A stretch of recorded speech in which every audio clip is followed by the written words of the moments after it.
de leaders assume ce flambeau avec la ferme conviction inspirée du père de la Révolution d'août 1983 que seule la lutte libère. Madame la Présidente, l'Afrique, depuis 8 décennies, revendique légitimement sa place au Conseil de sécurité. Il est temps de réformer profondément notre organisation.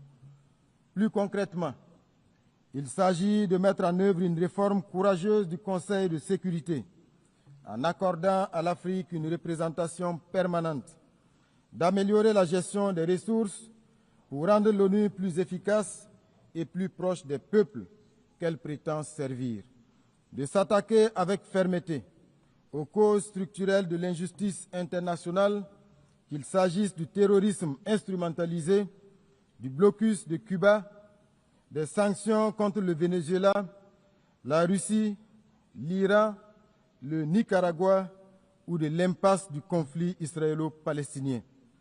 Le Burkina Faso souscrit à la vision de la Chine sur la communauté d'avenir partagée.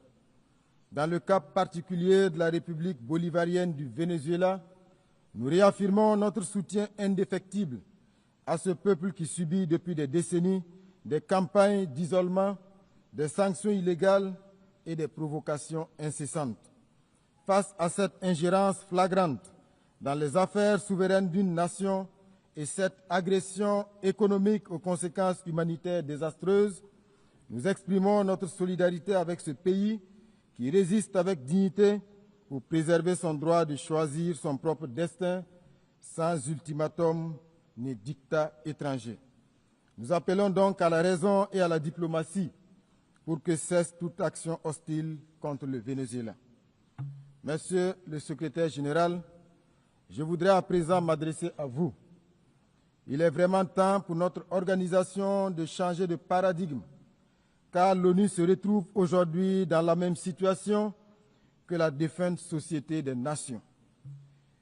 Elle est incapable d'imposer sa voix et faire respecter ses propres principes, incapable de faire appliquer ses décisions et résolutions aux puissants, incapable de faire respecter le droit international, incapable de régler les multiples conflits et incapable d'évoluer et de se mettre au niveau des défis actuels. Monsieur le secrétaire général, vous avez une belle occasion de rentrer dans l'histoire en prenant vos responsabilités pour une transformation en profondeur de cette organisation qui a suscité à sa création tant d'espoir. Vous avez le soutien ferme de millions de citoyens du monde pour faire de cette organisation un véritable garant de la paix et de la sécurité dans le monde et non un instrument de domination aux mains des forts du moment. Malgré les pressions diverses et les enjeux de pouvoir, nous vous savons assez ingénieux pour affranchir l'Organisation des Nations Unies et la placer à la hauteur de nos ambitions communes. Madame la Présidente, abordant les questions de développement, le Burkina Faso salue la tenue de la 4e conférence internationale sur le financement du développement et forme le vœu que les conclusions de la réunion de Séville puissent contribuer à l'avènement d'une architecture financière plus équitable, respectueuse de la souveraineté des États et soutenant une transformation réelle des pays en développement. Dans la même veine, il demeure impérieux de s'attaquer aux facteurs qui constituent un frein à la pleine réalisation des objectifs de développement durable censés transformer positivement notre monde sous l'égide des Nations Unies. Mesdames et Messieurs, 80 ans après la Charte des Nations Unies, notre organisation est loin d'avoir répondu aux espoirs de 1945. 80 ans après, le monde est plein d'injustices et de souffrances et les risques d'un autre conflit généralisé se précisent et sont source d'inquiétude pour l'avenir. Mais il n'est pas trop tard pour redonner à notre maison commune l'élan qui lui manque. Le Burkina Faso, fidèle à son héritage panafricaniste, réaffirme sa foi en un multilatéralisme rénové, juste et équitable. Nous sommes résolus à défendre notre souveraineté et notre dignité, mais nous tendons la main à toutes les nations éprises de justice, de liberté et de solidarité. Vive l'Organisation des Nations Unies réformée et crédible, Vive la Confédération des États du Sahel. Vive le Burkina Faso digne, souverain et debout. La patrie ou la mort, nous vaincrons. Je vous remercie.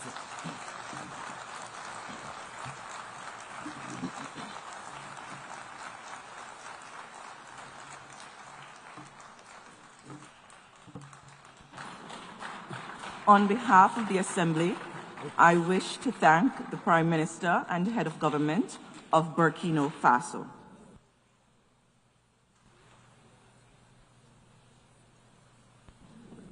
The Assembly will hear an address by His Excellency Terence Michael Drew, Prime Minister and Minister for Finance, National Security and Immigration, Health and Social Security of St. Kitts and Nevis. I request protocol to escort His Excellency and invite him to address the Assembly.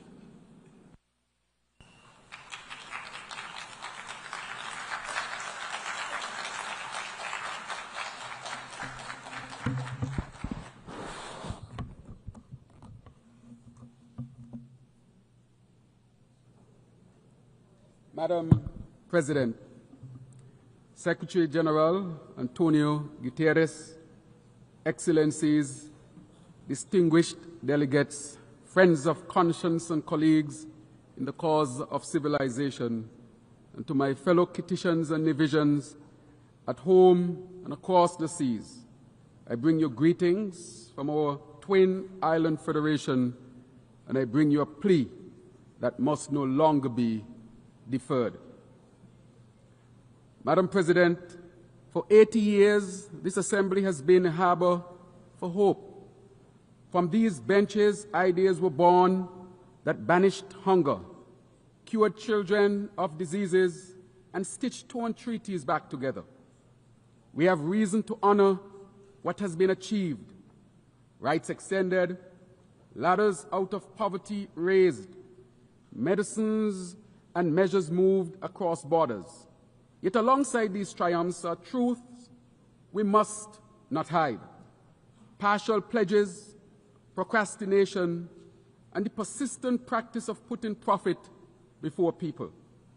Where progress has been made, too often it has been piecemeal.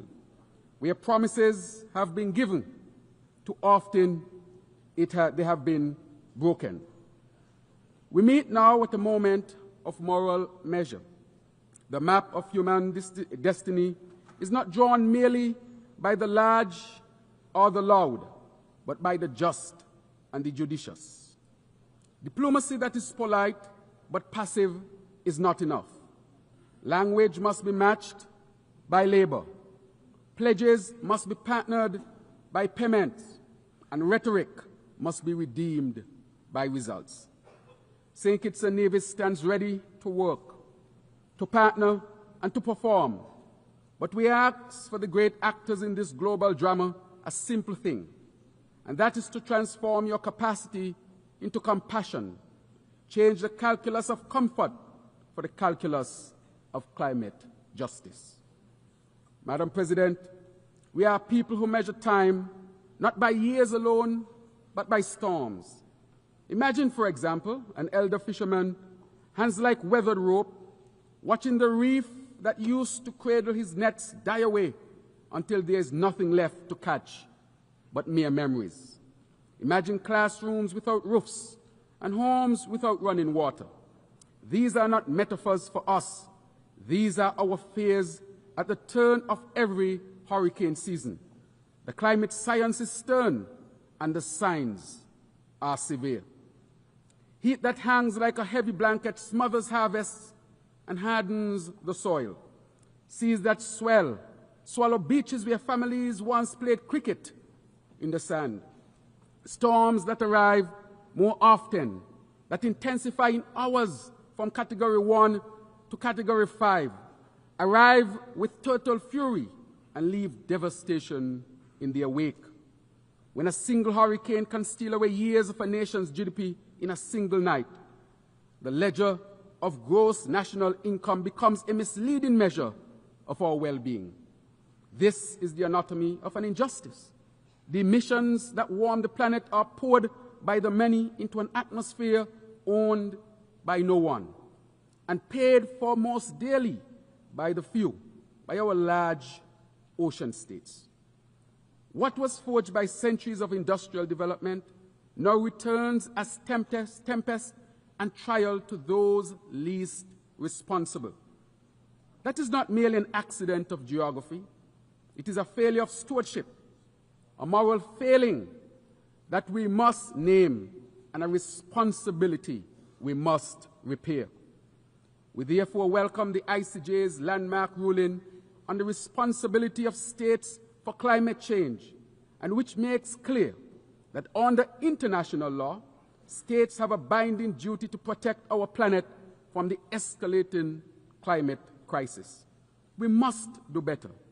We must cut emissions deeply and quickly, scale finance fairly and urgently, and equip vulnerable nations with the tools to survive and to thrive. I am also pleased to inform that on August 29 of this year, St. Kitts and Nevis ratified the BBNJ Treaty. This is a historic achievement for the ocean and for multilateralism. Madam President, St. Kitts and Nevis has chosen to script a different future for survival and growth, one that speaks to balance of care and of durability. We have launched, therefore, the Sustainable Island State Agenda, known as CISA, a deliberate blueprint that sets our course to 2040. CISA is not a slogan. It is a structured mechanism that places people at the center of progress and entwines sustainability with prosperity. It is guided by 7 fundamental pillars: energy transition, water security, food and nutrition security, sustainable industries, sustainable settlements, circular economy, and health and social protection. Each pillar reinforcing the others like ribs, holding up the body of a nation that intends to continue standing strong. Our path on the CISA is both practical and poetic.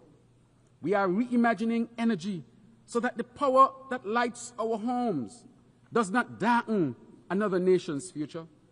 We are investing in water as a right, not as a luxury, by drilling wells, restoring reservoirs, and integrating desalination powered by the sun so that a child need not learn to ration. We are reworking food systems so farmers can feed nations, not just our markets. We are building homes that will shelter hope in the time of storm, hospitals that will heal in the time of shock, and schools that will kindle the skills to continue economic diversification. These are not abstract ambitions. They are concrete commitments. A 70,000 gallon per day solar desalination plant already commissioned, and a 2 million gallon desalination plant nearing completion.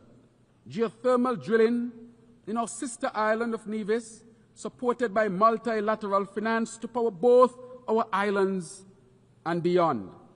An ambitious smart homes program, a new smart climate resilient hospital, all expressions of our small nation answers a large challenge. We are taking bold, tangible actions that demonstrate how sustainability can be sewn into the simplest seams of daily life. The CISA vision mobilizes resources, aligns ministries, elevates visibility, and, most importantly, invites society into shared responsibility. It is an audacious plan because audacity is required of small states when the storm approaches. Madam President, distinguished colleagues, just last week, this Assembly took a vital step toward when the United Nations adopted by consensus a progressive resolution that revitalizes the Commission on the Status of Women. St. Kitts and Nevis was honored to co-facilitate this resolution alongside our island, a natural partner for equity, sustainability, and resilience. St. Kitts and Nevis has made the empowerment protection, and upliftment of women and girls a cornerstone of our national agenda. Today, our parliament boasts the highest number of female members in our nation's history, and it is led proudly by a woman Speaker of the House. This is not symbolic, it is structural. It is proof that when women lead, nations rise. Our sustainable island state agenda is deeply rooted in gender equality. By empowering women and girls, we are not only advancing fairness, we are reinforcing resilience. For we know this truth: when women are given the tools to thrive, families flourish, communities strengthen, and nations become unshakable.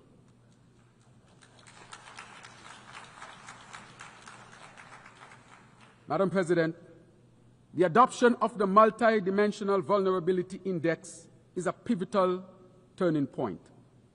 The MBI centers vulnerability, not just income, as the criterion for concessional financing. For countries like ours, which may register as high income on the basis of statistical averages, yet can be economically annihilated by a single climatic event. This change is life-saving. Where GDP is a static snapshot, the MVI is a living lens. It sees susceptibility, it weighs shocks, it measures exposure. The MVI can unlock concessional finance for resilience, transform loans into lifelines, and ensure that the reality of risk is not lost in translation. But let us now move from recognition to realization, from the adoption of the MVI to its full institutionalization across the World Bank, across the IMF, across regional development banks. Let us make vulnerability into the architecture, let us bake vulnerability into the architecture of global finance so that resilience is not the exception, but the expectation. Distinguished colleagues, talk of reform must not be timid. The architecture of international finance was largely built in a different century for a different world. That architecture must be remodeled so that it reflects the realities of today: climate risk, transnational inequality, and the asymmetric impacts that fall upon the smallest and the most exposed. St. Kitts and Nevis affirms its staunch support for the Bridgetown Initiative, where our region's clarion call for financial and climate justice. The Bridgetown Initiative offers a practical, principled platform to alter debt dynamics, to reposition credit flows toward green investments, and to operationalize liquidity instruments that protect the vulnerable. We therefore ask this Assembly and our global partners to help convert initiative into instrument and to shift rhetoric into reflowing capital for resilience. The mission of the United Nations, therefore, peace, development, and human rights, is not advanced by preserving an architecture that perpetuates fragility. Reform is justice. Reform is prudence. Reform is protection and equity. Madam President, I want to acknowledge this deep significance of the recent Africa-CARICOM Summit, a historic convening that rekindles bonds severed by the brutality of the transatlantic slave trade and colonization. This diplomatic meet was a profound moment of remembrance, resistance, and reconnection. We gathered as descendants of a common ancestry, forging a shared agenda for reparatory justice, trade, transport, investment, sustainability, peace and security, climate action, and technical cooperation. Our partnership sounds loud, not only a call for financial redress, but for justice. Reparatory justice is not just about giving money. It is about correcting a moral wrong. For centuries, our ancestors were forced to work, beaten to work, dehumanized to work for free. Yet when emancipation came, it was not the enslaved who received reparations, but their enslavers. This moral inversion must be corrected. And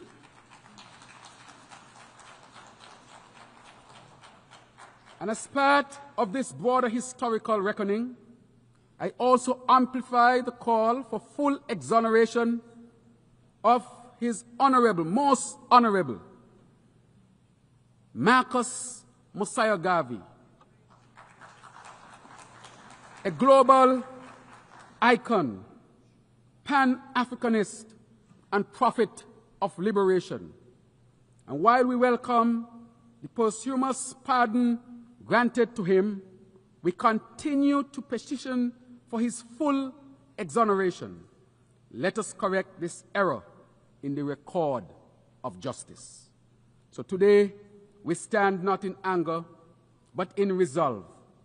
And as Martin Luther King said, the arc of the moral universe is long, but it bends toward justice. With our African brothers and sisters, as a nation and as a region, we will continue to bend that arc toward justice, toward cohesion, and toward a future shaped not by the chains of history, but by the power of solidarity. Madam President, there is a phrase that I hold dear. Peace is not the absence of noise. Peace is the presence of safety. For those of us in the Caribbean, peace is a practical prerequisite for prosperity. Our zone of peace must be more than a slogan pasted on policy papers. It must be defended by concrete measures, better public health frameworks, stronger interdiction of illicit weapons, greater cooperation on maritime security, investment in community safety and youth empowerment programs, and international support for capacity building in policing and justice systems. We recognize the serious threats posed by drug trafficking and other transnational crimes. These scourges must be addressed through cooperation, dialogue, respect for sovereignty, and the full respect for the principles of international law. Therefore, we continue to call for measures that encourage peace, stability, and mutual respect. These are the only foundations on which lasting security and sustainable development can be built and maintained in our hemisphere. Historically, in our region, disputes have been resolved through dialogue. As such, we encourage dialogue between our two dear friends, the Bolivarian Republic of Venezuela and the United States of America, to ensure that our region remains a zone of peace. We are not asking for pity or imposition. We are asking, therefore, for partnership, for tools to block the flow of guns and the flow of funds that fuel violence, for initiatives that create opportunities so that young men and women find purpose in productive work rather than perilous pursuits. Partnership, not pity. Prevention, not punishment. And yet, Madam President, partnership alone may not be enough. The time has come to reshape the United Nations itself, to reform its structures so that they reflect the realities of our modern world. The Security Council, the very body charged with maintaining international peace and security, cannot be credible if it excludes representation from the regions most vulnerable to the threats of our time. Africa, Latin America, and small island developing states such as those in the Caribbean. To secure a world of peace, those who suffer the sharpest edges of insecurity must have a seat at the table where peace is forged. Across the globe, conflict continues to wreak havoc. In Gaza, Ukraine, Sudan, the Democratic Republic of Congo, Yemen, and each theater of violence is a theater of human cost. Children displaced, parents bereft, infrastructure destroyed. The pathway to peace is hard and long, but there is no ethical alternative to persistent and constructive diplomacy, to humanitarian corridors that put people above politics, and the courage and will of leaders to commit to a world rooted in peace, justice, and compassion. St. Kitts and Nevis therefore calls for an end to the anguish caused by the horrific genocide that is unfolding in Gaza. We categorically condemn this affront to humanity, for which there must be accountability. We urge for an immediate and unconditional ceasefire for the protection of civilians, of children, of women, of the vulnerable, of the weak. And we also call for the release of hostages and for the restoration of basic necessities and humanitarian access. International law, conscience, and human decency demand no less. Further, the path to lasting peace between the State of Israel and the state, yes, the State of Palestine, one that guarantees human rights, dignity, and security for all, lies in the implementation of a two-state solution. Madam President, distinguished delegates, our region remains incomplete while Haiti suffers. Haiti's struggle is our shame if we do not respond with resolve. The people of Haiti carry within them an extraordinary history of emancipation and courage. Yet that history has been marred by instability, natural disasters, and foreign interventions that have too often deepened dependency and deprivation rather than delivered dignity. St. Kitts and Nevis and the Caribbean community welcome the commitments of partner states, notably the Kenya-led multinational security support mission and the backing of the OAS and other regional actors to help restore security and to assist in rebuilding Haitian institutions. But security is only the first step. We must invest in Haiti's health, education, agriculture, infrastructure, and governance. We must help rebuild markets so that merchants trade rather than flee. We must help rebuild schools so that children learn rather than languish. We must help rebuild hospitals so that mothers are treated rather than traumatized. Haiti must be allowed to write and lead its own restoration story, and the international community must be a steadfast partner, not a script writer. Madam President, the economic, commercial, and financial embargo against Cuba is a relic that continues to wound an entire people and weaken regional solidarity. Year after year, this Assembly has reaffirmed that the embargo is gravely unjust. St. Kitts and Nevis joins the Caribbean community in calling for its end and for Cuba's removal from the list of state sponsors of terrorism, which isolates it from commerce and cooperation. Cuba ha sido desde hace mucho tiempo amigo del Caribe. Sus médicos y educadores han estado entre los socios más generosos de la región. Nuestra asociación continua con Cuba siempre estará firmemente cimentada en el respeto de los derechos humanos y los derechos laborales en plena conformidad con el derecho internacional. Cuba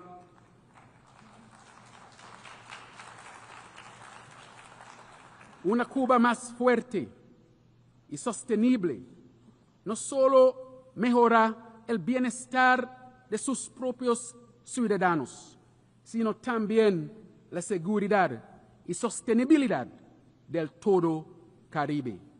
Cuando las islas comparten tormentas, debemos compartir soluciones. Madam President, the theme of this 80th session, Better Together, asks us to imagine a world in which inclusion is operationalized, excluding Taiwan from agencies where it can and must contribute, such as the World Health Organization and the International Civil Aviation Organization, undermines global capacity for collective problem solving. Taiwan's contributions in public health, technology, and disaster response are not partisan. They are practical. To keep a door closed and cooperation in these domains is to take a risk the world cannot afford. Excellencies, the Taiwan Strait is not merely a lane on a map. It is a lifeline of commerce and human connection. We must urge calm, counsel conversation, and choose this diplomacy of dialogue over the dramatics of discord. Travel, trade, and talks are how we protect the livelihoods of ordinary people, whether in Taipei or the twin islands of our federation. Madam President, I speak to our youth, the wonderful youth of this world, those whose futures will be most shaped by what we do here. Your anger at injustice is justified. Your impatience is prophetic. We need your innovation, your indignation, and your insistence on better governance. Give us your ideas, and we will give you the institutions to implement them. Education must therefore be practical and futuristic. Training in renewable technologies, digital skills, sustainable agriculture, for example, are important. In St. Kitts and Nevis, we have a program for our young people that is called the Aspire Program, meaning achieving success through personal investment, resources, and education. Our national effort to invest in our children's future. In this program, every child between the ages of 5 and 18 gets a grant of $1,000, partly to be deposited as savings and partly to buy shares in local companies.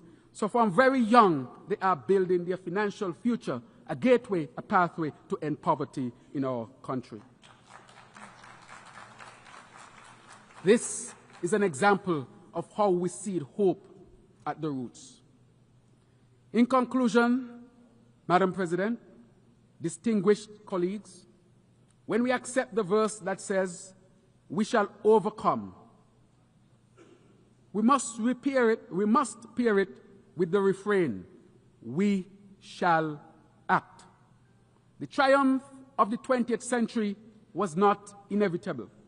It was the product of people who chose courage over comfort.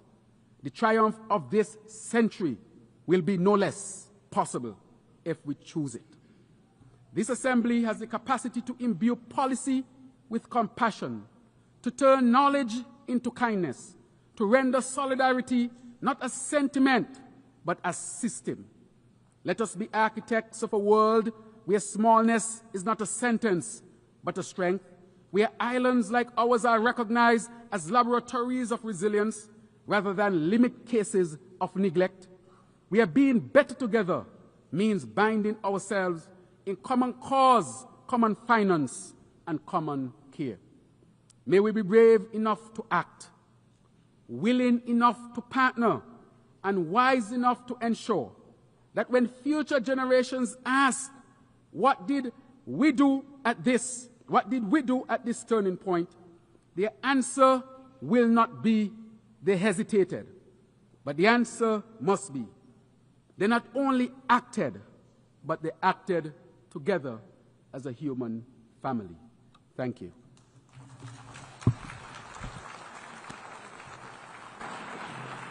On behalf of the Assembly, I wish to thank the Prime Minister and Minister for Finance, National Security and Immigration, health and social security of St. Kitts and Nevis.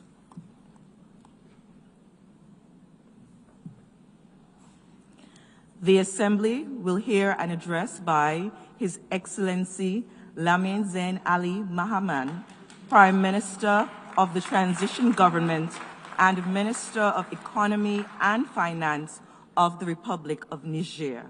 I request protocol to escort His Excellency and invite him to address the Assembly.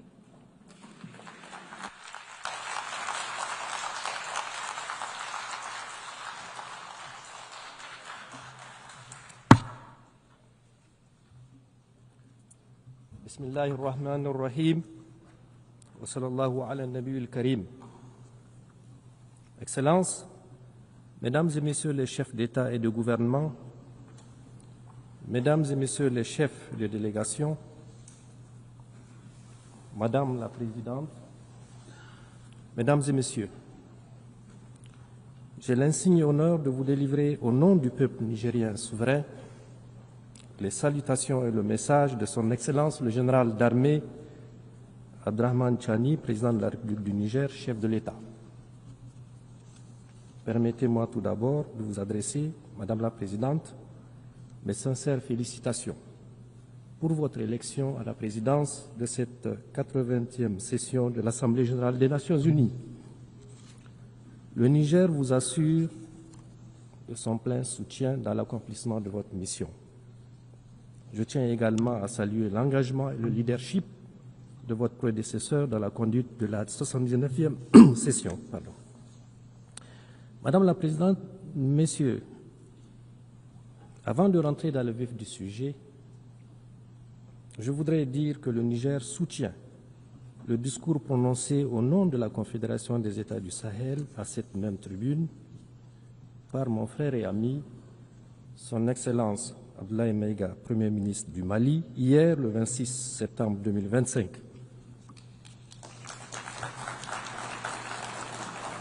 Il a ainsi exprimé avec force les aspirations de notre Confédération et de son peuple au respect de notre souveraineté, à la défense de nos intérêts et à la coopération sincère avec tous les pays épris de paix et de justice. Madame la Présidente, Mesdames et Messieurs, je tiens solennellement à exprimer ici la volonté du peuple nigérien souverain, à travers son gouvernement, à entretenir des relations amicales et de coopération avec tous les gouvernements et des peuples épris de paix et de justice. Cela dans le respect des valeurs et principes définis par la Charte des Nations Unies de notre souveraineté et de nos intérêts. Comment d'ailleurs peut-il en être autrement quand on sait que tout au long de leur histoire, les peuples de l'espace nigérien et du Sahel en général, riches de leur grande diversité sociale et culturelle, ont toujours su puiser dans leurs valeurs ancestrales pour tisser des liens séculaires et coexister harmonieusement entre eux et avec leurs voisins. Parmi ces valeurs qui fondent notre lien social, notre unité et nos aspirations communes, figurent en bonne place le brassage interethnique et la parenté à plaisanterie, le respect de l'altérité, la tolérance religieuse, la solidarité, la paix. Tout au long de notre histoire, nous avons renforcé le brassage entre les populations Hausa, Zerma, Peul, Touareg, Kanouri, Gourmanché, Toubou, Arabe, Boudouma. Ce brassage nous a permis de créer des liens de sang et des alliances indestructibles entre les Nigériens. Madame la Présidente, Mesdames et Messieurs, vous pouvez le constater aisément, le peuple nigérien, les peuples du Sahel, donc, ont une grande tradition de vivre ensemble dans la diversité, la solidarité, la paix et la cohésion.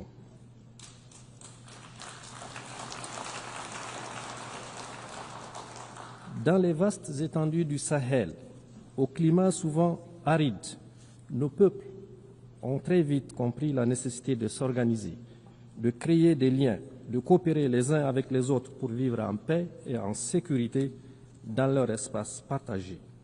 Ces peuples ont compris que se tenir ensemble et être solidaires n'est pas qu'une option pour être plus fort, mais la condition de leur survie. C'est pour cette raison précisément, que nous soutenons naturellement toute initiative allant dans le sens de la coopération et de la solidarité internationale pour atteindre nos objectifs communs de paix, de développement et de bien-être pour tous. C'est pour la même raison que nous élevons contre toute initiative et toute action qui sape les efforts de la communauté internationale pour assurer la paix et le développement. Fort de ces principes, les peuples nigériens condamnent sans réserve le génocide israélien à Gaza et apportent son soutien le plus fort à la création d'un État palestinien souverain. De même que le Niger condamne avec fermeté les agressions israéliennes contre l'Iran et le Qatar et s'insurge contre la banalisation de la violence en République démocratique du Congo, au Soudan et au Sahel, dans l'indifférence totale de la collectivité internationale, voire la complicité de certaines puissances étrangères au continent africain. Madame la Présidente, Mesdames et Messieurs, les acteurs directs intervenant à découvert dans les conflits ne sont pas les seuls responsables de l'insécurité et de l'incertitude que vit le monde aujourd'hui. En effet, le Niger tient à dénoncer également l'inaction de tous ceux qui ont les moyens d'agir en faveur de la vérité et de la paix. Le silence de ceux qui ont la voix porte l'indifférence des égoïstes qui sont prêts à déstabiliser des pays en toute une région pour leurs seuls intérêts. Le manque d'humanisme de ceux qui agissent sournoisement pour semer la mort chez les autres et la bêtise des traîtres à leur patrie et de leur continent. Madame la Présidente, Mesdames et Messieurs, inaction, indifférence et silence complices d'une part et d'autre part, actions sournoises et subversives de déstabilisation, campagnes violentes de désinformation et guerre informationnelle. Telles sont les réalités auxquelles mon pays et la Confédération des États du Sahel, Confédération AES, font face dans notre lutte contre le terrorisme importé et sponsorisé. Le Niger en particulier vit depuis le 26 juillet 2023, date à partir de laquelle le peuple nigérien souverain a décidé de prendre son destin en main. Il faut en effet bien connaître la complexité du drame qui se vit au Sahel, ses enjeux, ses tenants et ses aboutissants, pour comprendre non seulement le jeu des différents acteurs, mais également la détermination de nos peuples et de leur gouvernement à se battre victorieusement pour relever le défi, quel que soit le sacrifice à consentir et le temps que cela prendra. Ceux qui nous attaquent, ils le font pour leurs intérêts. Nous nous défendons pour notre survie et nous défendrons notre territoire et notre peuple. Madame la Présidente, Mesdames et Messieurs, le narratif habituel voudrait que l'on explique la situation au Sahel par la chute du régime du colonel Kadhafi en 2011 et l'effondrement de l'État libyen qui a occasionné le déferlement des groupes armés et le déversement de quantités importantes d'armes dans notre région. D'autres encore évoquent la victoire du peuple algérien sur le terrorisme des années 1990-2000 qui a eu pour conséquence de déplacer le conflit au Sahel par le truchement d'éléments terroristes ayant trouvé refuge dans le Sahel et une partie du Sahara. À cela, il faut ajouter le fait indiscutable qu'au fur et à mesure que les armées des puissances occidentales s'installent dans les pays du Sahel, notamment au Mali, au Niger et au Burkina, pour prétendument les aider à y faire face, l'on a assisté à une extension et à une densification tout aussi progressive du phénomène terroriste dans la région. La corrélation est évidente. Enfin, il est tout aussi admis comme une vérité indiscutable que non seulement les vrais et principaux chefs terroristes ne sont pas originaires de notre espace sahélien, mais également ils disposent de moyens logistiques importants. Qu'ils disposent de moyens logistiques importants, des modes opératoires particuliers et fomentent d'une violence aveugle et une nuit qui sont totalement étrangers à notre espace géographique et culturel. En effet, nos pays ont certes connu dans leur histoire et dans un passé encore récent des guerres au nom de la religion et des épisodes de rébellion, mais n'ont jamais connu une violence meurtrière gratuite et sans discernement de l'ampleur de celle que nous connaissons aujourd'hui. Pour toutes ces raisons, vous conviendrez qu'il s'agit bien d'un terrorisme importé et à dessein. Madame la Présidente, Mesdames et Messieurs, il s'agit également d'un terrorisme sponsorisé. Il se pose en effet véritablement la question du financement des terroristes, ainsi que la destination de toutes les ressources qu'ils capturent depuis plus d'une décennie. En effet, comment comprendre que des terroristes puissent soutenir dans la durée un tel effort de guerre? En outre, il faut relever l'heureuse coïncidence qui voudrait que la localité de Kidal, au Mali, lieu de repli des terroristes et autres trafiquants, soit libérée par l'armée malienne dans le dernier trimestre de l'année 2023, en même temps que l'armée française quittait le Niger. Du reste, le gouvernement du Niger, à l'instar du gouvernement du Mali et du Burkina, a régulièrement porté à la connaissance de l'opinion internationale des éléments de preuve de l'implication de plusieurs puissances étrangères dans la déstabilisation des pays de l'AES à travers les soutiens qu'ils apportent aux terroristes. Madame la Présidente, Mesdames et Messieurs, du haut de cette tribune, je tiens à dénoncer le soutien assumé et revendiqué par la France au terrorisme au Sahel et au Niger en particulier. En effet, depuis le renvoi de ces troupes du Niger en 2023, comme il l'a annoncé, le gouvernement a mis en place un véritable plan sournois et subversif de déstabilisation de mon pays qui consiste, entre autres, à renseigner, former, financer et équiper les terroristes.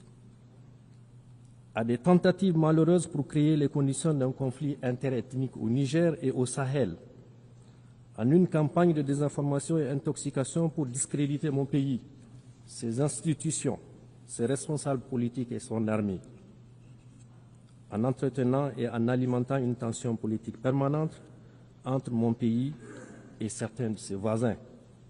À cela, il faut ajouter la guerre économique et financière sans précédent qui consiste notamment dans la volonté haineuse de la France de saboter tous nos projets de développement en démobilisant les investisseurs et en votant systématiquement contre mon pays au niveau de toutes les institutions financières internationales telles que la Banque africaine de développement, la Banque mondiale et le FMI. Madame la Présidente, Mesdames et Messieurs, ce qui se passe aujourd'hui dans notre région du Sahel et au Niger en particulier est la résultante de plusieurs facteurs. D'abord, un passif colonial non encore soldé. Il faut le solder, ce passif. Les Nigériens n'ont jamais oublié la violence particulièrement inouïe qui a caractérisé l'occupation coloniale.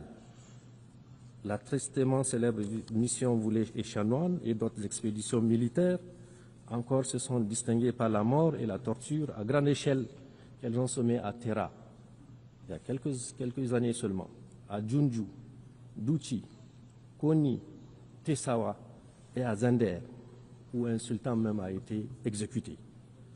Madame la Présidente, Mesdames et Messieurs, du haut de cette auguste tribune, mon pays, le Niger, s'adresse à la conscience du monde pour montrer du doigt cette force hostile qui, depuis le XIXe siècle, ne désarme pas et mène encore de nos jours une guerre totale contre mon pays, comme en témoigne l'assassinat le 27 novembre 2021 à Terra des jeunes manifestants par l'armée française et la menace d'intervention militaire de la CEDEAO instrumentalisée par la France. Il faut appeler les choses par leur nom.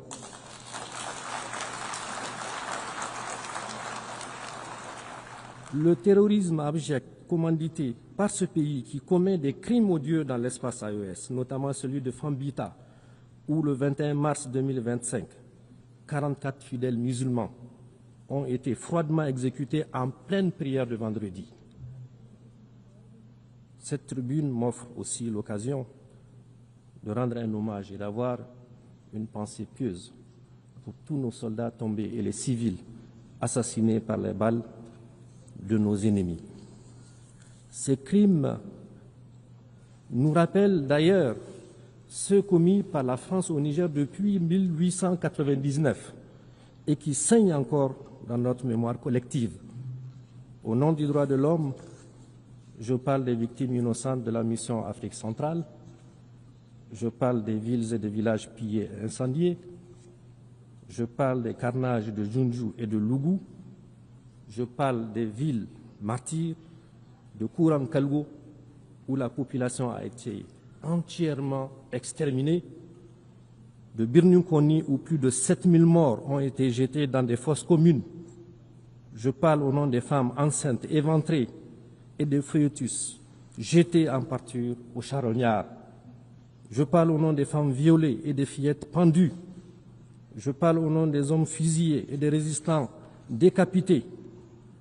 Au nom de mon pays, le Niger, je demande solennellement à la France de savoir, de faire devoir de mémoire, de faire devoir de mémoire et de reconnaître ses crimes, de reconnaître ses crimes, de reconnaître ses crimes.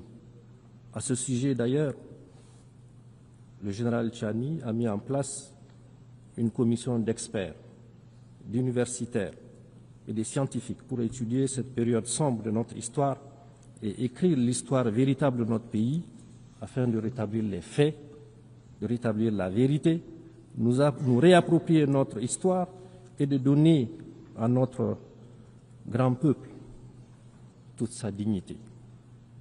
Ensuite, le pillage de nos ressources au détriment des Nigériens et de l'environnement.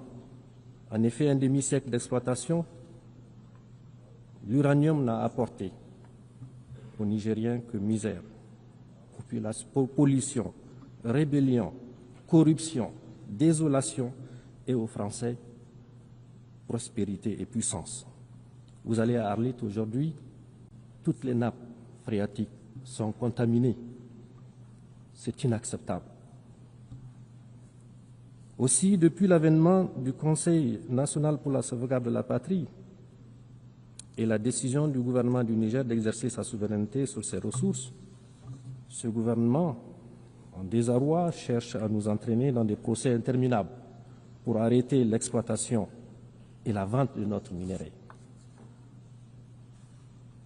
Madame la Présidente, Mesdames et Messieurs, j'aimerais cependant dire avec force que loin de briser notre élan, l'adversité à laquelle nous faisons face a renforcé notre conviction, notre détermination à combattre jusqu'à la victoire finale, Inch'Allah, les terroristes et leurs sponsors.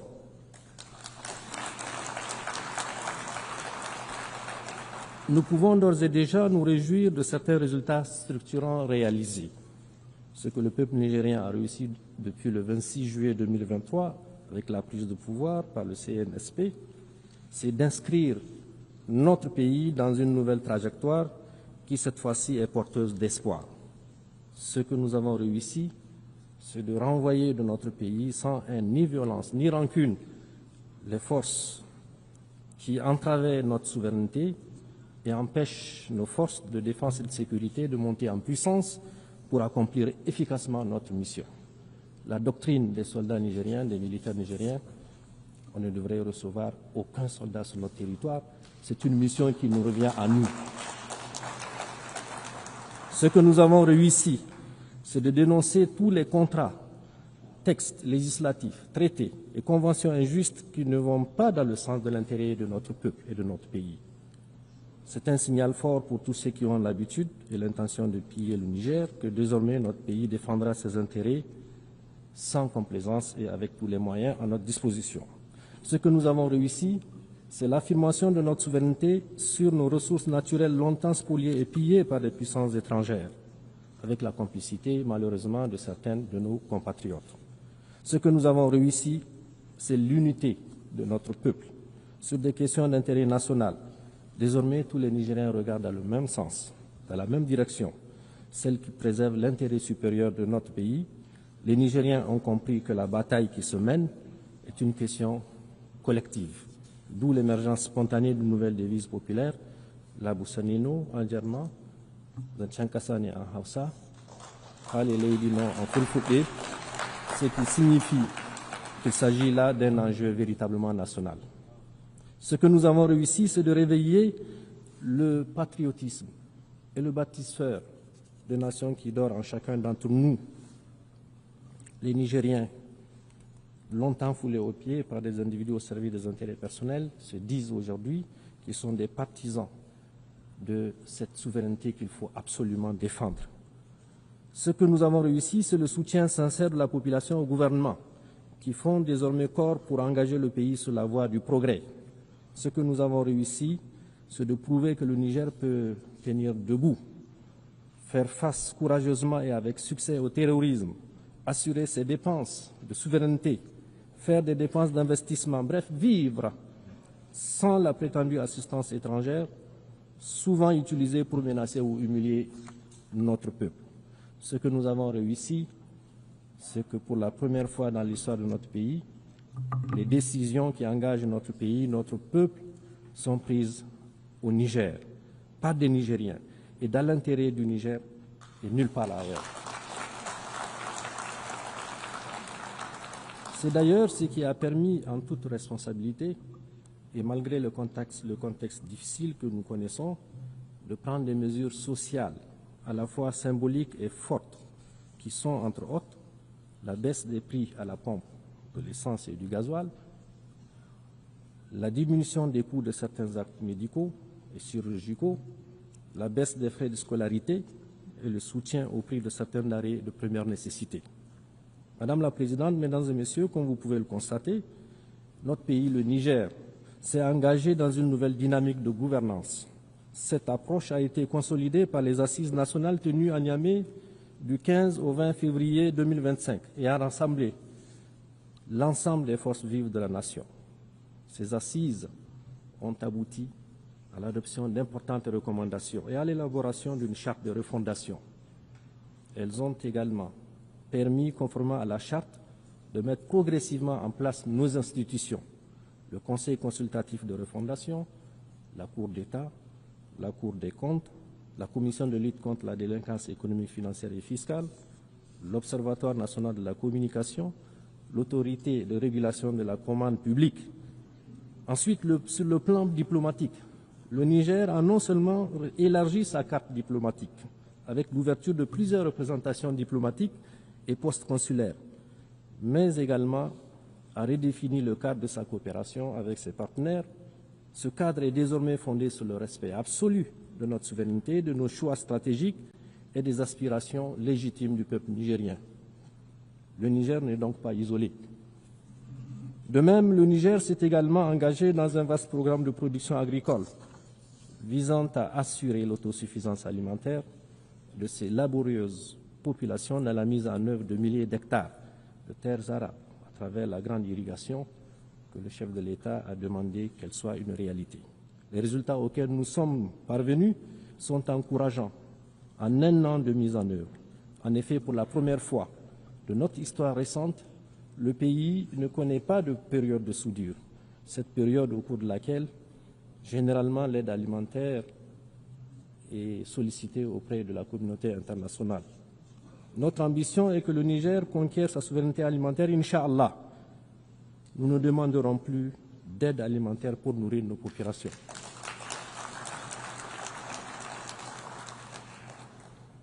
Au plan économique, malgré les sanctions iniques imposées au Niger et le blocus économique et financier, soutenu justement par ce pays, qui est la France, qui tente toujours de mettre en place un mécanisme pour bloquer, nous avons courageusement maintenu le cap des réformes macroéconomiques qui se sont traduites notamment par une inflation sous contrôle à moins 0,1% en fin août 2025 et escomptant une croissance économique en termes réels d'environ 7% sur la période 2025-2028.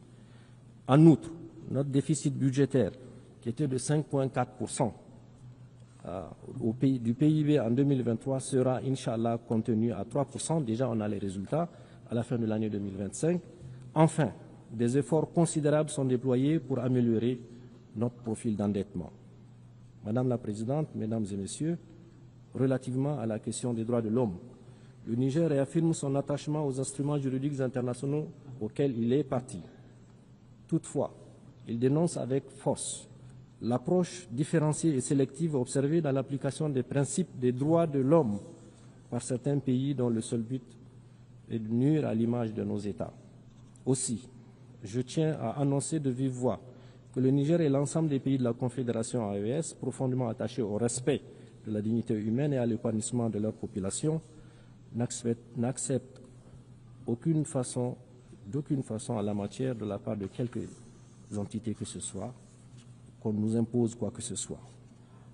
Face à ces défis sécuritaires, diplomatiques et de développement, le Burkina, le Mali, le Niger ont pris la décision historique de créer une alliance stratégique qui est la Confédération des États du Sahel. Ceux qui m'ont précédé, mes frères du Burkina et du Mali, l'ont déjà dit. Cette alliance nous permettra certainement de mutualiser nos efforts dans le sens de renforcer notre sécurité, de faire en sorte que notre diplomatie qui fonctionne parfaitement bien, de produire des résultats et sur le plan du développement, d'avoir des projets structurants qui puissent répondre aux aspirations et aux besoins de nos populations. Dans ce cadre, comme je l'ai dit, nous coordonnons nos politiques et construisons ensemble notre avenir avec nos propres idées, nos propres moyens et sur des valeurs ancestrales, dans un espace qui sera, Inch'Allah, débarrassé de toute forme de menace.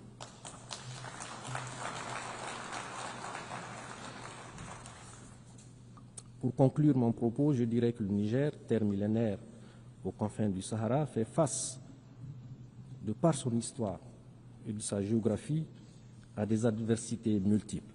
Il faut le dire, les effets du changement climatique, des sécheresses suivies des inondations qui rendent la vie de nos agriculteurs et éleveurs de plus en plus précaire, les défis de nos populations et le maintien d'une grande partie de notre jeunesse dans le besoin, malgré la richesse de notre sous-sol longtemps exploité par des puissances étrangères, le terrorisme encouragé et financé par les puissances occidentales. Chaque fois que nous dénonçons les accords léoniens qu'ils faisaient signer pour continuer à exploiter nos ressources à leur guise, ce terrorisme orchestré endeuille nos villes, vide nos campagnes et leurs forces vives. De leurs forces vives et en la terreur et prive nos populations rurales d'écoles et de soins médicaux. Mais le Niger, ensemble avec les deux autres pays, le Burkina et le Mali, sont en train de reconnaître, de renaître. Et la refondation est aujourd'hui en marche, sous l'impulsion de nos trois chefs d'État et par la ferme volonté de son peuple déterminé à prendre en charge son destin.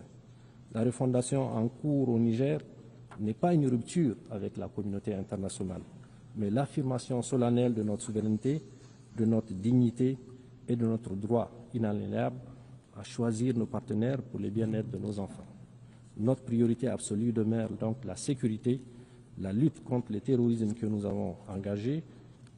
Nous la faisons pour nous-mêmes, pour notre région, pour la stabilité du monde entier d'ailleurs. Car nous avons compris que nous ne pouvons compter que sur nos propres forces et non sur l'ONU. L'ONU impuissante, gênée par les droits de veto des pays occidentaux. Il faut que l'ONU se réforme. La refondation du Niger passe aussi par le progrès économique à travers une exploitation judicieuse et responsable de nos ressources naturelles immenses et variées. Nous avons décidé que ces richesses profitent davantage à notre peuple. À cet égard, nous avons engagé une gouvernance vertueuse et nous invitons les investisseurs internationaux qui le souhaitent à nous accompagner dans un partenariat gagnant-gagnant. Nous tendons la main à tous les pays du monde qui croient en un partenariat fondé sur le respect mutuel, sur la justice et la solidarité. La refondation, c'est aussi et surtout assurer la sécurité et l'autosuffisance alimentaire dans notre pays.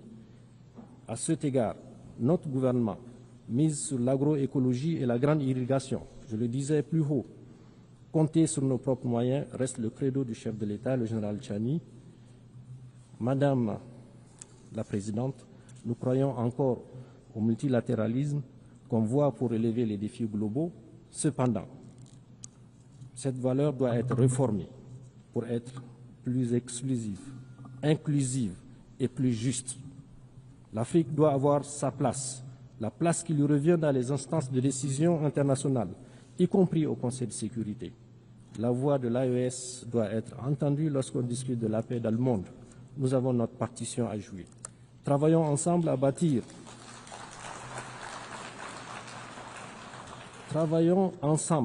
un monde plus juste, plus équilibré, plus résilient, un monde où la sécurité n'est pas le privilège de quelques puissances, mais le droit de tous les pays, qu'ils soient grands ou petits.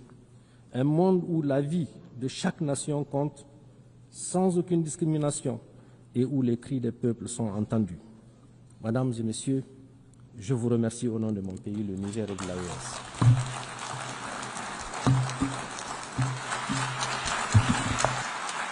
On behalf of the Assembly, I wish to thank the Prime Minister of the Transition Government and Minister of Economy and Finance of the Republic of the Niger.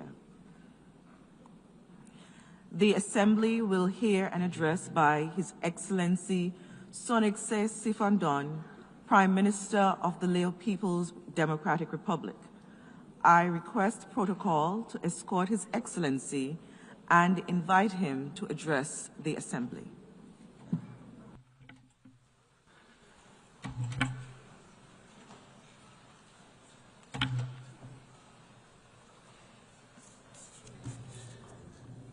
ท่านประธานก่อนอื่นข้าพเจ้าขอแสดงความสมเสยอนุบุญมายังฐานนางอานาลีนาเบบ็อกในโอกาสที่ทานได้เลือกตั้งเป็นประธานสมัชชาใหญ่องค์การสภาศาสตร์สมัยที่80สปปลาวพวกข้าพเจ้าพร้อมที่จะให้การสนับสนุนและร่วมมืออย่างเต็มส่วนในการปฏิบัติหน้าที่อันมีเกียรติของฐานข้าพเจ้าขอถือโอกาสนี้แสดงความขอบใจอย่างจริงใจมายังฐานฟิเลมอนยังที่ได้นำผ้าสมัชชาใหญ่สภาศาสตร์สมัยที่79ผ่านมาอย่างมีผลสำเร็จในหลายด้านท่านประธานในปีนี้องค์การสภาศาสตร์ครบรอบ80ปีและกองประชุมได้จัดขึ้นภายใต้คำขวัญร่วมกันเพื่ออนาคตที่ดี80ปีและในต่อหน้าเพื่อสันติภาพการพัฒนาและสิทธิมนุษย์ซึ่งถือเป็นเขตหมายสำคัญทางด้านประวัติศาสตร์ของประชาคมโลกเพื่อระลึกถึงความมุ่งมั่นปรารถนาอันแห่งกล้าของมุขนาญาติสากลโดยผ่านการขับพ้องเอากฎบัตรสหประชาชาติปี1945ภายหลังที่โลกของพวกเฮาหาก่อผ่านพาความหายนะและการทำลายล้างผลาญในสงครามโลกครั้งที่2ความตัดสินใจที่กล้าหาญดังกล่าวนอกจากเป็นเหตุการณ์ที่สำคัญทางประวัติศาสตร์ของโลกแล้วยังแสดงให้เห็นถึงเจตนาร่วมรวมกันเพื่อสอบแสวงหาเส้นทางใหม่ในการปกปักรักษาสันติภาพโลกภายใต้หลักการพื้นฐานที่กำหนดไว้ในกฎบัตรสหประชาชาติโดยเล็งใส่การแก้ไขปัญหาสากลโดยผ่านการปรึกษาหารือการเสริมขยายการร่วมมือรักษาความเป็นเอกภาพความสามัคคีและอยู่ร่วมกันอย่างสันติกฎบัตรสหประชาชาติ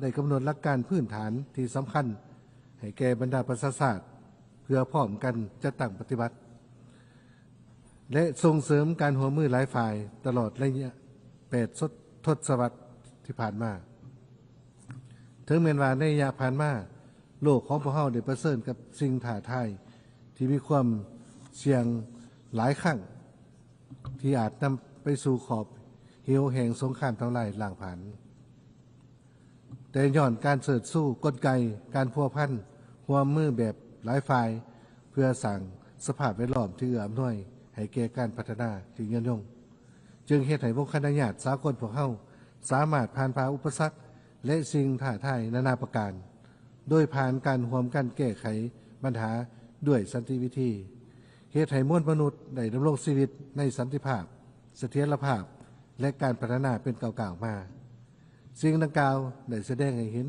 ถึงผลสำเร็จอันเป็นรูปธรรมขององค์การสหประชาชาติในการปฏิบัติพระบทบาทโดยมีกฎบัตรสหประชาชาติเป็นคัมภีร์4นำทางท่านประธานโลกของพวกเฮาพร้อมเผชิญ กับสิ่งท้าทายที่เกี่ยวเนื่องกันและฝังหักลึกซึ่งพาให้เกิดสภาพความเข็งตึงการแข่งขันทางด้านภูมิศาสตร์การเมืองความบ่เสมอภาคขยายกว้างออกบวกกับผลกระทบที่ยังเหลือจากการแพร่ระบาดของพยาธิไข้แห้งในระยะที่ผ่านมาซึ่งทั้งหมดนั้นยังสืบต่อเป็นภัยคุมคูต่อสันติภาพและกีดขวางการพัฒนาอยู่หลายภาคพื้นของโลกยังสืบต่อมีข้อขัดแย้งและการปะทะกันด้วยกำลังอาวุธที่ส่งผลกระทบอันใหญ่หลวงต่อประชาชนในทั่วโลกฉะนั้นพวกเขาต้องเพิ่มที่ความพยายามและสอบทุกวิธีทางเพื่อพร้อมกันแก้ไขปัญหาเหล่านั้นผ่านการเจรจาแก้ไขข้อขัดแย้งด้วยสันติวิธีอย่างเร่งด่วนเพื่อรับประกันหมากผลที่พวกเขาอยากมาได้ผ่านมาและป้องกันบ่ให้ผลกระทบจากสภาพปัจจุบันลดทอนความคืบหน้าและสร้างภาระอันนักหน่วงในการบรรลุวาระ 2030 เพื่อการพัฒนาที่ยืนยงบนจิตใจดังกล่าวสปป.ลาวพวกข้าพเจ้าเห็นดีสนับสนุนขอริเริ่มเพื่อการปฏิรูปหลังปี 80 ปีขององค์การสหประชาชาติของฐานเลขาธิการใหญ่ซึ่งแทบเหมาะกับกาลโอกาสและความเพียงของต่อการตัวจริงในปัจจุบันพร้อมทั้งก็ยังส่องแสงให้เห็นถึงความพยายามและเจตนารมณ์ขององค์การญาติสากลเพื่อยกสูงบทบาทขององค์การสหประชาชาติให้สามารถ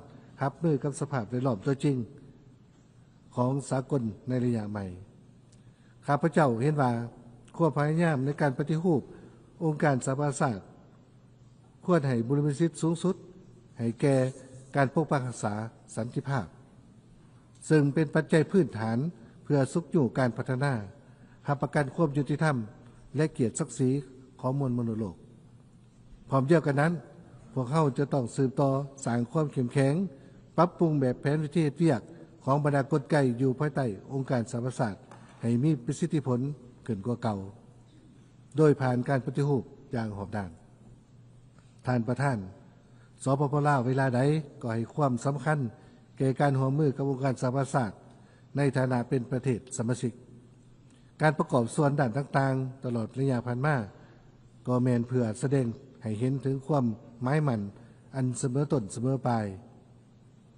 ในการยกสูงบทบาทขององค์การสหประชาชาติและกฎบัตรสหประชาชาติยังสืบต่อเป็นหลักการสากลที่ทุกประเทศสมาชิกต้องปฏิบัติเพื่อประกอบส่วนเขาในการปกปักรักษาสันติภาพโลกและการสร้างสภาพแวดล้อมที่เอื้ออำนวยแก่การพัฒนาแบบยืนยงตลอดหลายศตวรรษที่ผ่านมาการร่วมมือระหว่างสปป.ลาวและองค์การสหประชาชาติแม้ได้รับการเสริมขยายเป็นเก่าๆมาการร่วมมือระหว่างสปป.ลาวและองค์การสหประชาชาติแม้นผ่านเครือข่ายองค์การสหประชาชาติได้ประกอบส่วนอันสำคัญในเวียกงานพัฒนาเศรษฐกิจสังคมอยู่สปป.ลาวในปี 2025 นี้แม้นครบรอบ 70 ปีของการเข้าเป็นสมาชิกขององค์การสหประชาชาติของสปป.ลาวฉะนั้นข้าพเจ้าขอถือโอกาสนี้ย้ำขึ้นความหมายมั่นในการสืบต่อสนับสนุนบรรดาหลักการพื้นฐาน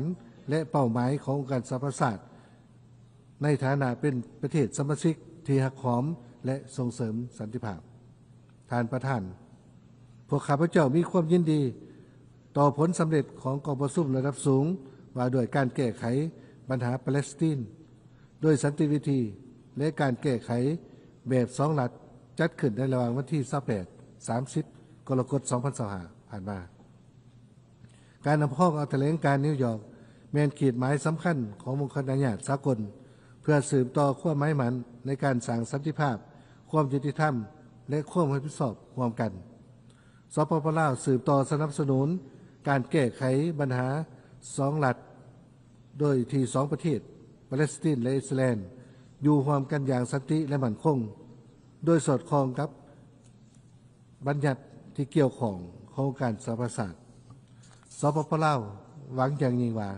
ปัญหาปาเลสไตน์ที่แก่ยาวมาหลายทศวรรษจะได้รับการแก้ไขด้วยสันติวิธีพร้อมกันนั้นสปป.ลาวเรียกร้องให้บุคคลญาติสากล เพิ่มทวีความพยายามในการช่วยเหลือฟื้นฟูปาเลสไตน์เพื่อให้กลับคืนสู่สภาพปกติจากบทเรียนในอดีตของสปปลาวพวกข้าพเจ้าเห็นว่าสงครามบ่แม่นทางออกและหนทางเดียวที่สามารถแก้ไขทุกข้อขัดแย้งได้แม้นต้องผ่านการเจรจาทางการทูตสร้างความเข้าใจซึ่งกันและกันเคารพอำนาจอธิปไตยและหลักการของกฎหมายสากลสปปลาวเห็นว่ามาตรการความบาดแต่เพียงฝ่ายเดียวบ่เพียงแต่ขัดกับกฎบัตรสหประชาชาติและกฎหมายสากลแต่ยังเป็นการทวงดึงการพัฒนาที่ยืนยงและสร้างความทรมานที่บ่ยุติธรรมให้แก่ประชาชนผู้บริสุทธิ์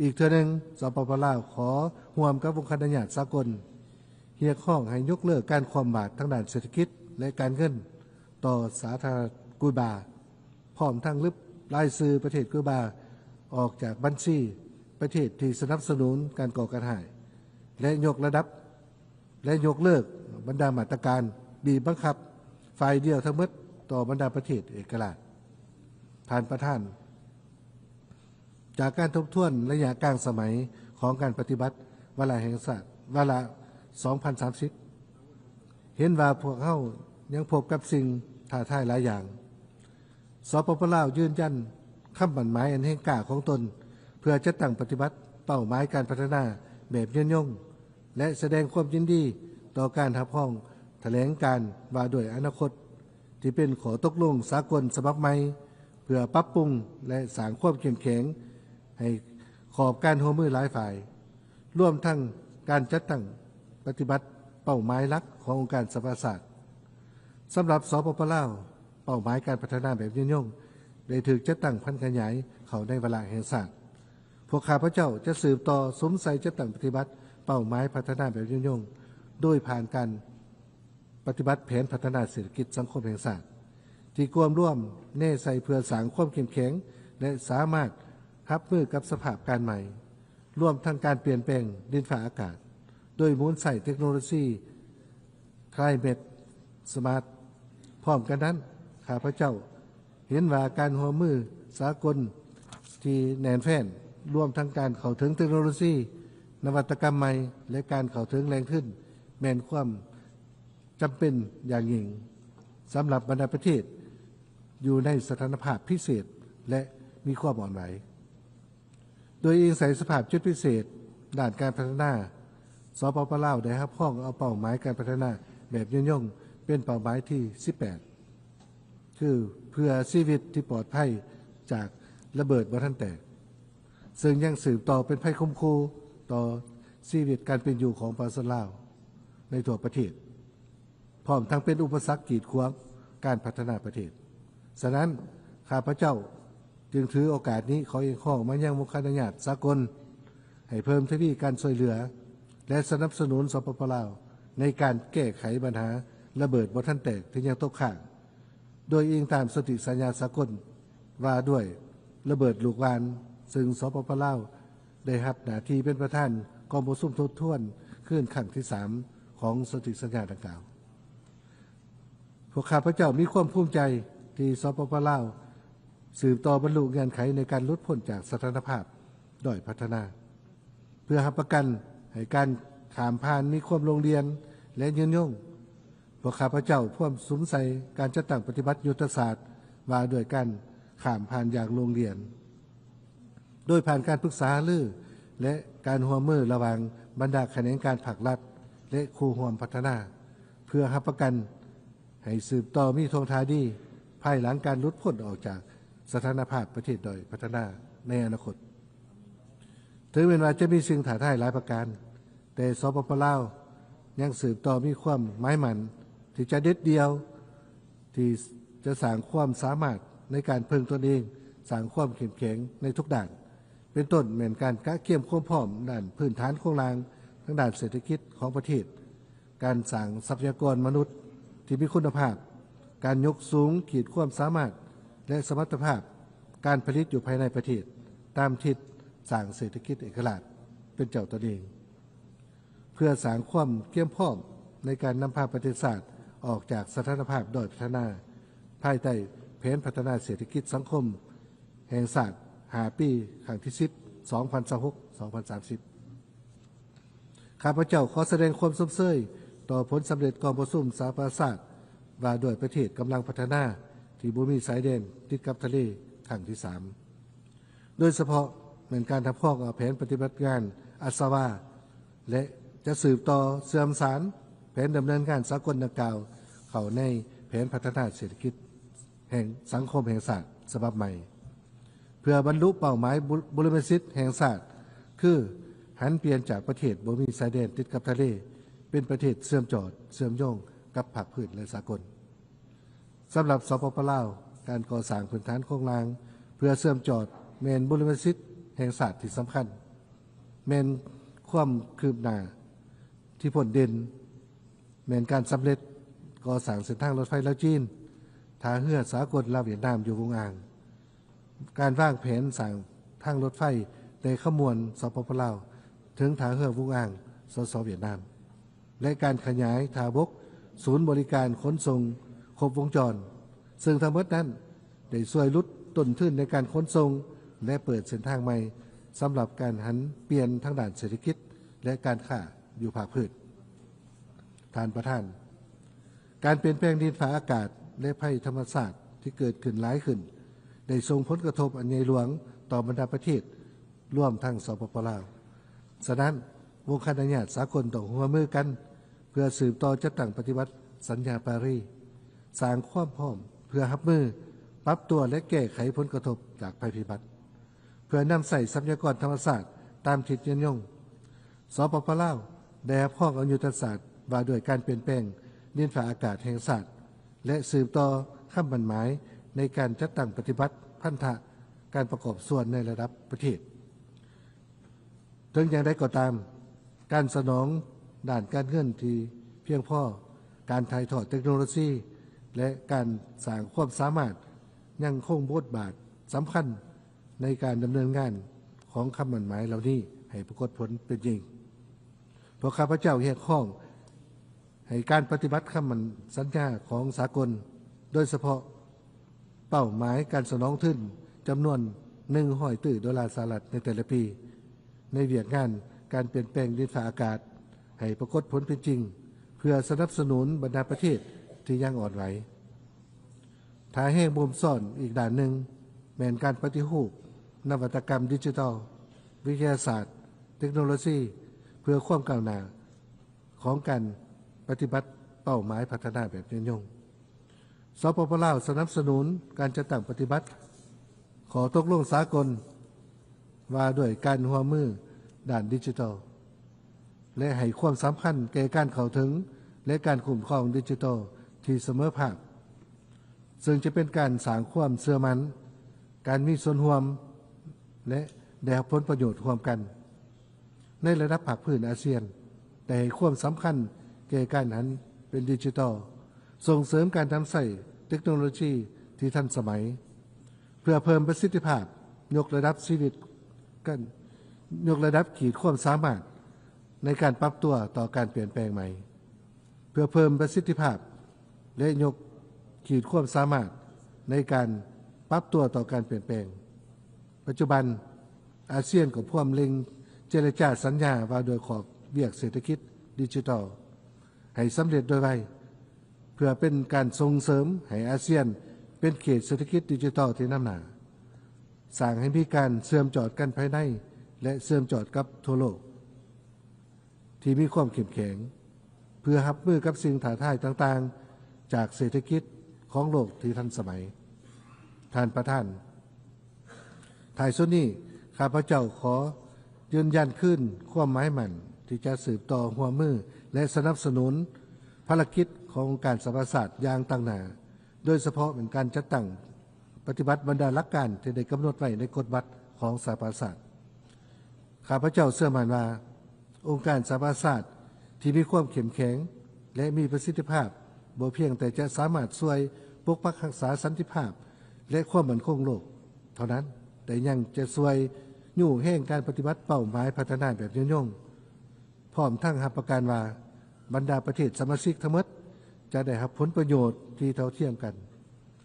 ในโอกาส 80 ปีของการสร้างตั้งองค์การสหประชาชาติในปีนี้ข้าพเจ้าเชื่อมั่นว่าจะเป็นโอกาสสำคัญหนึ่งให้บรรดาผู้นำโลกพร้อมกันปรึกษารือเพื่อสอบหาสองทางแห่งสันติภาพให้สามารถพร้อมกันผ่านพาสิ่งท้าทายในปัจจุบันและให้ประชาคมโลกสามารถดำรงชีวิตในสันติภาพความสงบสุขยุติธรรมและศิวิไลซ์ขอขอบใจ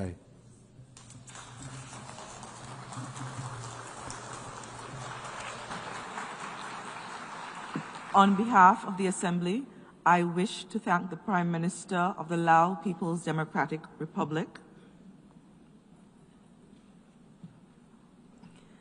the Assembly will hear an address by His Excellency Nikol Pashinyan, Prime Minister of the Republic of Armenia. I request protocol to escort His Excellency and invite him to address the Assembly.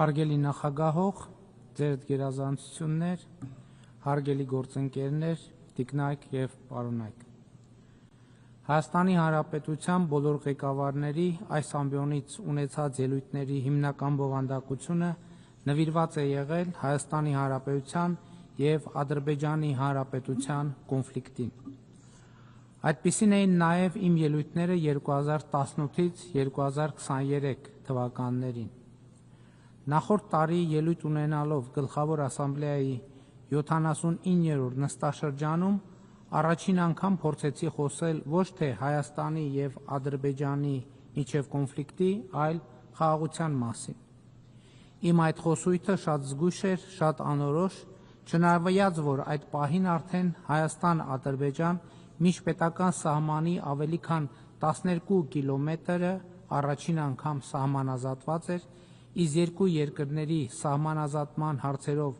հանձնաժողովների համատեղ աշխատանքի կանոնակարգը ստորագրված երկու երկրների փոխվարչապետերի կողմից։ Իմ այդ ելույթից հետո Հայաստան-Ադրբեջան հարաբերություններում տեղի են ունեցել շրջադարձային իրադարձություններ։ Նախ սահմանազատման հանձնաժողովների համատեղ գործունեության կանոնակարգը վավերացվեց թե Հայաստանում, թե Ադրբեջանում, ստանալով բարձրագույն իրավաբանական ուժ։ Սա Հայաստանի եւ Ադրբեջանի միջև ստորագրված եւ վավերացման ընթացակարգ անցած առաջին երկկողմ միջազգային փաստաթուղթն է։ Դրանում 1991 թվականի դեկտեմբերի 21-ի Ալմա-Աթայի հռչակագիրը արձանագրված է որպես երկու երկրների սահմանազատման բազային սկզբունք, խոսքը միջպետական սահմանների սահմանազատման մասին է։ Ահա ուրեմն նախորդող շրջանի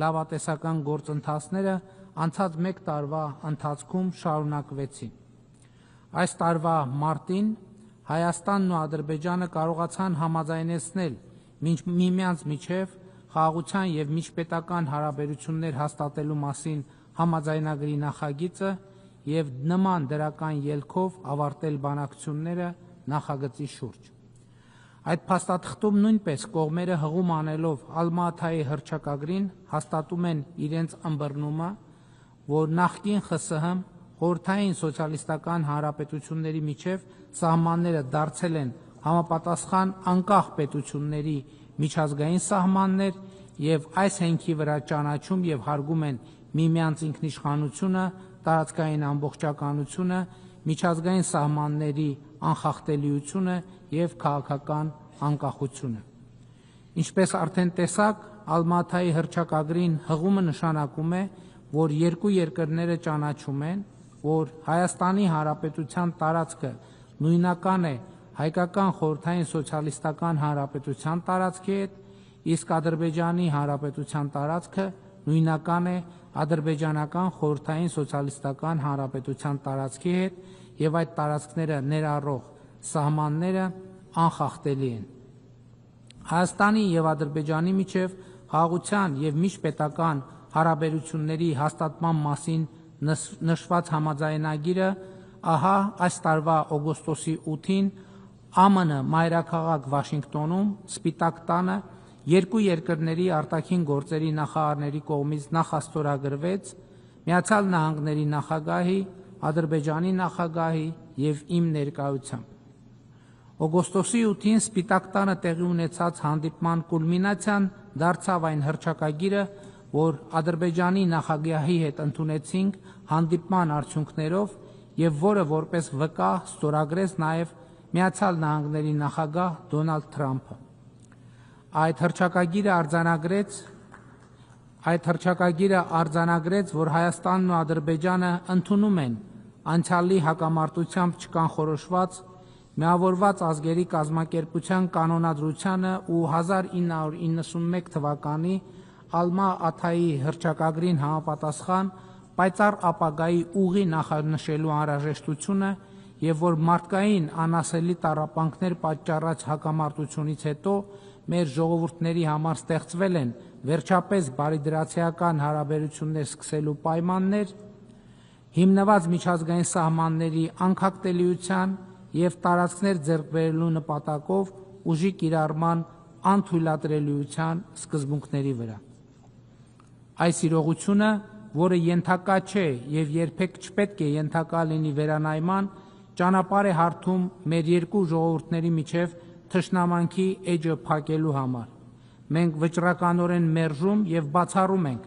վրեժխնդրության ցանկացած փորձ ներկայում եւ ապագայում, ասվում է հռչակագրում։ Նույն փաստաթղթում մենք Հայաստանի եւ Ադրբեջանի ղեկավարներս վերահաստատեցինք ներպետական, երկկողմ եւ միջազգային փոխադրումների համար երկու երկրների միջև հաղորդակցությունների բացման կարևորությունը, հիմնված պետությունների ինքնիշխանության, տարածքային ամբողջականության եւ իրավազորության հարգման վրա, տարածաշրջանում ու նրա հարևանությամբ խաղաղությունը, կայունությունն ու բարգավաճումը խթանելու նպատակով։ Այս ջանքերը կներառեն Ադրբեջանի Հանրապետության հիմնական մասի եւ Նախճեվանի ինքնավար հանրապետության միջև Հայաստանի Հանրապետության տարածքով անխոչնդոտ հաղորդակցությունը, Հայաստանի Հանրապետության համար միջազգային ու ներպետական հաղորդակցության փոխադարձ առավելություններով։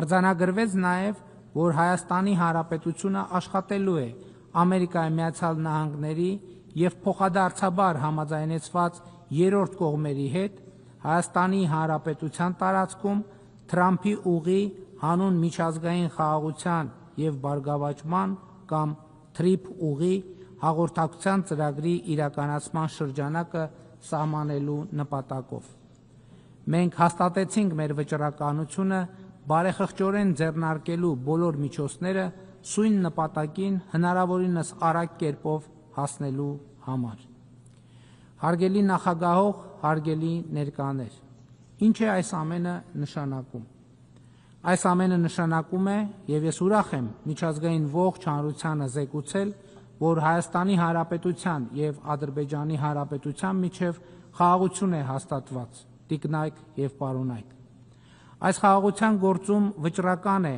Ամերիկայի Միացյալ Նահանգների նախագահ Դոնալդ Թրամփի դերը, ում նվիրվածությունը, հետևողականությունն ու սկզբունքայնությունը հնարավոր դարձրին թվում է անհնարինը։ Այս է պատճառը, որ Ադրբեջանի նախագահ Իլհամ Ալիևի հետ մենք համաձայնեցրել ենք նախագահ Տրամփին Նոբելյան մրցանակի, խաղաղության Նոբելյան մրցանակի ներկայացնելու մեր համատեղ որոշումը, որովհետև մեր սեփական օրինակով տեսանք, որ նախագահ Թրամփը իսկապես նվիրված է խաղաղության գաղափարին։ Ուզում եմ ընդգծել նաև Հայաստանի եւ Ադրբեջանի ժողովուրդների, կառավարությունների եւ խորհրդարանների դերը, առանց որոնց աջակցության իհարկե անհնար կլիներ հասնել այս կետին։ Խաղաղությունը այսպիսով հաստատված է, բայց խաղաղությունը արձակուրդ չէ, այլ աշխատանք,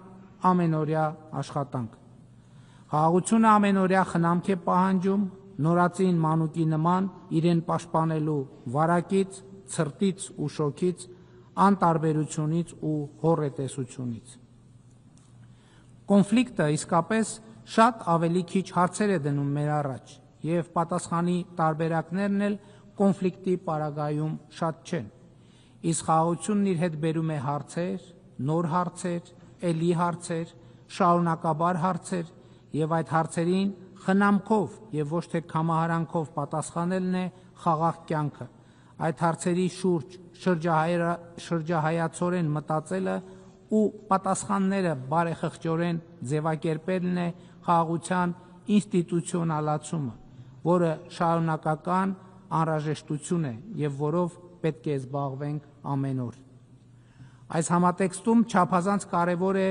գտնվելու վայրը անհայտ անձանց ճակատագրի պարզաբանումը եւ երկարամյա կոնֆլիկտի բերումով անազատության մեջ հայտնված անձանց հարցի հասցեագրումը, որը նույնպես մեր ամենօրյա աշխատանքային օրակարգի մաս է։ Թրիփ ուղի ենթակառուցվածքային նախագիծը գործելու է Հայաստանի Հանրապետության տարածքով, Միացյալ Նահանգներ, Հայաստան երկկողմ ձևաչափով համաձայնեցված բիզնես մոդելով։ Բաղկացած լինելով մի քանի տասնյակ կիլոմետր տարբեր ենթակառուցվածքներից, թրիփ ուղին թե տարածաշրջանային, թե գլոբալ նշանակություն եւ ազդեցություն է ունենալու։ Իդեպ, հաստատված խաղաղության նկատմամբ խնամքի հոգատարության համատեքստում շատ կարևոր է խաղաղամետ, լեգիտիմ եւ համաձայնեցված խոսույթի կիրառումը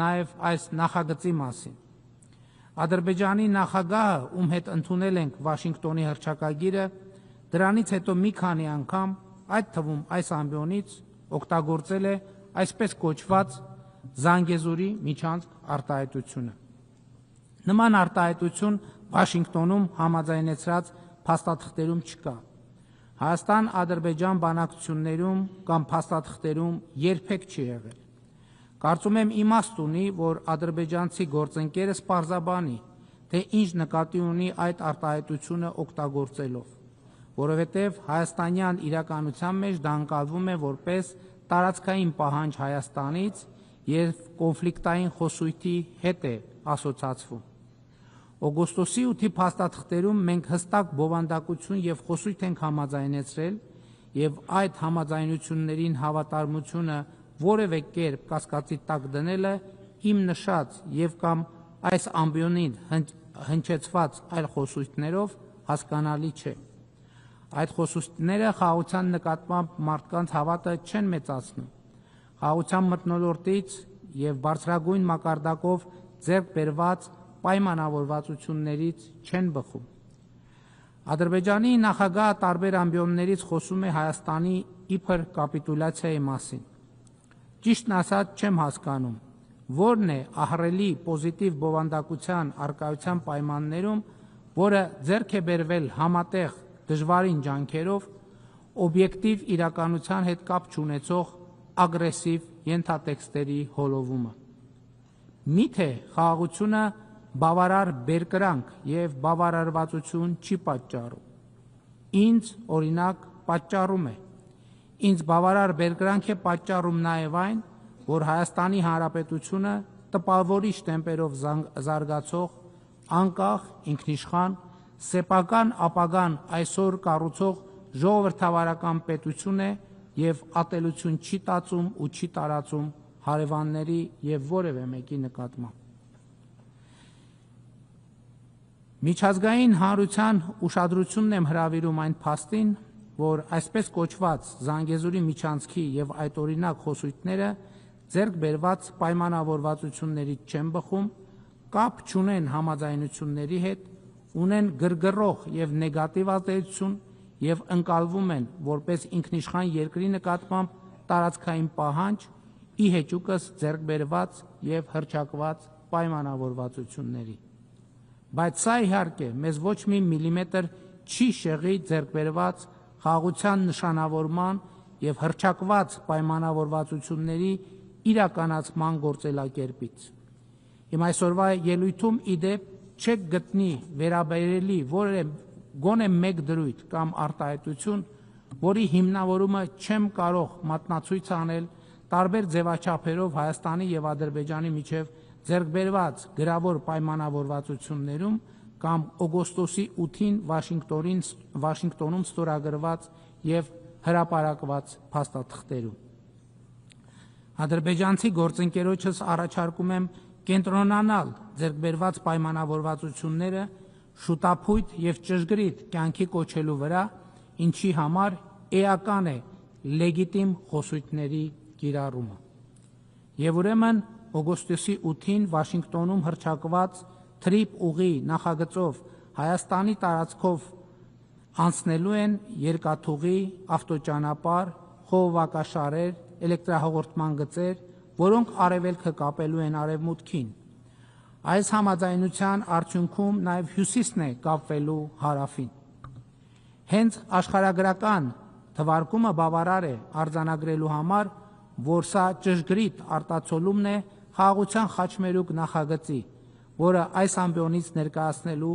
առիթ ունեցել եմ։ Թրիփ ուղի ենթակառուցվածքային նախագիծը բխում է հենց խաղաղության խաչմերուկ ծրագրից, որի կարողությունների զարգացման վերաբերյալ նախագահ Թրամփի հետ երկկողմ հուշագիր ստորագրեցինք օգոստոսի 8-ին Վաշինգտոնում։ Հարկ եմ համարում նշել, որ Վաշինգտոնի հռչակագրի համաձայն ներպետական, երկկողմ եւ միջազգային փոխադրումների համար Հայաստանի եւ Ադրբեջանի միջև հաղորդակցությունների բացումը տեղի է ունենալու պետությունների ինքնիշխանության, տարածքային ամբողջականության եւ իրավազորության հարգման վրա։ Եվ ինչպես արդեն ասեցի, այս ջանքերը կներառեն Ադրբեջանի Հանրապետության հիմնական մասի եւ Նախճեվանի ինքնավար հանրապետության միջև Հայաստանի Հանրապետության տարածքով անխոչնդոտ հաղորդակցությունը Հայաստանի Հանրապետության համար միջազգային ու ներպետական հաղորդակցության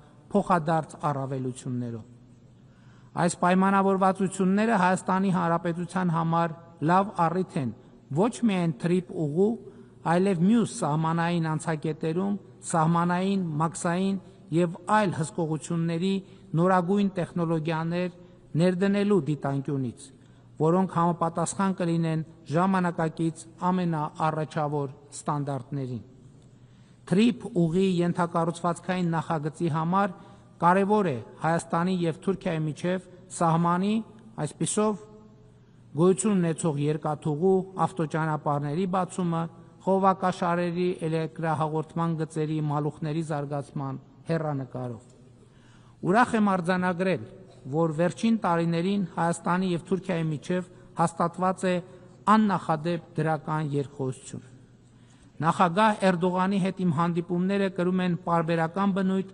վստահելիության շարունակաբար աճող մակարդակով։ Սա մի ձեռքբերում է, որը ես չափազանց բարձր եմ գնահատում եւ համոզված եմ, տեսանելի ապագայում բերելու է դրական արդյունքների, այն է Հայաստանի եւ Թուրքիայի միջև դիվանագիտական հարաբերությունների հաստատման եւ միջպետական սահմանի լիարժեք բացման։ Տիկնայք եւ պարոնայք, վերջին տարիներին Հայաստանի Հանրապետության դիվանագիտական հարաբերությունների աշխարհագրությունը տեսանելիորեն եւ հաճելիորեն ընդլայնվում է։ 30 տարվա անկախությունից ի վեր Հայաստանի Հանրապետությունը դիվանագիտական հարաբերություններ չուներ Սաուդյան Արաբիայի եւ Պակիստանի հետ։ Ուրախ եմ արձանագրել, որ հիմա արդեն մեր երկրների միջև դիվանագիտական հարաբերություններ են հաստատվել, երկխոսություն է տեղի ունենում։ Իսկ Հայաստանի Հանրապետության ավանդական կապերը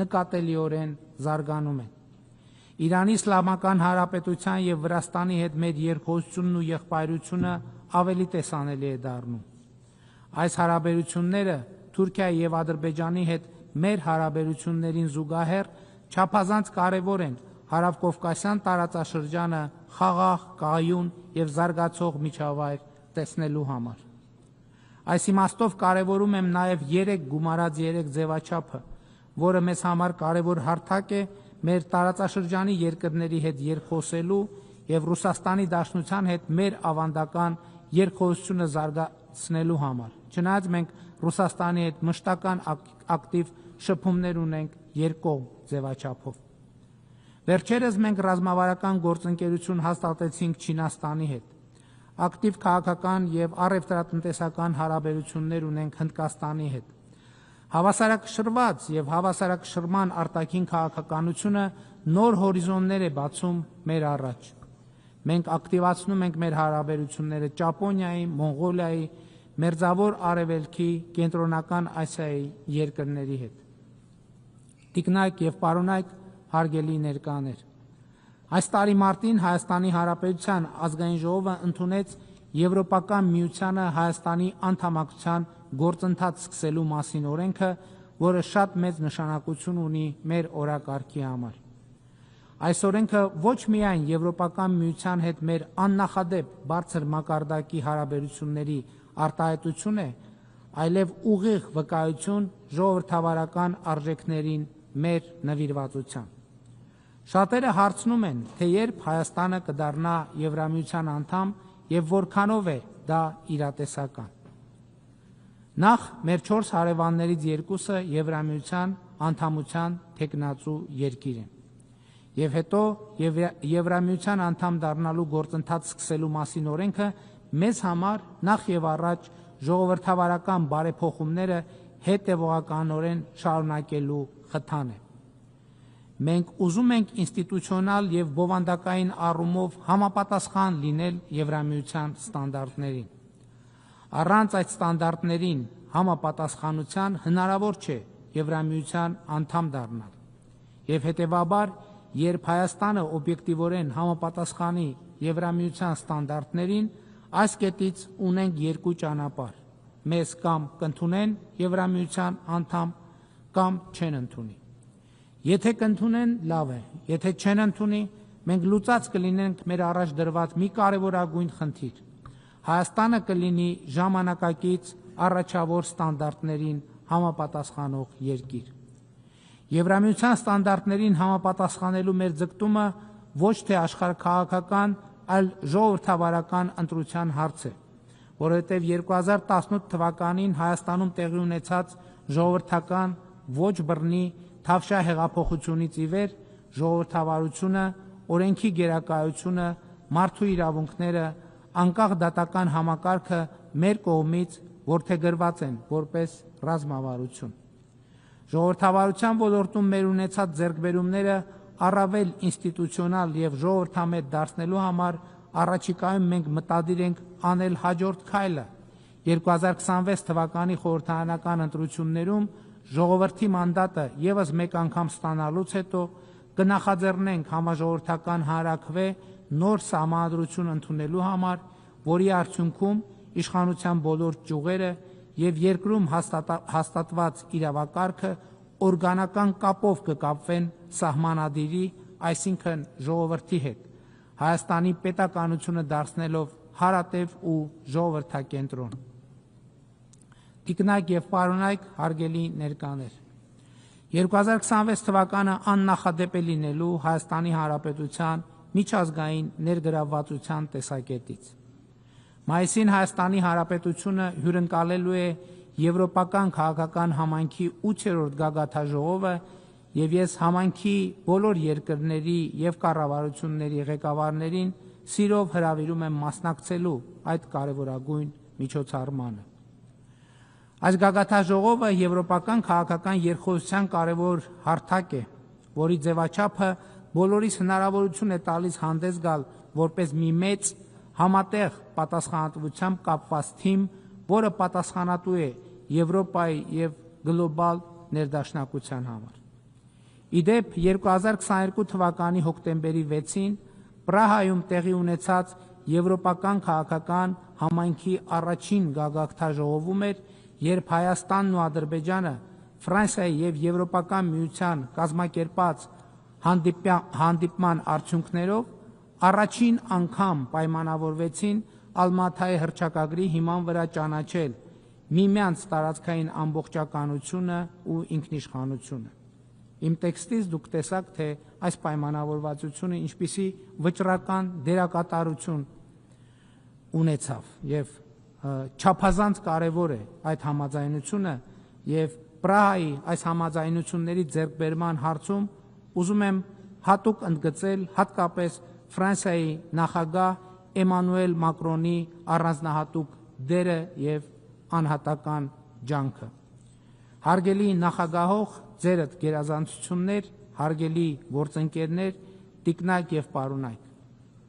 2026 թվականի հոկտեմբերի 18-ից 30-ն էլ Հայաստանում տեղի է ունենալու ՄԱԿ-ի կենսաբանական բազմազանության մասին կոնվենցիայի կողմերի 17-րդ համաժողովը եւ ինձ համար պատիվ է բոլոր երկրների եւ կառավարությունների ղեկավարներին հրավիրել մասնակցելու Երևանյան այդ համաժողովին։ Հույս ունեմ այդ ժամանակ արդեն ՄԱԿ-ի գլխավոր ասամբլեայի 81-րդ նստաշրջանում զեկուցած կլինեմ, որ Հայաստանի եւ Ադրբեջանի միջև խաղաղության եւ միջպետական հարաբերությունների հաստատման մասին համաձայնագիրը առնվազն ստորագրված է, Հայաստանի եւ Թուրքիայի միջև սահմանը բացված, թրիփ ուղի նախագծի ներդրումային ծրագրի մի մեծ հատված արդեն իսկ իրականացված։ Հայաստանի Հանրապետությունը վերահաստատում է իր նվիրվածությունը խաղաղության օրակարգին եւ ձեռք բերված խաղաղությանը։ Համոզված եմ, Ադրբեջանի հետ սերտ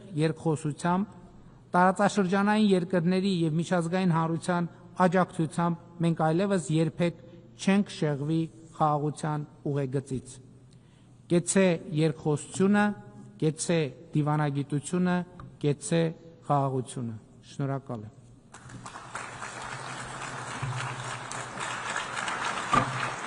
On behalf of the Assembly, I wish to thank the Prime Minister of the Republic of Armenia.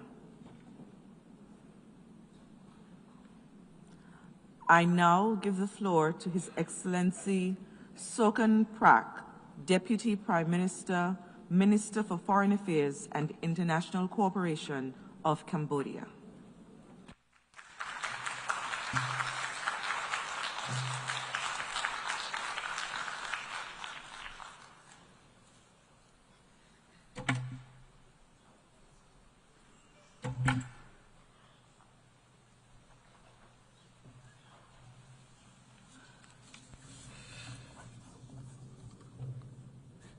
Madame la Présidente, Excellences, Mesdames et Messieurs les délégués, je tiens tout d'abord à féliciter chaleureusement Son Excellence Madame Annalena Baerbock pour son élection à la présidence de la 80e session de l'Assemblée générale des Nations unies. Je félicite Son Excellence Philemon Yang pour la ferme direction dont il a fait preuve au cours de la 79e session. Le pacte pour l'avenir, adopté au cours de son mandat, a trouvé sa place dans le thème de cette année, Mieux ensemble, 80 ans et plus de paix, de développement et de droits de l'homme, illustrant l'esprit de continuité et de coopération qui soutient cet auguste organisme mondial pour rester une lueur d'espoir pour toute l'humanité. Le thème de cette année n'est pas un simple slogan. C'est un rappel solennel que la promesse de l'ONU ne dure que lorsque nous sommes unis, lorsque nous cultivons la solidarité entre les nations et les peuples, et lorsque nous mesurons le succès, non pas uniquement en termes nationaux, mais en fonction du bien-être commun des citoyens du monde. Il y a huit décennies, au lendemain d'une guerre mondiale dévastatrice, les nations, grandes et petites, se sont unies derrière une vision singulière. La paix, le développement et la dignité humaine ne peuvent être garantis que par l'action collective.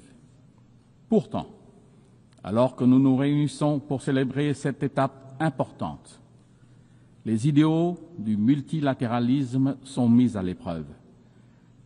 Les divisions géopolitiques se sont aggravées. Les rivalités entre les grandes puissances entravent trop souvent les décisions du Conseil de sécurité, laissant des crises non résolues dans de nombreuses régions du monde et des millions de vies en danger. Le monde est maintenant confronté à la dure réalité que la force fait le droit et que l'interdépendance n'est plus la pierre angulaire de la paix, mais plutôt un outil de menace et de coercition. Si nous croyons vraiment que nous sommes meilleurs ensemble, nous devrons revigorer la confiance dans les institutions multilatérales, investir dans la diplomatie préventive et veiller à ce que l'ONU soit équipée politiquement et financièrement pour répondre de manière décisive et efficace aux défis anciens et émergents. Madam President, Excellencies, ladies and gentlemen, allow me to speak about peace and to do so from lived experience. For decades, war and genocide traumatized our people and destroyed our country.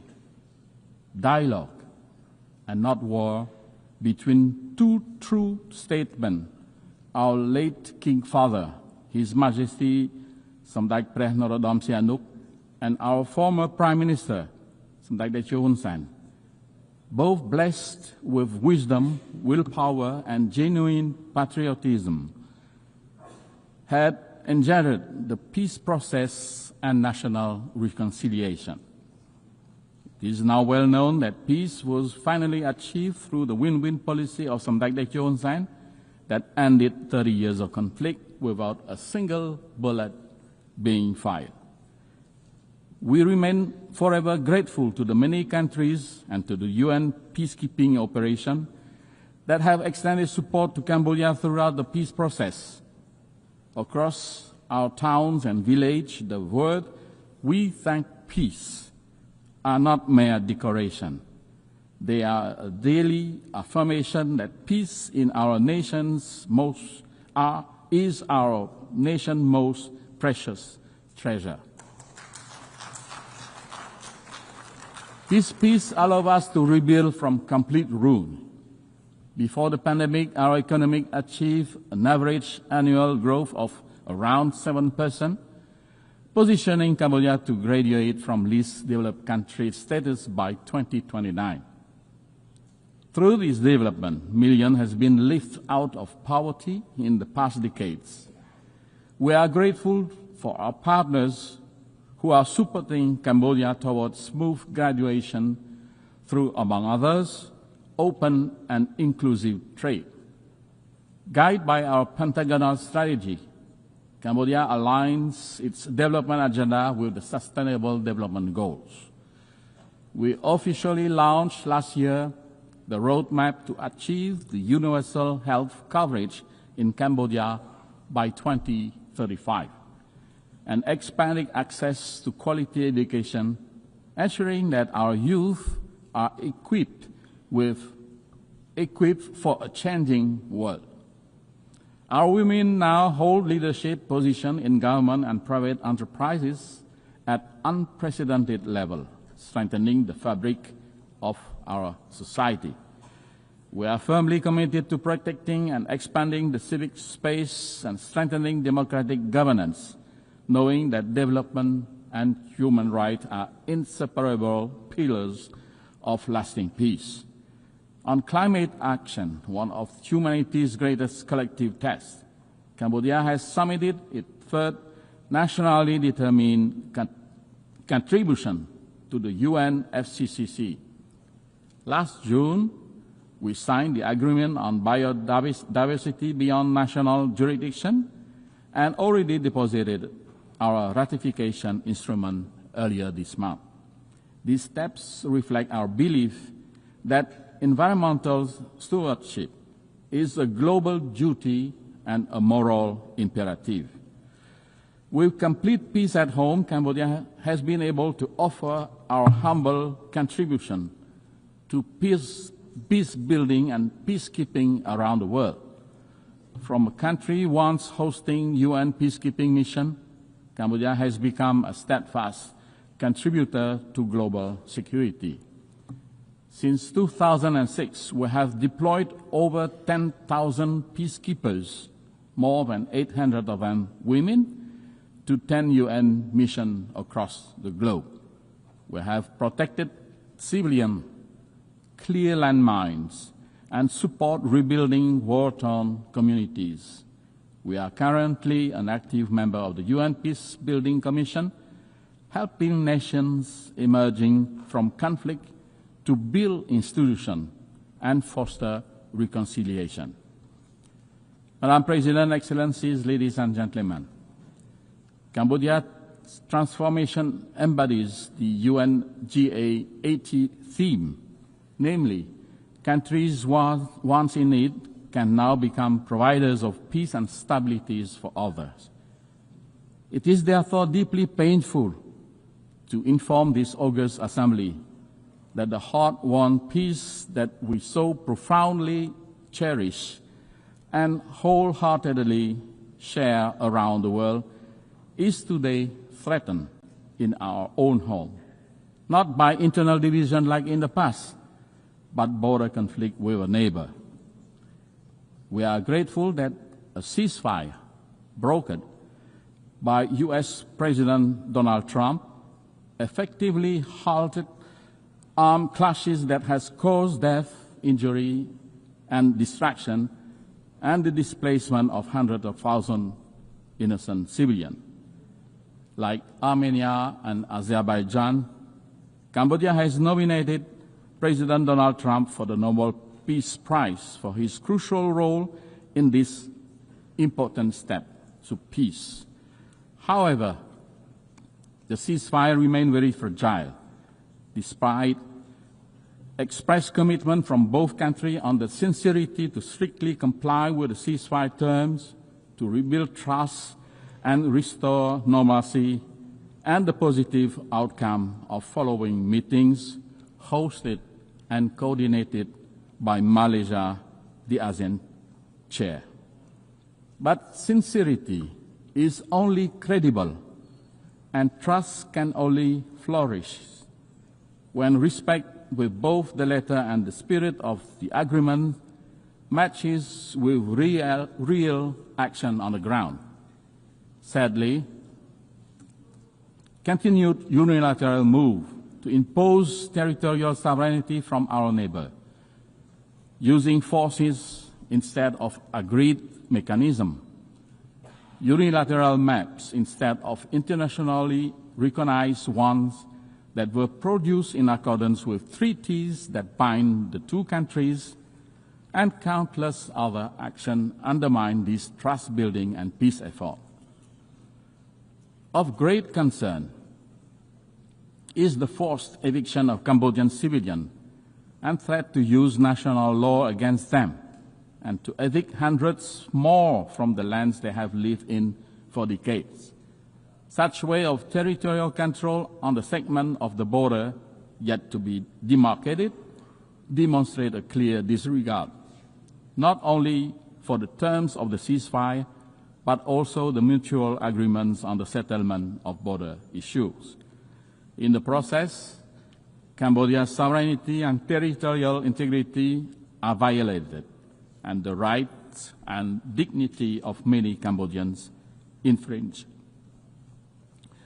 Cambodia has consistently and strictly observed the ceasefire, demonstrating good faith and full transparency in the implementation of its term.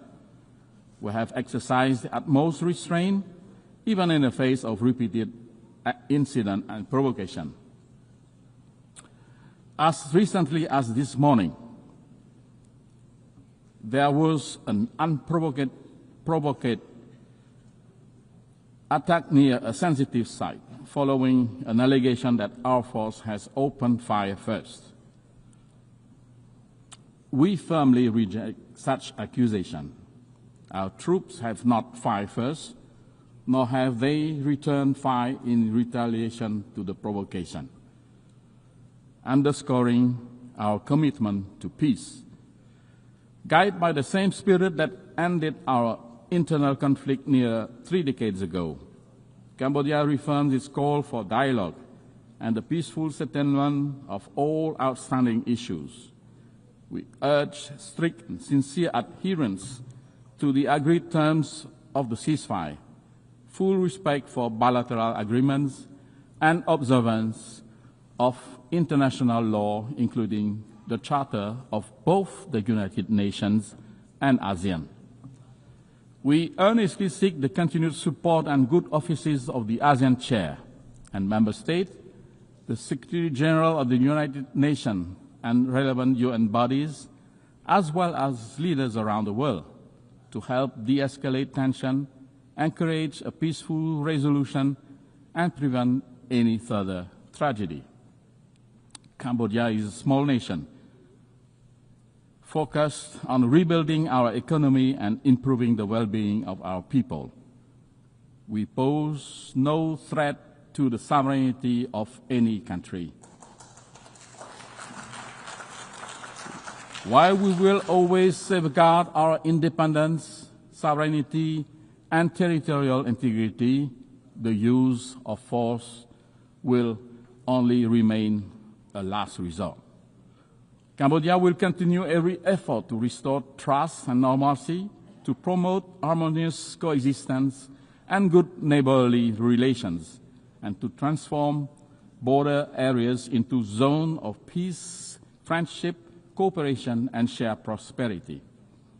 Madam President, Excellencies, ladies and gentlemen, to honor the Founders' vision and meet today's realities, the United Nations itself must adapt. Cambodia support pragmatic, incremental reform that strengthen the UN effectiveness without undermining the Charter. We believe that key priorities include empowering preventive diplomacy and mediation, giving the UN more tools to diffuse crises before they erupt, strengthening the General Assembly, which is the most representative body, by giving its resolution greater follow-up capacity and moral weight, expanding non-permanent Security Council seat to better reflect today's multipolar world and enhance legitimacy of the Council, enhancing peacekeeping and border monitoring missions, especially in dispute areas, so that small states have equal access to mediation and protection. Complementary measures such as funding, technology, and gradual legal adjustment can turn broad reform principles into concrete progress.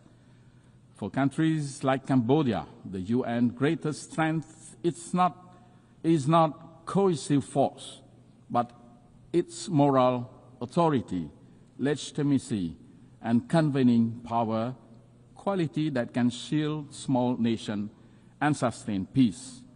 As we commemorate 80 years of the United Nations, let us honor the vision of its founders by choosing cooperation over confrontation, dialogue over division, and hope over despair.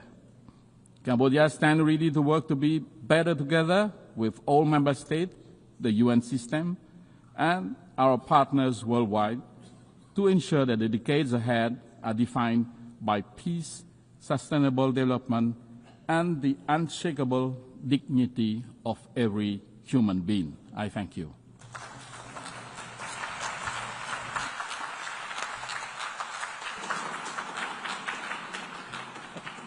I thank the Deputy Prime Minister, Minister for Foreign Affairs and International Cooperation of Cambodia. I now give the floor to His Excellency Sergei Lavrov, Minister for Foreign Affairs of the Russian Federation.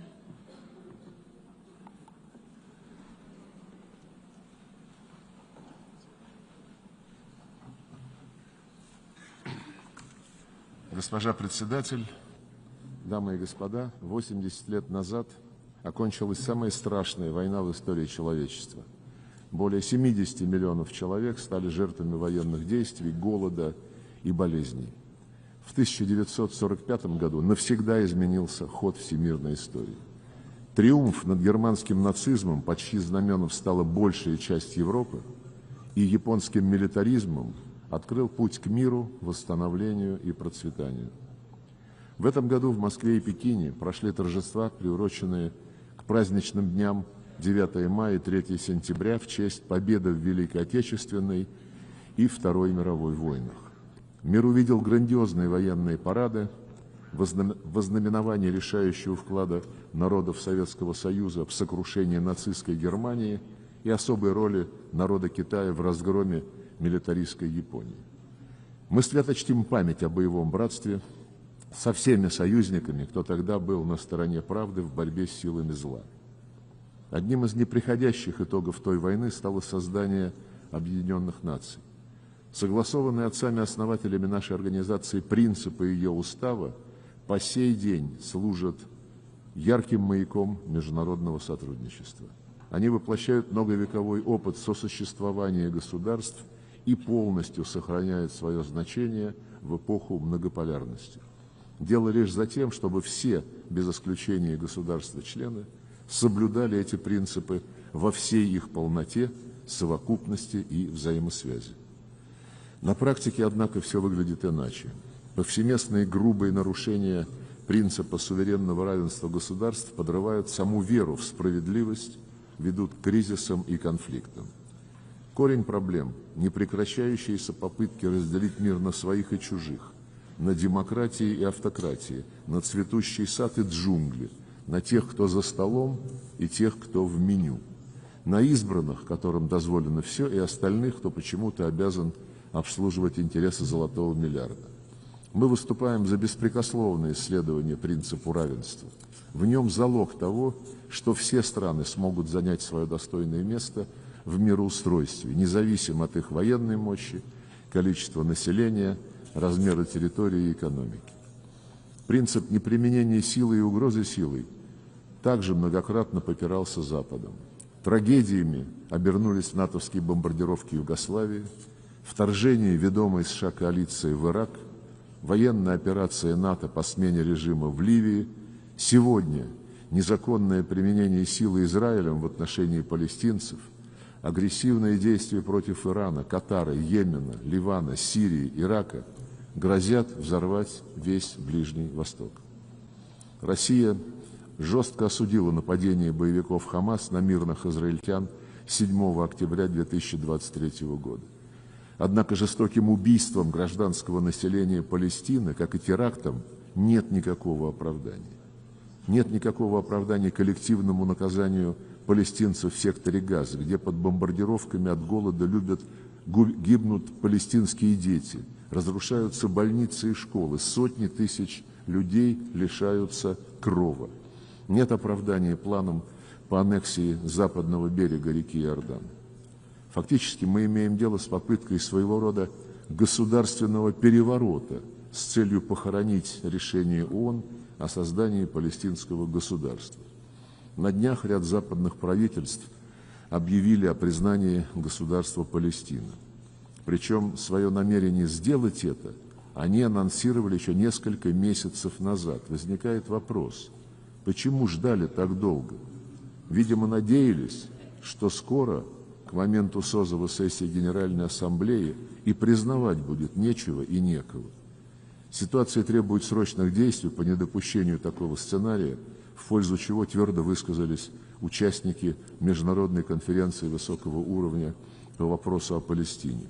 Заслуживают осуждения удары по иранским объектам, находящимся под гарантиями МАГАТЭ, а затем и по столице Катара, в тот момент, когда там велись переговоры с Хамас с участием, в том числе, американских посредников. Вчера в Совете Безопасности Запад отверг рациональное предложение Китая и России продлить срок действия договоренности 2015 года по иранской ядерной программе, чтобы дать время дипломатии. Это окончательно разоблачило курс Запада на саботаж поиска конструктивных решений в Совете Безопасности и его стремление добиваться от Тегерана односторонних уступок путем шантажа и давления.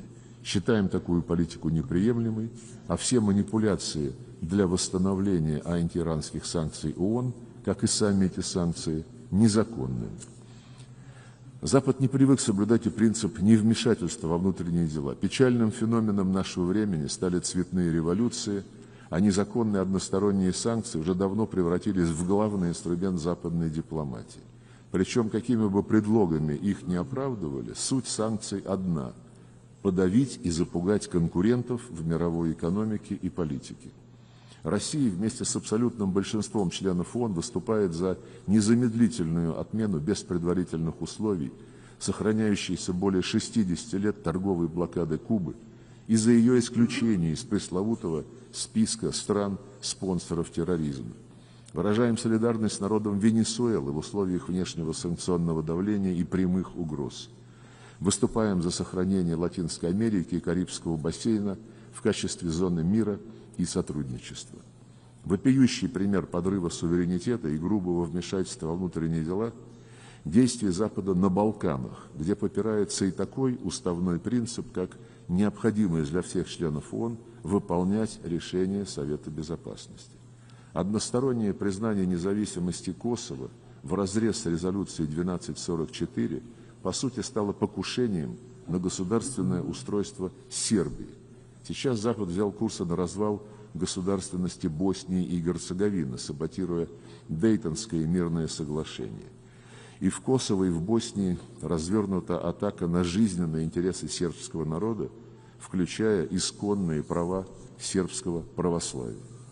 Точно так же киевский режим, захвативший власть в результате организованного Западом антиконституционного госпереворота в 2014 году, взял курс на ликвидацию и канонической Украинской православной церкви, и на законодательное истребление русского языка во всех сферах – образования, культуре, СМИ. Украина – единственная страна в мире, законодательно запретившая использование родного языка почти половины своего населения. Арабский язык не запрещен в Израиле, а иврит в арабских странах и Иране, а русский на Украине запрещен. Напомню, что в статье 1 Устава говорится о необходимости уважения к правам человека и основным свободам для всех, без различия расы, пола, языка и религии. Европа об этом молчит, будучи одержима утопической целью нанести России стратегическое поражение. Ради этого украинскому режиму дозволено все, включая теракты против политиков и журналистов, пытки и внесудебные казни, неизбирательные бомбардировки гражданских объектов, безрассудные диверсии против атомных электростанций. Россия, как не раз подчеркивал президент Путин, с самого начала была и остается открытой к переговорам по устранению первопричин конфликта. Безопасность России, ее жизненные интересы должны быть надежно гарантированы. Права русских и русскоязычных людей на территориях, остающихся под контролем киевского режима, должны быть восстановлены в полном объеме. На этой основе готовы вести речь о гарантиях безопасности Украины. Пока же ни у Киева, ни у его европейских спонсоров не просматривается осознание остроты момента и готовности договариваться по-честному. Североатлантический альянс продолжает экспансию вплотную к нашим границам, вопреки данным еще советским лидерам заверениям не продвигаться ни на дюйм на восток. Вопреки принятым членами НАТО в ОБСЕ обязательствам соблюдать принцип неделимости безопасности, не укреплять собственную безопасность за счет других, не претендовать на доминирование. Мы неоднократно предлагали натовским столицам уважать свои обязательства и договориться о юридически обязывающих гарантиях безопасности. Наши предложения и 2008 года, и последующие, и в том числе в декабре 2021 года, были проигнорированы и игнорируются по сей день. Более того, все чаще звучат угрозы применения силы против России, которая обвиняет в том, что она чуть ли не планирует напасть на Североатлантический альянс и Евросоюз. Президент Путин не раз развенчивал подобные провокации. У России не было и нет подобных намерений, однако любая агрессия против моей страны получит решительный отпор. На этот счет не должно быть никаких сомнений у тех в НАТО и Евросоюзе, кто не только убеждает своих избирателей в неизбежности войны с Россией и заставляет их затягивать пояса, но и в открытую заявляет о подготовке к нападению на нашу Калининградскую область и другие российские территории. Определенные надежды связываем с продолжением российско-американского диалога, особенно после саммита на Аляске. В подходах нынешней администрации США видим стремление не только способствовать поиску реалистичных путей урегулирования украинского кризиса, но и желание развивать прагматичное взаимодействие, не вставая в идеологическую позу. На России и США лежит особая ответственность за положение дел в мире, за избежание рисков, способных ввергнуть человечество в новую войну. Поддержанию стратегической стабильности призвана способствовать новая инициатива Российской Федерации, выдвинутая президентом Путиным 22 сентября, о готовности придерживаться центральных количественных ограничений по договору о стратегических наступательных вооружениях в течение 1 года после истечения срока его действия 5 февраля 2026 года. При условии, что Соединенные Штаты будут действовать аналогичным образом и не предпримут шагов, нарушающих существующие соотношения потенциалов сдерживания. Считаем, что реализация нашего предложения позволит создать условия, необходимые для избежания гонки стратегических вооружений, сохранения приемлемого уровня предсказуемости в ракетно-ядерной сфере и улучшения общей атмосферы в российско-американских отношениях. Коллеги, в декабре этого года мы отметим 65-летие принятия Генассамблеи Декларации о предоставлении независимости колониальным странам и народам. Процесс деколонизации, при ведущей роли Советского Союза, стал прямым следствием реализации права наций на самоопределение. Народы Африки и Азии отказались жить под гнетом колонизаторов, точно так же, как после госпереворота 2014 года на Украине Крым, Донбасс и Новороссия отказались подчиниться незаконно захватившему власть киевскому неонацистскому режиму, который не только не представляет интересы их населения, но и развязал против него войну. И в том и другом случае был реализован принцип, закрепленный в 1776 году в Декларации о независимости и впоследствии не раз подтвержденный многими американскими президентами. Принцип такой: правительства получают свою легитимность с согласия управляемых. Как колонизаторы, так и киевский режим не имели никакого согласия народов, которыми пытались управлять. Этот принцип, кстати, был единогласно подтвержден в Декларации ООН 1970 года, где прямо сказано: все должны уважать территориальную целостность тех стран, чьи правительства представляют весь народ, проживающий на соответствующей территории. Сегодня Африка и весь глобальный юг переживают новые пробуждения, добиваясь полной независимости, и ООН не должна оставаться в стороне. В декабре прошлого года была одобрена резолюция Генеральной Ассамблеи «Искоренение колониализма во всех его формах и проявлениях». Призываем в качестве следующего шага принять решение об объявлении 14 декабря Международным днем борьбы с колониализмом. Приветствуем роль группы друзей в защиту Устава ООН в консолидации усилий по противодействию неоколониальным и иным дискриминационным практикам в отношении мирового большинства и приглашаем все независимые государства войти в состав участников этой инициативы и этой группы. Существующий баланс сил в мире кардинально отличается от того, который был установлен 80 лет назад. Процесс деколонизации, другие масштабные потрясения изменили политическую карту планеты. Мировое большинство громко заявляют о своих правах. Особую роль играют Шанхайская организация сотрудничества, БРИКС, как механизмы согласования стран глобального Юга и Востока, укрепляется влияние Африканского союза, СИЛАК и других региональных объединений. Эти новые реалии пока не нашли должного отражения в системе институтов нашей организации. Особенно важен вопрос реформы Совета Безопасности. Россия выступает за его демократизацию исключительно через расширение представленности Азии, Африки и Латинской Америки. Поддерживаем заявки Бразилии и Индии на постоянную прописку в Совете при одновременном исправлении исторической несправедливости в отношении Африки в параметрах, которые согласованы самими странами континента. Недавно генеральный секретарь Гутерреш предложил комплексную реформу ООН. Мы не против открытого обсуждения этой инициативы. Ориентиром должно быть возвращение ООН к основополагающим принципам, которые закреплены в ее уставе и которые Запад долгие годы стремится подменить своим порядком, основанным на правилах. Важно, чтобы работа велась транспарентно, с участием и при учете интересов всех государств-членов. Призываем генерального секретаря, всех сотрудников секретариата неукоснительно следовать принципам беспристрастности и равноудаленности в соответствии со статьей 100 Устава. Нельзя допускать попыток дворцового переворота в секретариате, его приватизации небольшой группой стран. Состав секретариата должен отражать новые реалии, обеспечивать справедливую представленность стран мирового большинства. Рассчитываем на конструктивное обсуждение вопросов развития организации на специальном заседании Совета Безопасности, которое Россия в качестве председателя планирует организовать в День ООН 24 октября. Реформа ООН лишь часть комплексной задачи преобразования всей системы глобального управления, включая подлинную демократизацию МВФ, Всемирного банка и ВТО, соразмерно весу и роли глобального Юга и Востока в мировых экономике, финансах и торговле.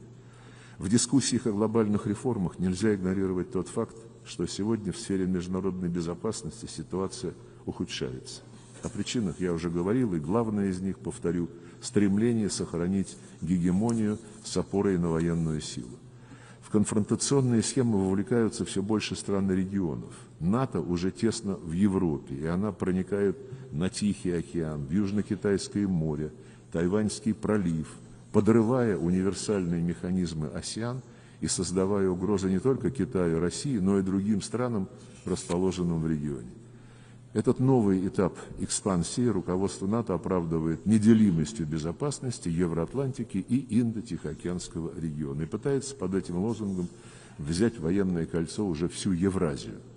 Россия с единомышленниками предлагает конструктивную альтернативу этому опасному курсу – строить в Евразии архитектуру равной и неделимой безопасности не для членов НАТО и их союзников, а для всех, без исключения, стран и объединений континента, включая ШОС, СНГ, АСЕАН, Евразес, ОДКБ, Совет сотрудничества арабских государств залива и другие. С этой целью Беларусь и Россия, как партнеры по союзному государству, предлагают разработать Евразийскую хартию многообразия и многополярности в 21 веке.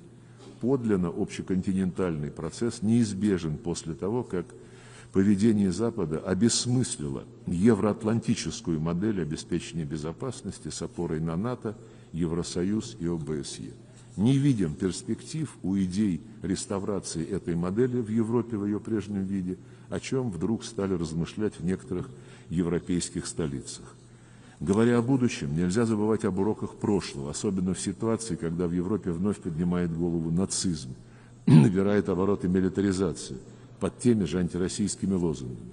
Это вызывает тем большую тревогу, что ряд политических деятелей, оказавшихся у власти в Брюсселе и некоторых столицах стран ЕС и НАТО, всерьез начинают рассуждать о Третьей мировой войне как о вероятном сценарии.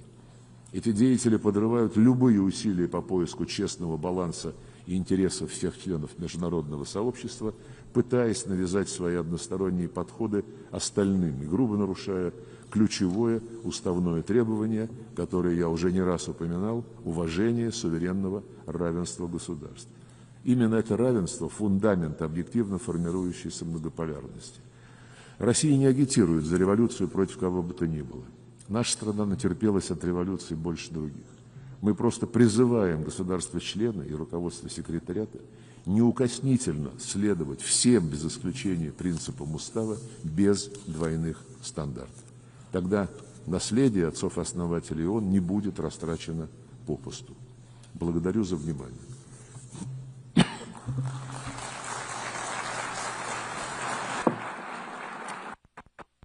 On behalf of the Assembly, I thank the Minister for Foreign of the Federation. I now give the floor to His Excellency Bruno Eduardo Rodriguez Barrera, Minister for Foreign Affairs of Cuba.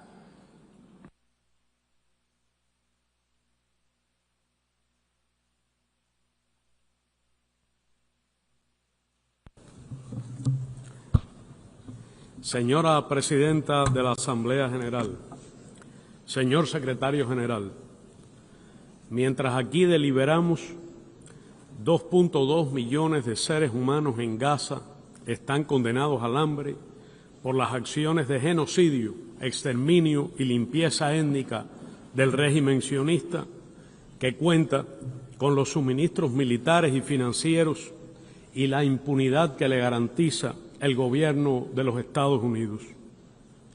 A nombre del gobierno y del pueblo de Cuba, reitero la más firme solidaridad con el pueblo palestino y con su justa causa a favor de la libertad, la independencia y el fin de la ocupación sionista. Si el Consejo de Seguridad se muestra impotente por motivo del veto que Estados Unidos ejerce o amenaza con ejercer y no es capaz de tomar medidas efectivas para cesar la barbarie, esta Asamblea General tiene el deber y la capacidad de impulsar medidas concretas sin demora. Como mínimo, debe declarar de modo inequívoco el derecho de Palestina a ser un Estado miembro de la ONU en sus fronteras previas a 1967, su capital en Jerusalén Oriental y con el derecho al regreso de los refugiados. 11 millones de personas, 3 millones de ellos niños, mueren cada año de hambre y enfermedades asociadas. La crisis climática está destruyendo naciones y vidas, devastando comunidades y economías. Un puñado de países y personas acumula más riqueza que la gran mayoría de todos nuestros países juntos. Las colosales desigualdades frenan e impiden el desarrollo sostenible. No ha habido una respuesta global eficaz a los graves desafíos actuales. No podría haberla porque el orden mundial vigente refleja una era pasada cuando la mayoría de los países en desarrollo ni siquiera existían como estados independientes. Hace 80 años, la ONU se fundó con apenas 51 estados miembros. Hoy somos 193. La prioridad más urgente es crear un nuevo orden internacional que garantice la paz, el derecho al desarrollo, la igualdad soberana, la participación y representación de los países en desarrollo en las decisiones de política a nivel global, que proporcione el bien común y la prosperidad en armonía con la naturaleza y asegure el ejercicio de todos los derechos humanos a todas las personas. Aspiremos a una nueva coexistencia civilizada en la que prevalezcan la solidaridad, la cooperación internacional y el arreglo pacífico de controversias como alternativas a la guerra, al uso de la fuerza, la agresión, la ocupación. Una nueva coexistencia opuesta a las aspiraciones de dominación y hegemonismo unipolares. Un orden sin bloqueos ni medidas coercitivas unilaterales, basado en el multilateralismo y con pleno respeto a la Carta de las Naciones Unidas y el derecho internacional. Aún con sus limitaciones, Naciones Unidas sigue siendo la instancia más representativa de la comunidad internacional. Tenemos el deber de protegerla y fortalecerla en su esencia intergubernamental, en sus bases democráticas que no pueden diluirse en agendas generalizadoras, sujetas a prioridades y reglas caprichosas impuestas por quien aporta el mayor financiamiento. Es necesario resaltar el papel central de la Asamblea General como su órgano más democrático y representativo. La iniciativa ONU 80, lanzada por el secretario general, debe tener como objetivo principal fortalecer el carácter intergubernamental de las Naciones Unidas y su capacidad para enfrentar mejor los retos acuciantes del presente. Es preciso rechazar la propuesta amenazante de una nueva doctrina a la que llaman paz mediante la fuerza, que equivale a imponer a todos la voluntad arbitraria del imperialismo estadounidense con el uso de la amenaza, la coerción y la agresión. Es una doctrina concebida para satisfacer las ambiciones de un poderío unipolar ya en declive, que responde además a los intereses de las grandes corporaciones transnacionales a costa de los derechos de naciones soberanas y sus pueblos y de los valores sobre los que se edificó esta organización. En el Mar Caribe se cierne hoy la amenaza de la guerra con un despliegue naval y aéreo extraordinario de carácter ofensivo, absolutamente injustificado, con misiles y medios de desembarco y asalto y submarinos nucleares. Se lanzan misiles balísticos de prueba con capacidad nuclear. Estados Unidos esgrime el pretexto del combate al crimen y el tráfico de narcóticos, leyenda en la que nadie en esta sala cree. El ataque y destrucción de lanchas sin identificación, origen o destino conocido, el asesinato o ejecución extrajudicial de civiles, la intercepción de embarcaciones o buques pesqueros y las acciones agresivas de Estados Unidos generan una coyuntura peligrosa que viola el derecho internacional, amenaza la paz y la seguridad regionales. Reafirmamos nuestro enérgico rechazo a las amenazas de agresión contra Venezuela y nuestro total apoyo al gobierno bolivariano y chavista de esa hermana nación latinoamericana y caribeña y a la Unión Popular Militar encabezada por el legítimo presidente Nicolás Maduro Moros. Repudiamos la doctrina Monroe y todo intento de militarización, intervención o dominación imperialista en la América Latina y el Caribe, proclamada como zona de paz en enero de 2014 en La Habana, con la firma de los jefes de Estado y Gobierno de la Comunidad de Estados Latinoamericanos y Caribeños. La acelerada carrera armamentista entraña una competencia en el campo de la muerte y la destrucción, con el empleo de extraordinarios recursos financieros y materiales que podrían destinarse a la mitigación de la pobreza, el desarrollo y la cooperación. Entre tanto, las magras metas de la Agenda 2030 no podrán cumplirse. Se ignoran los compromisos de ayuda oficial al desarrollo y disminuye el financiamiento para el enfrentamiento del cambio climático.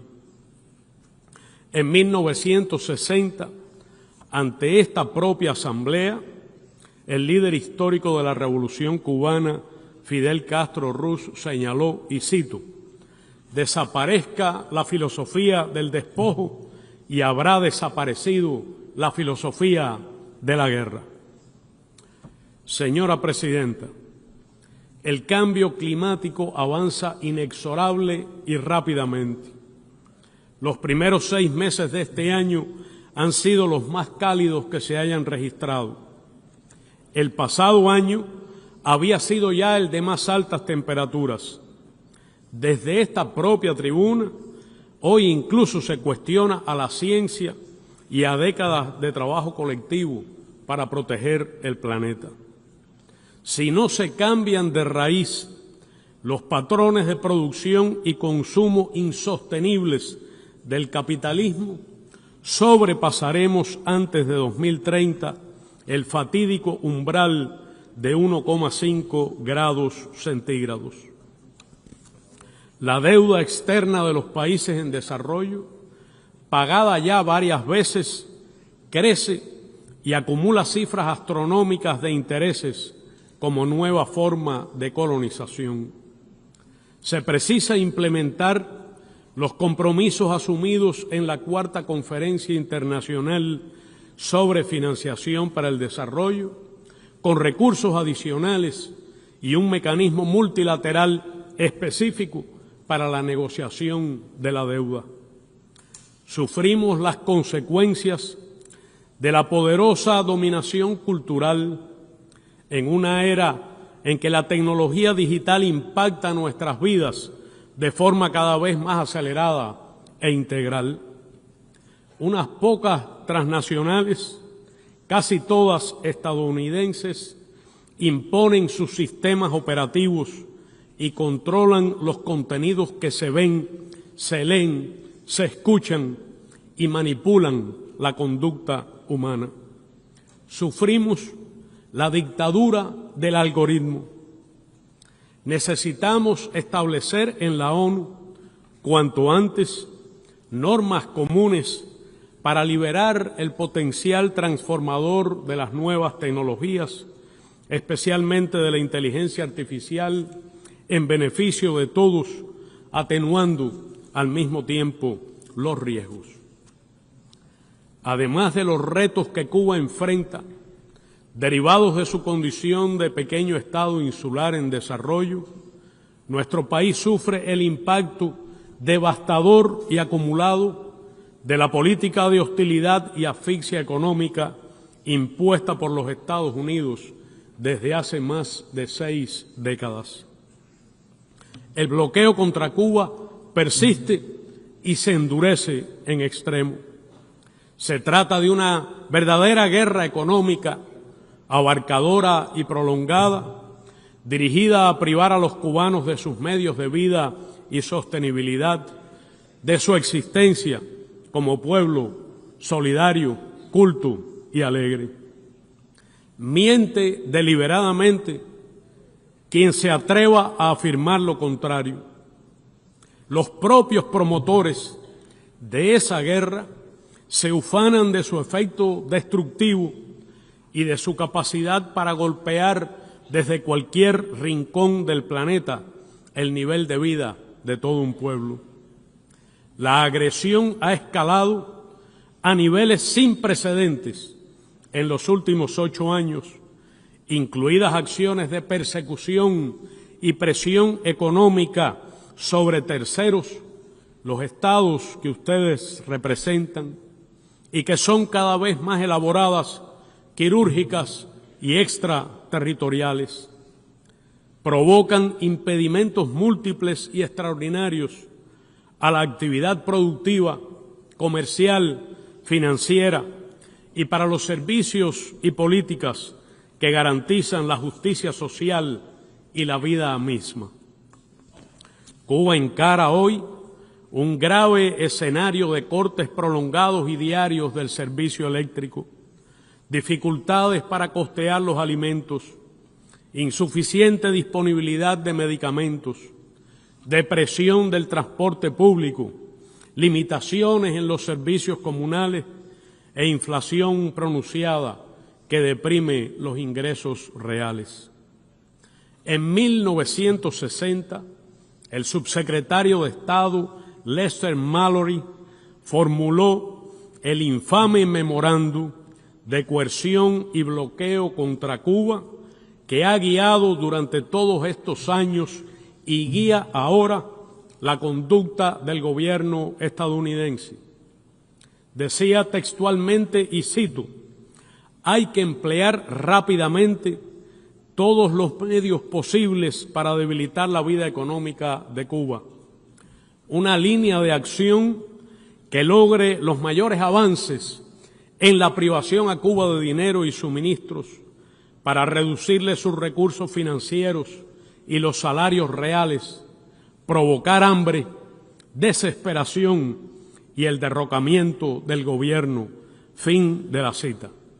El secretario de Estado de los Estados Unidos es hoy la reencarnación de ese sujeto macabro. Señora Presidenta, Cuba es un país víctima del terrorismo y lo fue por décadas víctimas del terrorismo de Estado de los Estados Unidos. Durante años y aún hoy se organizan y financian contra nuestro país actos terroristas desde territorio estadounidense. Viven aquí tranquilamente y con absoluta impunidad reconocidos perpetradores de actos horrendos de agresión contra el pueblo cubano, con un saldo de miles de muertes, de mutilados y cuantioso daño material.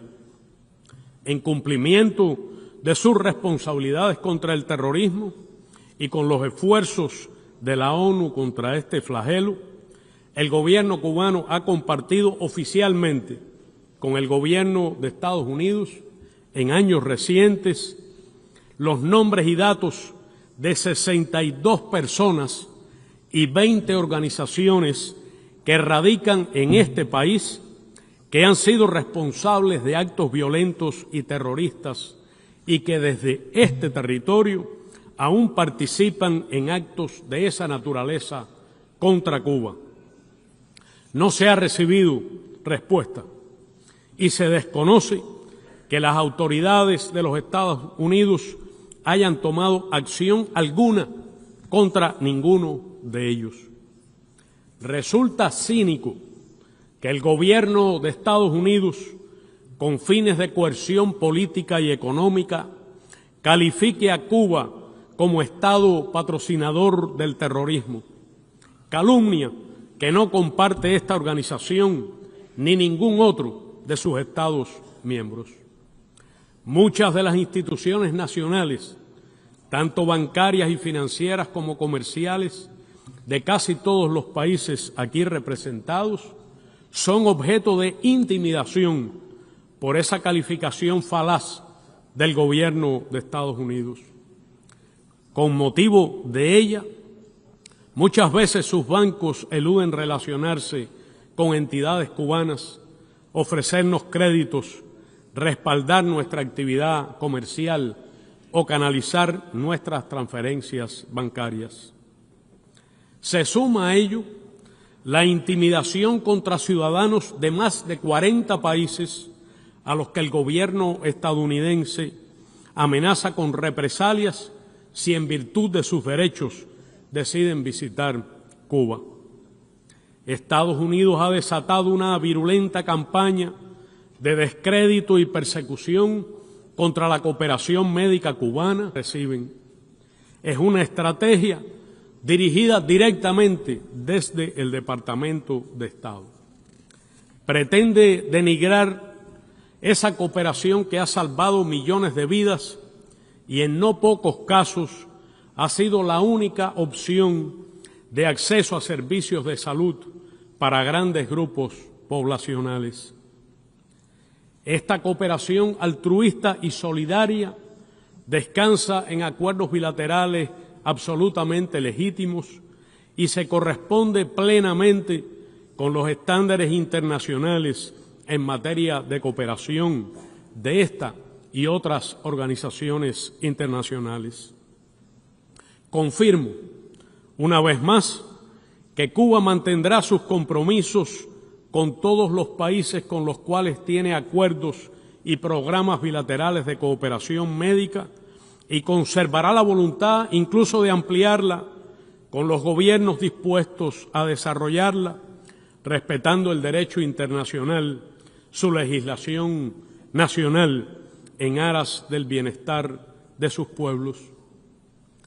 Desde 1963, casi el mismo tiempo que data del memorando del señor Mallory, 605.000 médicos y especialistas cubanos han realizado en decenas de países más de 17 millones de cirugías y asistido más de 5 millones de partos. En este momento, más de 24.000 profesionales de la salud prestan y prestarán sus servicios en 56 países.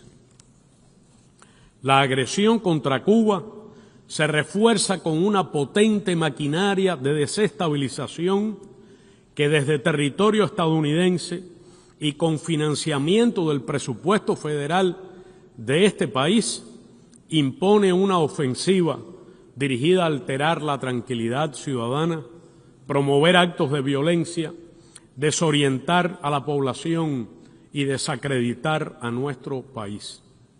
Se trata de una estrategia de guerra no convencional que combina la manipulación emocional con la intoxicación informativa para tratar de imponer un clima de desesperanza y desmovilización política. Frente a tan asimétrica embestida, la determinación de nuestro pueblo se fortalece. Estamos conscientes de los grandes desafíos que enfrentamos y de la necesidad de encaminar con creatividad y el concurso de todos la recuperación económica y fortalecer las conocidas y eficaces políticas sociales. El pasado mes de julio, el presidente Miguel Díaz-Canel describió, y cito, «No somos un accidente de la historia, somos la lógica consecuencia de una historia de resistencia y rebeldía contra el abuso y la injusticia». Fin de la cita. No cejaremos en el empeño de construir nuestros sueños de un país socialista, mejor y más próspero para todos, sobre la base del orden constitucional elegido libremente por nuestro pueblo, que garantice la soberanía, la identidad nacional y cultural y refleje el sueño del apóstol José Martí, sintetizado en sus memorables aspiraciones, y cito, «el culto de los cubanos a la dignidad plena del hombre y conquistar toda la justicia». Hemos diseñado un programa de recuperación económica realista, adaptado a las condiciones muy peculiares y extraordinarias de nuestro país, conscientes de que debemos sobreponernos a los impactos demoledores del bloqueo, superar las deficiencias propias de la actual estructura económica y, cito, cambiar todo lo que debe ser cambiado. Evitamos hacernos ilusiones, pero los resultados ya comienzan a sentirse a nivel macroeconómico, aunque aún no se reflejan en la vida cotidiana ni las familias cubanas lo perciben. Cuba es una nación de paz. A pesar de todo el daño que nos ha provocado y provoca Estados Unidos, siempre hemos estado dispuestos a dialogar sin condicionamientos y a intentar avanzar hacia una relación respetuosa y civilizada con ese país, sin subordinación ni límites a nuestras prerrogativas soberanas. Ambos pueblos se beneficiarían de esa oportunidad. Vive aquí en Estados Unidos una cifra considerable de cubanos, muchos de los cuales hoy se sienten amenazados, puesto que los han traicionado vilmente los políticos que han hecho carrera, especialmente en Miami, y se han enriquecido supuestamente representándolos. Con la siembra perenne del odio y la manipulación política, estos políticos ahora respaldan por oportunismo las medidas xenófobas, racistas y represivas de intimidación y represalia que injustamente se aplican contra ellos. Así ocurre particularmente en el Departamento de Estado. No puede olvidarse que la inmensa mayoría de los cubanos han llegado a este país durante más de 60 años, empujados por las condiciones que provoca el bloqueo y atraídos por el privilegio de leyes y prácticas políticamente motivadas de estímulo, acogida y protección, con independencia de si emigraban de modo regular o no. Señora Presidenta, reafirmamos nuestro compromiso como país socio de los BRICS. Rechazamos la aplicación de medidas coercitivas unilaterales que buscan subyugar la voluntad soberana de los pueblos. Expresamos nuestro apoyo a Belarus, Nicaragua, Venezuela, Zimbabue, la República Popular Democrática de Corea, Irán, Rusia, y otras naciones víctimas de ellas. Ratificamos nuestra solidaridad con el Gobierno de Reconciliación y Unidad Nacional de Nicaragua. Reiteramos nuestro apoyo al derecho inalienable del pueblo de Puerto Rico a la libre determinación e independencia. Las hermanas naciones del Caribe merecen un trato justo y diferenciado, así como reparaciones por los horrores del colonialismo y la esclavitud. La comunidad internacional tiene una gran responsabilidad con el pueblo haitiano. Mantenemos nuestra modesta cooperación en materia de salud con ese país hermano y Cuba se sumará a todo esfuerzo internacional para apoyarlo, basado en el respeto a su soberanía, sin imposiciones ni intervenciones militares. Respaldamos el derecho legítimo y soberano de Argentina sobre las Islas Malvinas, Sándwich del Sur, Georgias del Sur y sus espacios marítimos circundantes. Cuba continúa comprometida con la paz en Colombia y se solidariza hoy con el presidente Gustavo Petro. África, cuna de la humanidad y nuestra, siempre podrá contar con Cuba y la solidaridad de los cubanos. Respaldamos su justo reclamo a las reparaciones por los daños de la colonización. Reafirmamos nuestra solidaridad con el pueblo saharaui y su derecho a la libre determinación. Reafirmamos nuestro apoyo al principio de una sola China. Nos oponemos a las agresivas doctrinas militar y nuclear de la OTAN. Tenemos la firme convicción, sin utopía, de que un mundo mejor es posible. Creemos en el deber de luchar y trabajar para lograrlo. Reitero las palabras del presidente Raúl Castro Ruz, pronunciadas desde este estrado en septiembre de 2015, y cito: podrá contar siempre la comunidad internacional con la sincera voz de Cuba frente a la injusticia, la desigualdad, el subdesarrollo, la discriminación y la manipulación, y por el establecimiento de un orden internacional más justo y equitativo, en cuyo centro se ubique realmente el ser humano, su dignidad y bienestar. Muchas gracias.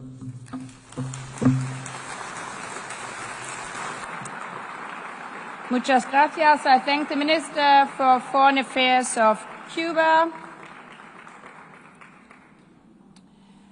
I now give the floor to His Excellency Dato Erwan Pehin Yusuf, Second Minister for Foreign Affairs of Brunei Darussalam.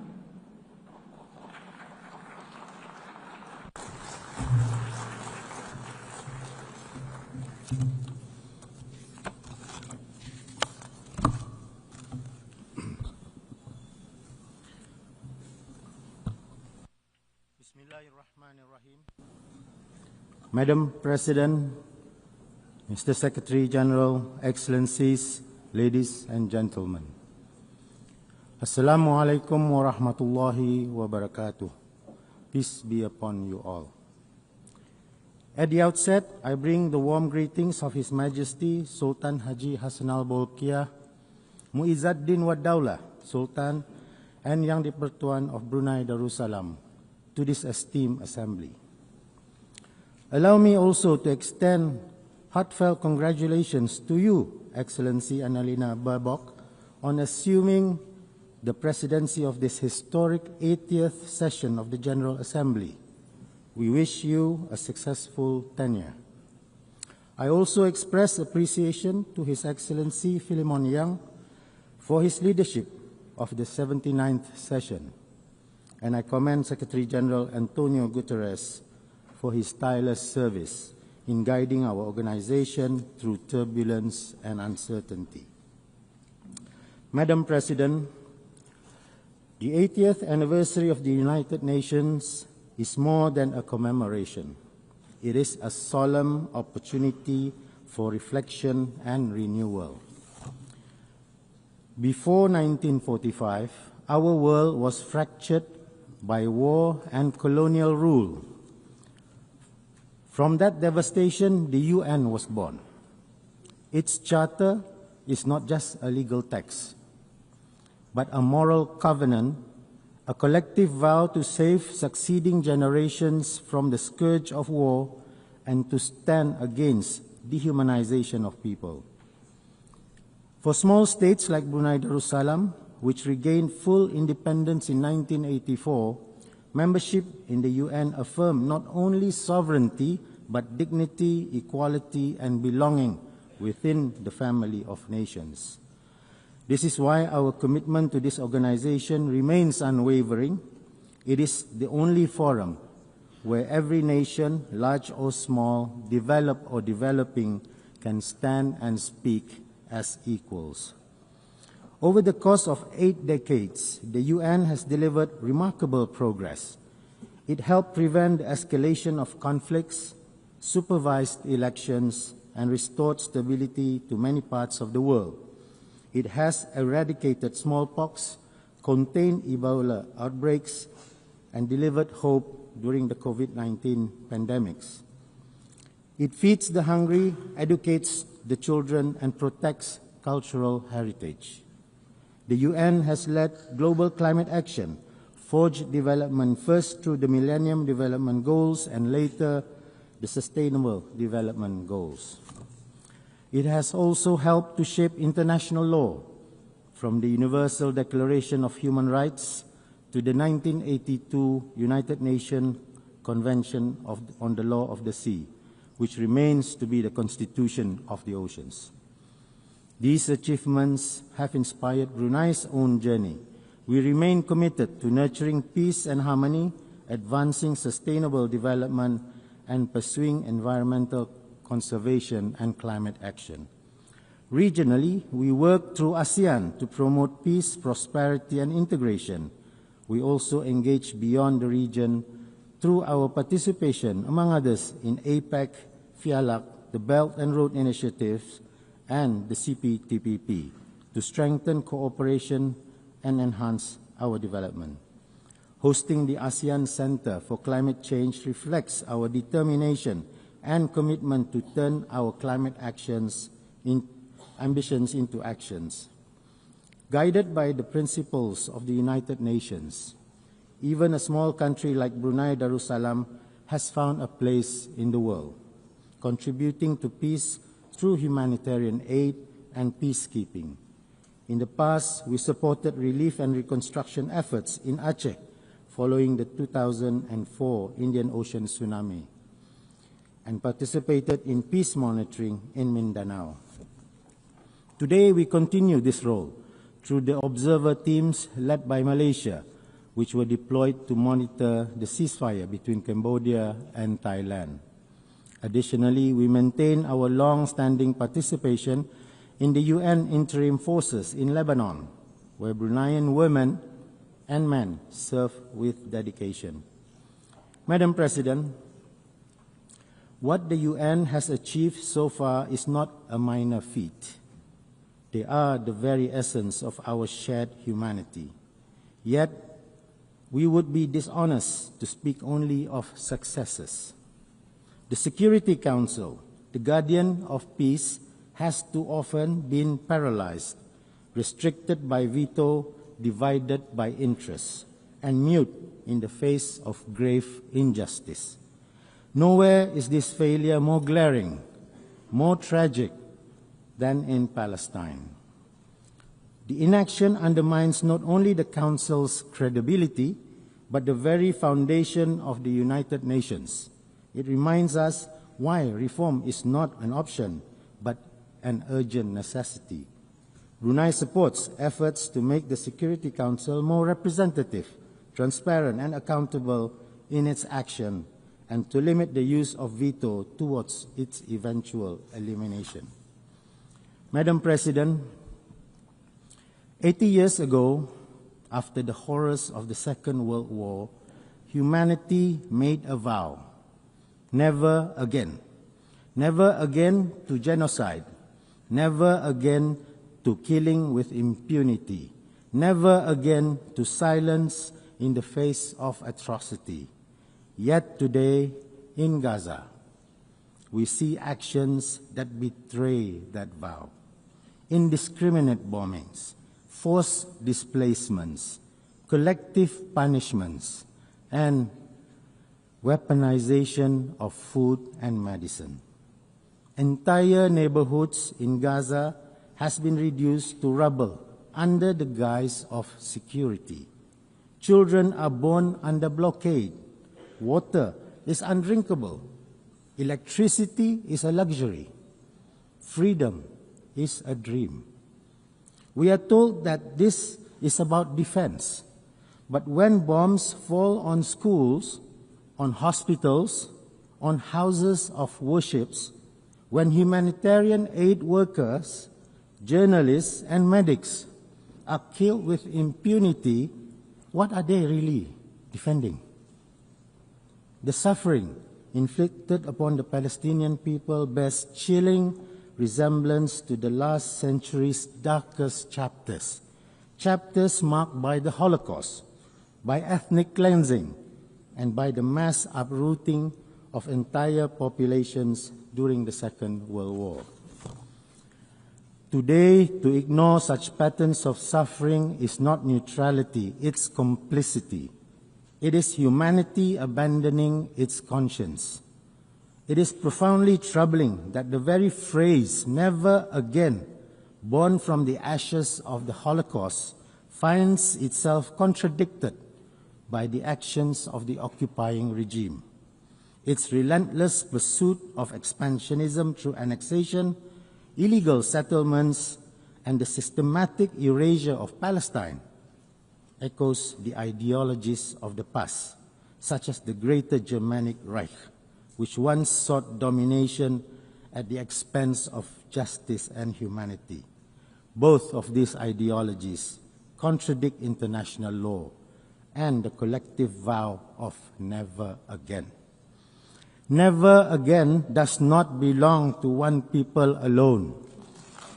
It is a universal promise for all mankind, and we should stop breaking that promise.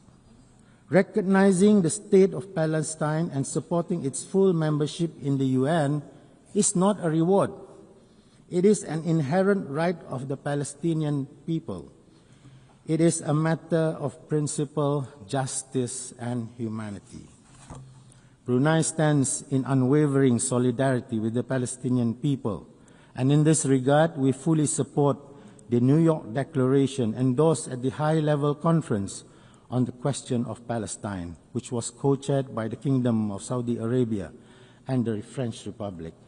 We believe it offers a path for a just and lasting peace.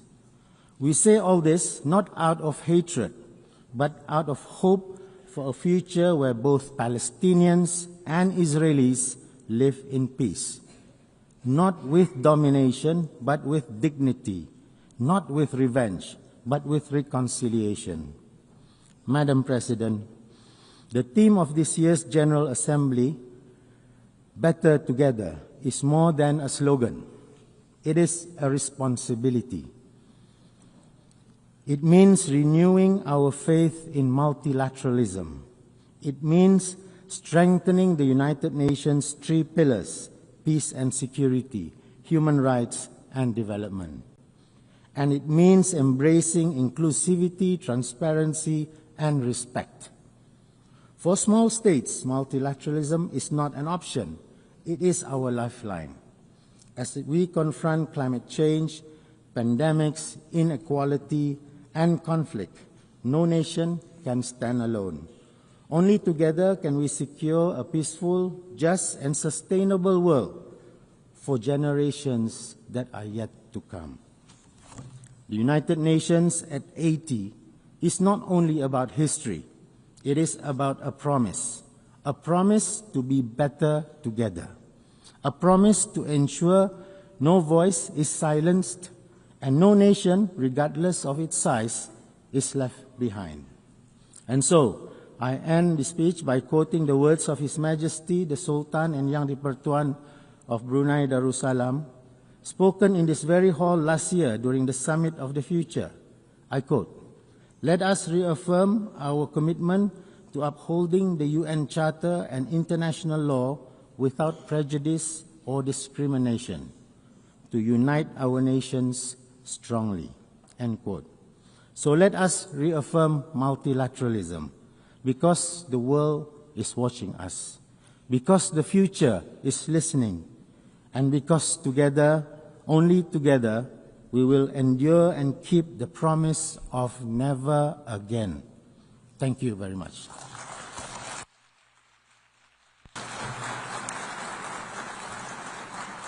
I thank the Second Minister for Foreign Affairs of Brunei Darussalam. I now give the floor to His Excellency Johann Wadefuhl, Federal Minister for Foreign Affairs of Germany.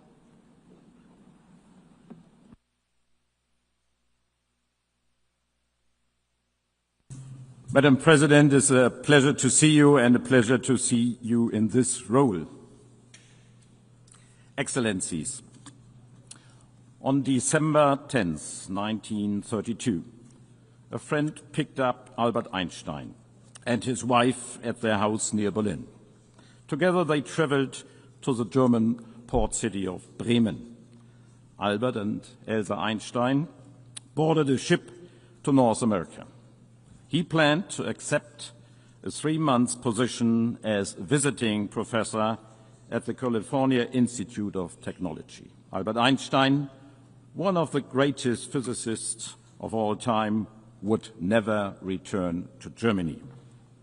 Only weeks later, the Nazi Party came to power. Excellencies, this year marks 80 years since the San Francisco Conference and the founding of the United Nations. The Holocaust and the World War, started by Germany, taught us that the denial of human dignity destroys lives, nations, cultures. The founders of the UN came together in the belief that the defense of freedom strengthens our shared humanity. It was a belief in a world order that gave my country the opportunity to be engaged for peace, prosperity and security and the family of nations, the United Nations. As Germans, we are deeply grateful for this opportunity. But it also means we feel particularly responsible for our United Nations. As Albert Einstein wrote in 1947, quote, "No international organization can be stronger than its component parts want it to be." In other words, it is up to us, the member states. We are the United Nations. We want these United Nations to be strong. Today, my country is running again for a seat as a non-permanent member of the Security Council for 2027-28 term. We do so at a time of unprecedented instability and upheaval. In Sudan and neighboring countries, we are witnessing the worst humanitarian catastrophe of our time. Over 30 million people in need of humanitarian assistance.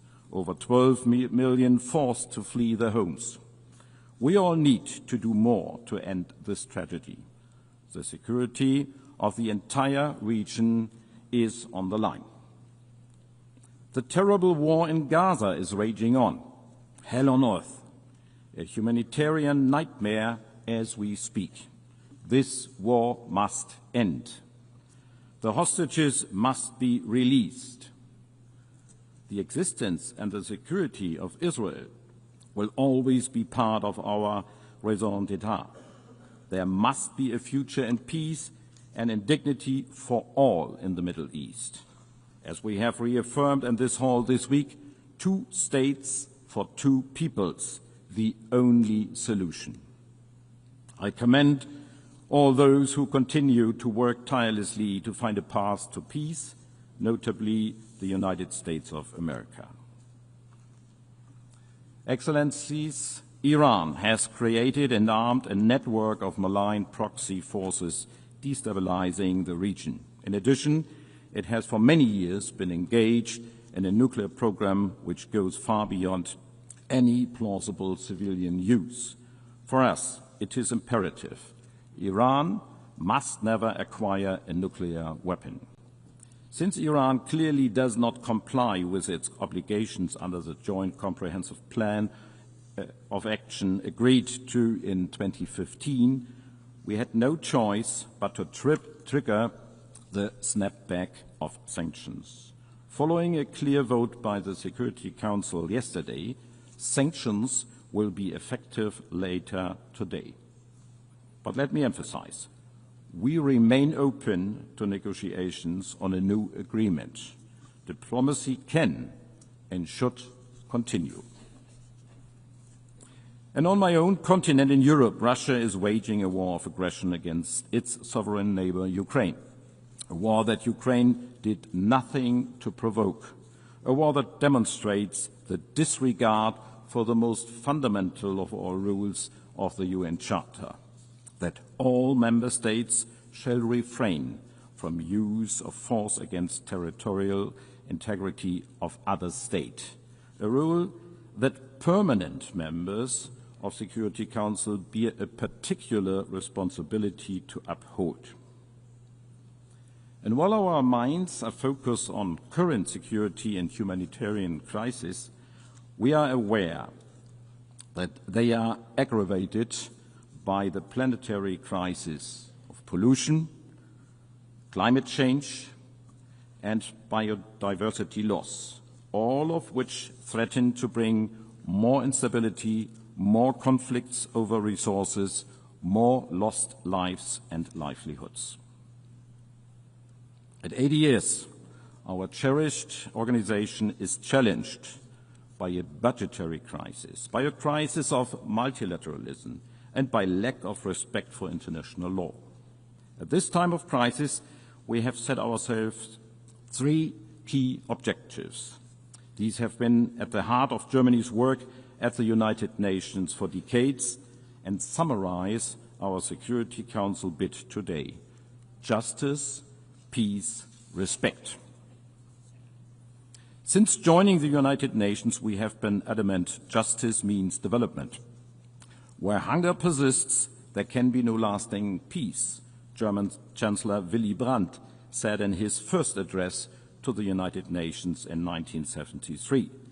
Justice requires that every human being has access to food, to clean water, to education, and to health care. Germany is the second largest contributor to the UN system. We are one of the largest donors of humanitarian assistance to Gaza. We will continue to provide aid through well-established partners operating in line with humanitarian principles, including the UN. This aid must get through to the people who need it most. We repeat our urgent call on Israel to enable safe humanitarian access.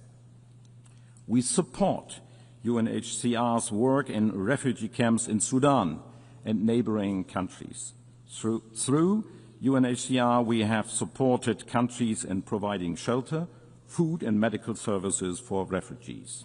And we are investing in giving people a long-term perspective. I saw for myself how citizens from Mariupol have been able to find shelter in a hub created by the UNHCR in the city of Dipno, and how displaced people in Bekaa Valley in Lebanon were able to return to their restored communities through the support of UNHCR. The concept of justice also means combating climate change. I myself come from a coastal region in the north of Germany. I know firsthand the risks and the consequences of rising sea levels. And I can assure those whose safety and livelihoods are already endangered by climate change today, we are and we remain by your side. Climate justice means supporting those who are most affected, helping them adapt and address the losses they are already facing. It means significantly reducing emissions globally and keeping the 1.5-degree limit within reach. Germany will be a reliable partner in this. We stand by our target to be climate neutral by 2045. Excellencies, justice, peace, respect. 35 years ago, we made a promise that a reunited Germany would work towards peace and stability. Our contributions to peacekeeping and peace building are proof that we are keeping that promise. German troops, police officers and personnel have served in 14 peacekeeping missions over the last 3.5 decades. As we speak, the German military is contributing the maritime component of UNIFIL off the shores of Lebanon. Germany military personnel supports UNMISS and MINURSO. And we are contributing financially to the security of Haiti, where gangs are terrorizing the civilian population, a situation where the UN has an essential role to play for peace and security. We are proud that highly qualified German nationals are making the UN system work and involved in important positions. Germany will continue to provide skilled personnel to the UN system, working for peace, development, and human rights at all levels. We are the largest donor for UN peacebuilding. Germany is chairing the Peacebuilding Commission until January of next year. This is in line with our long-standing commitment to support national peacebuilding and conflict prevention efforts, because we are convinced that resilient civil societies and strong institutions are essential for addressing the root causes of conflict and for building peace in the long run. The Women, Security and Peace agenda provides an essential contribution in that regard. Justice, peace, respect. Respect for the Charter of the United Nations, its fundamental goals and principles that we have all pledged to uphold. It is here in New York, in the halls of the United Nations, that all these nations come together to discuss peaceful solutions to conflicts around the world. This is where we unite. This is us. There is no other place like the United Nations. Excellencies, it is out of respect for international law and human rights that Germany works towards the establishment of a special tribunal for the crimes of aggression against Ukraine. That's why we support and defend international courts. That's why we work to protect human rights defenders where they are at risk. We stand by international humanitarian law. Ladies and gentlemen, respect also means reform. After 80 years, we must make sure that our institutions represent the world as it is today. The Security Council needs additional seats, permanent and non-permanent, in order to reflect the world's actual realities. Germany is convinced that additional permanent seats must go to regions underrepresented today: Africa, Asia, and Latin America. Now more than ever, we need our United Nations to be fit for purpose. Therefore, the UNAT process must succeed. Today, the United Nations needs our support.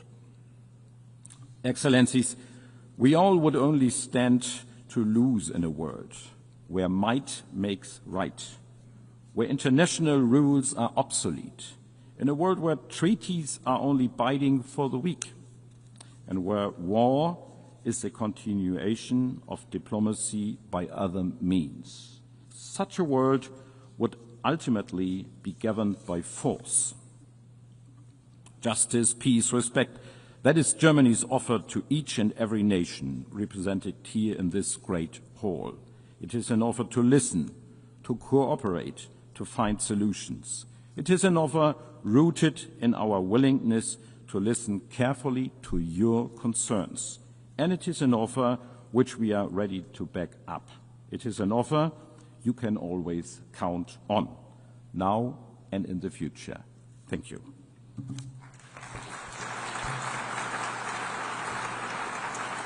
I thank the Federal Minister for Foreign Affairs of Germany. I now give the floor to Her Excellency Torgedur Katrín Gunnarsdóttir, Minister for Foreign Affairs of Iceland.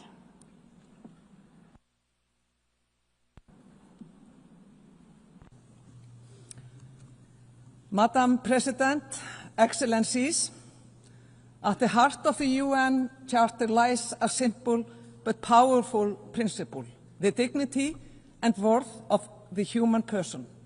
It is a reminder that the international cooperation is not about institutions for their own sake, but about people, ordinary people whose lives are freer, safer, and more prosperous when nations choose cooperation over confrontation, dignity over domination, rules over force. This vision, born in San Francisco 80 years ago, must remain our compass. Without it, our world would be less free, less just, and far less secure. For Iceland, a small state whose independence and prosperity depend on respect for international law, the rules-based order has been nothing short of essential. And sadly, these very foundations are under siege. Fundamental principles of self-determination and equal rights for all nations are increasingly being undermined and even deliberately abandoned. We see paralysis in the Security Councils, contempt for international law, and a disturbing rise in isolationism and big power politics. This, in turn, contributes to a decline in the public's trust in a system that has brought us so much in the past 80 years. This erosion of the rules-based international order is deeply, deeply dangerous. A world not governed by rules will be a world where the strong impose their will and the weaker, they will pay the price. This may appeal to those who possess such power. There are clear indications that it does. But that is a world we cannot and should not accept. Madam President, Russia's full-scale invasion of Ukraine is not only a blatant violation of the UN Charter, it is a direct assault on this organization itself. And the fact that the aggressor sits on the Security Council entrusted with upholding peace is nothing short of obscene. Ukraine is not only bravely fighting for its independence and survival, but also defending the very, very values that the United Nations were founded upon: sovereignty, territorial integrity, and the right of all nations to live in peace and to live in freedom. Unfortunately, despite Ukraine's clear willingness and committed efforts by the United States and Europe, the path to peace has not advanced. As the past few weeks have shown, Russia does not want peace, Instead, the Kremlin accelerates brutal attacks on civilians and critical infrastructure in Ukraine. And meanwhile, Russia's provocations over Estonia, Poland, and Romania should be of concern to all nations. And let us be clear, Russia has no intention of ending this war. It escalates, it terrorizes, it tears children from their homes. Tens of thousands of Ukrainian children have been abducted, a heinous crime, an attack on Ukraine's very, very future. If the dignity and worth of the human person mean anything, it is that these children are returned immediately. To the people of Ukraine, I say, Iceland stands with you, not only out of solidarity, but also because you are on the front lines, defending a rules-based order where law prevails over brute force. You must, dear friends, have a just and lasting peace. Dear colleagues, we must speak with equal clarity about Gaza. We are witnessing now crimes against humanity and war crimes in broad daylight. What appears before us is systematic ethnic cleansing. This needs to end. We need an immediate ceasefire, full humanitarian access, and the unconditional release of all hostages. We need peace for all the innocent people. Iceland unequivocally condemned Hamas's gruesome terrorist attack on Israel October 7th. There is no justification for such brutality, nor the taking of hostages. But nothing, and I mean nothing, can justify the collective punishment of millions of Palestinians. Starvation, bombardment, forced displacement. These acts are cruel, they are inhumane, and they are illegal. There are children dying every day in Palestine. For the past 2 years, at least one child has been killed every hour in Gaza. Every single hour. Iceland recognized Israel in 1948 and Palestine in 2011. Our position remains clear. Both peoples have equal rights to self-determination. Lasting peace depends on it. A two-state solution where Israelis and Palestinians live side by side in peace and mutual recognition remains the only viable path to peace, even if many doubts its feasibility today. If we abandon it, we abandon hope itself. Extremists and spoilers on both sides have long stood in the way of peace. Hamas has no place in the future of Palestine. And when Israeli officials call for annexation or the expulsion of Palestinians, they are not defending Israel's security. They are not defending Israel's security. They are calling for violations of international law. And we call it what it is: hateful, illegal, and a direct obstacle to peace. Russia's aggression in Ukraine, Israel's military operations in Gaza, as well as the horrific war in Sudan, are the starkest demonstrations of deeply troubling global trend. Growing disregard for international law and multilateral commitments. We are seeing this when it comes to international courts. The opinions of the International Court of Justice, ICJ, and the International Criminal Court has been defied and targeted with punitive measures. At a time when more accountability is most needed, the very institutions that were set up to exert that accountability, they are now being actively eroded. And it pains me to see friends partake in this. This is especially alarming for small states like my own, whose very existence depends on functioning system of international law and commitments. When the powerful abandon the rules, all nations are at risk. The same applies to arms control, disarmament, and non-proliferation, with troubling erosion of long-standing commitments and the weaponization of emerging disruptive technologies. We must also recognize new challenges, global corporations that transcend borders, shaping economies, technology, and also daily life without sufficient accountability. This is a reality without precedent, and one that demands also international responses. I implore all of you, not least those representing major powers, to think about this, to ponder what kind of world we actually want to live in. I, for one, know my mind in this respect. Madam President, human rights are not optional. They are not optional.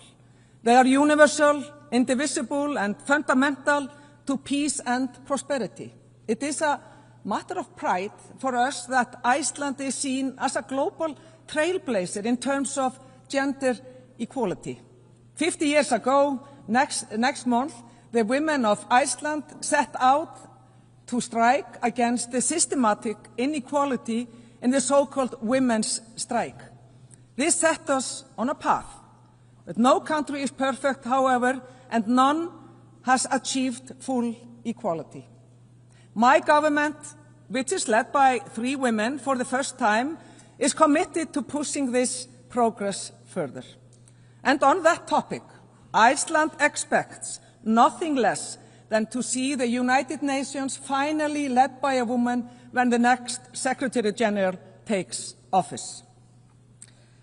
Dear colleagues, I must speak plainly. Those who rely on democracy, human rights and free trade, we are under pressure. Populist movements are gaining ground, and we see how disinformation and conspiracy theories spread online, corroding trust in facts, in institutions, in one another. The result is predictable: rising intolerance, especially towards marginalized groups, women, LGBTQI+ groups and persons, minorities, people whose only crime is being who they are. And let us be clear, women are not the problem. LGBTQI+ people are not the problem. Minorities are not the problem. The problem lies with those who spread fear and division. This trend is deeply dangerous for democracy, and it is why Iceland, as a member of the Human Rights Council, will continue to speak loudly and very clearly. Equality is not negotiable. Human dignity cannot be bartered away. Freedom of expression is the cornerstone of democracy. It is also the foundation of innovation, of culture, of progress. But freedom comes with responsibility. To distort free speech into the mass production of lies, propaganda, or AI-driven disinformation is not the exercise of freedom. It's betrayal.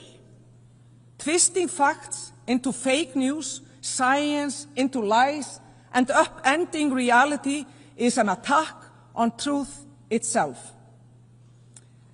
Iceland will continue to defend freedom of expression, but also to insist that it be used responsibly, not as a weapon to harm or to divide. President, as global needs are at an all-time high, we are seeing large-scale reductions in development budgets by several major donors with profound consequences for the poorest countries and the most vulnerable. Iceland, we will not follow that path. Ultimately, development cooperation is an investment in our common rights and freedom, bringing us towards a more stable, just, and a peaceful world. The climate crisis that we are certainly facing knows no borders. In the high north, where Iceland lies, temperatures are rising more than twice the global average. Glaciers retreat, permafrost thaws, oceans warm. And it is the poorest, those least responsible, who suffer then the most. For us Icelanders, renewable energy is the backbone of our security and also of our independence. And the ocean is our lifeblood, our history, our livelihood, our identity. Its health is inseparable from the fight against climate change, and from the protection of biodiversity. The ocean gives, but it also takes. That shared understanding deepens our solidarity with small island states and others who are now on the front lines of sea level rise. Their reality must be faced by the entire UN membership together as a global family.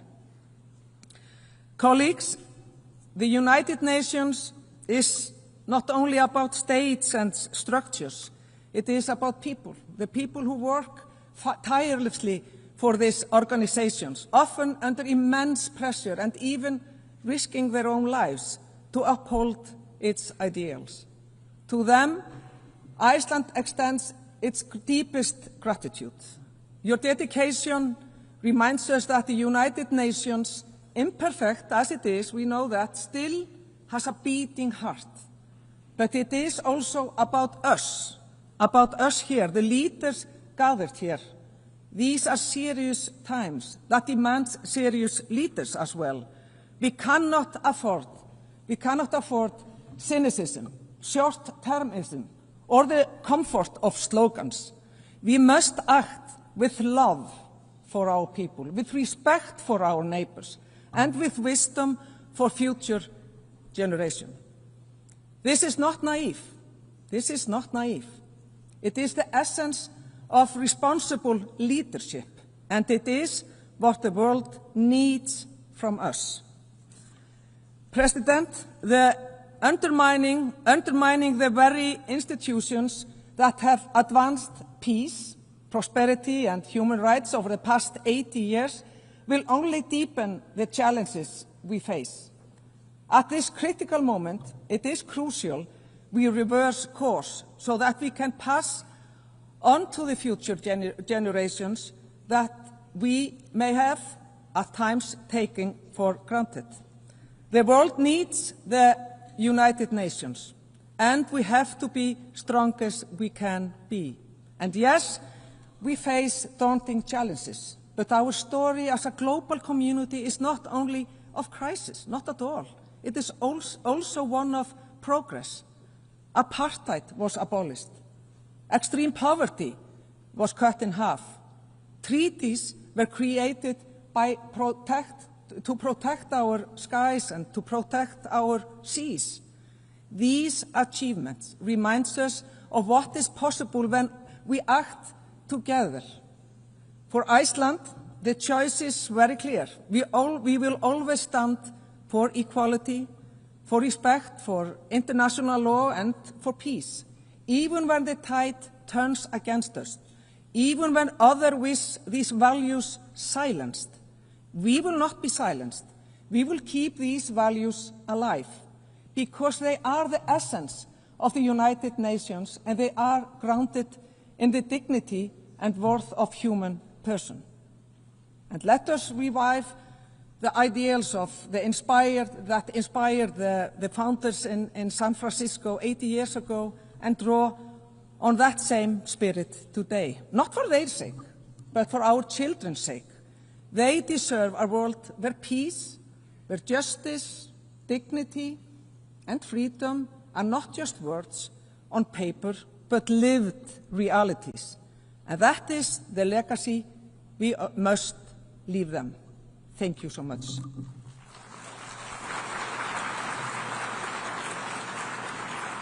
I thank the Minister for Foreign Affairs of Iceland.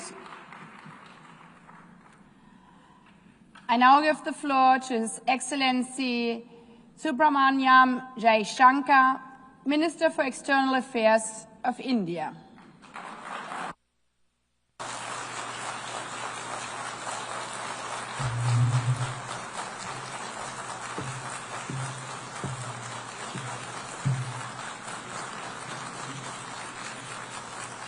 Madam President, Excellencies, ladies and gentlemen, Namaskar from the people of Bharat. We are gathered here 8 decades since the founding of this unique body. The UN Charter calls on us not just to prevent war, but to build peace, not just to defend rights, but to uphold the dignity of every human being. It challenges us to stand as good neighbors, uniting our strength so that generations to come inherit a world of justice, of progress, and of lasting freedom. Madam President, forces unleashed by history since the founding of the UN propelled this body forward. As decolonization advanced, the world began to return to its natural diversity. The membership of the United Nations quadrupled, and the organization's role and remit grew significantly. In the era of globalization, its agenda evolved even further. Development goals took center stage, even as climate change emerged as a shared priority. Trade acquired greater prominence, while food and health access were recognized as essential to global well-being. Where security was concerned, the UN undertook peacekeeping operations and promoted disarmament discussions. As a result, the UN became a natural platform to debate key global issues. Madam President, we must ask ourselves today, how has the UN lived up to expectations? And just look at the state of the world. There are two significant conflicts underway, one in Ukraine and the other in the Middle East, West Asia. Innumerable other hotspots don't even make the news. The slow progress of the SDG Agenda 2030 presents a sorry picture. On climate change, the reality is of recirculated commitments and creative accounting. If climate action itself is questioned, what hope is there for climate justice? When a once-in-a-century pandemic hits us, we saw open discrimination in access to vaccines and to travel. Energy and food security have been the first casualties of conflict and disruption, especially since 2022. Better off societies insulated themselves by having the first call. The resource-stressed ones scrambled to survive, only to hear sanctimonious lectures thereafter. When it came to trade, non-market practices gamed rules and regimes. The resulting concentration exposed the world to leveraging. On top of that, we now see tariff volatility and uncertain market access. As a result, de-risking is a growing compulsion, whether from limited sources of supply or over-dependence on a particular market. Economic concerns have other dimensions as well. Heightened technology control is one. The grip on supply chains and critical minerals is another. The shaping of connectivity is no less sensitive. Protection of key sea lanes has become a challenge. Restricting the evolution of a global workplace is an issue. Each makes a compelling case for more international cooperation, not less. But are we really headed in that direction? And where has the UN actually made a difference? Madam President, as members of the UN, we meet here as sovereign equals. That is not a formalism, but a recognition of the inherent diversity of our world. Understandably, we have different history, traditions, heritage, and culture. For them to coexist, for them to enrich each other, it is imperative that we foster understanding and respect. This will only happen when we resist political interference and economic pressures, when narratives are free of prejudice, when double standards are abjured, and when pluralism is truly appreciated. Madam President, Excellencies, while asserting our rights, we must also firmly face up to threats. Countering terrorism is a particular priority because it synthesizes bigotry, violence, intolerance, and fear. India has confronted this challenge since independence, having a neighbor that is an epicenter of global terrorism. For decades now, major international terrorist attacks are traced back to that one country. UN's designated lists of terrorists are replete with its nationals. The most recent example of cross-border barbarism was the murder of innocent tourists in Pahalgam in April this year. India exercised its right to defend its people against terrorism and brought its organizers and perpetrators to justice. Because terrorism is a shared threat, Madam President, it is essential that there is much deeper international cooperation. When nations openly declare terrorism a state policy, when terror hubs operate on an industrial scale, when terrorists are publicly glorified, then such actions must be unequivocally condemned. The financing of terrorism must be choked, even as prominent terrorists are sanctioned. Relentless pressure must be applied on the entire terrorism ecosystem. Those who condone nations that sponsor terror will find that it comes back to bite them. Madam President, an objective report card will show that the UN is in a state of crisis. When peace is under threat from conflicts, when development is derailed by lack of resources, when human rights are violated by terrorism, the UN remains gridlocked. As its ability to forge common ground diminishes, belief in multilateralism also recedes. Central to the erosion of the UN's credibility has been resistance to reform. Most members strongly desire change, but the process is being made an obstacle to the outcome. It is imperative that we see through this cynicism and purposefully address the reform agenda. The historical injustice done to Africa should be redressed. Both permanent and non-permanent membership of the Council must be expanded.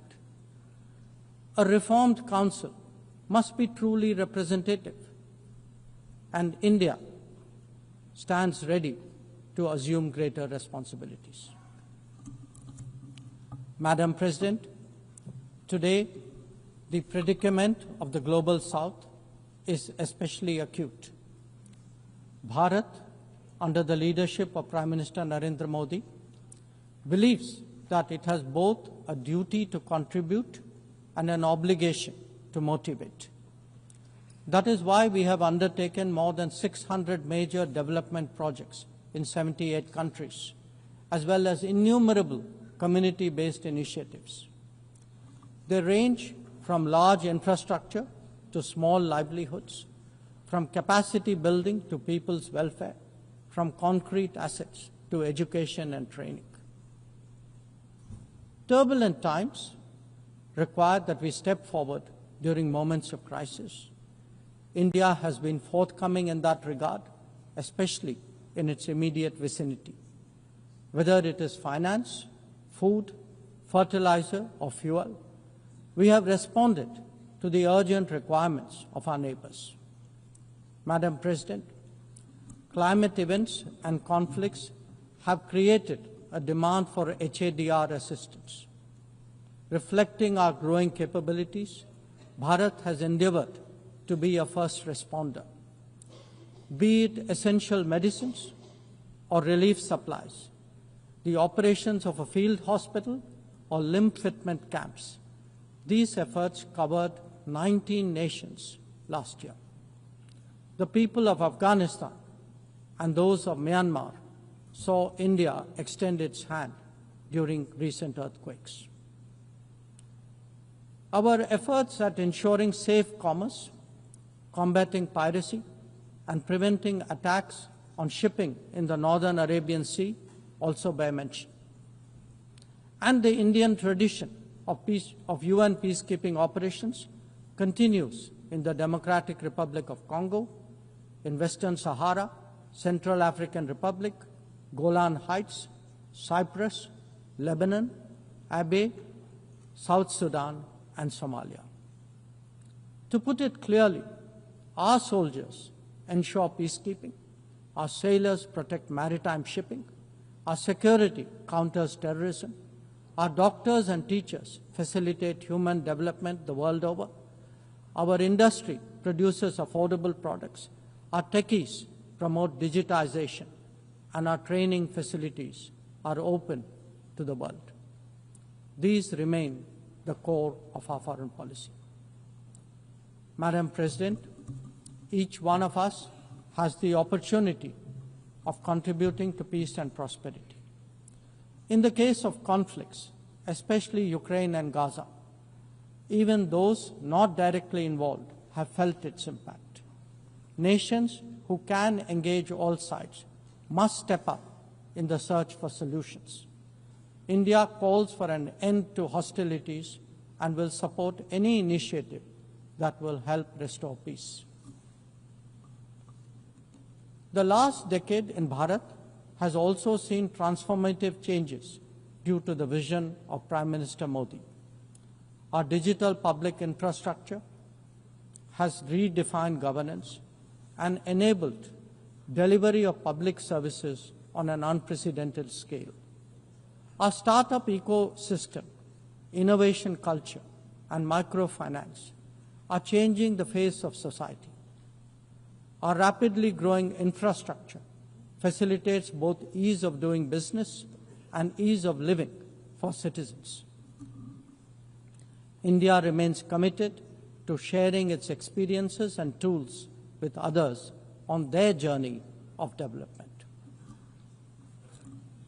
Artificial intelligence as a horizontal and cross-cutting technology has a particular promise for development. India's approach is to harness it responsibly for human welfare. Inclusion and impact will be the watchwords for the summit that India will host in 2026. Madam President, Bharat approaches the contemporary world guided by three key concepts. One, Atmanirbharta, or self-reliance. That means developing our own capabilities, building our own strengths, and nurturing our own talent. We see its results already, be it in manufacturing, in space programs, in pharma production, or in digital applications. Make, innovate, and design in India also benefit the world. Two, Atmaraksha, or securing oneself. We remain determined to protect our people and secure their interests at home and abroad. That means zero tolerance for terrorism, robust defense of our borders, forging partnerships beyond, and assisting our community abroad. And three, Atma Vishwas, or self-confidence. As the most populous nation, as a civilizational state, as a rapidly growing major economy, we are confident about who we are and what we will be. Bharat will always maintain its freedom of choice and will always be a voice of the Global South. Madam President, these are certainly challenging times for the international community. Many of our assumptions and expectations no longer hold.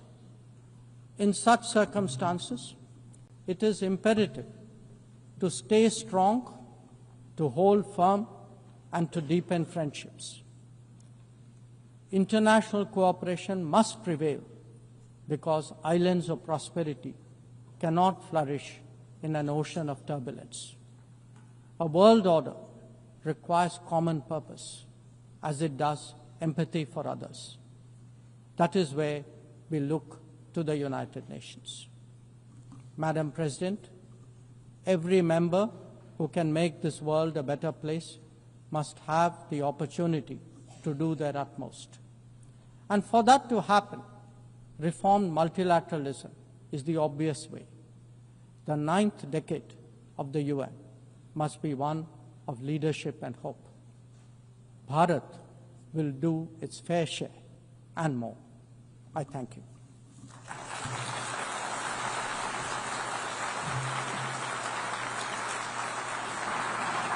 I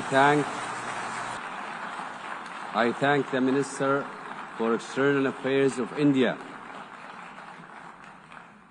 والآن أعطي الكلمة لصاحب المعالي بدر أحمد محمد عبد العاطي وزير الخارجية والهجرة وشؤون المصريين بالخارج في مصر.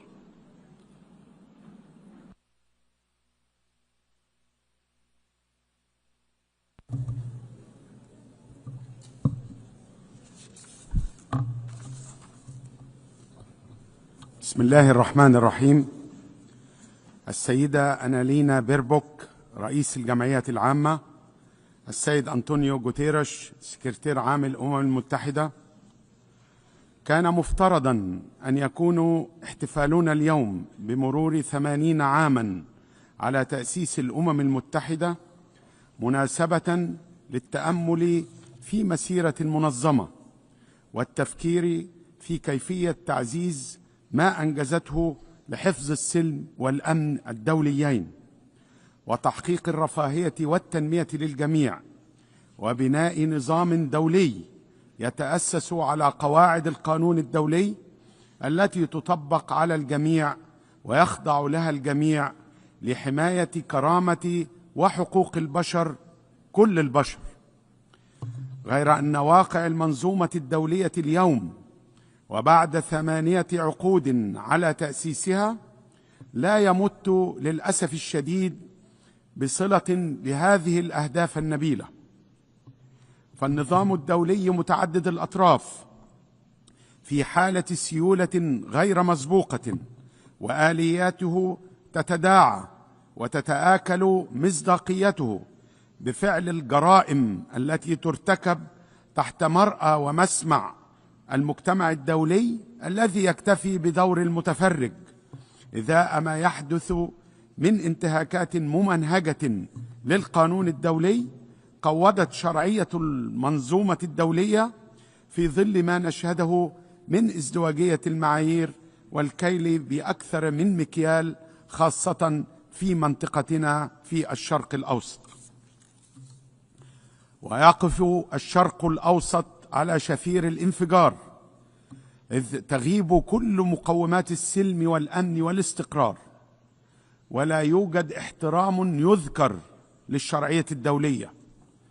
ويقع أشقاؤنا الفلسطينيون ضحية أبشع الممارسات الإسرائيلية المتمثلة في حرب ضروس وغاشمة وغير عادلة على مدنيين عزل لذنب لم يقترفوه، مدفوع بأيديولوجية متطرفة لا ترى سوى القتل والدمار والتجويع الممنهج، وخطاب مسموم للتحريض على العنف والكراهية.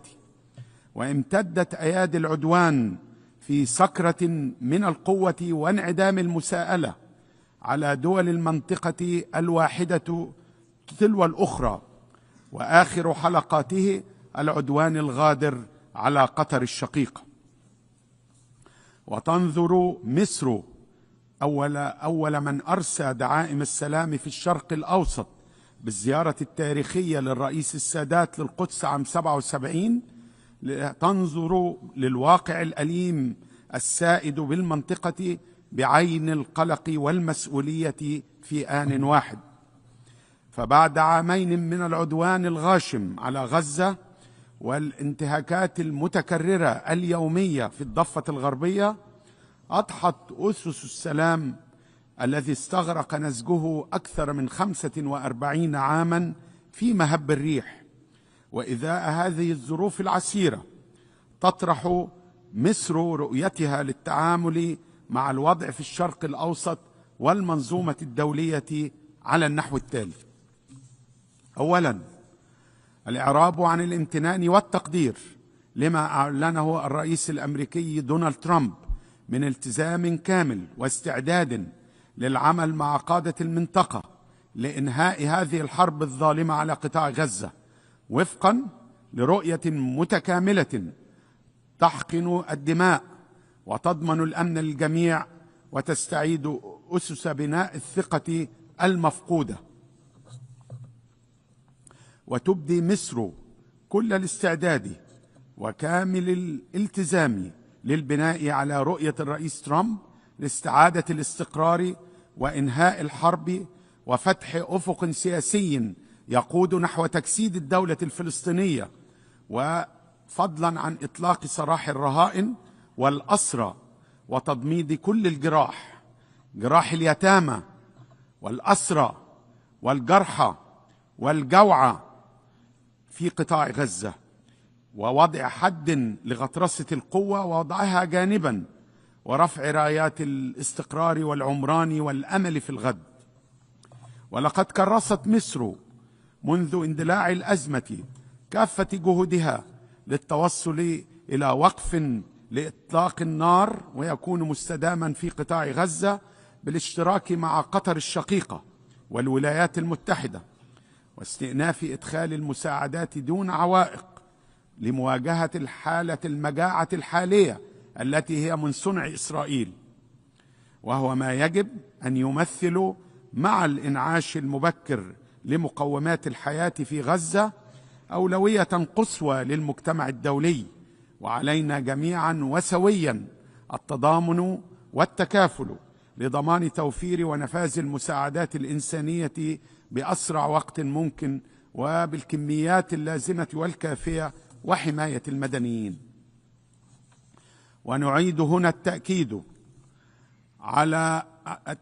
على رفضنا القاطع لأي سيناريوهات لتهجير الشعب الفلسطيني، باعتبار أن ذلك جريمة للتطهير العرقي.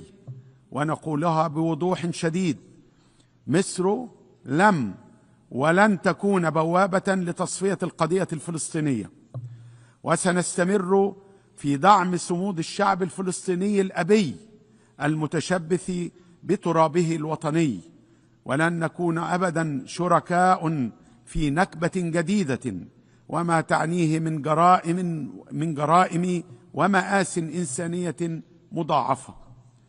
كما طرحت مصر خطة متكاملة للتعافي المبكر وإعادة الإعمار تم اعتمادها عربيا وإسلاميا ودوليا، ولا يفوتون هنا الإشادة بالدور الذي لا غنى عنه لوكالة الأمم المتحدة لغوث وتشغيل اللاجئين الفلسطينيين الأونروا لما تقدمه من دعم هائل ومقدر لملايين اللاجئين الفلسطينيين. كما نشيد بدور الأمم المتحدة ووكالاتها المتخصصة، وندعو كل دول العالم لتوفير الدعم الكامل والمستدام لوكالة الأونروا. إن استمرار الاحتلال الإسرائيلي وعملية الإبادة الجماعية التي تحدث اليوم في قطاع غزة وتغييب الحقوق المشروعة للشعب الفلسطيني، وعلى رأسها حقه في إقامة دولته المستقلة على خطوط 4 يونيو عام 67 وعاصمتها القدس الشرقية، إنما يفرغ أي حديث عن الأمن والسلام في المنطقة من مضمونه. ونؤكد في هذا الصدد دعمنا الكامل لمسار مؤتمر حل الدولتين الذي قادته فرنسا والمملكة العربية السعودية، ونشيد بالقرارات الشجاعة للدول التي أعلنت مؤخرا اعترافها بدولة فلسطين المستقلة والحرة. فلا يمكن أن تنعم إسرائيل بالأمن فيما ينعدم الأمن للآخرين، ولن تنعم تلك المنطقة بالاستقرار دون دولة فلسطينية مستقلة. وتسخر قرارات الشرعية الدولية بمحددات كل الحلول لأزمات المنطقة. كل ما نحتاجه فقط الرؤية الثاقبة والحكمة والإرادة السياسية واستيعاب دروس الماضي. ونحذر في هذا السياق من استمرار السياسات القمعية والممارسات الإسرائيلية غير المسؤولة في غلق الباب أمام آمال شعوب المنطقة في التعايش السلمي والتعاون الإقليمي. وفي مواجهة هذه التحديات طرحت مصر والسعودية الرؤية المشتركة للأمن والتعاون في المنطقة التي أقرتها الجامعة العربية لتكون أساسا لتصور جديد لإقليم ينعم كل أطرافه بالأمن المتكافئ والمتوازن والمستدام. يدنا ممدودة بالسلام، فلا تخذلوا أحلام أطفال يتطلعون لمستقبل مشرق، وشباب يرغبون في البناء والتعمير، وشيوخ يرجون الحياة الكريمة في سلام. وأقتبس ما ذكره السيد الرئيس عبد الفتاح السيسي أن السلام هو خيار مصر الاستراتيجي لضمان مستقبل آمن ومستقر لشعوب المنطقة نهاية الاقتباس. ثانيا، تنظر مصر لمحيطها الملتهب من منظور شامل يرتكز على القانون الدولي ويعطي الأولوية لاحترام سيادة الدول وتسوية النزاعات بالطرق السلمية والحفاظ على الدولة الوطنية ومؤسساتها ومكافحة الإرهاب كركائز الاستقرار. وفي هذا الإطار تشدد مصر على الأهمية البالغة لدعم السودان الشقيق الذي يمر بمرحلة دقيقة ومفصلية من تاريخه تحتاج إلى تكاتف كل الجهود. وندعم بكل قوة الحفاظ على مؤسسات الدولة السودانية بما فيها الجيش السوداني الوطني، كما نعمل بالتعاون مع مجلس السيادة السوداني والشركاء الدوليين في إطار الرباعية الدولية من أجل استعادة الأمن والاستقرار والسلام في السودان استنادا للملكية السودانية الوطنية لتحقيق تطلعات الشعب السوداني الشقيق. كما نؤكد دعمنا الثابت لليبيا الشقيقة ومؤسساتها الوطنية وضرورة إجراء الانتخابات الرئاسية والبرلمانية بالتزامن في أقرب وقت ممكن، وأهمية خروج القوات الأجنبية والمرتزقة والمقاتلين الأجانب من ليبيا إذا كنا نتحدث بجدية عن الأمن والاستقرار المستدام في ليبيا، وبما يسهم في تعزيز الأمن وتمكين وتوحيد المؤسسات الليبية من الاطلاع بدورها في ترسيخ الاستقرار على كامل الأراضي الليبية. ونشدد أيضا على ضرورة حل الأزمة اليمنية وفقا للمرجعات الدولية وصون حرية الملاحة والحفاظ على أمن البحر الأحمر شريان التجارة الدولية، خاصة وأن مصر هي أكثر الأطراف المتضررة من هذا التصعيد، حيث خسرت أكثر من 9 مليارات دولار من عوائد قناة السويس نتيجة اضطراب حركة التجارة الدولية عبر البحر الأحمر. كما نؤكد على أمن الصومال واستقلاله ووحدته الترابية جزء لا يتجزأ من أمن الإقليم، وندعو إلى تضافر الجهود وحشد التمويل اللازم من أجل تفعيل بعثة حفظ الاتحاد الإفريقي للدعم والاستقرار في الصومال أوسوم. ونؤكد هنا التزام مصر المشاركة في هذه القوة بمكون شرطي وعسكري. كما لا يفوتني هنا أن ندين بشدة الانتهاكات الإسرائيلية المتكررة لسيادة لبنان وسوريا، والانتهاك المتكرر للأراضي اللبنانية والسورية. ونؤكد على ضرورة احترام وحدة وسلامة التراب الوطني اللبناني والسوري. وفي ظل هذه الأزمات الإقليمية المركبة تقوم مصر بدور إنساني بارز من خلال استضافة أكثر من 10 ملايين من اللاجئين والمهاجرين على أراضيها، وتوفر بيئة تحترم حقوقهم وكرامتهم وتضمن حصولهم على الخدمات الأساسية دون تمييز. ورغم الأعباء المتزايدة التي تفوق قدرتنا، وأتحدى أن تكون هناك دولة في العالم تستضيف هذا العدد الهائل من اللاجئين وتقدم لهم كل هذه الخدمات وتعاملهم معاملة المصريين، فهذه الأعباء كما ذكرت تفوق قدرتنا، وخاصة في ظل الأزمات الاقتصادية والإقليمية والعالمية.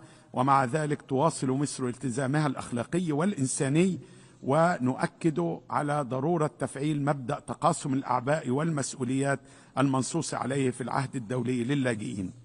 ثالثا، تتبنى مصر سياسة نشيطة للوساطة وبناء السلام تحت قيادة السيد الرئيس عبد الفتاح السيسي لنسج التفاهمات والتوصل لحلول، وإثر ما شهدته منطقتنا من استهداف لمنشآت نووية خاضعة لضمانات الوكالة الدولية للطاقة الذرية بالمخالفة للقانون الدولي. رابعا، نؤمن إيمانا راسخا بأن التعاون وفقا للقانون الدولي ركيزة الاحترام المتبادل والسبيل الأوحد لتحقيق المنفعة المشتركة، ولقد أثبتت التجارب أن الإجراءات الأحادية تعمق الأزمات وتزيد الفجوات. وفي المقابل ارتأت إثيوبيا مخالفة القانون الدولي وفرض الأمر الواقع ضمن سياستها الأحادية المزعزعة للاستقرار في القرن الإفريقي وحوض النيل الشرقي، وأعلنت عن انتهاء سدها وأن ما مضى قد مضى، حالمة أو بالأصح متوهمة أن مصر ستنسى حقوقها ومصالحها الوجودية للنيل. وإن كان هناك من يتشدق بمزاعم التزامه بالقانون الدولي، فإننا على أتم الاستعداد لتناول الأمر في آليات القضاء والتحكيم الدولي، ذلك إن صدقت النية للاحتكام لهذه الآليات القانونية، الأمر الذي لم ولن يتوفر. أما وإن ركنوا للمماطلة وتهديد حياة ملايين البشر في دولتي المصب، فإننا لن نتهاون في ضمان حقوقنا، وإننا لقادرون على ذلك. ويكفل لنا ميثاق الأمم المتحدة ومبادئ القانون الدولي حماية مصالحنا الوجودية في نهر النيل. خامسا، تؤكد مصر أن إصلاح الأمم المتحدة ومنظمات التمويل الدولية لم يعد خيارا قابلا للتأجيل، بل ضرورة ملحة لضمان تمثيل عادل ومتوازن في آليات اتخاذ القرار الدولي. وتعيد مصر التأكيد على تمسكها بتوافق أوزوليني وإعلان سرت لرفع الظلم التاريخي عن القارة الإفريقية، كما تدعو مصر لزيادة تمثيل الدول النامية في عملية اتخاذ القرار المالي العالمي وتوفير التمويل الميسر ومعالجة أزمة المديونية. وأختتم حديثي بأن أؤكد مرة أخرى إلى أننا نتطلع إلى البناء على مخرجات المؤتمر الدولي الرابع لتمويل التنمية الذي استضافته إسبانيا في يوليو الماضي لاتخاذ خطوات فعالة لتمويل التنمية، كما نتطلع لتعزيز جهود نفاذ الدول النامية للرقمنة والذكاء الاصطناعي. ولقد بذلت الرئاسة المصرية لمؤتمر كوب 27 قصارى جهدها لتحقيق تقدم ملموس خاص بتأسيس صندوق تمويل الخسائر والأضرار، إلا أننا نبدي قلقا متزايدا في ظل أزمة تمويل المناخ المستمرة. وتؤكد مصر على ضرورة توفير التمويل للدول النامية دون تحميلها أعباء ديون إضافية. السيد الرئيس، إن الظرف الدولي والإقليمي دقيق للغاية، وفي ظل مسؤوليتنا التاريخية ودور مصر الأممي والإقليمي كان علينا دق ناقوس الخطر والتحذير من مغبة الوضع الراهن وطرح خارطة طريق للتعامل مع هذا الوضع المحرج والحرج. وإننا أمام منعطف مفصلي، فإما توجيه الشرق الأوسط نحو استعادة العقلانية والاحتكام للقانون الدولي، أو الاندفاع إلى حالة من الفوضى قد يظن البعض أنه سيتحكم فيها بالقوة وغطرسة القوة، إلا أن التجربة والتاريخ أثبتوا أن سكرة القوة دائما ما تنتهي بكارثة أول من تصيبه صاحبها. أؤكد أن مصر الدولة المؤسسة للأمم المتحدة تظل بعد 80 عاما من عمر المنظمة على عهدها ملتزمة بالقانون الدولي، ومتمسكة بتعزيز العمل متعدد الأطراف، إدراكا منا أن غياب الحوكمة الدولية سيكون وبالا على الجميع، وأنه لا مناص عن الالتزام بالقانون الدولي وتعزيز آليات إنفاذه وتفعيل المساءلة إزاء منتهكيه. فلا توجد دولة فوق القانون، ولا توجد دولة أيا كانت غير قابلة للمساءلة، كل ذلك لصون السلم والاستقرار وتحقيق التنمية المستدامة والوفاء بحقوق الإنسان. وفي الختام أقتبس من كلمات السيد الرئيس عبد الفتاح السيسي: إن السلام لا يولد بالقصف ولا بالقوة ولا بتطبيع ترفضه الشعوب، وأن السلام الحق يبنى فقط على أسس العدل والإنصاف والتفاهم.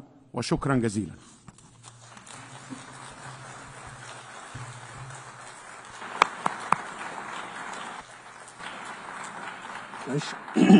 أشكر معالي وزير الخارجية والهجرة وشؤون المصريين بالخارج في جمهورية مصر العربية. I now give the floor to His Excellency Maxim Zhukov, Minister for Foreign Affairs of Belarus.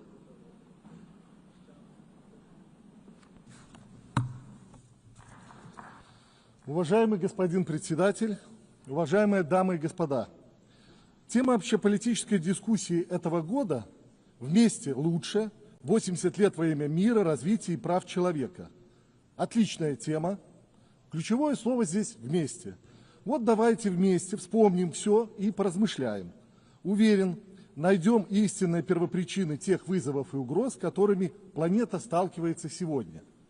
Первое. 80-летие Великой Победы во Второй мировой войне.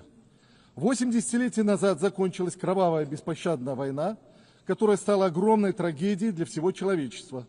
И только ценой миллионов жизней и сломанных судеб мы справились с этим вызовом. Очевиден вклад в Великую Победу США и Великобритании, также китайского народа, который скинул ярмо японского милитаризма. Однако определяющим был подвиг советского народа. Многонационального народа, который до последней капли крови боролся за свою свободу и свободу угнетенных народов.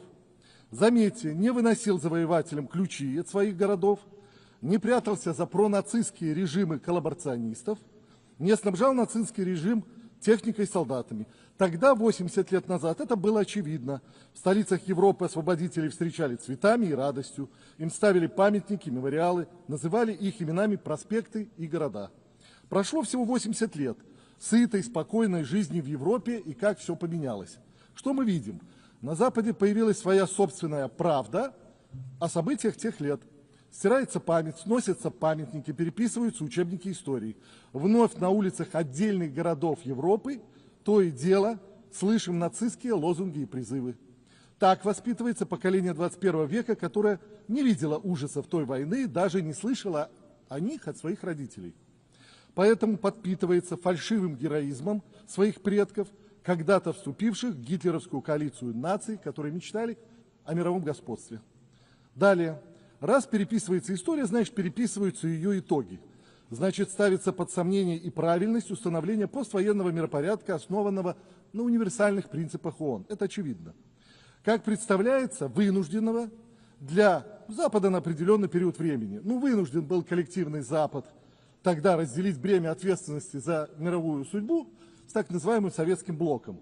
На время отбросить мысли о мировом господстве, и, конечно же, ждать какого-то события, чтобы перевернуть все с ног на голову. И вот смотрите, с этой трибуны уже звучало в эти дни, что Холокост – это наш общий позор. Почему наш общий позор? Перед историей каждый ответит сам. Например, белорусы до последней капли крови сражались с нацизмом, умирали, ценой своей жизни спасали тысячи евреев. И мы сегодня не можем молчать об этом. Мы помним сотни деревень, сожженных нацистами вместе со своими жителями. Мы помним миллионы растерзанных, изувеченных белорусов и сотни тысяч угнанных в европейское рабство женщин и детей. Поэтому понимаем, что сохранение памяти важно для того, чтобы история не повторилась, чтобы не было больше национальных идеологий расового превосходства, где нет места целым народам. Не было бы концлагерей, этого ужасного изобретения Запада. И, конечно, не было бы геноцида в отношении любого из народов. Уже 80 лет белорусский народ живет в мире, и если посмотреть на нашу историю, это невероятно долго в мире. Никогда белорусы не жили так хорошо, достойно и под мирным небом, как последние 30 лет, когда под руководством нашего президента успешно строим социально ориентированное государство для простого человека. Свято храня при этом память об ужасной трагедии Второй мировой войны и передавая эту память молодым поколениям. Почему так не хотят жить многие другие вокруг, особенно к западу от нашей границы? Ответ прост. Политикам там глаза застилают личные амбиции. За ними они и простых людей не видят, даже в своих странах. И поэтому неудивительно, что пренебрежительно относятся к человеческой жизни других народов, призывая, например, Украину воевать до последнего украинца. Следующее. Этот год знаменателен для ООН, которая празднует свое 80-летие. Организацию создали победители той кровавой войны. Мы помним, что в первых рядах основателей была и Беларусь, где был убит, замучен или сожжен каждый третий. И на протяжении всех этих лет белорусская делегация в ООН была одним из самых надежных сторонников укрепления основ организации, инициируя самые смелые, миролюбивые, выстраданные истории инициативы. Поэтому имеем право прямо говорить сегодня о том, с чем наша организация пришла к своему юбилею. Хотел бы отметить 4 ключевые момента. Во-первых, неоспоримо, что ООН остается центральным элементом международной жизни. Это стало возможным в силу ее неоспоримой легитимности, универсального членства и всеобъемлющей повестки. Однако мы наблюдаем, что принцип универсальности серьезно подорван, особенно в последние десятилетия. Теми, кто настойчиво пытается превратить в ООН в инструмент для реализации своих интересов, причем вопреки устремлениям всего человечества. Во-вторых, действительно, ООН удерживает планету от новой мировой войны. Ее ключевой механизм, Совет Безопасности, позволяет великим державам обсуждать вопросы войны и мира за столом, а не на поле боя. Однако, к сожалению, этот орган задействуется все меньше и меньше. Его влияние на мировые дела уже не то. И скажем прямо, ООН оказалась не способна предотвратить многие кровавые региональные конфликты современности, и чем дальше, тем больше. В-третьих, под эгидой ООН создана огромная сеть международных структур и разработано множество правовых документов. Эта инфраструктура вроде как дает возможность осуществлять эффективное взаимодействие по всему спектру направлений человеческой деятельности. Но если приглядеться, лишь некоторые из ООНовских структур остаются действительно рабочими, реально выполняют свои задачи. Почему же так происходит? Это очевидно. Организация должна идти в ногу со временем. Это вызывает необходимость реформы, о которой говорил наш генеральный секретарь Гутерриш, и прежде всего Совета Безопасности ООН.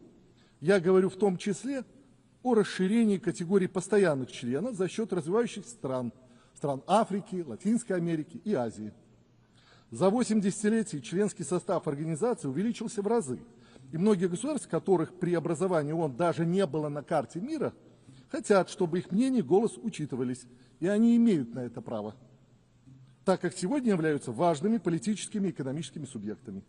Они справедливо ожидают, что ООН будет работать в интересах всех ее членов и на укрепление сотрудничества между ними, а не быть инструментом манипуляций со стороны отдельных стран, в том числе для сведения счетов с другими государствами. В-четвертых, проблему также видим в том, что ООН сильно заинструментализирована. И действия Соединенных Штатов Америки по снижению поддержки ООН, что уже вызвало планы по сокращению персонала нашей организации, очень неприятный звоночек. Главный же вывод. Если организация сможет обновляться вместе со временем и быть бесперестрастным форумом, она будет востребована всеми, и сильными, и слабыми, и развитыми, и развивающимися. В противном случае ее ждет судьба Лиги наций. Беларусь этого не хочет, поскольку пока не видит альтернативы ООН. Поэтому, в том числе и сегодня, искренне говорит об этих институциональных проблемах, для того, чтобы понять их природу и исправить. И еще. 50-летие Хельсинского заключительного акта мы празднуем в этом году.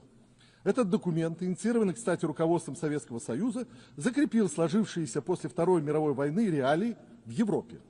Более того, акт предопределил стабильный характер отношений между Советским Союзом и Соединенными Штатами, что нашло отражение во всех регионах мира и тем самым помогло сделать холодную войну, слегка управляемой.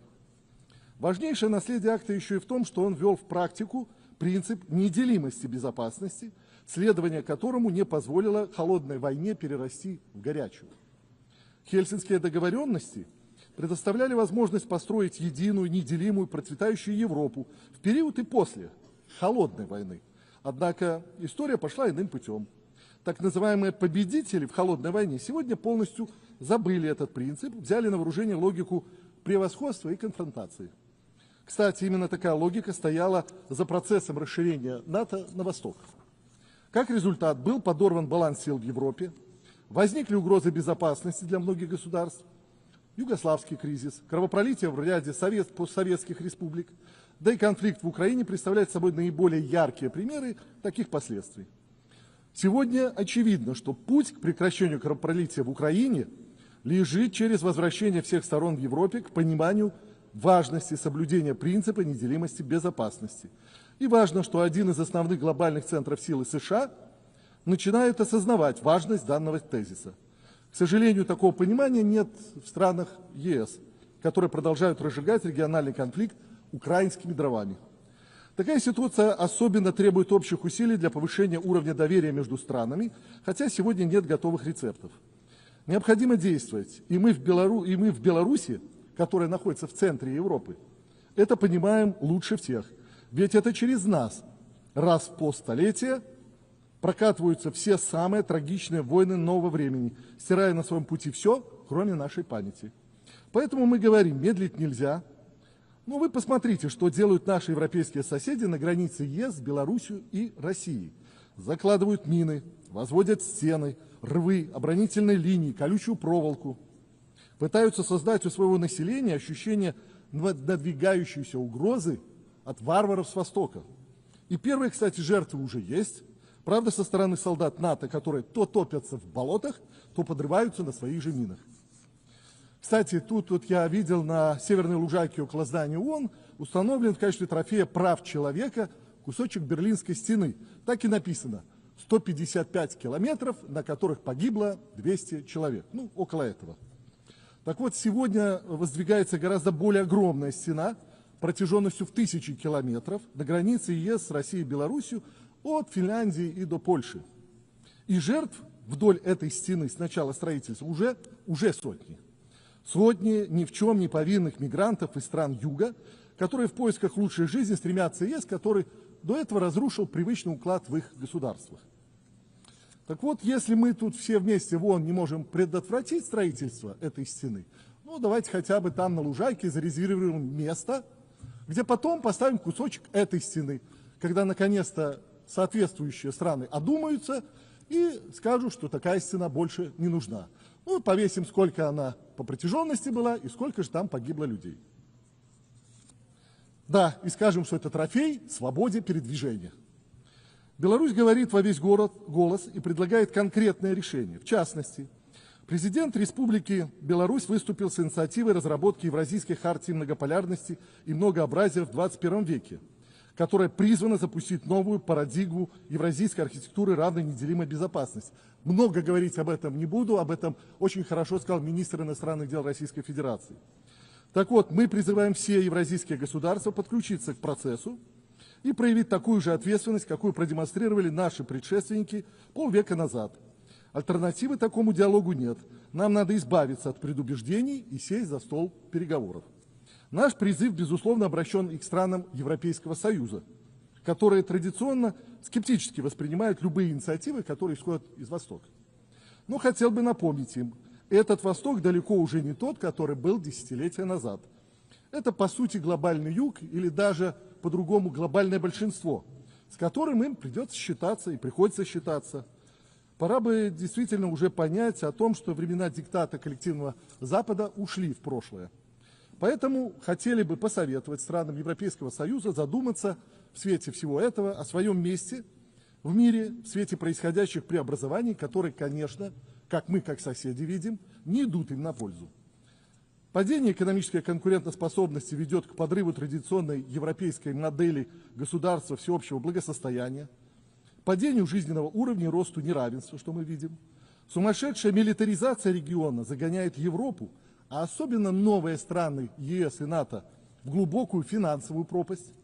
Стремительно происходит разрушение цивилизационных основ европейского общества в результате практически неконтролируемой массовой миграции и провальной политики фальшивого мультикультурализма в качестве ответа на этот вызов.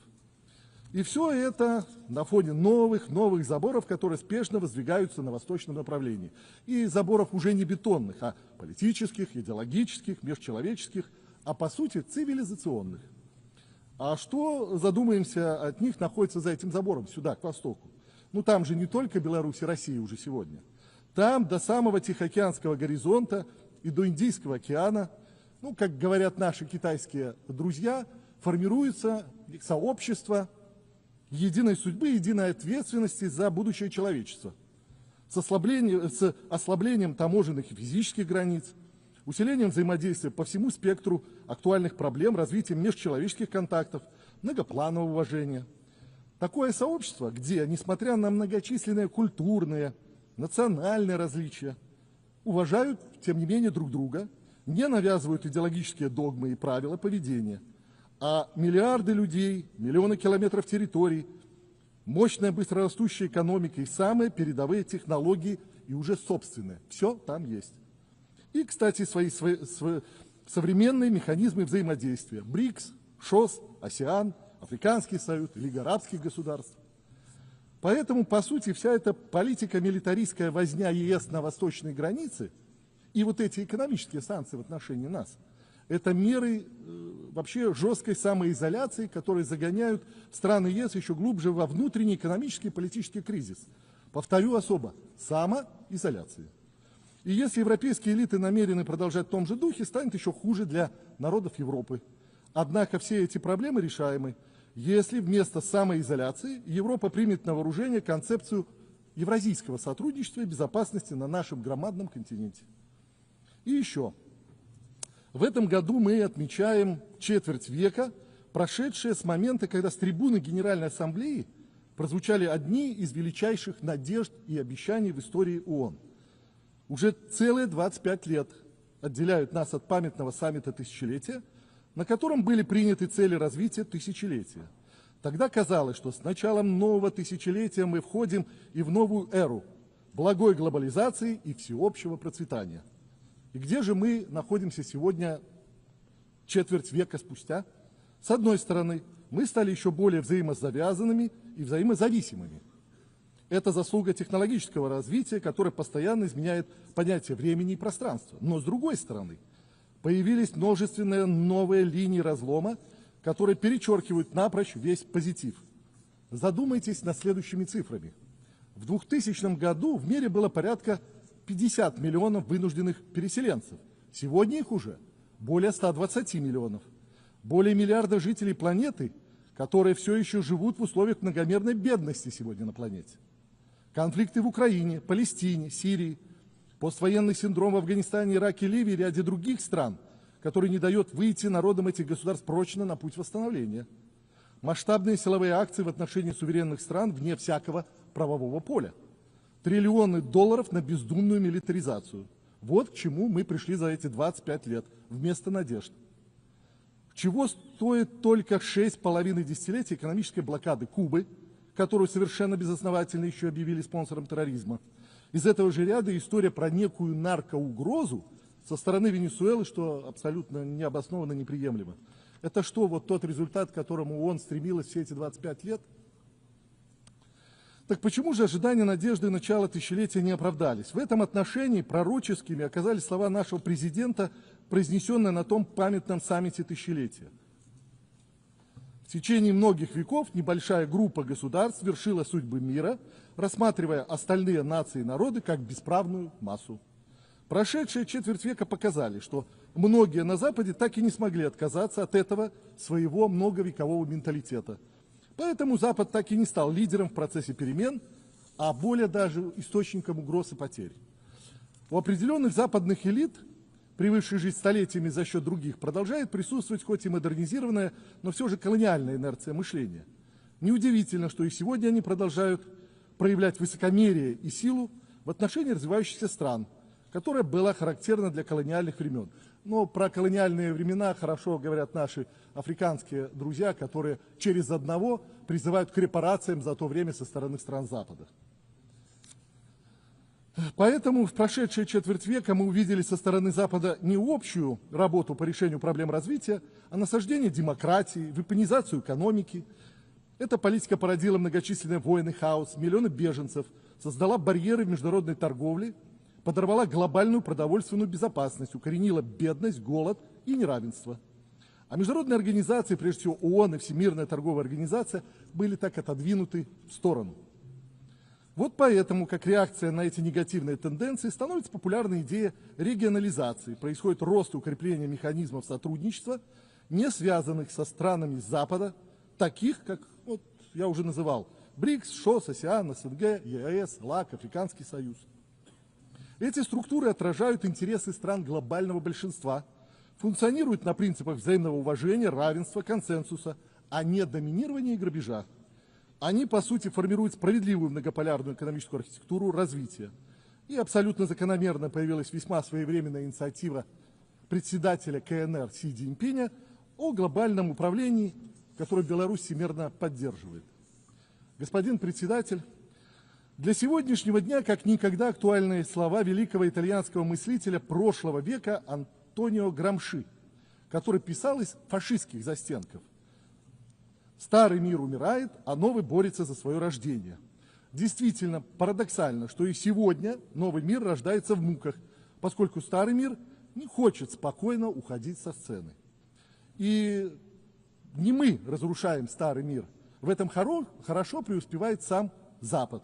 Но именно мы, глобальное большинство, пытаемся построить новый. Особо отмечу «вместе». Помните, это ключевое слово, название нашей Генеральной Ассамблеи. Вместе с нашими единомышленниками. Спасибо за внимание.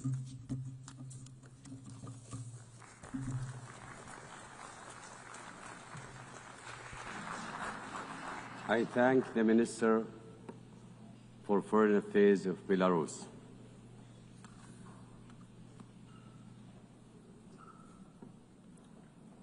أعطي الكلمة الآن لصاحب المعالي محمد سالم ولد مرزوق وزير الشؤون الخارجية والتعاون الأفريقي والموريتانيين في الخارج في موريتانيا.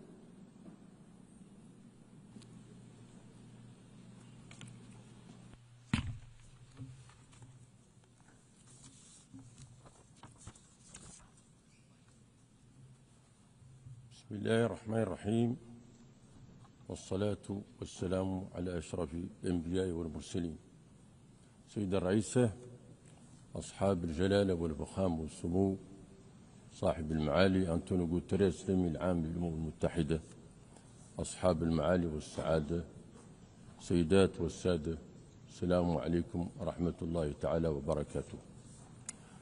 أود في مستهل هذه الكلمة أن نتقدم بأحر التهاني لمعالي السيدة أنا إلى بيربك على توليها رئاسة الدورة 80 للجمعية العامة للأمم المتحدة، موقنا بأن ما تتمتع به من تجربة غنية وما تمتاز به من كفاءات عالية سيسهم في قيادتها لهذه الدورة على أكمل وجه.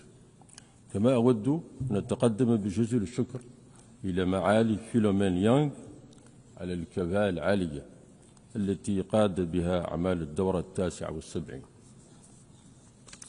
والشكر موصول لمعالي الأمين العام للأمم المتحدة سيد أنطونيو غوتيريس على جهوده الحثيثة لتطوير منظمة الأمم المتحدة وتعزيز دورها. سيد الرئيس، سيدات والسادة، يسعدني أن أنقل إلى جمعكم الوقر تحيات فخامة رئيس الجمهورية الإسلامية الموريتانية سيد محمد شيخ الغزواني وتمنياتي لهذه الدورة 80 الجمعية العامة للأمم المتحدة بالتوفيق والنجاح. وقد شرفني فخامته بأن ألقي باسمه كلمة بلادي الجمهورية الإسلامية الموريتانية. إن هذه الدورة تمثل بطبيعة الحال فرصة سانحة للاحتفاء بثمانين عاما من الإنجازات التي راكمتها منظمتنا في خدمة البشرية جمعاء في مختلف المجالات، وهي كذلك مناسبة لتشخيص موضوعي للكبريات الاختلالات والنواقص التي طبعت هذا المنحى أو ذاك من مسار الأمم المتحدة على مدى 8 العقود الماضية. وفي هذا الإطار فإن من الجلي أن عالمنا اليوم عبارة عن عالمين متباينين، أحدهما ينطلق بخطى سريعة نحو الثورة الصناعية الرابعة والذكاء الاصطناعي، بينما الآخر لا يزال للأسف أسير الفقر والتهميش. وإن اتساع هذه الفجوة باضطراد في ظل ما يطبع ظرف الراهن من تنامي النزاعات والحروب ليضع الإنسانية أمام امتحان عسير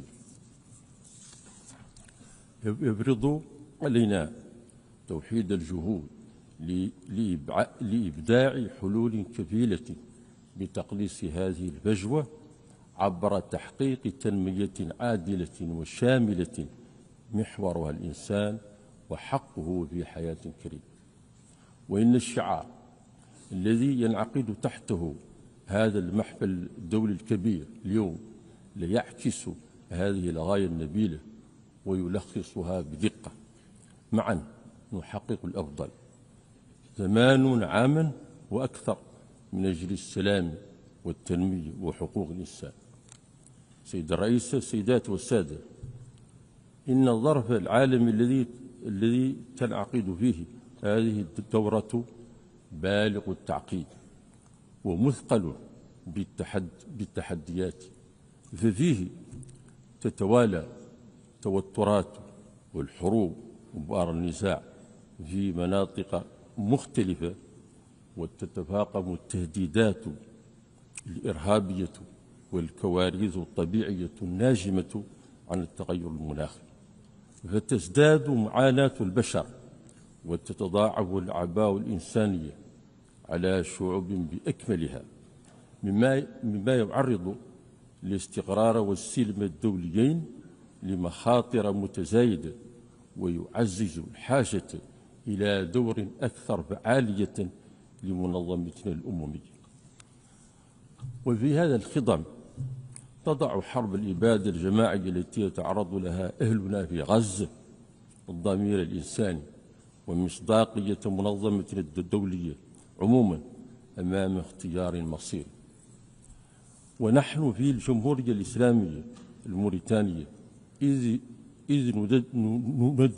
ندد بحرب الإبادة لنجدد وقوفنا ثابت إلى جانب الشعب الفلسطيني، مجددين التأكيد بأن العنف لا يمكن أن يجلب أمنا وسلما وسلاما مستديمين، وإن استقرار الشرق الأوسط بمجمله يمر حتما بتمكين الشعب الفلسطيني الأبي الشقيق باستيفاء حقه في إقامة دولته المستقلة وعاصمة القدس الشرقية طبقا للقرارات الدولية ذات الصلة ومبادرة السلام العربي.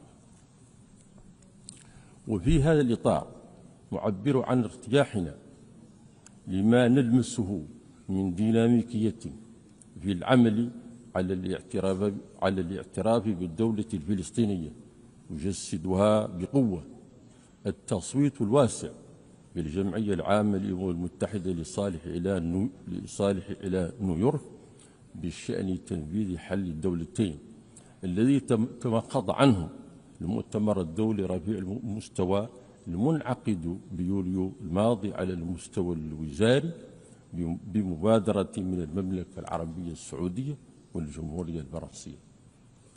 ولا يفوتني في هذا المقام أن أتقدم باسم بلادي بالشكر لكل من المملكة العربية السعودية والجمهورية الفرنسية على تنظيم هذا المؤتمر المذكور رغم التحديات والعراقية، مشيدا بمواقف البلدان التي أعلنت اعترافها بدولة فلسطين، وآملا أن تحذو بلدان أخرى حذوها في تغليب منطق الحق والعدل حتى تصبح في فلسطين الشقيقة دولة كاملة العضوية في منظمة الأمم المتحدة. وفي نفس هذا السياق تعرب بلادنا مجددا عن إدانتها الشديدة للعدوان الإسرائيلي على دولة قطر الشقيقة، والذي شكل خرقا سافرا لسيادة هذا البلد ولكل الأعراف والمواثيق على المستوى الدولي. كما نؤكد دعمنا للحلول السلمية في ليبيا والسودان واليمن وسوريا، ومساندتنا لجهود الأمم المتحدة بشأن الصحراء الغربية، داعين أيضا إلى إنهاء الحرب الروسية الأوكرانية عبر التفاوض بما يجنب العالم مزيدا من المآسي. وإننا لنشيد في الوقت ذاته باتفاقات السلام بين جمهورية رواندا وجمهورية الكونغو الديمقراطية من جهة، وباكستان والهند من جهة أخرى. سيدة الرئيسة، سيدات والسادة، في عالم تثقل فيه النزاعات والفقر والمرض والتغير المناخي كاهل الإنسان، تتأكد الحاجة إلى حوكمة دولية سياسية واقتصادية والصحية أكثر عدلا وفعالية، تضع حياة البشر وكرامتهم في صدارة الأولويات، ولا يتحقق ذلك إلا بإصلاح متوازن يعيد الثقة في الأمم المتحدة ويجعلها أقدر على الوفاء بمقاصدها النبيلة في حفظ السلم والأمن وبناء عالم أكثر إنصافا. ولذا فإن بلادي تجدد التزامها بالمطالب المشروعة لقارتنا الإفريقية كما وردت في تفاهمات أوزلوين من أجل تمثيل منصف في هياكل الحوكمة العالمية. كما تدعو المجتمع الدولي إلى مؤازرة الدول النامية في مواجهة تحديات الأمن الغذائي والتغيرات المناخية ومشكل المديونية، دعما لسعيها إلى تحقيق أهداف التنمية المستدامة. سيدة الرئيسة، السيدات والسادة، إن الجمهورية الإسلامية الموريتانية تضع تعزيز دولة القانون والحكام الرشيدة وترسيخ قيم العدالة والمساواة في صدارة أولوياتها، فقد وضعت قيد التنفيذ عددا من الاستراتيجيات والإصلاحات الهادفة إلى تكريس الشفافية في تسيير الشأن العام وإصلاح القضاء وتعزيز استقلاليته ودعم دور البرلمان في الرقابة والمساءلة بما يضمن محاربة الفساد وحماية الحقوق والحريات وتوطيد الثقة بين المكونات الوطنية. وفي ذات السياق وتكريسا لصورة موريتانيا كأرض للاستقرار والتوافق وكدولة قانون، اختار فخامة الرئيس محمد الشيخ الغزواني أن يجعل من الحوار نهجا ثابتا في تدبير الشأن العام، حرصا منه على إشراك جميع الموريتانيين وترسيخ الحكام الرشيد. وفيما يتصل بحماية اللحمة الاجتماعية، تعمل حكومة بلادي على جعل التنمية في خدمة المواطن حيثما كان عبر برامج مهيكلة تجسد العدالة المجالية فتشيد السدود وتبني المدارس وتنشئ المراكز الصحية وتوفر مقومات الحياة الكريمة لآلاف الأسر في المدن والقرى والأرياف، بما يعزز التضامن الوطني في انسجام تام مع مسار ترسيخ دولة القانون وتوطيد أسس الحكام الرشيد. وبفضل برنامج التأمين الصحي الشامل للأسر الهشة، تضاعف عدد المستفيدين بنسبة 147% بين 2019 و2024 ليصل حوالي 21% من إجمالي السكان.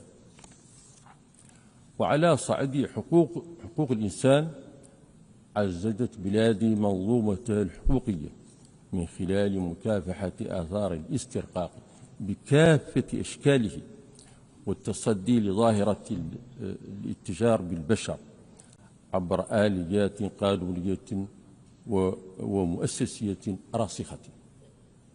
كما تستضيف بلادنا قرابة 250,000 لاجئ من جمهورية مالي، وقد أكملت تسوية الوضعية القانونية لأكثر من 150,000 مهاجر في ظروف تحترم كامل حقوقهم وتصون كرامتهم.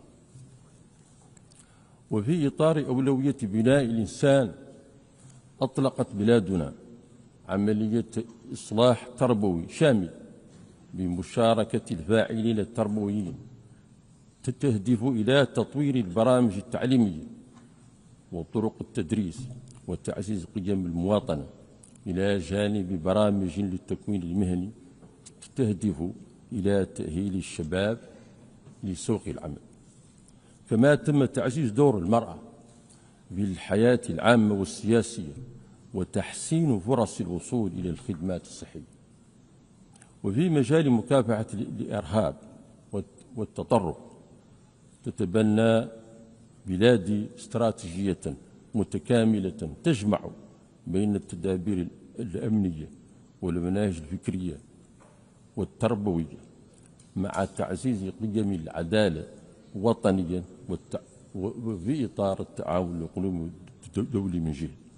وعلى الصعيد الاقتصادي، تواصل البلاد تنويع اقتصادها لتعزيز قدرته على خلق فرص العمل ومواجهة الأزمات، حيث سجل النمو بنسبة 5% سنة 2024 مع توقعات بمعدل تضخم لا يتجاوز 2.5%. وفي إطار الانتقال الطاقي والتنمية المستدامة، شهدت البلاد إطلاق مشاريع نوعية، منها محطة هجينة للطاقة المتجددة بقيمة 3 مليون دولار، واعتماد قانون الهيدروجين الأخضر، وتوقيع اتفاقيات دولية كبرى، بالإضافة إلى إطلاق مشروع دريم المدعوم من البنك الدولي.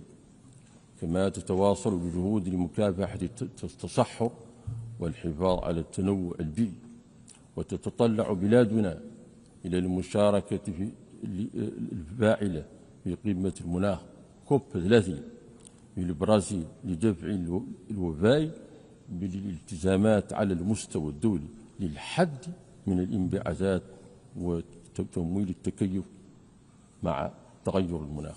سيد الرئيس، السيدات والسادة، إن الجمهورية الإسلامية الموريتانية ملتزمة بالعمل على تعزيز التعاون متعدد الأطراف وإصلاح منظومة الحكامة على المستوى الدولي سياسيا وماليا بالنحو الذي يقوي قدرتنا الجماعية على تحقيق أهداف التنمية المستدامة، وستظل بحول الله وقوته وفية لنهجها القائم على الإسهام في تعزيز الأمن والسلم إقليميا ودوليا، والتنويع وتوطيد الشراكات في سبيل رفع مختلف التحديات التي تواجه بلدنا وقارتنا والعالم عموما على طريق تحقيق حياة آمنة وكريمة للجميع.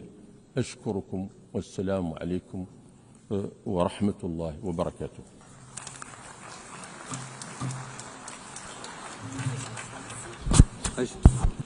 أشكر معالي وزير الخارجية والتعاون الإفريقي والموريتانيين في الخارج في موريتانيا.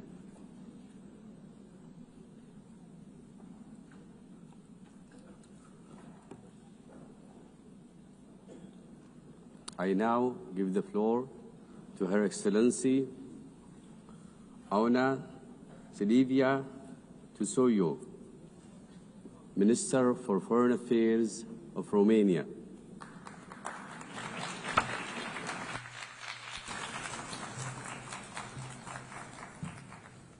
Excellencies, our very presence here today, representing our countries together in the same room, part of the same conversation, is in itself a deep expression of our commitment to multilateralism. What is also now important is that this is a place for our hopes and our trust in the framework provided by the United Nations.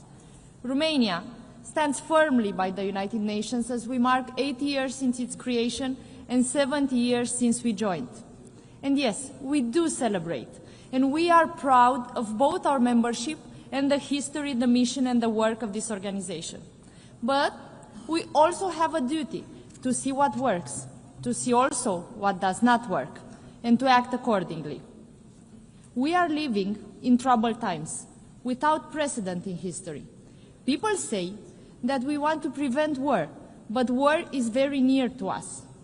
People say that we want to live under the reign of international law, but the world assists impassively to its repeated violation. I have heard similar statements many times in the interventions here of world leaders in the United Nations plenary, that we live and we face unprecedented times. However, the phrase that I just mentioned does not belong to me, and it is not about 2025. It was said by another Romanian Minister of Foreign Affairs, almost a century ago, by the Romanian diplomat Nicolae Titulescu, twice President of the General Assembly of the League of Nations. He was himself an advocate of collective security, speaking to the world in an attempt to prevent the escalation towards war, in an attempt to ensure that multilateralism has the power to fulfill a vision for peace. We all know here what is the history of the League of Nations, but we also know here that we must not repeat it. The United Nations must not share the same fate. Today, the world does not assist impassively. The world is here, present, involved, committed to peace efforts.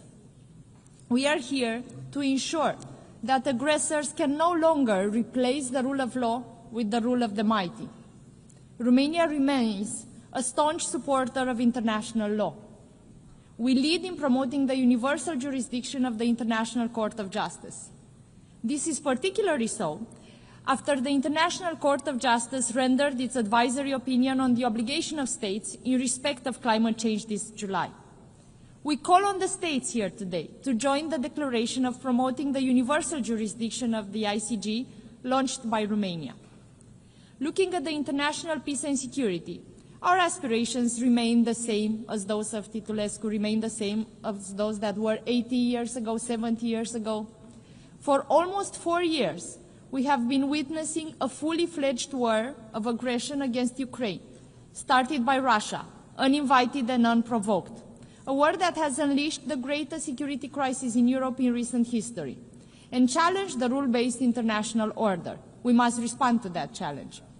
The latest violations of the sovereign airspace of Poland, Estonia, Denmark, and of my country, Romania, by reckless actions aimed to provoke, were condemned by many other countries here in New York at the UN Security Council, and we are grateful for that.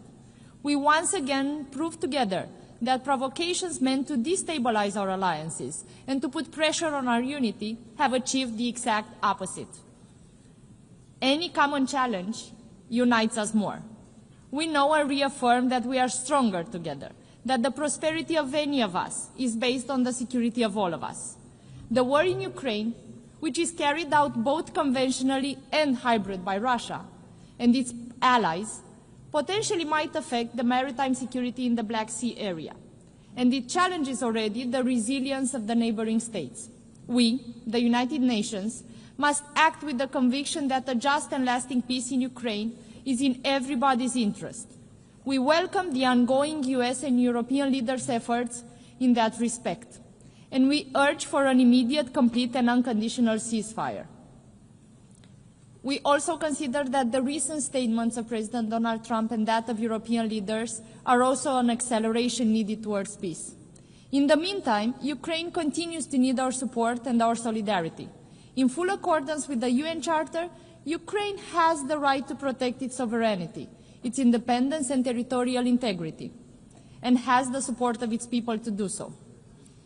Romania's support has been substantial and multifaceted, and we will continue to stand with Ukraine for as long as it is needed, because their security, peace there, is also connected directly to our own security and prosperity. The government of Romania supports the pursuit of justice and accountability on the brutal war of aggression of the Russian Federation against Ukraine. Looking at the global map, we are also concerned about the escalation of tensions and conflicts in the Middle East. An immediate ceasefire in Gaza, the unconditional release of all hostages, as well as adequate humanitarian assistance, are merely the first steps towards a permanent end to hostilities. We fully support mediation efforts towards these goals. We also need to maintain a political horizon for the implementation of the two-state solution.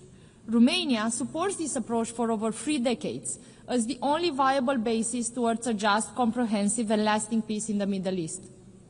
We also remain concerned about developments on the African continent, and we do reiterate our commitment to the stability of the region.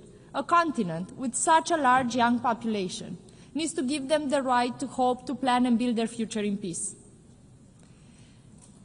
But there is a decrease of the UN peace and security footprint around the world in the exact time while conflicts sometimes have no end in sight. This is not only because of the expected effects of the reform triggered by the UN80 initiative. The reviewing process of the UN peace operations must respond better to current realities. Adaptability, local ownership, partnerships, including with regional organizations, are key attributes for such success. At the same time, conflict prevention and mediation should always come first, while the separation between the special political mission and peacekeeping operations should be eliminated to fully exploit synergies and capabilities. We need to rebuild trust in the mandates of the UN peacekeeping and UN political special missions. And that means action. From our perspective, there are already various instruments within the established UN framework to help maintain and restore the international peace and security, as it is our common mission. For example, the global nuclear non-proliferation regime is one such key instrument, and the constructive cooperation of the member states with the International Atomic Energy Agency is essential. That is why Romania has also resumed our role in its leadership. The Security Council reform should make further progress in terms of transparency, working methods, and representativity, in order to become more effective and consolidate its credibility beyond our small diplomatic circle. Successful steps have already been taken, such as the veto initiative, but more needs to be done. And let me be clear here, what am I referring to when I say more needs to be done? We need to act together and make sure that the aggressor doesn't have the power to veto anymore on the wars that it has started unprovoked and uninvited. The General Assembly has its own role in the area of peace and security, according to the UN Charter. Its complementarity, its synergy with the Security Council must be put to good use. We welcome the recent consensus on the revitalization process, including with regard to the Secretary General's selection and appointment, one that we proudly co-facilitated. Closely linked is also the peace and security for ensuring international humanitarian response to emergencies. Romania supports the central coordinating role of the UN and the more consistent humanitarian diplomacy. We must ensure a fully effective, non-discriminatory, and unhindered response to the needs of those affected, to the needs of those that are vulnerable now. At the same time, an integrated approach to humanitarian development and peace actions is key to leverage investments on the long run. Distinguished audience, we now come to another fundamental pillar of the UN, to fulfill a legitimate aspiration towards prosperous, sustainable, and inclusive societies. We have shown political will, but will is not enough. Our actions do not suffice. Sustainable development cannot be achieved without peace and security, protection of human rights, as enshrined in all 17 SDGs, and adequate capacities and financial resources. Romania supports the effective official development assistance, as it is reflected in alignment to best standards in the field of OECD recommendations, as we also plan to join OECD next year. As we approach COP30, we must urgently address environmental degradation, including pollution and biodiversity loss. We are also committed to achieve climate neutrality by mid-century, and we join efforts to keep the 1.5 degrees Celsius target alive. Some consider this effort to be expensive, but it is way more expensive not to do it. We must accelerate a just energy transition and emission reduction while ensuring energy security. Romania already does so. And since climate change is a threat multiplier, Romania supports an integrated approach to the climate and security nexus within the UN system. We remain firmly committed to support sustainable development globally. We believe that investing in human capital, advancing green and digital transitions, and reinforcing institutional resilience are key pillars for long-term prosperity. We live in a digital age. Human rights must be upheld also online, especially because that is where we currently have the attention of most of the young people living in our countries and globally. The implementation of Global Digital Compact should ensure a human-centric, human rights-based approach to the digital future. We cannot leave it with no rules. Moreover, it should harness the achievements of the SDGs. Thirdly, let us look at the human rights pillar, starting with the Universal Declaration of Human Rights, also a spectacular example of women leadership in the United Nations. We have progressively built a complex system to ensure that the fundamental rights and freedoms are protected, respected, and fulfilled. Our shared values and goals are still not met, but we have the necessary means at our disposals. Romania believes we can succeed if we continue to uphold the universality, indivisibility, and interdependence of all human rights. We cannot dilute existing commitments. We cannot afford to accept pushbacks. We must ensure adequate, predictable, and sustainable funding for human rights. That is the only way. Each of us has the ability, but also the responsibility to act, since human rights, democracy, and the rule of law come hand in hand. Furthermore, the civic space is a vital component of resilient and democratic societies. We have witnessed this firsthand in Romania as well. It is essential that we rely on civil society. Romania advocates for the meaningful participation of civil society actors and human rights defenders in all UN human rights processes. The voices of youth must be heard. Gender equality in law, but also in practice, must remain a priority and is a priority for my country. We are imperfect in following that priority, but we are doing our best. We celebrate now 30 years since the adoption of the Beijing Declaration and its platform for action. And we must show real progress in terms of gender parity, combating discrimination and harmful stereotypes, eliminating pay gaps, as well as violence and abuse.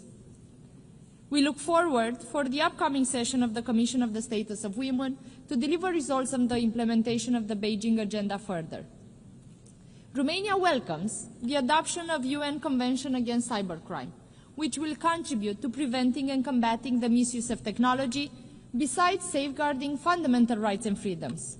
We have actively contributed to its negotiation, and we believe that many international and regional instruments should be used in its implementation. For example, Cybercrime Program Office of the Council of Europe from Bucharest has achieved major impact worldwide. It has benefited more than 140 countries since its creation a decade ago. The Southeast European Law Enforcement Center, also hosted by my country, has brought an important contribution in the fight against transnational crime in all its forms, in the region and beyond. We should also bear in mind that disinformation with malign intent has dire consequences for democracies. They have tried to influence our democracy at home in Romania, and they have failed. They will try again, and we must ensure they will fail again. In neighboring Republic of Moldova, in about 12 hours from now, the polls open. It is perhaps the most consequential legislative election since the country's independence. In the run-up to these elections, we have seen reports from Moldova that witness malign foreign interference and disinformation on an unprecedented scale, directed by Russia through proxies inside and outside Moldova. The intent, as we see it, is clear: to deny the Moldovan voters the legitimate right to freely decide the future of their own country. Our neighbors are a young and vibrant democracy. They have proved courage, resilience, and vision. But now they are challenged with the powerful tools of an authoritarian state. Ladies and gentlemen, we must ensure a swift implementation of the Pact for the Future, our building block for action on the whole range of UN activities. And we must be responsible and ambitious with the UN reform process, particularly with regards to the UN 80 initiative. Romania supports efforts towards more efficiency and effectiveness in mandate delivery, as well as a system-wide approach to harness synergies and eliminate duplications. We simply cannot afford not to do so. At the same time, the UN can function properly only if it is adequately funded. In conclusion, I would like to renew our support to the UN system for a better world and a prosperous future. You can count on Romania, and Romania counts on the United Nations. Thank you for your attention.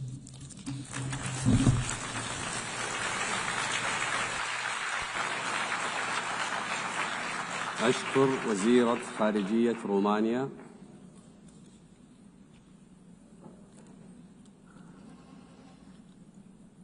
I now give the floor to His Excellency Sihasak Wangiki Tikyu, Minister for Foreign Affairs of Thailand.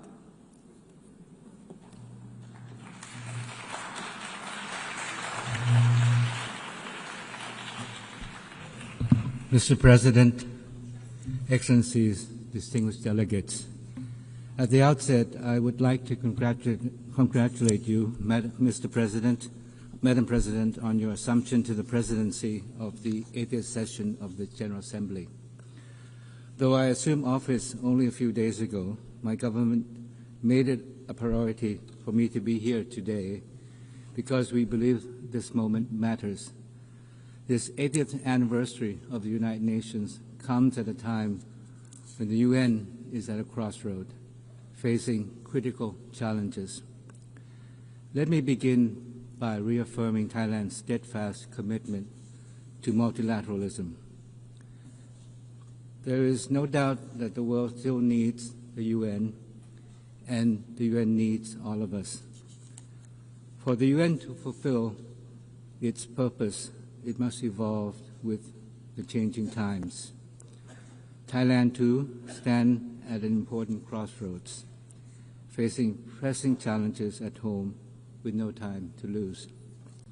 Our vision reaches beyond our borders to the world at large, for we, like all nations, aspire for a peaceful, just, and inclusive world. It is in this spirit that Thailand stands ready to play a constructive role in shaping a United Nations that is truly fit for purpose, delivering peace, development, and human rights for all.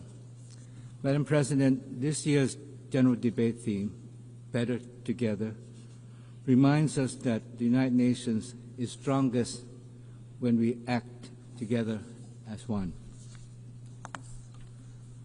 First, we must unite as one community. 80 years ago, our community of nations adopted the UN Charter with hope for peace. Yet today, we face a world increasingly divided by protectionism, fragmentation, conflicts, and climate change that spares no nation. The war in Ukraine, now in its third year, continues to bring immense suffering and destruction. Likewise, the horrendous suffering in Gaza, where innocent civilians, especially children, are paying the heaviest price, weighs heavily on our collective conscience.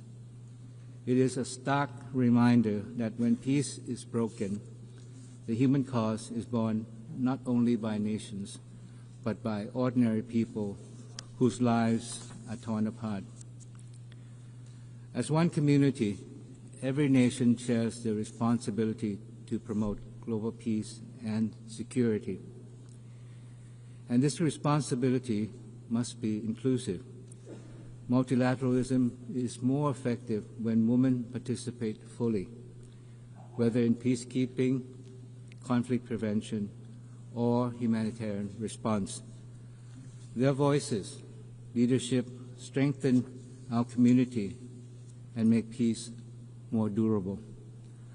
I am confident that Madam President's election to lead this assembly will inspire us all to advance UN's Women Agenda with greater resolve. Thailand intends to do our part. Our peacekeepers continue to serve around the world, helping to rebuild lives torn apart by conflicts. At home, we have cleared over 99% of mine-contaminated areas under the Anti-Personnel Mine Ban Convention. This is not just about treaty obligations. It is about giving communities back safe land they can live and grow on. It is about fulfilling our duty to our people. Protecting people at home is only part of the task. We must also respond to transnational challenges like migration, driven by conflict and disasters. A shared test no nation can solve alone. This is a real task for Thailand. For over decades, we have hosted displaced persons from Myanmar.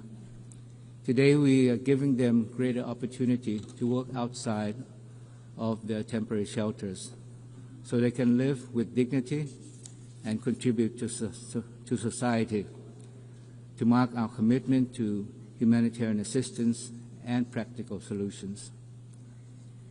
In the same spirit, Thailand is stepping up our efforts to combat transnational crime, including online scams, as their impacts ripple far and wide.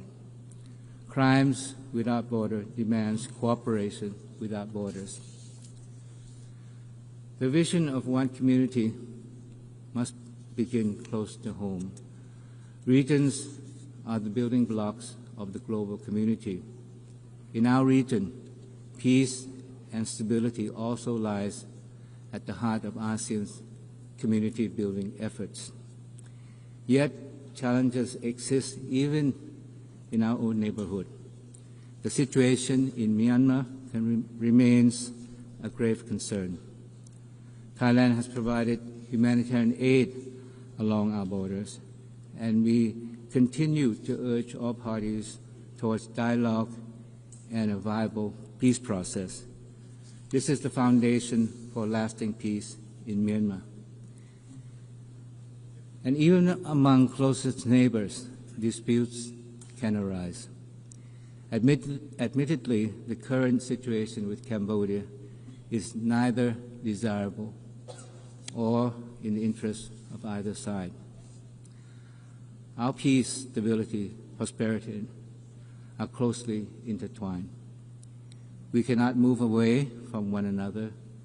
We are part of the same ASEAN family.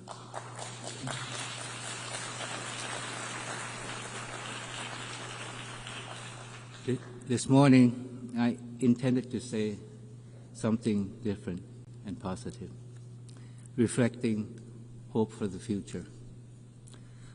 But I had to rewrite the speech because of the most regrettable remarks by my Cambodian colleague.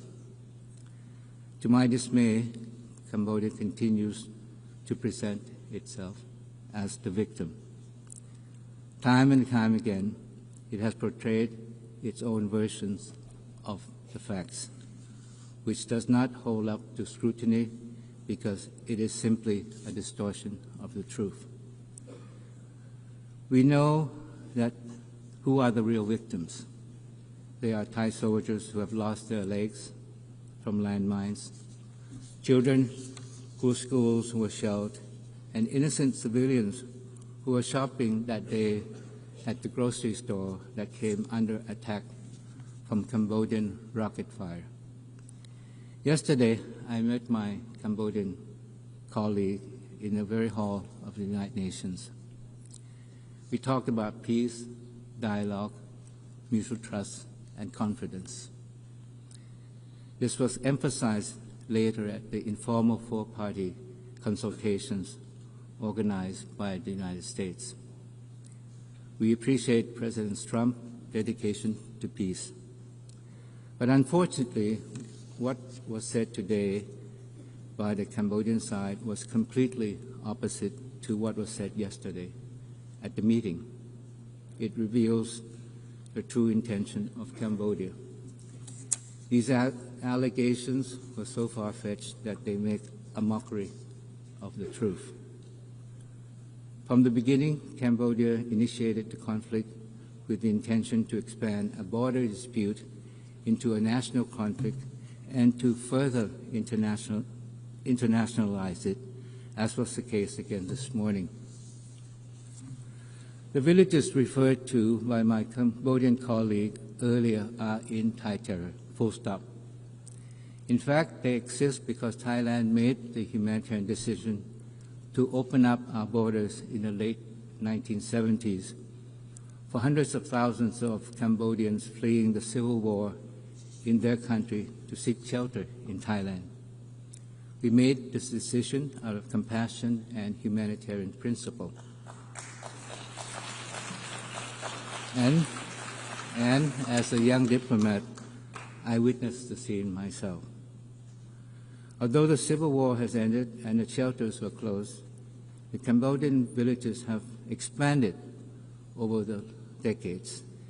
And despite Thailand's repeated protests, Cambodia has ignored those requests to address this encroachment. And when peace returned to Cambodia after the 1991 Paris Peace Agreement, we were there to rebuild and to rehabilitate the Cambodian nation to sustain peace. We built homes, roads, hospitals, because peace in Cambodia is in Thailand's interest.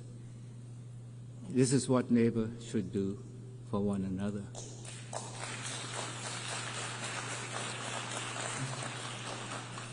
Mr. President, the ceasefire is still fragile. We must make it work. This demands commitment and sincere actions from both sides.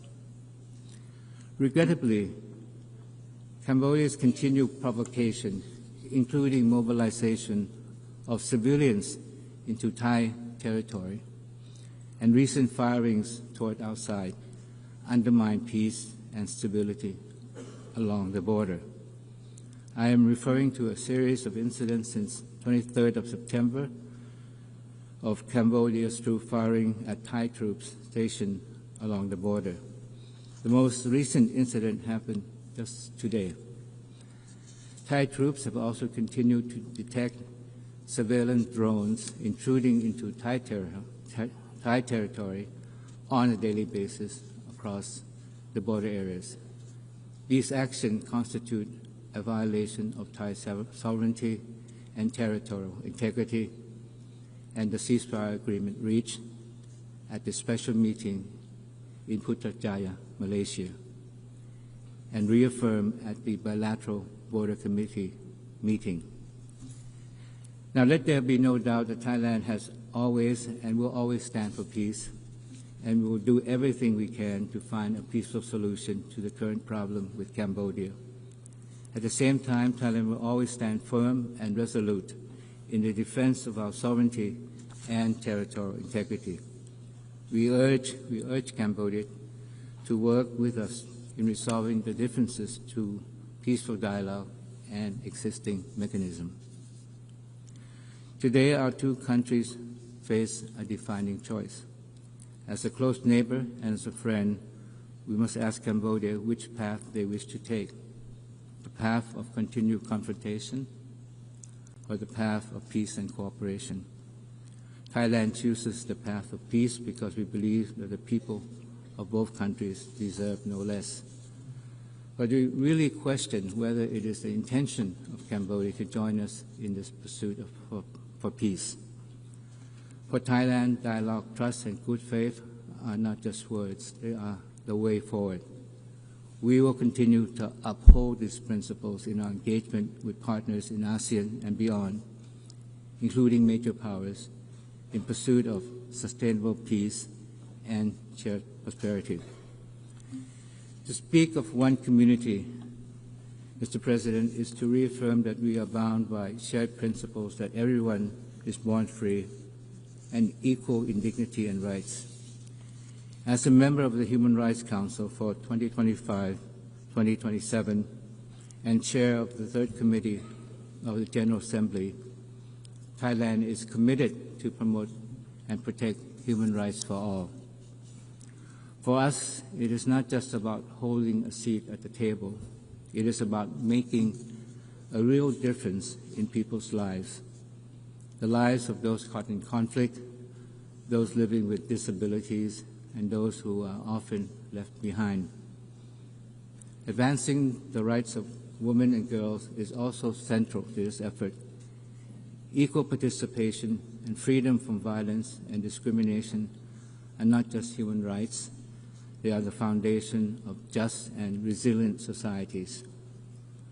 Health is another fundamental right that cannot be overstated.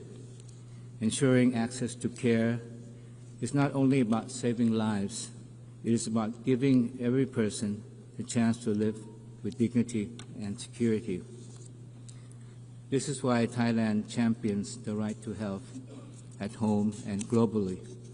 Our universal health coverage and village health volunteers put people first so that no one is left behind and every community is given the tools to thrive.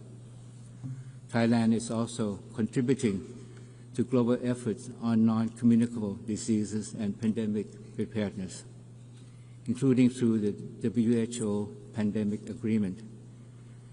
We do not know when the next pandemic will strike, and only by working together can we be prepared and ready.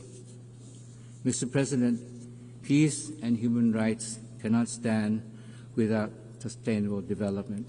Yet today, development is under threat from rising protectionism, tariffs, and trade barriers may serve short-term interests, but they hurt us all in the long run and divide us when we need the most solidarity. Thailand believes that true true prosperity is built not on walls of tariff, but on bridges of trust. Our path forward is open and fair trade, rooted in people-centered and inclusive development. But sustainable development is not just growth. It is about values and balance between progress and preservation. That is why Thailand's sufficiency economy philosophy, built on balance, resilience, moderation, has guided our development journey. It reminds us that true progress must empower people while protecting the planet. With only 5 years left to achieve the SDGs, we must strengthen partnership at all levels and confront the inequalities and financing gap that still hold back our common future. At the same time, we must never forget that the planet lies at the core of sustainable development. Climate change, the overarching threat of our time, is widening the gap between the haves and have-nots. Without stronger support for those most affected, we will fail both our people and our planet. As the UN turns 80, our task is simple but profound: to come together under one dedication. We are all bound by ideals, norms, and principles of the UN Charter. But the world has changed dramatically. Renewing our dedication to multilateralism is no longer optional. But the truth is, the history of the UN is filled with promises made but not kept. Each unfulfilled pledge erodes the credibility and weakens global trust. If the UN is to remain at the heart of multilateralism, we cannot afford to repeat this cycle. That is why the Pact for the Future adopted last year must become a blueprint for action. To deliver meaningful progress, our national actions must match our collective pledges. But for the UN to effectively deliver on its task, it must be equipped with the resources it needs. We must ensure that the UN has the means to achieve the ends it has been mandated to undertake, so that the UN can remain a driving force for peace and development. Mr. President, as we seek to rebuild, reinvigorate, and reform the UN, we must be guided by the vision of one future. For the UN to guide us into the future, comprehensive reform, including the Security Council, are imperative. The UN must be more representative, transparent, accountable, and also fit for the future, coherent in action, relatable to people, and adaptive to change. That is why Thailand strongly supports the UN 80 initiative. It is not just about closing financial gaps, but a once-in-a-lifetime chance to make the UN reconnect with the people it serves.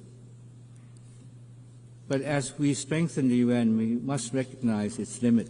The UN cannot do everything, and multilateralism is bigger than the UN alone. It thrives when rooted in strong regionalism.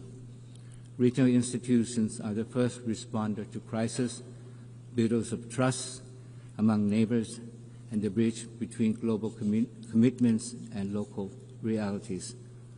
For Thailand, ASEAN is our home and our center.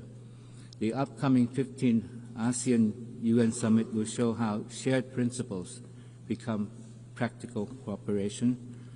Thailand is fully committed to advancing this partnership so that regional voices are fully heard in shaping global solutions.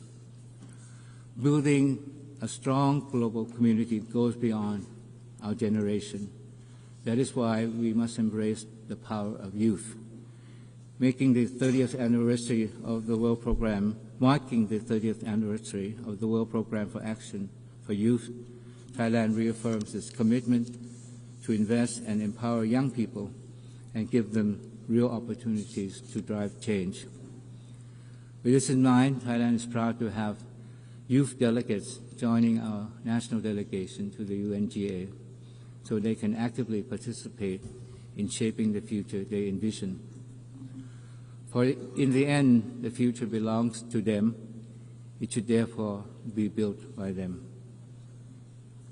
Mr. President, Excellencies, distinguished guests, in its 80th year, the United Nations must live up to its very name, nations that stand united.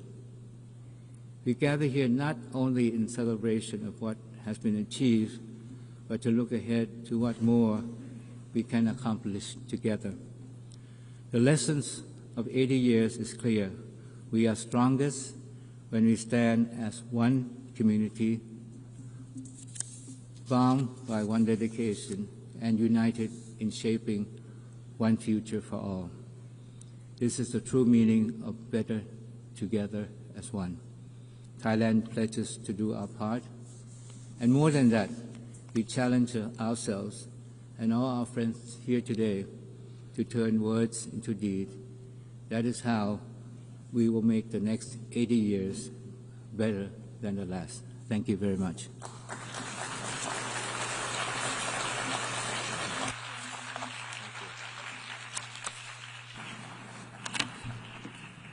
أشكر معالي وزير خارجية تايلاند. لقد استمعنا إلى آخر متكلم في المناقشة العامة لهذه الجلسة. تعقد الجلسة العامة التالية التي تتواصل خلالها المناقشة العامة بعد رفع هذه الجلسة مباشرة. رفعت الجلسة. أعلن افتتاح الجلسة العامة 13 للجمعية العامة. تواصل الجمعية العامة النظر في البند 8 من جدول الأعمال المعنون مناقشة عامة. أعطي الكلمة الآن لصاحب المعالي لوكا بيكاري، وزير الخارجية والشؤون السياسية والتعاون الاقتصادي الدولي والانتقال الرقمي في سان مارينو.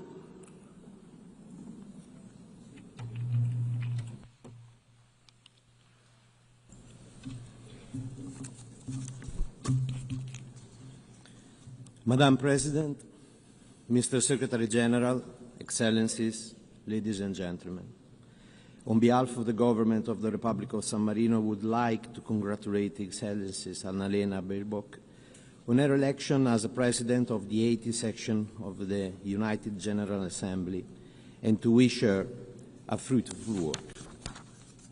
The Republic of San Marino supports the priority of your program and ensure you, Madam President, full cooperation in all works of the General Assembly.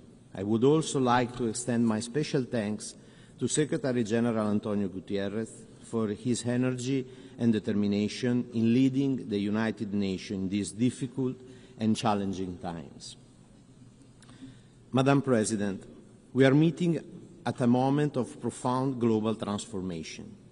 The global order is undergoing fundamental shift, impacting trade, technology, and international cooperation. In such time, the enduring value of a rule-based multilateral system becomes even more critical. The 80th anniversary of our organization provides an opportunity for the United Nations membership to reflect on the enduring significance and relevance of the Charter of the United Nations.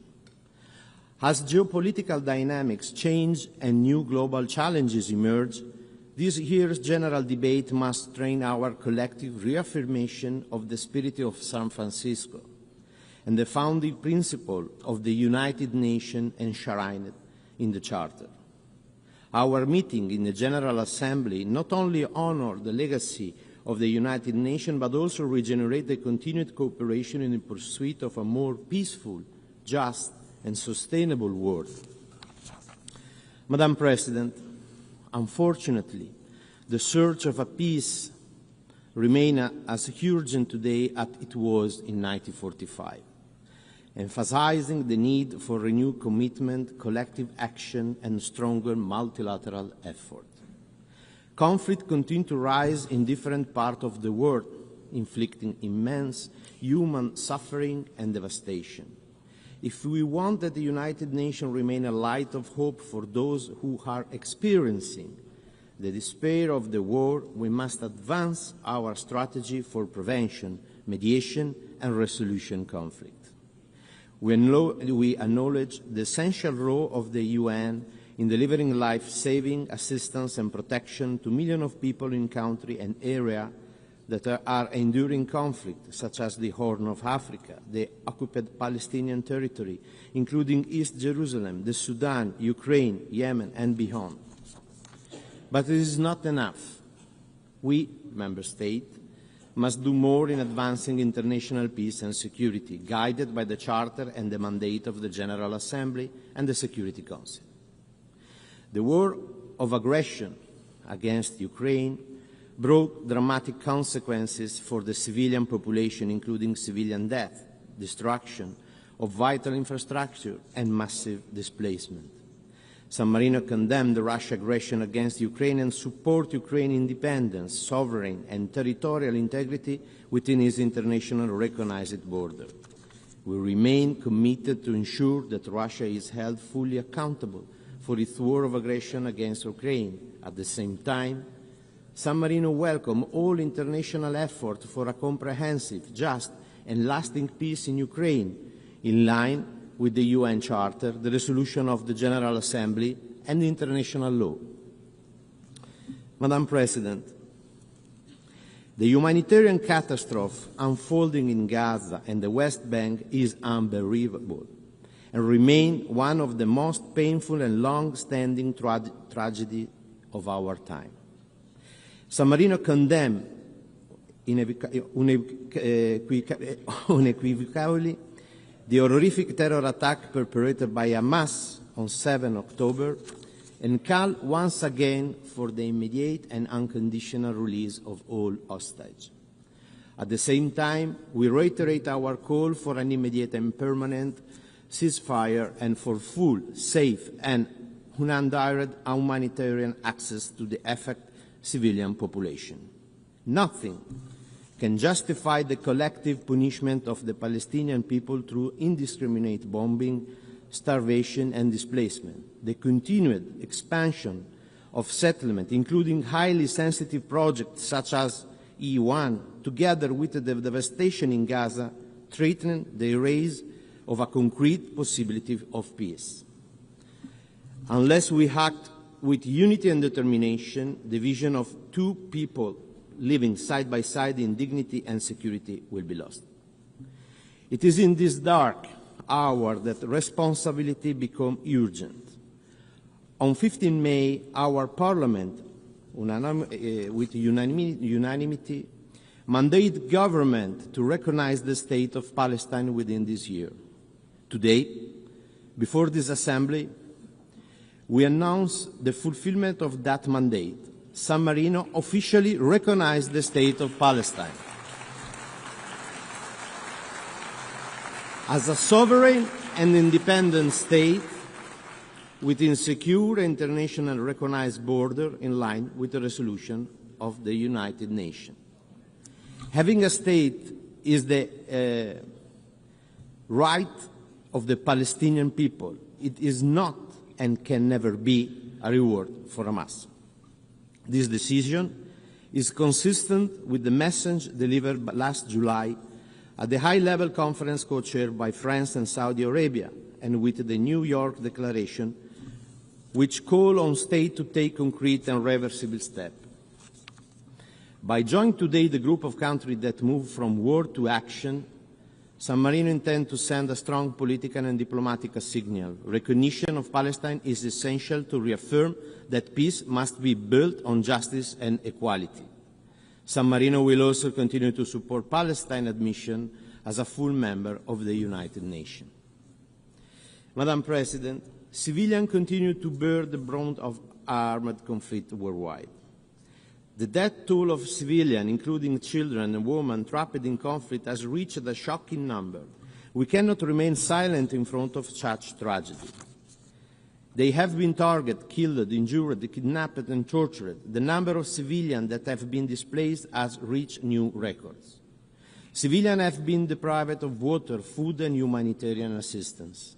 Houses, critical infrastructure, school and hospital have been targeted and destroyed or damaged, leaving civilians in despair, leaving children without education, patients without health care. Extensive use of explosive weapons in populated areas have caused the majority of civilian casualties in different conflicts.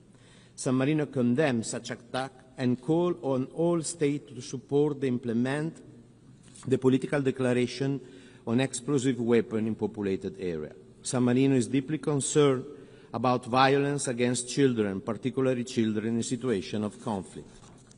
As we celebrate the 20th anniversary of Security Council Resolution 1612, San Marino renews its commitment to the CAAC agenda and support the role of the Special Representative for Children and Armed Conflict.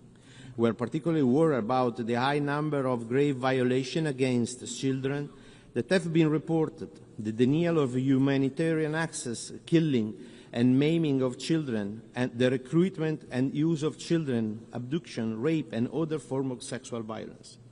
San Marino calls on all armed forces and armed groups to constructively engage with the United Nations for reaching and implementing action plans to end and prevent grave violations against children in accordance with their obligation under the international law. San Marino also firmly condemns attacks on schools and hospitals, as well as their use for military purposes. We reiterate our support for the Safe School Declaration. Educational facilities should be a safe place for all children, students, and teachers. We call on all member states to ratify the optional protocol to the Convention on the Right of the Child on the involvement of children in armed conflict. We also encourage all parties to support other important tools, such as the Paris Principle and Commitment and the Vancouver Principle. San Marino reiterates the importance of accountability for all violation against children. Impunity for the perpetrator of grave violation is not acceptable. The international community has the duty not only to stop and prevent this violation, but also to assist child victims and to work for their reintegration. Regrettably, violence has increased also against humanitarian actors and journalists. Humanitarian personnel and aid workers are being killed in unprecedented numbers. Attacks against humanitarian personnel, aid workers, and journalists must end, and they are illegal and unacceptable. San Marino firmly condemns such attacks and cannot remain silent against the fact that impunity is becoming the new normal. Attack on humanitarian personnel cannot be tolerated. San Marino has recently endorsed the Declaration for the Protection of Humanitarian Personnel, developed by Australia with a group of countries. This declaration demonstrates a strong political will to protect humanitarian personnel and to uphold compliance with international law. The urgency and uncertainty underpinning the current international context are jeopardizing progress towards sustainable development. San Marino is concerned about the crises that are precluding progress on the SDG, particularly where terrorism, regional conflict, acts of aggression are unraveling the year of achievement.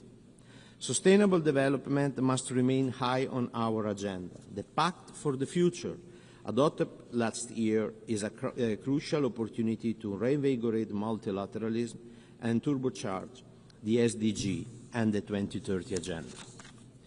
We believe that monitoring and evaluating the Pact is a decisive part of the implementation, as it not only enables to access progress, identify gaps, and make the necessary adjustment, but also help ensure that our collective commitment lead to tangible results. With the 2030 Agenda as our collective roadmap, we must act to reverse the current backsliding in the implementation of the SDG. These include enhanced mobilization of financial resources from all sources in order to contribute to eradication of poverty, social inclusion, stronger partnership, and a collective commitment to leave no one behind. Financing for sustainable development remains an essential priority. San Marino welcomed the Sevilla commitment adopted at the 4th International Conference on Financing for Development, concluded in Spain, which promote investment in sustainable development, address the debt crisis afflicting many of the world's poorest countries, and give developing countries a stronger voice in the international financing architecture. We need to strain a rule-based and equitable financial system that ensure a more effective and inclusive global economic governance. We are concerned by the multiple interlinked crises that are punishing our world over the brink, especially developing countries. The triple planetary crisis of climate change, biodiversity loss, and pollution must remain at the center of the UN agenda. Climate change and environmental degradation lead to increased instability and conflict, as well as to human suffering, lack of sufficient accessible fresh water, food insecurity, internal displacement, and forced migration. An urgent collective action is required to fully implement the Paris Agreement and keep the 1.5 degree temperature goal within reach. We must accelerate the transition away from fossil fuel and ensure a global, just, and inclusive green energy transition. Halting and reversing biodiversity loss and reducing pollution must remain solid priority of the UN, as healthy ecosystems are vital for achieving the SDG. Malnutrition, unhealthy diets, unsustainable agriculture, and most alarming, the threat of famine caused primarily by ongoing conflict and negative consequences of climate change take a terrible toll on human suffering. Addressing food security must also be at the core of the work of the UN. In this context, San Marino firmly believes that the fight against food loss and waste will contribute to promote food security and welcome all the initiatives aiming at developing awareness in such responsible behaviors. Madam President, since the foundation of the UN, significant progress has been made in advancing the promotion and protection of human rights, but inequality and backsliding persist.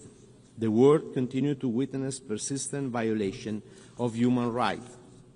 In 2025, 30 years after the adoption of the Beijing Declaration and Platform for Action, gender equality remains one of the world's greatest challenges and most transformative opportunities. It is extremely important to address the root of gender inequality alongside the effort to combat gender-based violence in all its forms. San Marino supports women, youth, and vulnerable groups' equal, full, effective, and meaningful participation in all spheres of public and political life. We support the Declaration on Future Generation adopted last year at the Summit of the Future, which aimed to unleashing future generation full potential through all and inclusive and equal access to quality education. San Marino believes it is essential to safeguard the human rights and digital age. In this respect, the Global Digital Compact is an important tool that underscores our collective commitment to bridging the digital divide and promoting digital inclusion, creating a more equitable and sustainable future, and finally ensuring that digital technology are used for the benefit of all humanity. Moreover, the establishment of an independent international science panel on AI and on the global dialogue on artificial intelligence governance are fundamental to promote scientific understanding of AI and to ensure inclusive multi-stakeholder discussion on this matter, that it will contribute to building the UN membership capacity by fostering shared knowledge, common understanding, and pooled experience, equally benefiting the stakeholders, particularly from developing countries. We are worried about the risk related to new technology in the military domain. The rapid advance in artificial intelligence have led to concerning level of autonomy in conflict. Artificial intelligence has been used in conflict to select target and make decisions over life or death. San Marino believed that meaningful human control must be retained over such a decision guided by international law and ethical principles. San Marino is also worried about the enlargement and upgrading of nuclear arsenal, aimed at escalating global tension. The threat of nuclear weapon use continues to pose an existential risk to humanity. Furthermore, we are witnessing an unprecedented rise in global military expenditure. We are walking on a dangerous and unpredictable path. We need to redirect our effort on multilateral system, renewing our commitment to peace through diplomacy. Madam President, multilateralism and our international order stand on the principle of justice and international law. However, in this recent year, we have witnessed a progressive erosion of international law and the rule of law. San Marino believed in the principle that the true rightness is based on fairness and ethics, not on brute force. The rule of law exists for this reason, to ensure that all states, regardless of their power, are held accountable, that a rule-based international order with the Charter at its center is our best guarantee against chaos and war. Thanks to its unique role at the center for setting goals, the United Nations serve the collective interest of all nations and people, transcending any individual state. San Marino reaffirmed its commitment to multilateralism, with the United Nations at its center, and in particular in the framework of the General Assembly, as the most representative body of the United Nations on account of its deeply democratic nature, universal participation, and undisputed legitimacy. Accountability is an integral and essential part of the multilateral system. It plays an important role in addressing global challenges, fostering trust and legitimacy in international institutions. We are deeply worried about the disregard and violation of international law.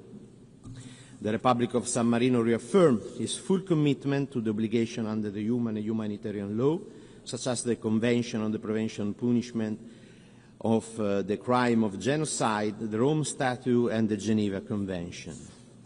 Madam President, we need to revitalize the United Nations by reinvigorating the multilateralism if we want to pursue credible solutions to the global challenges.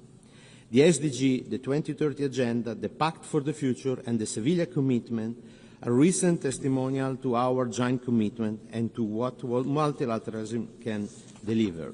But it's not enough. It is essential to rebuild trust in the potential of the organization, in its leadership, and most of all, trust between its members and all the stakeholders. Reform must remain the center of our action because they are crucial to future world stability and maintenance of international peace and security. The UN 80 initiative, launched last March by Secretary General, must be an inclusive reform process capable to deliver innovative solutions. Its purpose is to make the UN more efficient, integrated, effective, and tackling complex global challenges and adjusted to the financial reality. We believe this reform effort should preserve the integrity and balance of the three UN pillars on an equal basis and continue to primarily support those most in need as well as those affected by crisis, disaster, and armed conflict.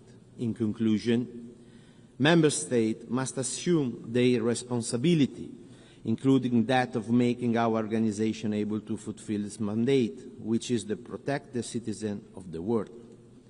It is essential to find new ways of working together and to ensure that multilateral institutions will be able to address the rapid change taking place.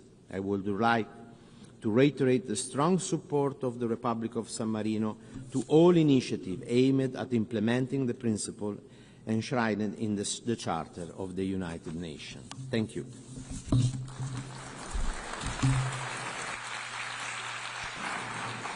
أشكر معالي وزير الخارجية والشؤون السياسية والتعاون الدولي والانتقال الرقمي في سان مارينو.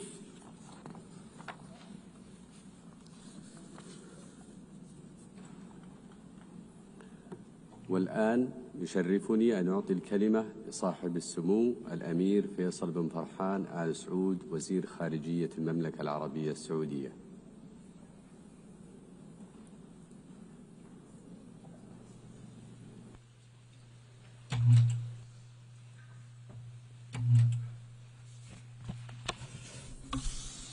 بسم الله الرحمن الرحيم.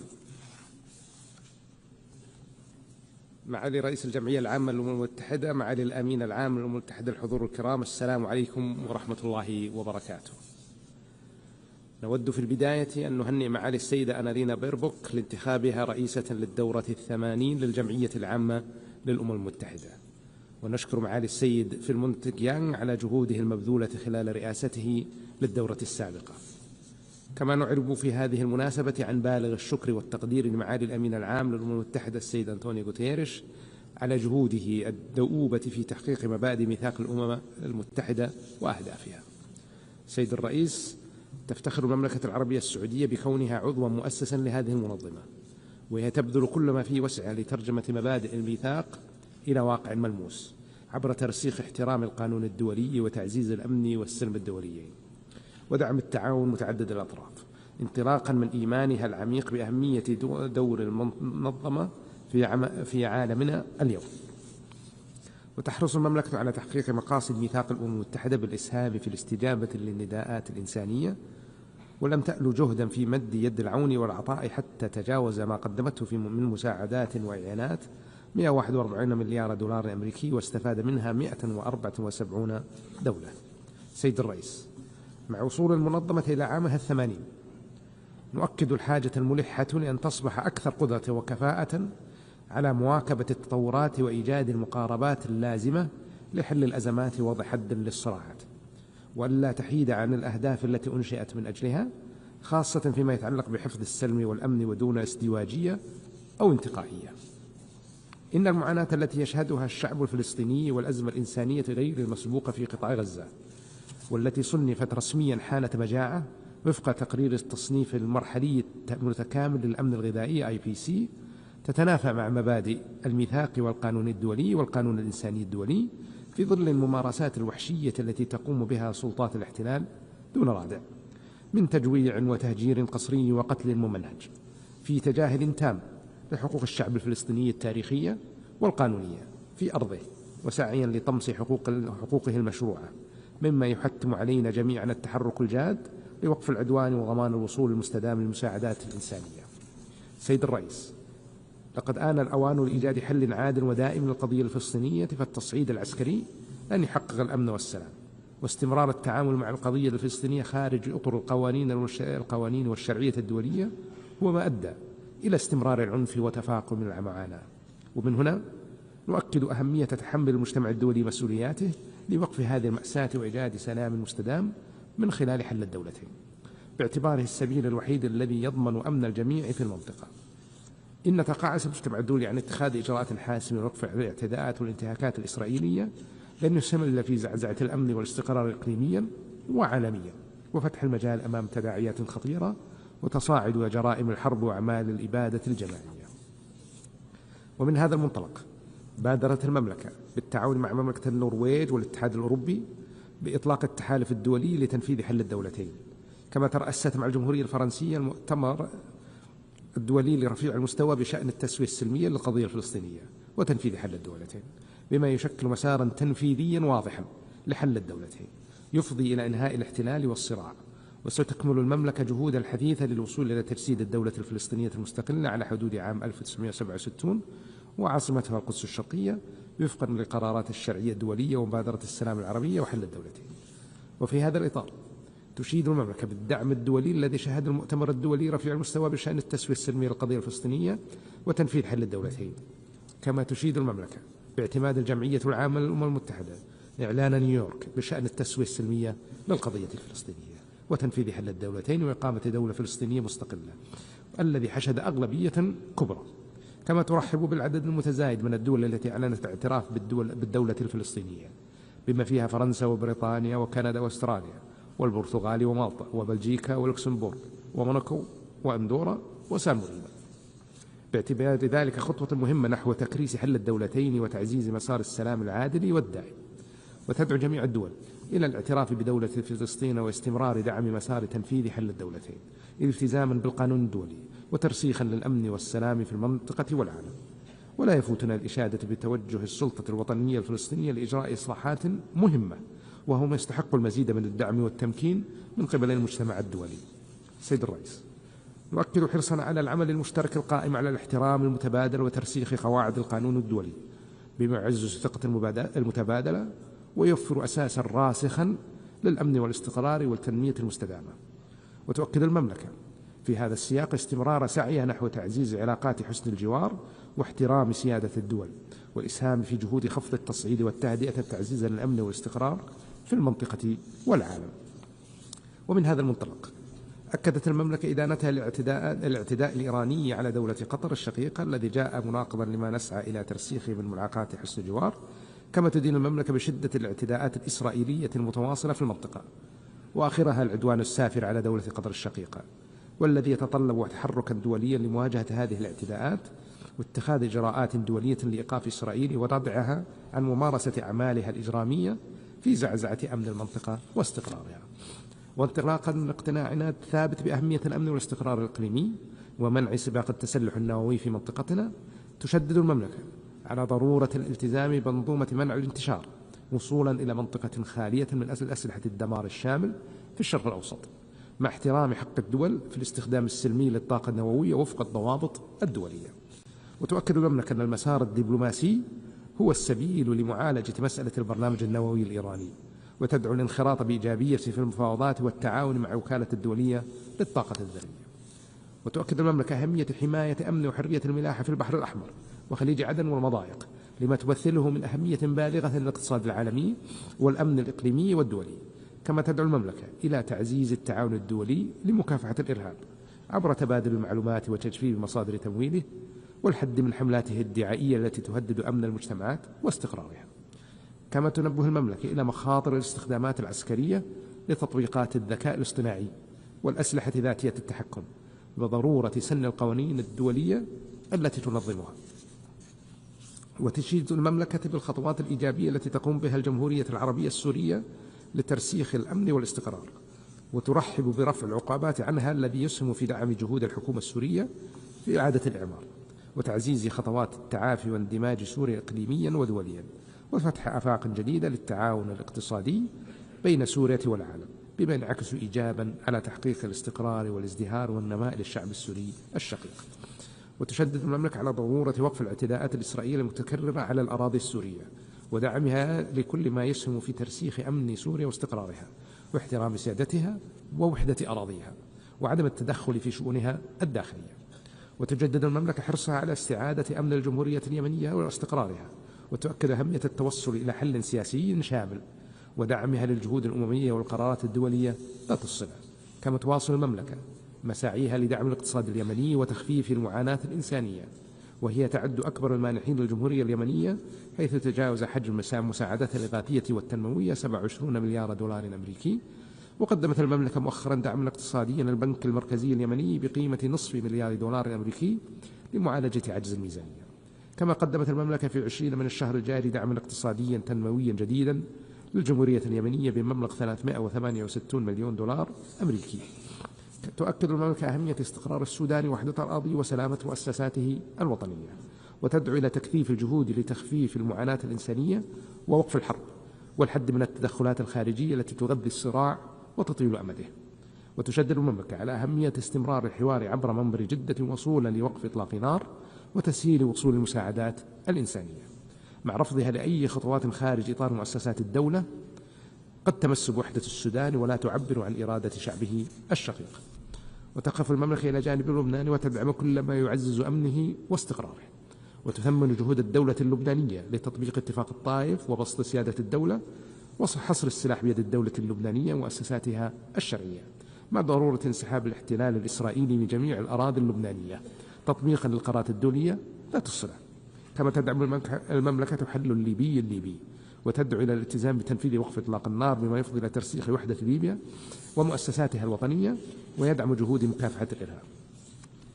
وفيما يخص الأزمة الروسية الأوكرانية، تدعو المملكة إلى إيجاد تسوية سلمية من خلال الحوار بما يحقق مصلحة جميع الأطراف وتؤكد استعدادها لمواصلة جهود الوساطة مستندا إلى موقفها المتوازن وعلاقتها الموثوقة مع مختلف أطراف الأزمة. وفي هذا الإطار استضافت المملكة محادثات سلام روسية أوكرانية أمريكية ضمن مساعيها للتوصل حل سياسيا لهذه الأزمة ويعزز الأمن والسلم الدولي. وتشيد المملكة باستجابة باكستان والهند لجهود الدبلوماسية وتغليب الحكمة في التوصل اتفاق بينه التوتر بين البلدين. وتؤكد المملكة دعمها لحل الخلافات بالحوار والطرق السلمية انطلاقا من مبادئ حسن الجوار بما يحقق السلام والازدهار للبلدين وشعبهما. سيد الرئيس، يمضي الآن عقد من الزمن على انطلاق رؤية المملكة 2030 التي رسمت مسارا تنمويا للمملكة على المدى الطويل أرسلت خلالها تحولات هيكلية واسعة على مستوى الاقتصاد والمجتمع والحكومة. عملت من خلالها على تمكين الشباب والمرأة وتعزيز قيم التسامح وتبني الابتكار وتوسيع آفاق التواصل والتعاون الدولي.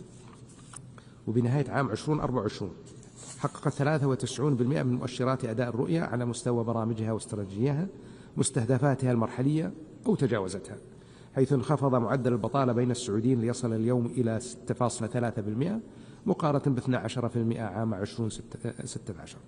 وارتفعت مشاركة المرأة في سوق العمل إلى أكثر من 36%، وبلغت قيمة أصول صندوق الاستثمارات العامة 913 مليار دولار أمريكي بنهاية عام 2024، فيما وصلت مساهمة الأنشطة غير النفطية إلى 56% من الناتج المحلي الإجمالي الحقيقي. وتستمر المملكة في إطار رؤيتها 2030 في استكمال مسيرة التقدم وتطوير قدراتها البشرية وتعزيز شراكاتها الدولية لتمثل نموذجا تنمويا رائدا في التحولات الوطنية وبناء مستقبل أكثر ازدهارا وشمولا. السيد الرئيس، تؤكد المملكة أهمية تعزيز التعاون الدولي للحد من آثار التغيير المناخي، وذلك ضمن إطار الاتفاقيات الدولية ذات الصلة من خلال تبني نهج متوازن وشامل في مسارات تحول الطاقة يأخذ في الاعتبار 3 ركائز رئيسية لتحقيق التنمية المستدامة، وهي الحفاظ على أمن الطاقة وتوفيرها بتكلفة ميسورة واستدامة البيئة. وفي هذا السياق أطلقت المملكة عددا من المبادرات الريادية التي تستند إلى نهج الاقتصادي الدائري للكربون الشامل والمتوازن، ومن أبرزها مبادرة السعودية الخضراء على المستوى الوطني ومبادرة الشرق الأوسط الأخضر على المستويين الإقليمي والدولي، بما يعكس التزام المملكة بالعمل المناخي من منظور شامل يراعي التنمية والبيئة معا. كما تؤكد المملكة أهمية عدم إقصاء أي من مصادر الطاقة وتدعو إلى انتهاج مسارات انتقالية واقعية وشاملة، وإضافة لامتلاكها تقنيات متقدمة مكنتها من أن تكون من الدول الأقل في كثافة انبعاثات الكربون والميثان في عمليات إنتاج البترول والغاز. فإن المملكة تطلع بدور ريادي في الاستثمار في تقنية إدارة الانبعاثات الناتجة عن استهلاك المواد الهيدروكربونية، لا سيما تقنية التقاط الكربون واستخدامه وتخزينه CCUS التي تتيح استخداما فعالا للموارد مع خفض الأثر البيئي بما يسهم في حماية النظام المناخي العالمي. وفي الإطار نفسه تستثمر المملكة في جميع التقنيات المبتكرة التي تسهم في خفض ومعالجة انبعاثات غاز الاحتباس الحراري، بما يشمل التوسع في مشاريع الطاقة المتجددة وزيادة كفاءة استهلاك الطاقة وإنتاج الهيدروجين النظيف بما في ذلك الهيدروجين الأخضر، إلى جانب الحلول المبنية على الطبيعة مثل التشجير الواسع النطاق وحماية النظم البيئية البرية والبحرية، تأكيدا لالتزام المملكة بالتنمية المستدامة وتحقيق التوازن بين التنمية والمناخ. السيد الرئيس، في إطار التزام المملكة بضمان استدامة الموارد البائية وإتاحتها للجميع، فقد أعلن صاحب السمو الملك الأمير محمد بن سلمان بن عبد العزيز آل سعود ولي العهد رئيس مجلس الوزراء حفظه الله عن تأسيس المملكة لمنظمة عالمية للمياه مقرها الرياض، بهدف تطوير التعاون الدولي لمواجهة تحديات المياه بشكل متكامل عبر تبادل الخبرات وتعزيز التمكين والابتكار والبحث والتطوير، بما يسهم في وضع قضايا المياه على رأس الأجندة الدولية. وقدمت المملكة تمويلا تجاوز 6 مليارات دولار أمريكي للدول في 4 قارات لدعم مشاريع المياه فيها. وتتطلع المملكة بالتعاون مع الدول الأعضاء إلى الإسهام في تحقيق أهداف التنمية المستدامة الرامية إلى ضمان وفرة المياه وتحقيق الأثر الشامل الذي يمهد الطريق لمستقبل مائي آمن ومستدام للجميع. سيد الرئيس، في إطار حماية البيئة ومكافحة التصحر والجفاف، ضاعفت المملكة مساحة المناطق المحمية أكثر من 4 أضعاف لتتجاوز حاليا 18% من مساحة المملكة، وتستهدف الوصول إلى 30% في عام 2030، كما اعتمدت نظام إدارة النفايات الجديد لاستبعاد 90% من النفايات من خلال إعادة التدوير والاستفادة من النفايات، مما يسهم في حماية البيئة البرية والبحرية والحد من التلوث البلاستيكي. كما أطلقت المملكة مبادرة السعودية الخضراء لإعادة تأهيل 40 مليون هكتار من الأراضي المتدهورة، ومبادرة الشرق الأوسط الأخضر والتي انضمت إليها 30 دولة عربية وآسيوية وأفريقية لتعزيز الجهود المشتركة لإعادة تأهيل 200 مليون هكتار من الأراضي المتدهورة.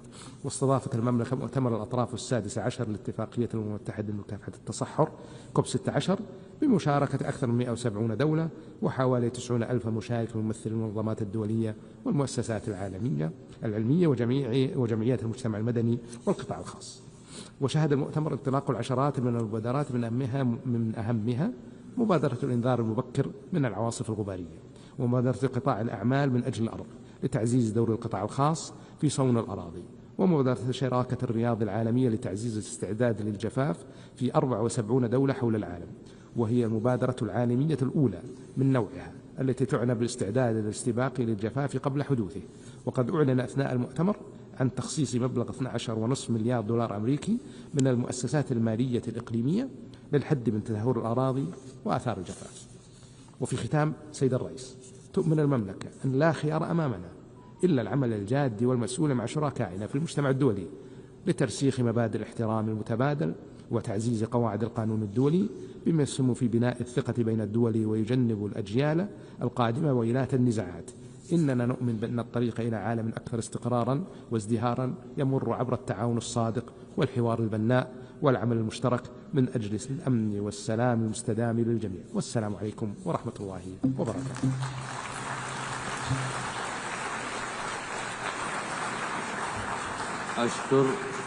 أشكر صاحب السمو الأمير فيصل بن فرحان آل سعود وزير خارجية المملكة العربية السعودية.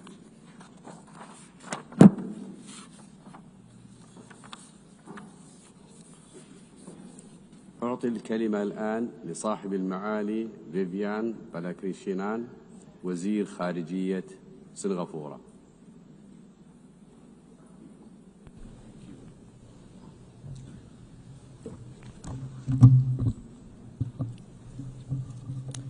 Madam President, Your Excellencies, the 80 years since the end of the Second World War has in fact been a unique period in history. The first half of the 20th century was amongst the bloodiest periods known to mankind.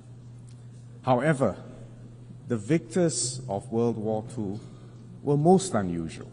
Instead of collecting the spoils and imposing their wills on the vanquished, they decided that it was in their own enlightened self-interest to build and underwrite a system where sovereign equality, territorial integrity, and political independence of each nation, big or small, would be protected, where the interactions of states in security, trade, development were founded on a set of commonly agreed rules, international law, and trust. The ultimate goals were peace and prosperity and progress for all. And the centerpiece of this was the United Nations and the UN Charter. The UN Charter that provided the framework to govern the interactions between sovereign states. The International Court of Justice stood as the principal judicial organ of the UN, offering states a forum to settle disputes under the rule of law peacefully. For small states, it was a world that operated on principles and international law, where might did not make right. The stability and predictability offered by this system allowed all countries to develop their economies, to leverage on one another's strengths, and to accelerate development. There was unparalleled dissemination of technology, of ideas, and intellectual property. Trade grew significantly, and companies built global supply chains based on the principle of comparative advantage and efficiency. And Singapore is a tiny city-state in the heart of Southeast Asia, a small and open economy. We rode on these megatrends. And that's why in 60 years, a hardworking and disciplined people have built our per capita GDP from $500 in 1965 to around $85,000 today. This multilateral system, founded on international law, also helped us to manage the global commons. For instance, the UN Convention on the Law of the Sea sets out the legal framework within which all activities in the oceans and seas must be carried out. It grants freedom of navigation and overflight as a universal right, crucial for an island city-state like Singapore, which depends on trade. It also provides the foundation for coordinating global efforts on sea level rise, pollution, and the loss of biodiversity. Meanwhile, specialized UN agencies such as the International Civil Aviation Organization, the International Maritime Organization, set common rules and standards to enhance safety and efficiency of all these essential arteries. Of course, the system was not perfect. The rules were not always applied equally, and international law was not always respected. But nevertheless, there was a clear framework, and people and states knew what was right and what was wrong. The first few decades after 1945 were marked by decolonization and the expansion of the membership of the UN. The Cold War spawned several proxy wars around the world, including some in our region. But thankfully, as a world, we avoided another world war between superpowers, and mutually assured destruction deterred the use of nuclear weapons, although we all know there were a few close shaves. For small, newly independent states, and especially for those of us who are able to achieve national cohesion and effective governance, in fact, the last 80 years, on the whole, was a favorable period of peace, prosperity, and progress. Madam President, Excellencies, however, the post-World War order that I've just described has come to an end. The current distribution of economic weight, of technological sophistication and military strength today is very different from the world of 1945. And it is obvious that the UN and the other international organizations have not evolved to keep up with the times. Add another factor. The primary underwriters of the old world order have now decided to take a more transactional, a narrower view of their national interests, and are less willing to provide public goods. And the sharper strategic contest between superpowers has also made them less able to cooperate, less able to underwrite, less able to manage the global commons. Consequently, today the world has become more turbulent, more uncertain, and in some places more violent. The erosion of respect for the principles of the UN Charter, the egregious violations of international law and of international humanitarian law have unfortunately become more common, as have violations of sovereignty and territorial integrity. The current wars which we all witness in the Middle East, in Ukraine, and parts of Africa reflect this tragedy. In all conflict zones, too many innocent lives are lost, preventable famines occur, and impunity abounds. The humanitarian situation in Gaza is dire and shocking.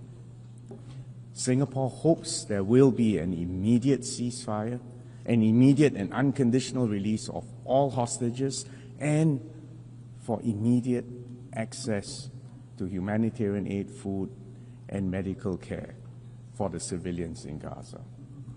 Singapore will recognize the state of Palestine when it has an effective government that accepts Israel's right to exist and categorically renounces terrorism. Singapore cannot recognize any unilateral annexation of occupied territory because this would be a flagrant breach of international law. And if the situation continues to deteriorate, or if Israel takes further steps to extinguish a two-state solution, we will then have to reconsider our position on when to recognize a Palestinian state. In the Ukraine, a permanent member of the Security Council has to comply with the UN Charter. And we must not forget the victims in Sudan and other conflict zones throughout the world. Madam President, Excellencies, these geopolitical shifts have also disrupted the multilateral trading and economic system. Decades of progressive trade liberalization and investments expanded opportunities and prosperity all over the globe. But today those are at risk. The tariffs, the export controls are being used as levers to secure unilateral advantage, including sometimes to address non-trade related issues. The repudiation of the principle of most favored nation. This is a principle which is a cornerstone of the WTO and GATT systems, erodes a transparent, rules-based multilateral system and giving way to a system where trade agreements approximate bilateral arm wrestling matches. And it's obvious that this will be to the detriment of small and trade-dependent states everywhere. In such a fragmented world, we risk compounding the tragedy of the commons because collective action for long-term good becomes even more elusive. And climate change and pandemics are existential problems that no single country can resolve on its own. And if I may add, all of us need to base our decisions on scientific evidence and a commitment to fairness, both to current and future generations. Notwithstanding this prevailing pessimism, Singapore believes that the multilateral system and international law, underpinned by the UN, still remains the best way to uphold global peace and prosperity in a fair and inclusive way. As a small state, we cannot afford to be passive or fatalistic and pessimistic. In fact, we're here to call on all of us to double down on multilateralism founded on international law. Even small states and middle powers have agency, and we have strategic autonomy to collectively protect our long-term national interests and the global commons. And Singapore will support the UN80 process to strengthen this institution and the multilateral system. The good news is that actually the multilateral system still works. And let me cite a few success stories. The BBNJ treaty agreement will enter into force on the 17th of January 2026. Earlier this week, we exceeded the 60 ratifications necessary to bring it into force. It is a legally binding treaty to conserve and to sustainably use marine biodiversity beyond national jurisdiction. And we congratulate Ambassador for International Law, Rina Lee from Singapore, who presided over these very difficult negotiations that led ultimately to a consensus, and I emphasize the word consensus adoption of the historic BBNJ agreement in June 2023. In July, to cite another example, we achieved consensus on the final report of the open-ended working group on cybersecurity, which strengthened the normative framework for responsible state behavior in cybersecurity. We also agreed to establish the global mechanism on cybersecurity as a permanent home for this work at the UN. Mr. Berhan Ghafor, our PR of Singapore to the UN, had the honor and the burden of chairing this open-ended working group over the past 5 years. To give you a third example, in 2024, 2 World Intellectual Property Organization treaties on IP and the genetic resources and the associated traditional knowledge and the Riyadh Design Law Treaty were concluded under the leadership of Mr. Darren Tang. These 3 examples demonstrate that even in these fractious times, it is possible to come together to manage our global commons and to achieve agreement and consensus. Now, this does not mean that we will always reach agreement on every issue, but it is vital that the UN remains an arena for continued dialogue and discussions so that compromises can be reached, solutions can be found for even the most hotly contested issues. The key to the multilateral system for small states is international law. And on this note, I'm proud to share that Singapore will nominate Ambassador Rina Lee as a candidate for the International Court of Justice, which is the principal judicial organ of the UN. Our nomination underscores Singapore's deep commitment to upholding international law and support for the ICJ. If elected, Ambassador Lee will be only the second person, and in fact the first woman from Southeast Asia to serve on this court. Madam President, Excellencies, just as the world has changed dramatically in the last 80 years, it is also clear that the UN needs to reform to be fit for purpose for the next stretch. We need a more representative and a more inclusive UN that reflects current realities. The UN Charter confers on the UN Security Council the primary responsibility for the maintenance of international peace and security. It clearly needs reform to better fulfill this mandate. The increasing, and if I may add, cynical use of vetoes by the P5 must be constrained, and the wider UN membership must reach agreement on how this veto is to be exercised in the future. We commend the role played by the elected members of the Council, which gives the wider membership of the UN greater agency in addressing the pressing issues of the day. We also believe it is important to strengthen the relationship between the Security Council and the General Assembly. We need a UN that delivers for real people on the ground. Clean water, education, pandemic preparedness, social mobility, jobs, education, and an international financial architecture that delivers stability and prospects of progress for all. These are the building blocks for sustainable development and human dignity. The commitments made at the Summit of the Future last year signal our collective resolve to implement the SDGs. The UN needs to be future-ready and to harness the potential of emerging technologies like AI as a force for good for all. Early and constructive and inclusive multilateral engagement is essential, and AI's transformative force can aid conflict prevention, peacekeeping, and humanitarian options, but you all know there are also downsides and dangers, and it requires guardrails so that it can be harnessed responsibly. Madam President, Excellencies, the first Foreign Minister of Singapore said it best 60 years ago in 1965.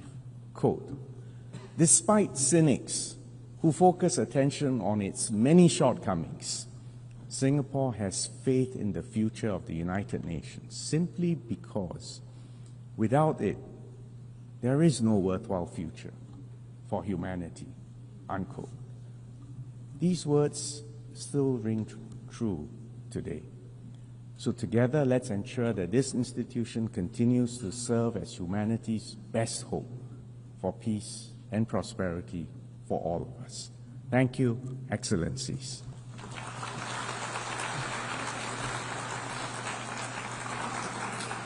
I thank the Minister for Foreign Affairs of Singapore.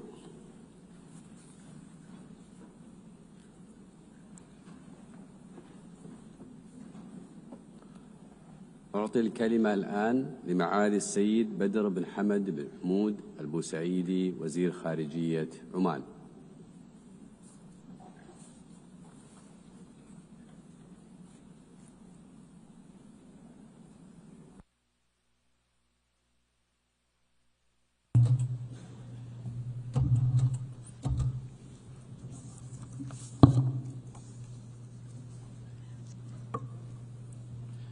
معالي رئيسة الدورة 80 للجمعية العامة للأمم المتحدة، رؤساء وأعضاء الوفود الأكارم، الحضور الكريم، تواجه الأسرة الدولية اليوم طيفا واسعا من القضايا الحيوية التي تؤرق ضمير الإنسانية وتتطلب منا تضافرا حقيقيا لمعالجتها بروح المسؤولية والتعاون.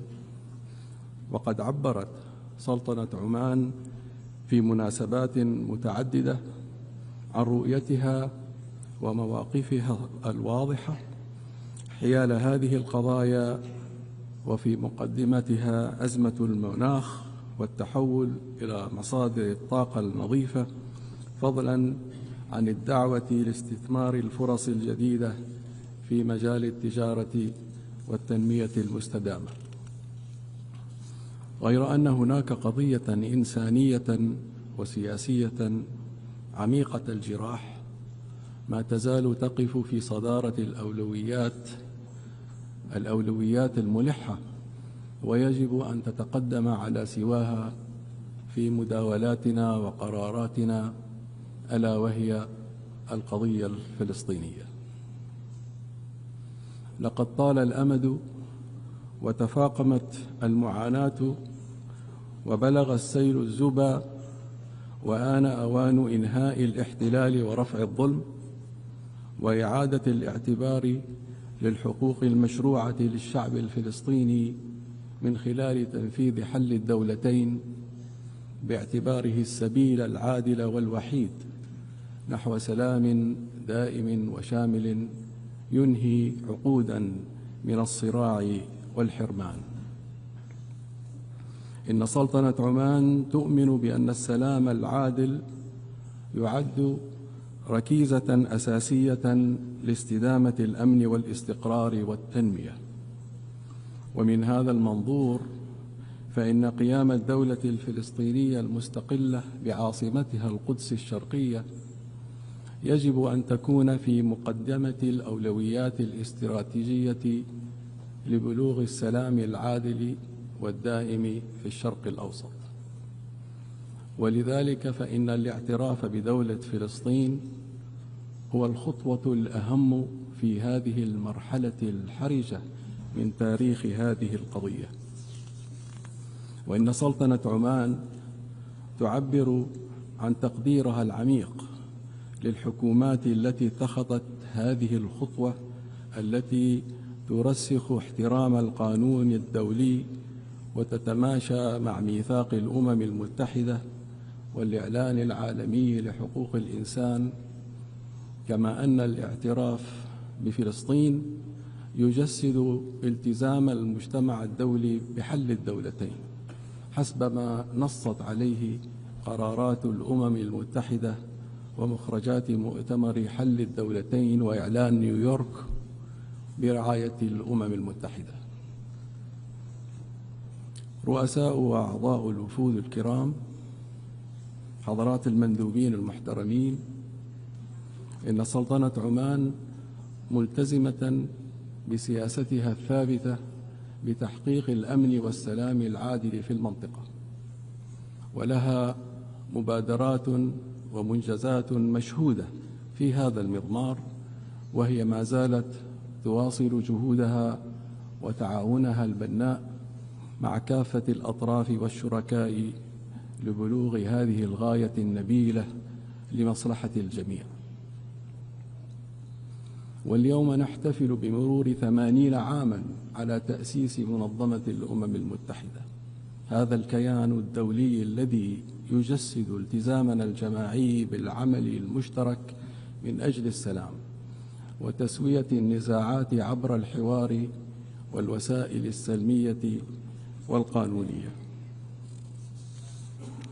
ومع ذلك لا تزال إسرائيل تمعن في تجاهل نداءات المجتمع الدولي وترفض الانخراط في حوار جاد يفضي إلى حل عادل وشامل، وبذلك فإن استمرارها في استخدام القوة وتغييب صوت العقل يهدد مصداقية النظام الدولي. ومن هنا فإن مسؤوليتنا المشتركة تحتم علينا مضاعفة الجهود وبذل الضغوط الفاعلة لدفع إسرائيل إلى طاولة الحوار، وإفهامها أن طريق السلام لا يمكن أن يرسم بالإملاءات أو فرض الأمر الواقع، بل بالتفاهم والاحترام المتبادل للقانون الدولي وحقوق الشعوب. إن بلادي سلطنة عمان تدعو المجتمع الدولي إلى اتخاذ إجراءات تقيد قدرة الحكومة الإسرائيلية على الاستمرار في سياسة الإبادة الجماعية والتدمير والاحتلال غير المشروع للأراضي الفلسطينية، واستمرارها في سياسة التجويع وفرض الحصار على الشعب الفلسطيني ومنع وصول المساعدات الإنسانية إليه. ومن هذا المنبر ندعو إلى حملة عالمية سلمية لرفع الحصار والظلم عن الشعب الفلسطيني وتحريره بإقامة الدولة الفلسطينية المستقلة ذات السيادة. الحضور الكريم، انطلاقا من المواقف الثابتة والمبادئ الراسخة القائمة على دعم السلم والاستقرار الإقليمي والرفض القاطع للتعدي على سيادة الدول، تؤكد سلطنة عمان تضامنها ووقوفها مع دولة قطر الشقيقة فيما تتخذه من إجراءات رادعة لحفظ أمنها وسيادتها الكاملة على أراضيها، مجددة استنكارها للعدوان الإسرائيلي عليها يوم 9 سبتمبر الجاري، كما نجدد استنكارنا للعدوان الإسرائيلي على إيران وعلى اليمن وسوريا ولبنان، وندعو لفرض عقوبات على إسرائيل جراء انتهاكاتها الصارخة للقانون الدولي وتعديها غير المشروع على سيادة الدول.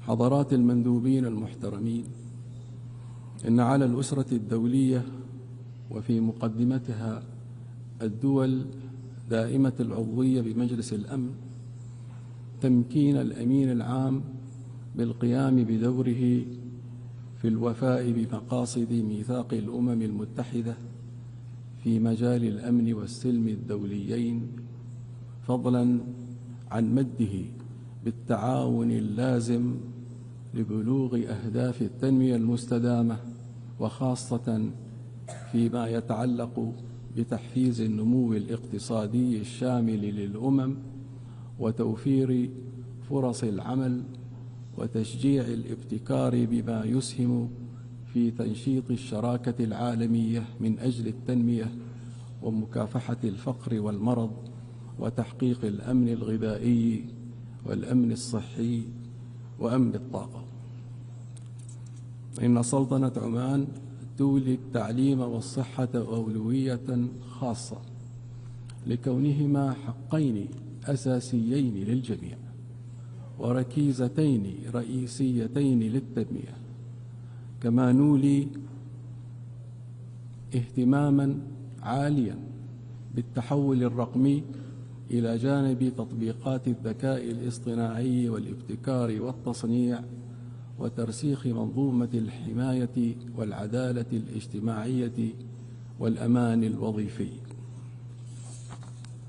ومن جانب آخر فإن عمان تؤكد دعمها المتواصل للشباب وتمكينهم بالعلم والمعرفة باعتبارهم قطب الرحى للتنمية والقوة الدافعة للابتكار والنماء والاقتصاد المعرفي، حيث نواصل العمل على خلق الفرص وتنويعها بما يتيح لهم توظيف مهاراتهم والمساهمة في بناء المستقبل. الحضور الكريم، يمر العالم اليوم بإحدى أكثر الفترات تعقيداً وصعوبة، حيث تتزايد الأزمات الدولية وتتقاطع التحديات السياسية والاقتصادية والإنسانية بصورة غير مسبوقة.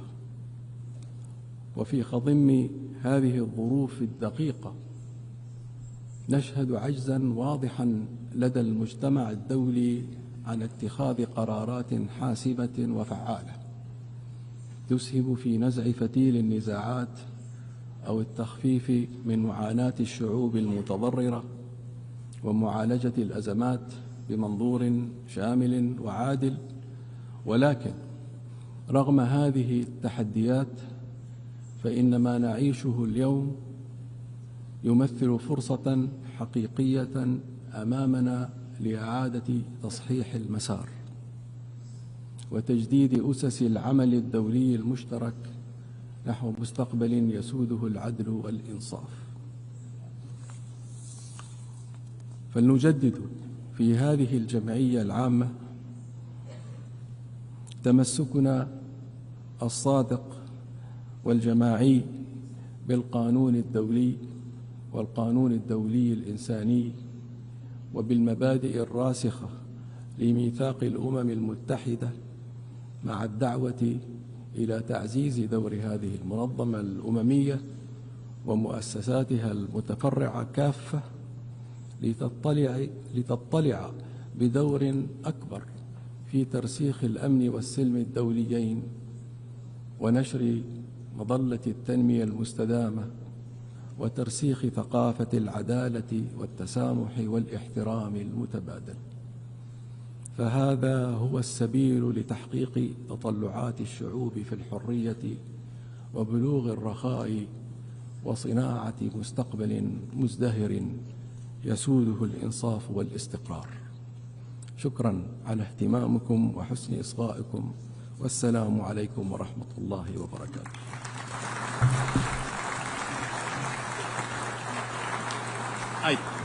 I thank the Foreign Minister of Oman. Now I give the floor to His Excellency Mr. Muhammad Hassan, Minister of Foreign Affairs of Malaysia.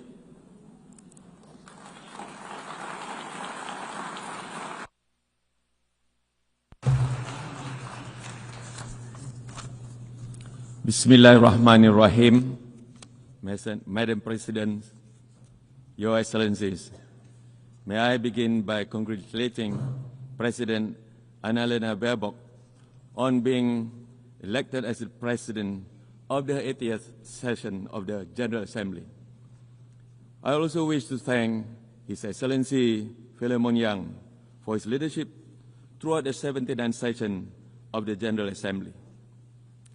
Madam President, it is now the 80th session of the General Assembly. Yes, 80 years since our dreams of bright future gave birth to the United Nations.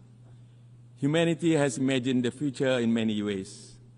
Among other things, we imagined that in some of its darkest version, information overload would numb critical thought while apathy take over. I fear that this has come to pass.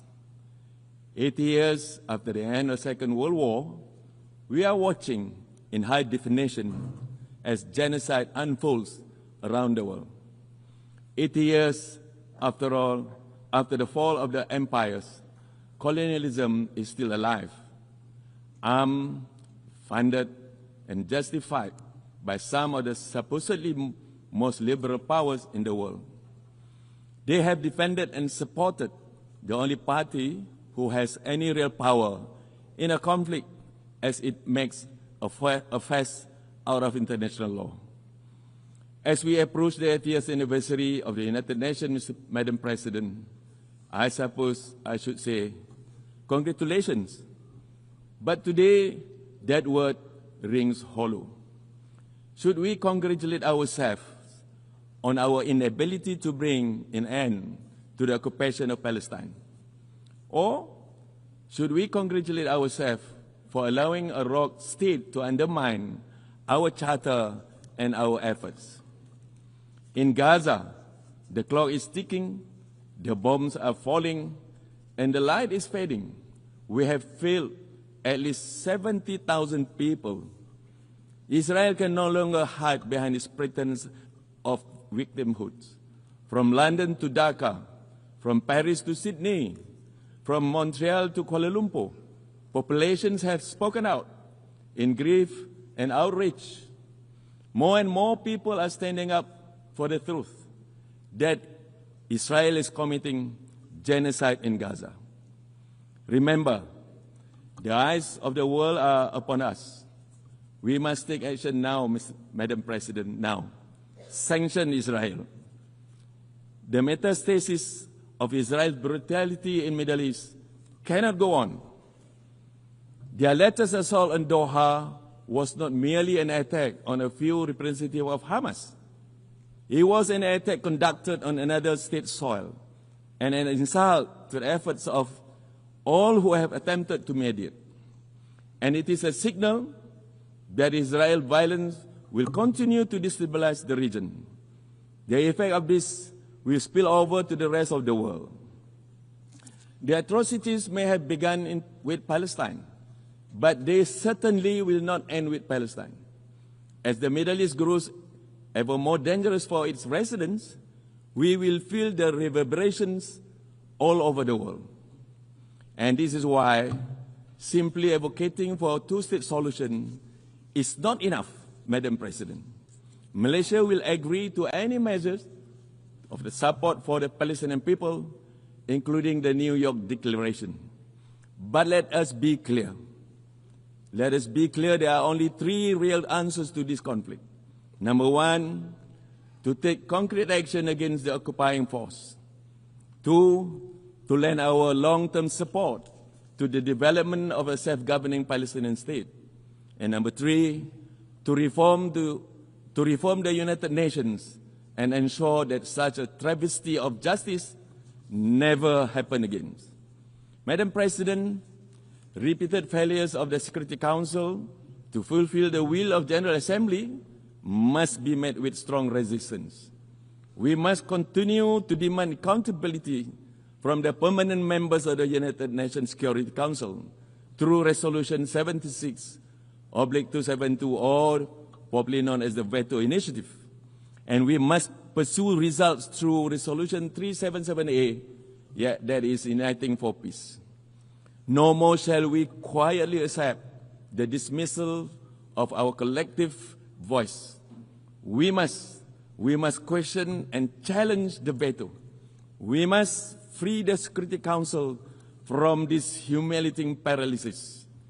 And we must keep the United Nations a relevant and effective international organization and global guardian of peace. Madam President, over the course of our chairmanship of ASEAN this year, Malaysia too has learned of the colossal efforts that peace requires. As a unique example of an inclusive form of multilateralism, ASEAN has embraced change, expanded our membership, and engaged with the world over the past 58 years. And this is why it has been Malaysia's honor and our greatest task yet to take on such a serious challenge this year. When conflict threatened to spiral between our neighbors, ASEAN did not stand idle. We stepped in, convened both sides in Malaysia, and implemented a ceasefire, one that ASEAN is now ensuring takes root through active monitoring on the ground. Yes, challenges remain, but our message is clear. ASEAN will stay at the table, urging both states to honor their commitments, for there is no conflict, whether interstate or intrastate, that is worth risking the stability of our home. This is why our efforts to cultivate security and stability in Myanmar and to restore credibility to five-point consensus must continue. ASEAN is deeply disappointed that the agreed-upon ceasefires in Myanmar have been broken in some areas and that violence continues to endanger civilians. Those in power have a responsibility to remember that Myanmar is a part of a region, not an isolated country. There is a bright and safe future for all of our peoples if we work together in good faith towards a Myanmar-owned, Myanmar-led resolution to the crisis in the country. Madam President, as ASEAN's focus deepens on bolstering security, strengthening economic resilience, and advancing sustainability goals across the region, we will address not only our internal crisis, but also from beyond. The South China Sea must not be used as leverage in strategic competition. Southeast Asia and its waters become a theater for rivalry between superpowers. We therefore urge all parties to fully comply with UNCLOS and to avoid actions that could provoke miscalculation or conflict in the waters we share. We will also continue to champion the rights and the needs of the global South at large. Madam President, for far too long, the global South has borne the brunt of unequal economic policies that marginalize and prevent developing nations from participating fairly in the global economy. And today, the global South faces a staggering financing gap for sustainable development, despite being home to the world's most vulnerable populations. The irony is painful, Madam President. We constitute the world's majority, yet remain unrepresented in decision-making, underserved in development financing, and sidelined in global governance. These imbalances must be corrected. The voices, needs, and aspirations of the global South are not secondary. Remember this: we cannot build a fairer international order without the global South at its center. Malaysia will continue to advocate for dignity, equity, and opportunity for all developing nations. Madam President, Excellencies, the UN has served the world for 80 years, but the world we live is in shifting beyond any recognition from what it was back then. The task that we now face is an existential one, for the question of Palestinians has haunted the UN for nearly its entire life. 80 years of the United Nations and 77 years of the ethnic cleansing of the Palestinians. I cannot emphasize this enough, Madam President. If we cannot resolve this, the citizens of the world will lose faith in us and the international order. Because there is no longer any way to deny that this is modern-day colonization. Only the formerly colonized have been able to see it for what it is since the start. It is genocide. And it is a genocide dressed in the cape of Western tolerance. For us to remain relevant, we cannot move forward on the habits of the past. We must summon the same courage that built this organization from the ruins of war. To conclude, Madam President, Malaysia believes that 3 urgent reforms are key to our survival.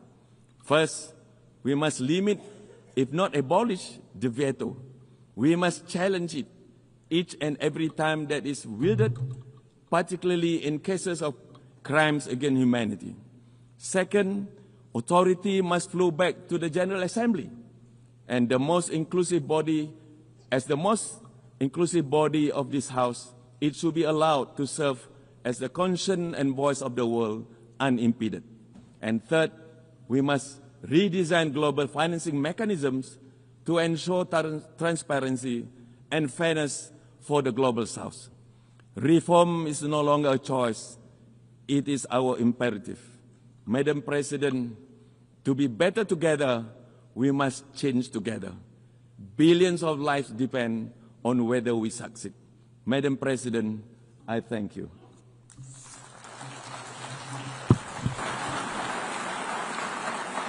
I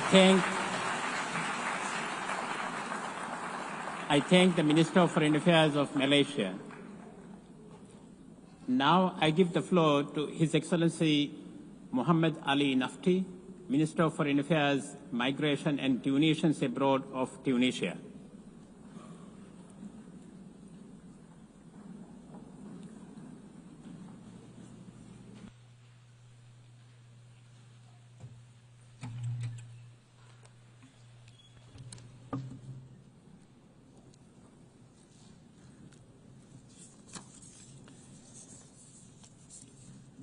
بسم الله الرحمن الرحيم، والصلاة والسلام على أشرف المرسلين.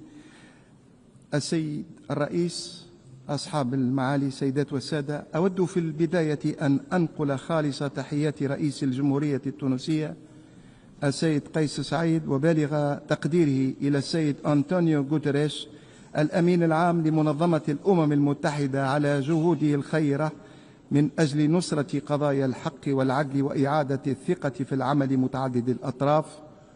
وأجدد دعمنا له في مبادرته الأمم المتحدة 80 لإصلاح وتطوير عمل المنظمة في هذا الظرف الدقيق الذي يشهده العالم، ظرف يتسم بعدم الاستقرار وتواتر غير مسبوق لخرق قواعد القانون الدولي ومبادئ الميثاق.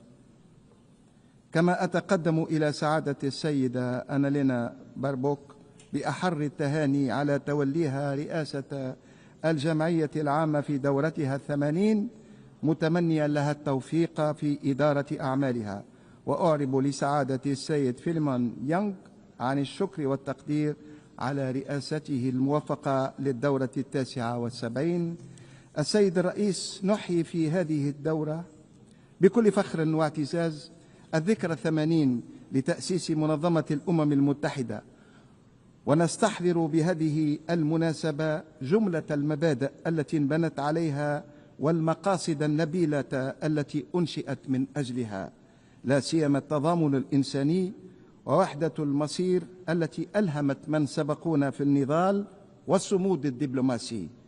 ولقد تأسست الأمم المتحدة إبان أعنف الحروب وأشرسها عبر تاريخ الإنسانية من أجل أن تكون صوت الضمير الجماعي للشعوب، وذلك الحصن الأمين الذي يحمي البشرية من ويلات النزاعات والحروب. وما أحوجنا اليوم إلى تعزيز هذا البيت المشترك وصونه ليكون منارة للأمن والسلم والكرامة الإنسانية، وليظل موئل الشرعية الدولية ومنبرا للحوار والتفاوض والوفاق، بغية بناء عالم أكثر أمنا وعدلا واستقرارا وتضامنا، عالم أكثر رسوخا وتعلقا بالقيم الكونية.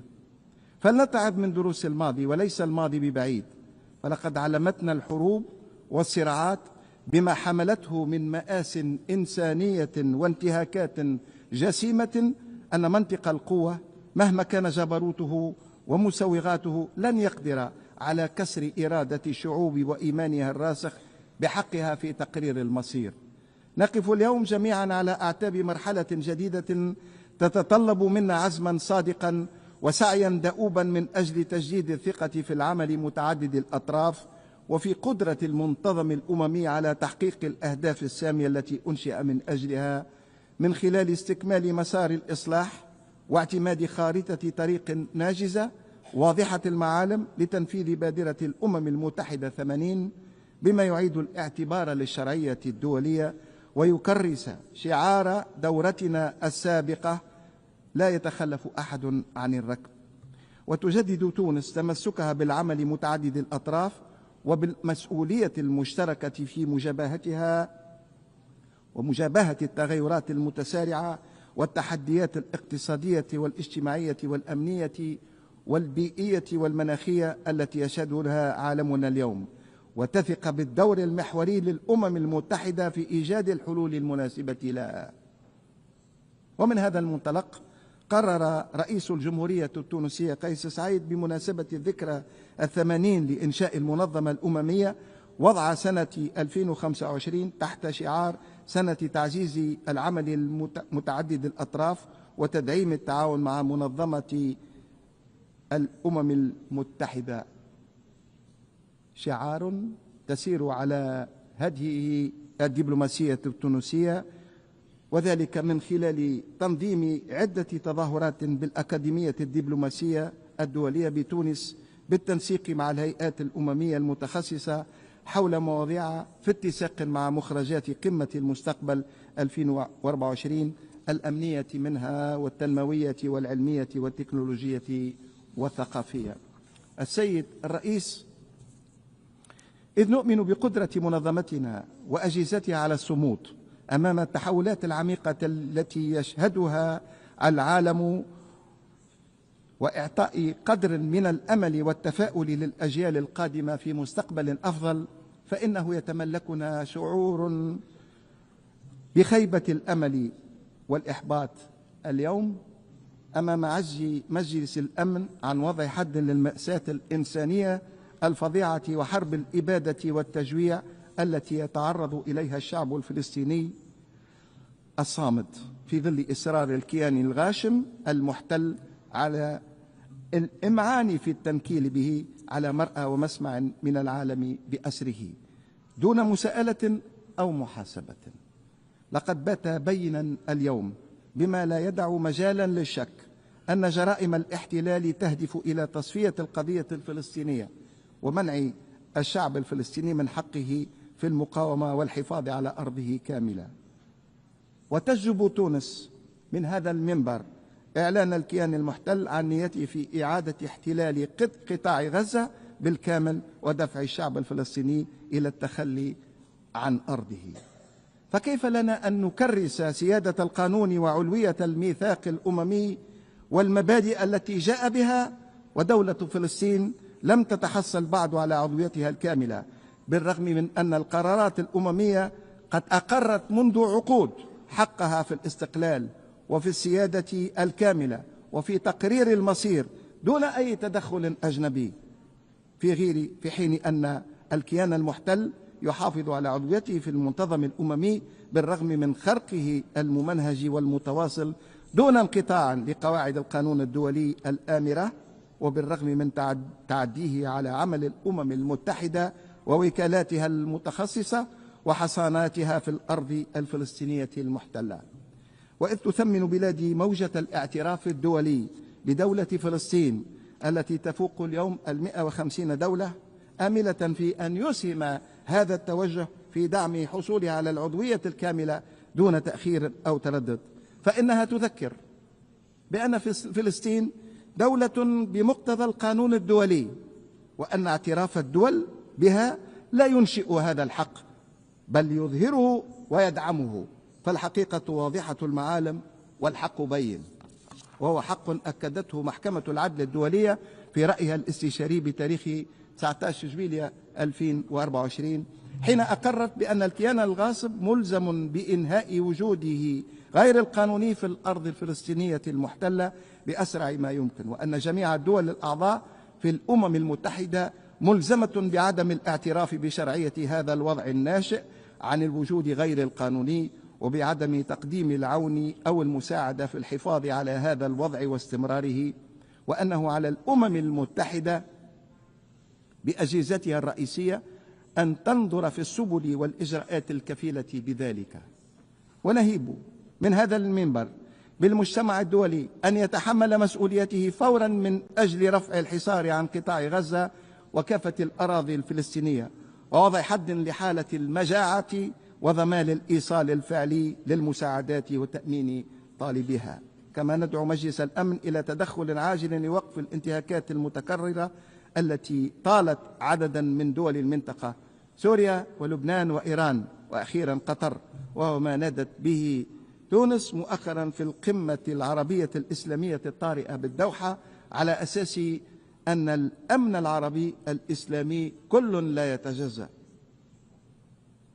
ونؤكد في هذا السياق أن عملية إصلاح الأمم المتحدة والتأسيس لمرحلة جديدة للعمل متعدد الأطراف والعلاقات الدولية لا يمكن أن تكون فاعلة وملموسة لدى كافة الشعوب إلا إذا كرست قيمة المساواة بين أرواح البشر وابتعدت عن التمييز والانتقائية وازدواجية المعايير.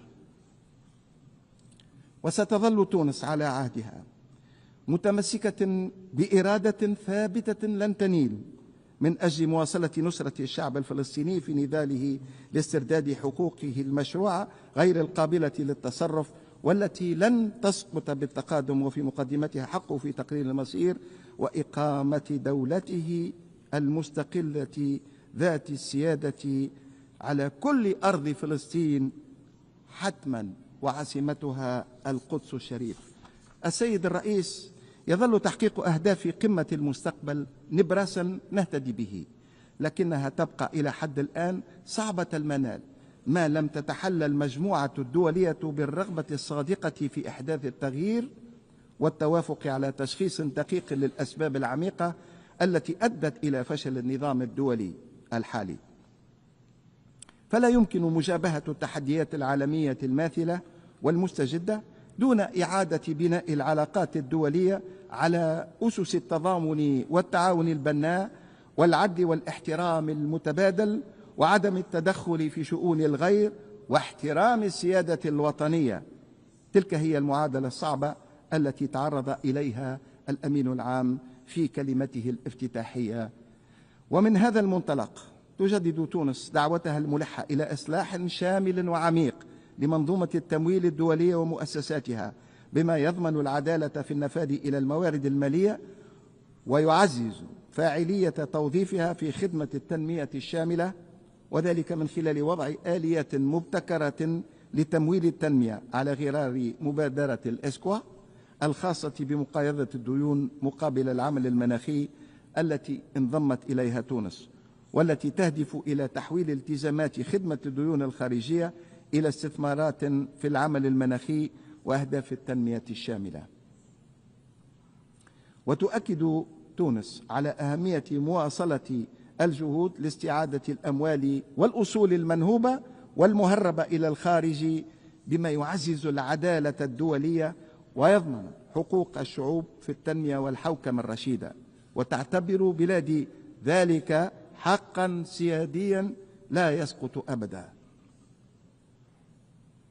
السيد الرئيس، انطلاقا من قناعتها الراسخة بالترابط الوثيق بين التنمية والسلم، تؤكد بلادي أن الاستثمار في الإنسان خاصة في مجالات التعليم والتربية والصحة والبنية التحتية والبيئة يشكل الضمانة الأساسية للوقاية من النزاعات والتصدي لأسباب الهجرة غير النظامية.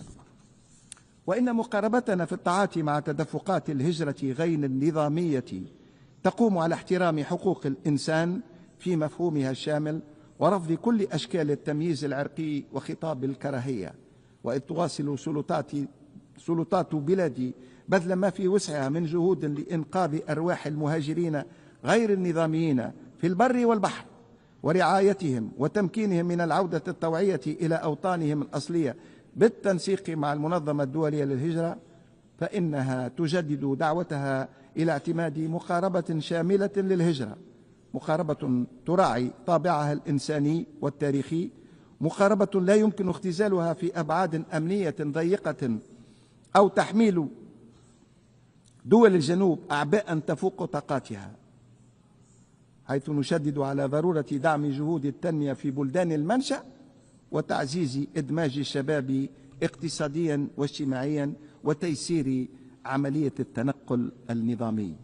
وتؤكد تونس رفضها القاطع أن تكون دولة عبور أو أرض إقامة للمهاجرين غير النظاميين ضحايا شبكات الاتجار بالبشر، فالهجرة يجب أن تبقى خيارا وليس ضرورة، فمتى كانت منظمة فهي تمكن من خلق الثروة وفرص الشغل الكريم وصون الكرامة الإنسانية، وتشكل رافعة للتنمية والتقارب الثقافي بين الشعوب. ونذكر في هذا الإطار بالمؤتمر الدولي حول الهجرة الذي انعقد بروما إيطاليا في جويلية 2023 بمبادرة من رئيس الجمهورية التونسية للتوصل إلى حلول تنموية شاملة ودائمة وحشد الإمكانيات المادية اللازمة لتنفيذها.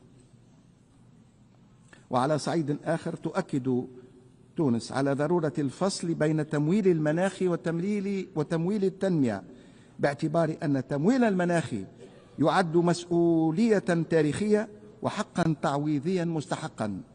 فرغم المساهمة المحدودة للعديد من الدول النامية في الانبعاثات العالمية، فهي تشابه تحديات مناخية متفاقمة من أبرزها شح المياه وتراجع الأراضي الزراعية وارتفاع مستوى البحر وغيرها من الظواهر المناخية الأخرى.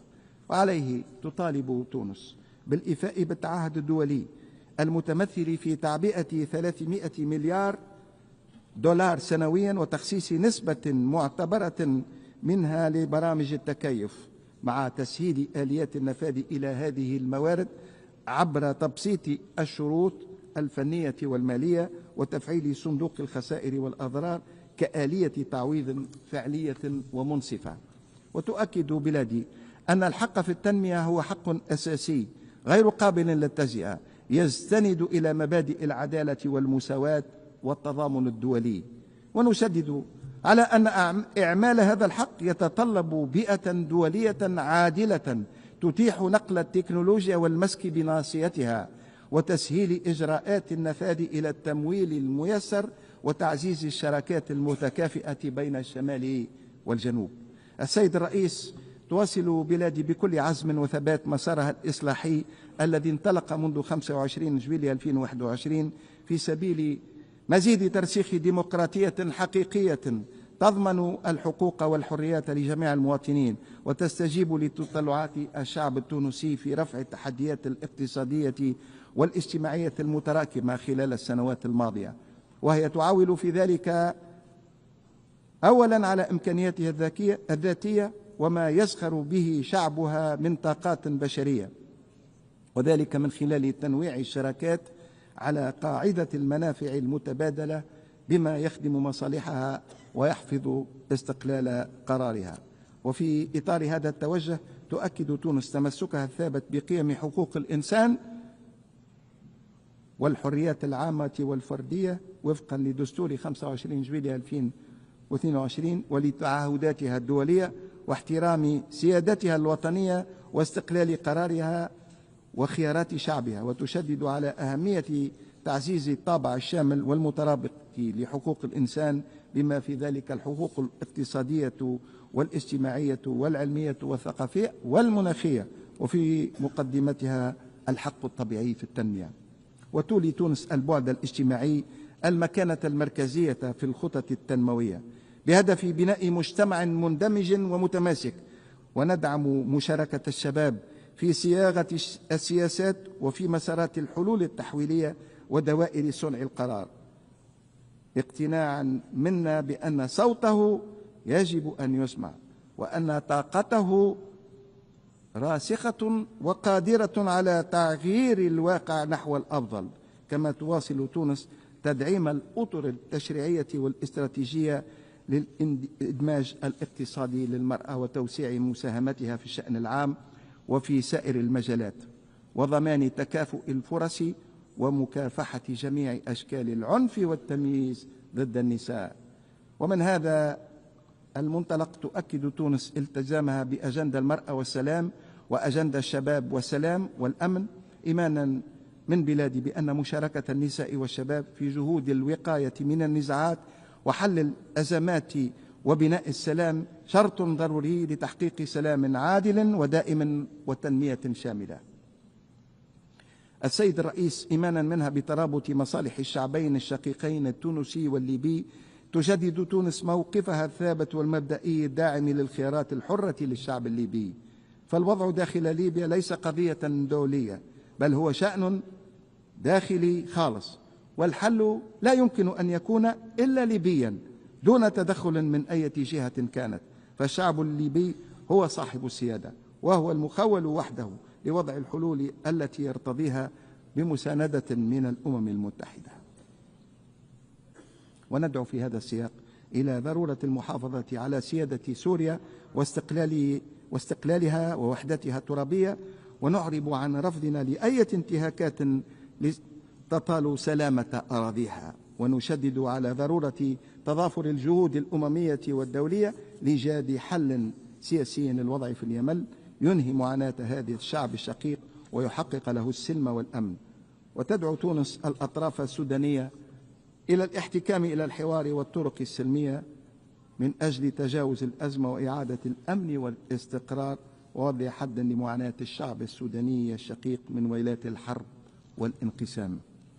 وبخصوص الأوضاع في القارة الإفريقية التي نعتز بانتمائنا إليها، تؤكد تونس على ضرورة معالجة أسباب الهشاشة التي تواجهها عديد الدول في القارة، وتدعو إلى مزيد من تضافر الجهود الأممية والدولية لمساعدة إفريقيا على مجابهة مختلف التحديات والتخلص من الأزمات ودفع مسارات إعادة الاستقرار وتحقيق الأمن والسلم والتنمية. كما نؤكد على أهمية دعم الشراكة بين الأمم المتحدة والاتحاد الإفريقي، لا سيما عبر دعم الموارد المالية المخصصة لمنع نشوب النزاعات والتصدي لحالات النزاع وضمان استدامة السلم والأمن والتنمية الشاملة في كافة ربوع القارة الإفريقية. وتؤمن بلادي بضرورة إيجاد حلول إفريقية كمنهج لتحقيق هدفنا بإسكات البنادق بحلول سنة 2030. كما نجدد الدعوة إلى توفير الدعم المالي واللوجستي الأممي لعمليات تعزيز السلام، وإلى ضرورة مواصلة التعاون والتنسيق بين الهياكل الأممية والإقليمية في إطار مقاربة تشاركية تضع على سلم أولوياتها أمن أفريقيا واستقرارها، أفريقيا التي نريد. السيد الرئيس، تجدد تونس التزامها الراسخ بثقافة السلام كخيار استراتيجي ومبدأ ثابت في سياستها الخارجية، فإنها تؤكد في الآن ذاته على ضرورة تكثيف الجهود الدولية لمكافحة خطاب الكراهية والتحريض على العنف، وتشدد على أهمية مواصلة دعم دور الأمم المتحدة في الوقاية من النزاعات وتسويتها بالطرق السلمية دون انتقائية، وعلى تعزيز الحوار بين الحضارات والثقافات كرافد أساسي للتعايش السلمي بين الأمم والشعوب. إن تونس المنخرطة في مهام حفظ السلام بروح المسؤولية والالتزام انطلاقا من عقيدتها الدبلوماسية والأمنية الراسخة التي تضع الإنسان في جوهر اهتماماتها، فهي تؤمن أن حماية المدنيين واجب أخلاقي قبل أن يكون تعهدا دوليا. فمنذ السنوات الأولى للاستقلال ورغم حداثة جيشها الوطني آنذاك، كانت تونس من أوائل الدول التي ساهمت في عمليات حفظ السلام، وهي تشارك اليوم في 4 بعثات أممية لحفظ السلام، بما يعكس ثقة المجتمع الدولي في كفاءة العنصر التونسي وانضباطه والتزامه بميثاق الأمم المتحدة. وقد أدركت تونس بحكم تجربتها التاريخية وانخراطها المبكر في هذه العمليات الإنسانية أن حماية المدنيين ليست مجرد استجابة ظرفية، بل هي عمل متواصل ومتكامل يقوم على الوقاية وعلى الاستباق. واستنادا إلى هذه التجربة بادرت بتنظيم المؤتمر الدولي حول دور القوات المسلحة في حماية المدنيين في عمليات حفظ السلام يومي 10 و11 جويلية 2025 بالتعاون مع إدارة الأمم المتحدة لعملية السلام، وقدمت جملة من المبادرات والمقترحات العملية الكفيلة بتعزيز حماية المدنيين وتحقيق النجاعة المرجوة من عمليات السلام وتجديد ثقة الدول والشعوب فيها. وختاما،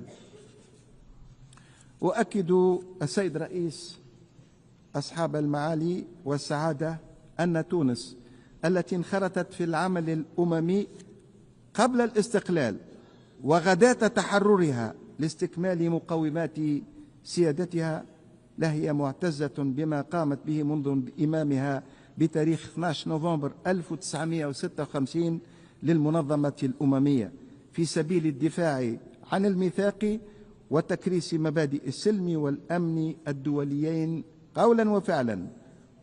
والمساهمة في جهود حفظ السلام.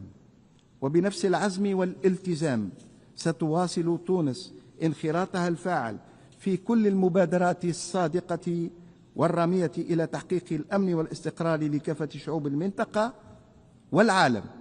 وسيبقى الأمل يحدونا أن نصنع معا مستقبلا يحمل فرصا حقيقية ترتقي إلى تطلعات وآمال شعوبنا وأجيالنا المقبلة. والسلام عليكم ورحمة الله وبركاته. شكرا على حسن الإصغاء.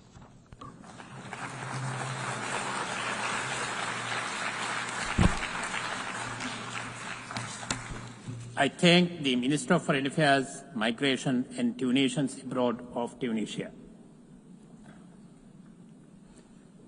Now I give the floor to His Excellency Abdullah Khalil, Minister of Foreign Affairs of the Maldives.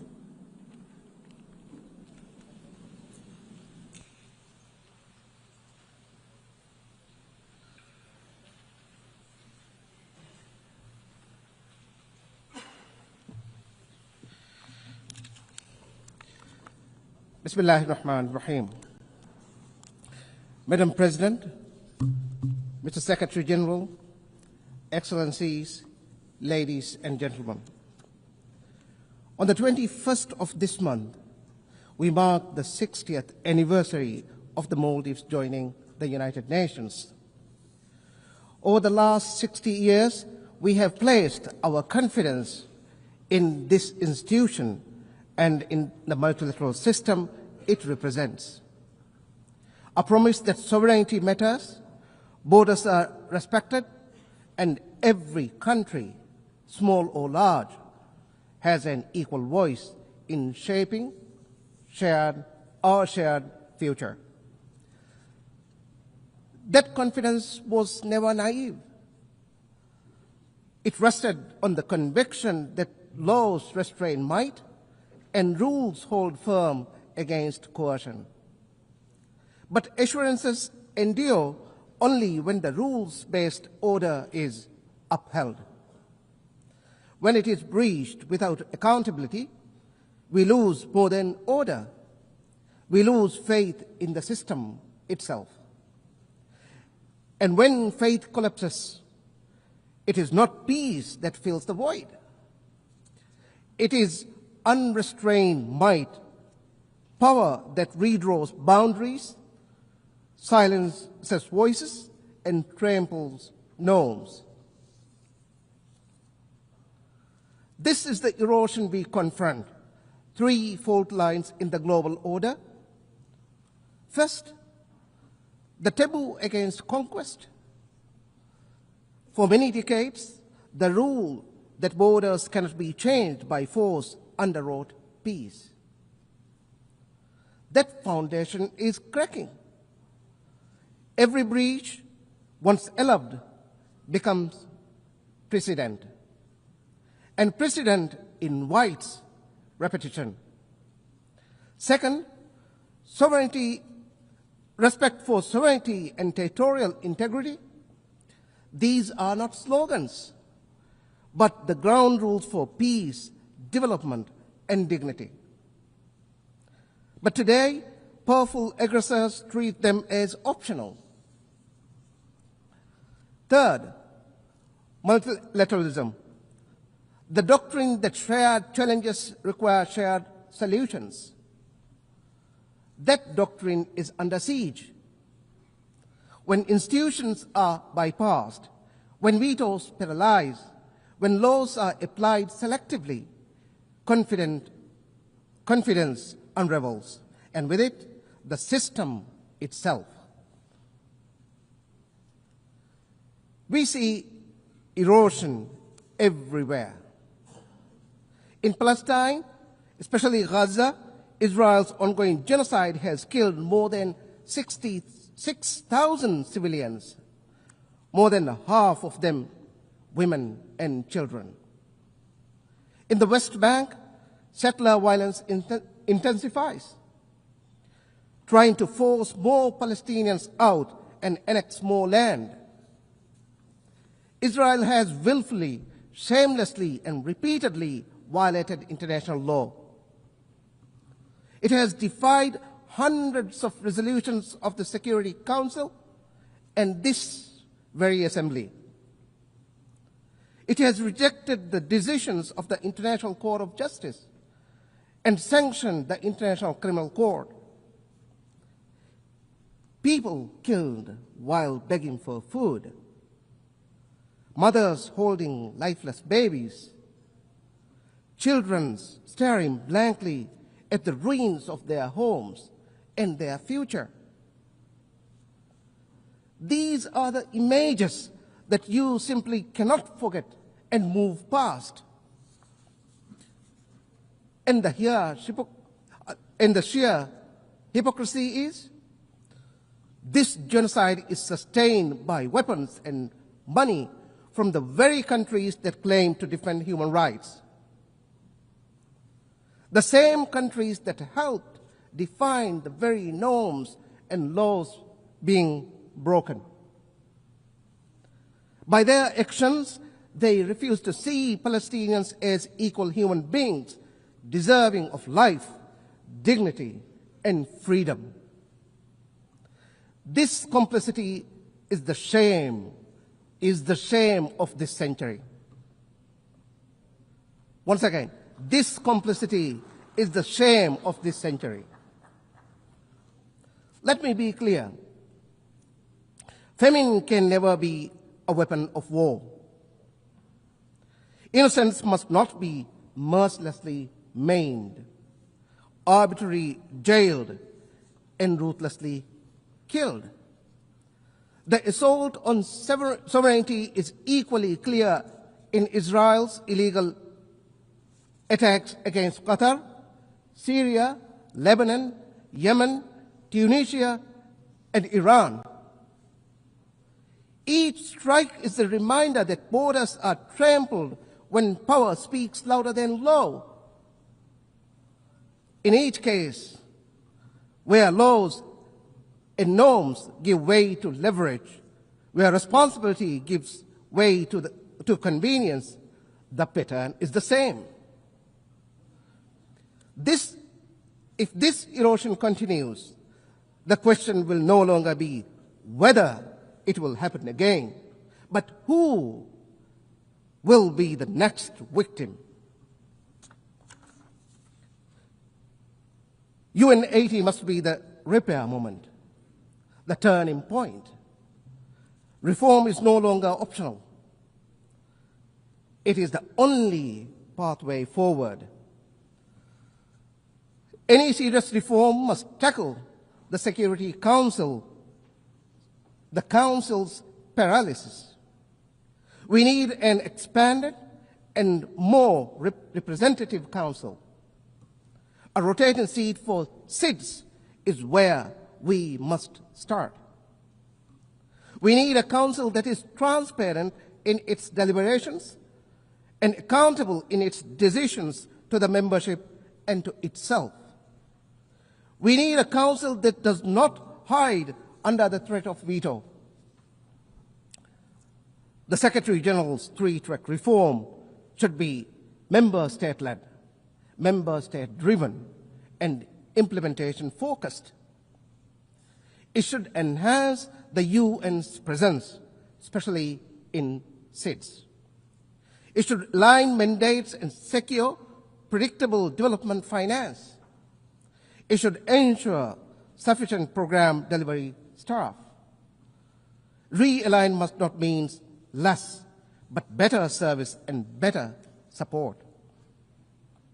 We must also confront another imbalance. The United Nations should exemplify equally. But the shameful reality is that it has never had a female Secretary General until today. The time has come to correct that.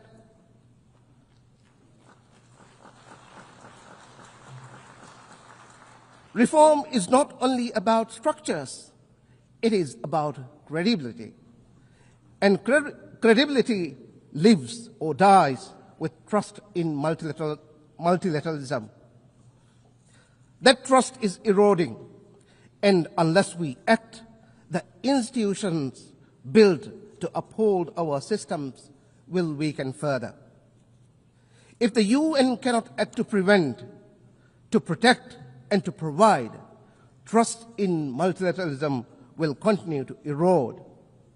UN80 must repair the guardrail before they fail beyond repair.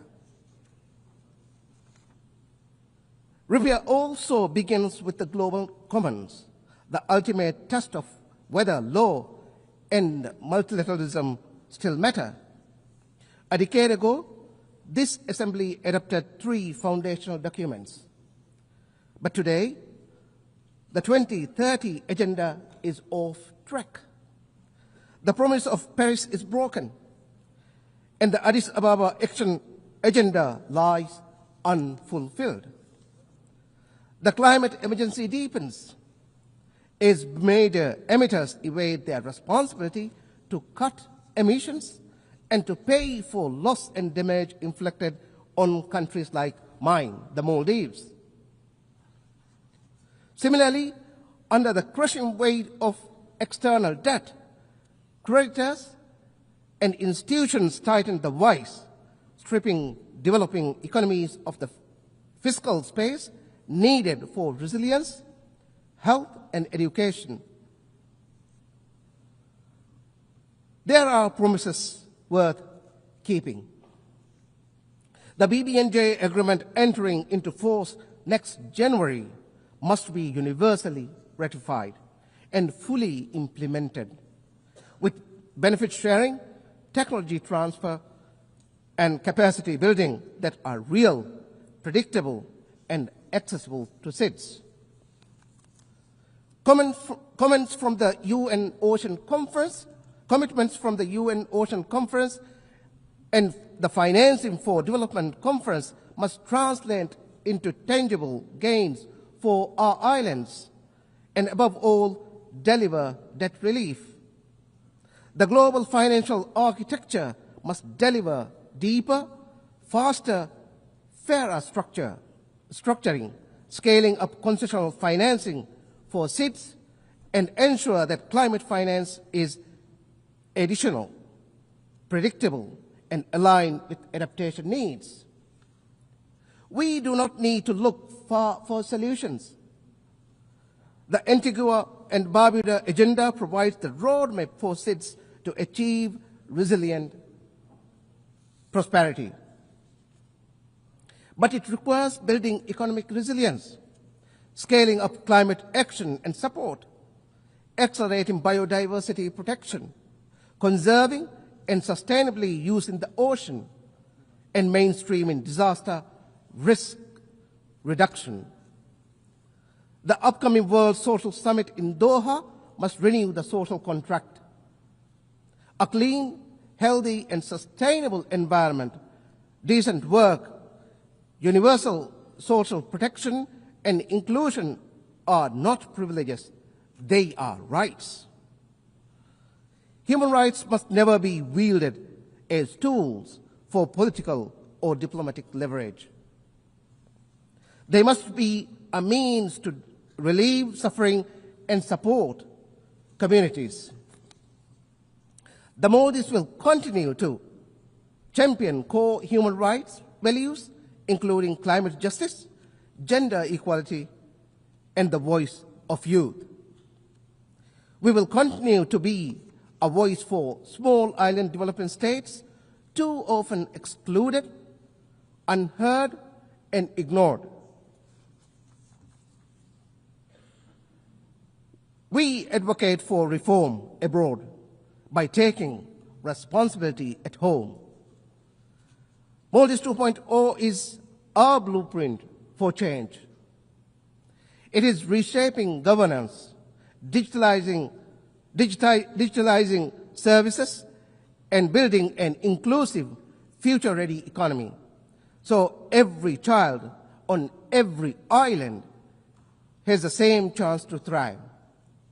Health is central. We have banned vaping devices, e-cigarettes, and tobacco for the next generation. We are bringing NCD treatment into communities, expanding mental health care, and preparing for the realities of an aging population. Young people are at the heart of our choices.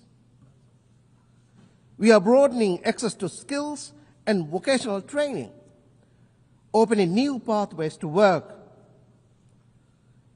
and creating space for them to build the future they imagine. Sustainability anchors our development. Ocean accounts now guide how we protect biodiversity, while our third NDC commits us to generating 1/3 of our electricity from renewable sources. Innovation drives resilience. President Dr. Morris has positioned the Maldives as a hub for investment and ideas. The Maldives International Financial Center will be the cornerstone, supported by competitive tax and regulatory incentives under our special economic zone framework. Geography is an asset we are determined to use. By investing in maritime logistics and trade gateways, we are placing the Maldives at the crossroad of global exchange.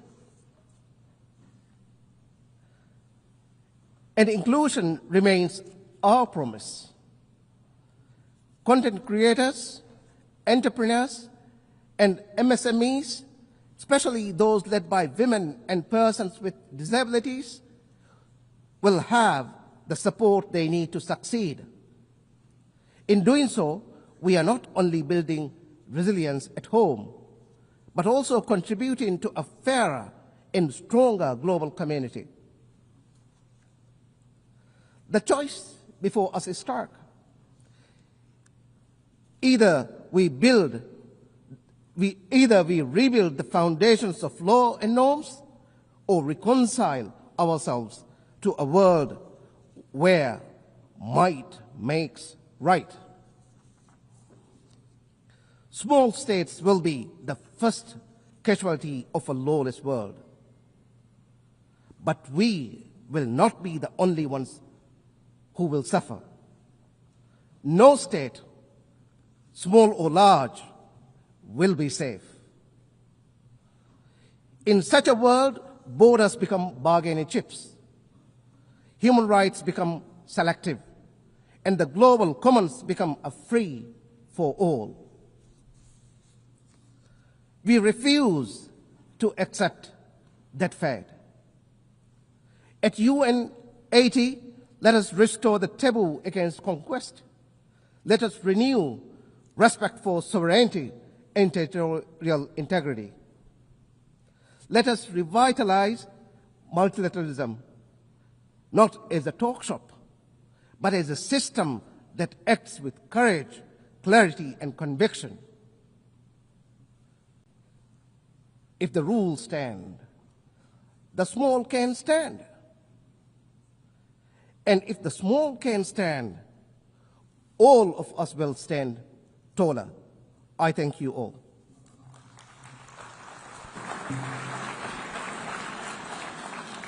I thank the Minister of Foreign Affairs of the Maldives. Now I give the floor to Minister of Foreign Affairs, Minister of State and Secretary General of Presidency of Guinea, His Excellency Amara Kamara.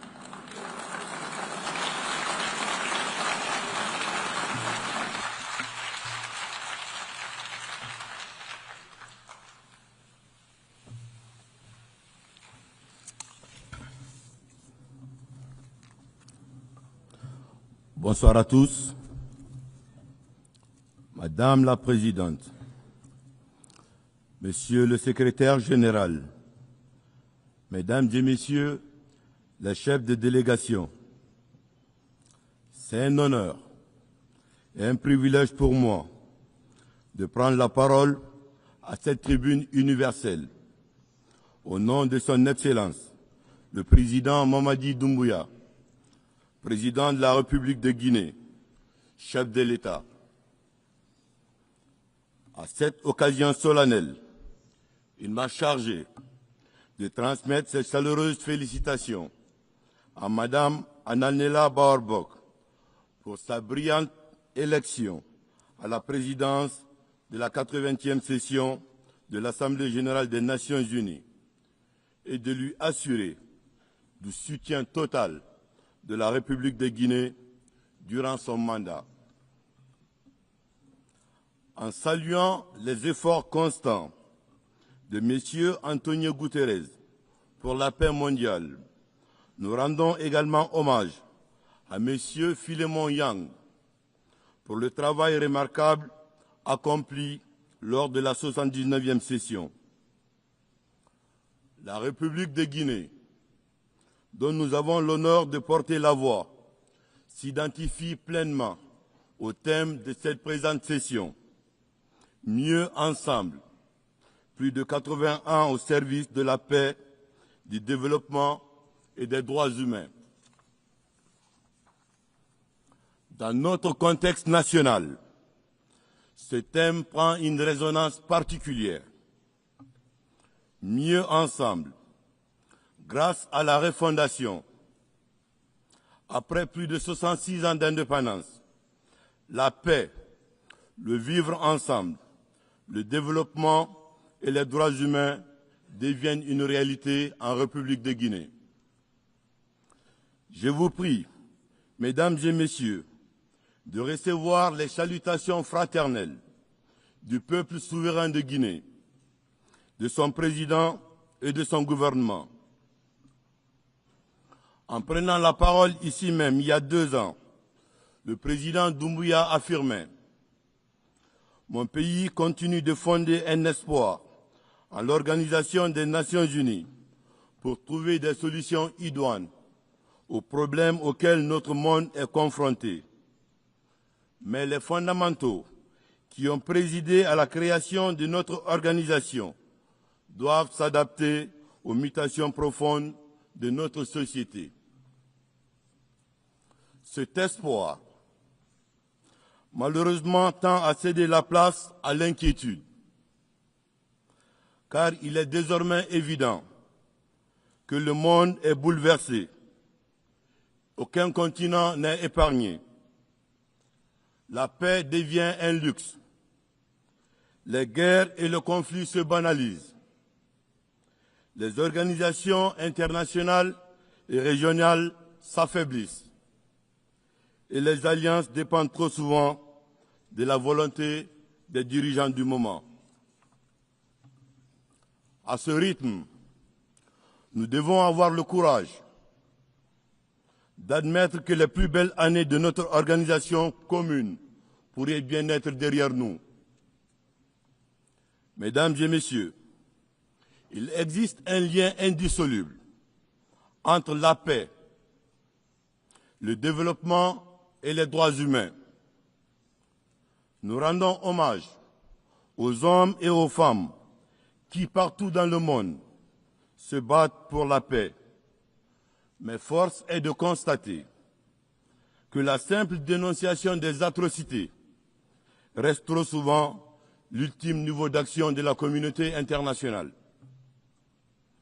Par ailleurs, la nature jadis agressée par l'homme nous inflige aujourd'hui les conséquences les plus dramatiques. La raréfaction des terres arabes, l'aggravation des sécheresses, la multiplication des inondations, la chaleur devenue de plus en plus insupportable. Ces réalités doivent nous interpeller et nous pousser à une profonde remise en question. Mesdames et messieurs, le bien-être du peuple et le vivre ensemble sont les véritables synonymes de la paix. C'est ce qu'affirmait déjà le président Doumbouya en faisant de cette priorité la ligne directrice de son action à la tête de l'État. Grâce à sa rigueur et à sa constance, la Guinée s'est réconciliée avec elle-même et avance courageusement sur le chemin de son développement. En affirmant la fin d'une époque déséquilibrée et injuste, où l'Afrique n'avait pas droit au chapitre, le président Doumbouya a fait le choix d'assumer pleinement notre souveraineté nationale. Il s'agissait tout d'abord de notre souveraineté minière, par le retrait de plusieurs permis non conformes aux textes et aux lois, notamment le Code minier de la République de Guinée. Aussi, notre souveraineté intellectuelle, à travers la transformation de notre système éducatif et la promotion de l'excellence. C'est ainsi qu'est née l'initiative Simandou Academy, qui offre aux meilleurs enfants du pays, en termes de rendement scolaire, l'opportunité d'étudier dans les meilleures écoles du monde et dans les meilleures conditions, afin de doter notre pays du capital humain nécessaire pour son développement. Mesdames et messieurs, nous savons mieux que quiconque le prix de la paix et le coût du sous-développement. C'est ce qui a justifié, dans un passé récent, la prise de responsabilité de nos forces de défense et de sécurité pour éviter à notre pays de sombrer. Aujourd'hui, dans une démarche méthodique tournée vers l'avenir, le président Mamadi Doumbouya a initié le programme Simandou 2040, construit autour de 5 piliers stratégiques. Le premier pilier, c'est l'agriculture, l'industrie alimentaire et le commerce, qui est le moteur de notre croissance. Le second pilier, c'est l'éducation et la culture, qui sont les fondations de notre demain. Le troisième pilier, ce sont les infrastructures, les transports et les nouvelles technologies pour connecter davantage notre beau pays. Le quatrième, c'est l'économie, les finances et l'assurance, afin de garantir notre souveraineté financière. Enfin, le dernier, c'est la santé et le bien-être, qui constituent pour nous une priorité nationale. Le projet Simandou, qui abrite le plus grand gisement de fer au monde, contribuera significativement à la décarbonisation de notre planète grâce à la teneur exceptionnelle de son minerai, qui est autour de 65%.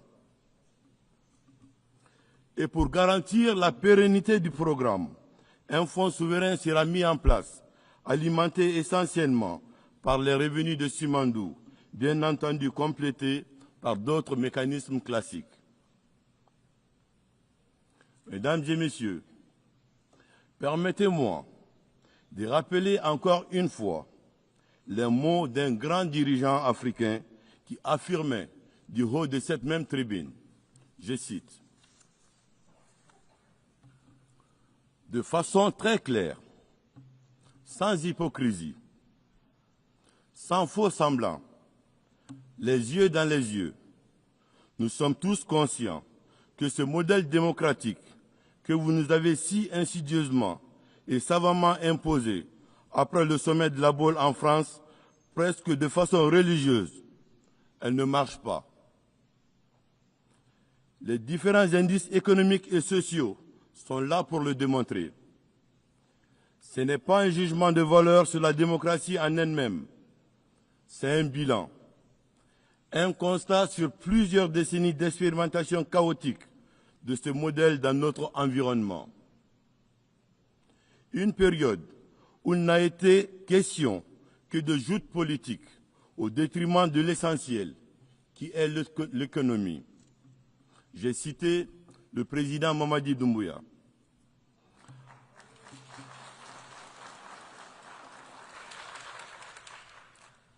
À ce propos, je suis heureux d'annoncer que la République de Guinée vient de franchir une étape historique en obtenant sa première notation souveraine inaugurale, classée B+, avec perspective stable par Standard & Poor's.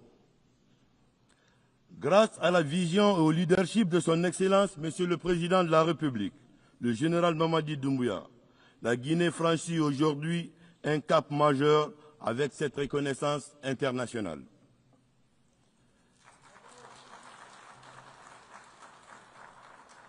Cette notation place désormais la République de Guinée au rang de deuxième puissance économique de l'Afrique francophone de l'Ouest et ouvre la voie à un accès plus favorable et compétitif aux marchés internationaux de capitaux.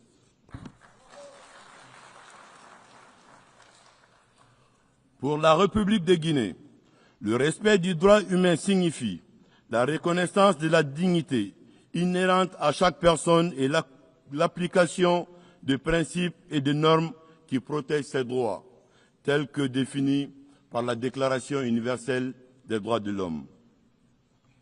Malheureusement, son application à travers le monde demeure à géométrie variable, selon les régions, selon les acteurs, selon les contextes et selon les intérêts. Mesdames et messieurs, en venant ici, le président Doumbouya nous a chargés de réaffirmer son adhésion sincère au thème de cette session. Il attache une importance primordiale à la paix, au développement et aux droits humains. Madame la Présidente, en voulant doter notre pays d'une constitution qui nous rassemble et qui nous ressemble, une démarche de concertation et de recherche d'inclusivité a été initiée. Elle fut certes longue, mais utile et nécessaire au regard de nos passifs. Nous sommes heureux d'annoncer du haut de cette tribune que le projet de constitution qui a été soumis au peuple de Guinée par référendum a été adopté à une très large majorité. C'est l'occasion pour moi, au nom du chef de l'État, de saluer la maturité du peuple de Guinée et saluer également son attachement à l'avenir de son pays. Depuis hier, 26 septembre 2025, à la suite de sa promulgation par le chef de l'État, la République de Guinée a désormais une constitution qui marque son retour à l'ordre constitutionnel tant attendu par nos populations et la communauté internationale. Je vous remercie pour votre aimable attention.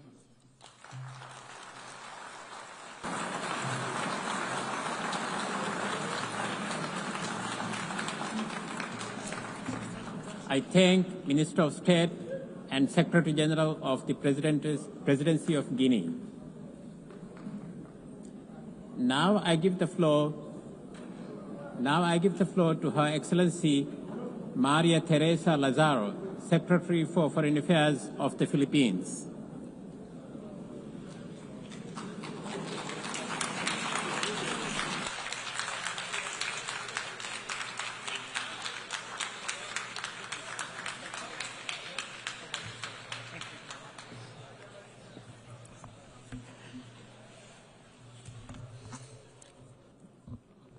Mr. President, Excellencies, ladies and gentlemen, at the closing of the San Francisco Conference in 1945, Filipino General Carlos P. Romulo declared the UN Charter as an achievement for all humanity.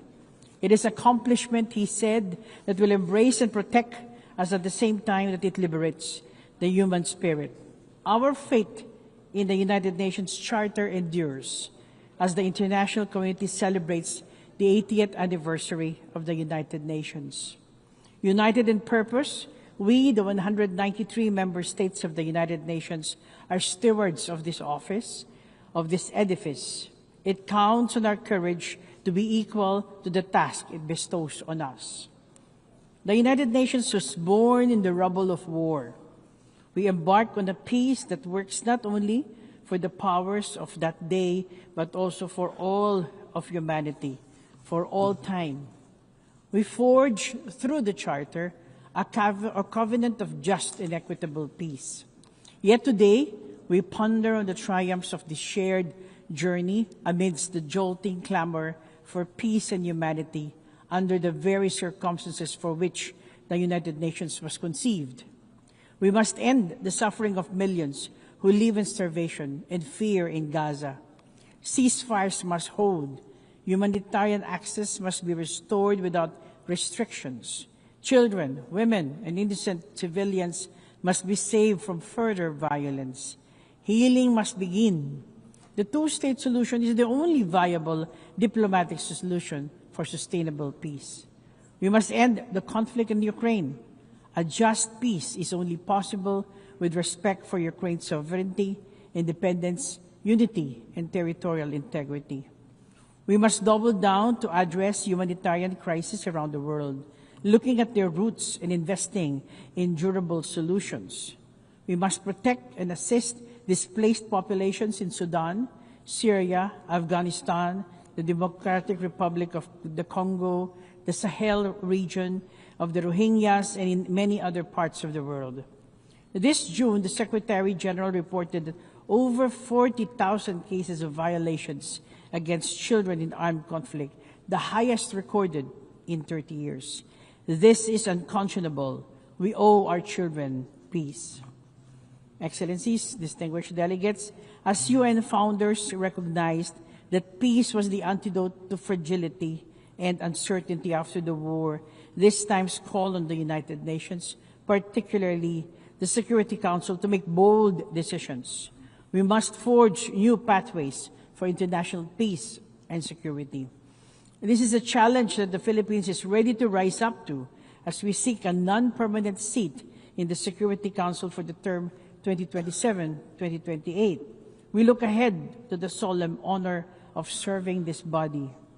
The Philippines is committed to contribute to the Security Council in a manner that takes into account the views and concerns of the general UN membership and other principal organs of the United Nations.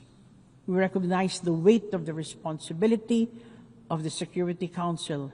When it acts for the interest of humanity, it is a fulcrum of change, a force for good, and a bastion of hope for populations trapped in hopeless situations. We seek to be part of it to help advance the cause of global peace with the depth of experience earned from our struggles for peace. In the Philippines, we know that beyond stopping hostilities, peace is a just order with individuals flourishing in dignity at its center. The success story of the Bangsamoro Autonomous Region in Muslim Mindanao, or BARM, tells us that peace building, though sometimes arduous and long, endows communities their rightful future. Our vision for global peace finds its home in the 1982 Manila Declaration on the Peaceful Settlement of Disputes. Excellencies, distinguished delegates, the UN Charter binds nations in promoting peace and progress in larger freedom. This drives our quest for global solutions to the transcendent challenges that affect nations. New models are needed to achieve equitable, sustainable, and inclusive development. For decades, the UN development system has aided transformation in many nations, including the Philippines.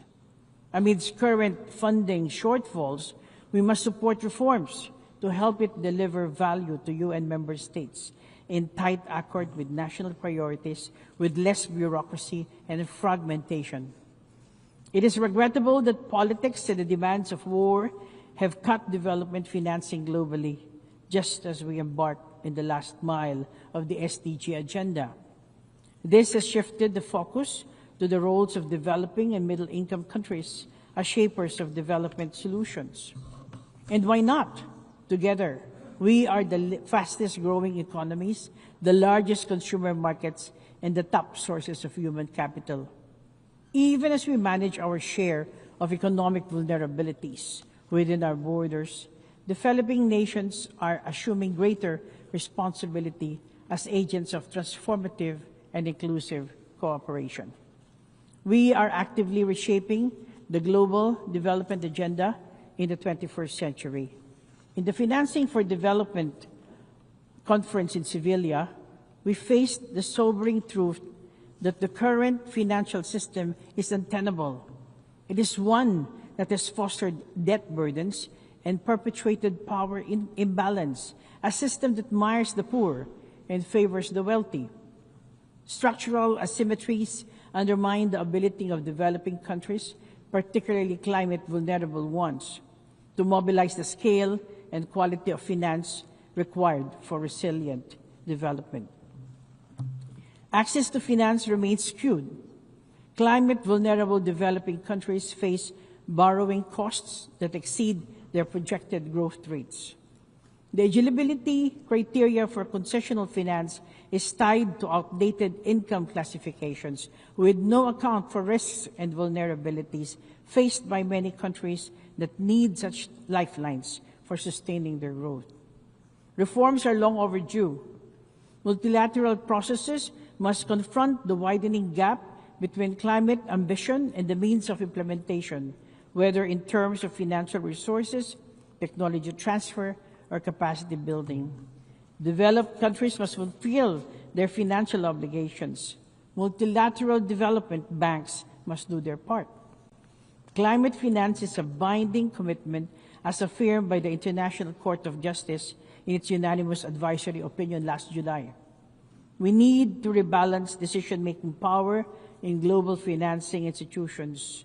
Developing countries must be co-architects of systems that determine allocation, eligibility, and accountability. As a maritime country known for its mega biodiversity, the Philippines considers the sustainability of our environmental ecosystem as key to our climate and economic resilience. I am pleased to announce the Philippines' ratification of the BBNJ agreement, and this is in line with our commitment to the rules-based international order and the 1982 UNCLOS. We are determined to advance the just governance of the oceans and the conservation of maritime biodiversity. In our reflection on evolving multilateralism to be more fit for purpose, we must consider progress in the way we account for our stewardship of resources. Our economic models must account for the health of our planet. We must measure our success in promoting development in larger freedom in our accountability to every nation and every person of the community. Societies thrive in diversity and inclusion. Ladies and gentlemen, we stand in the midst of a global revolution of people, of economies, and of technologies. Migration straddles these changes. The movement of people across borders sustains growth in countries of origin, transit, and destination alike. Every day, Filipino migrants across the world are a testament to this. They support health systems, advance education, and boost creative economies.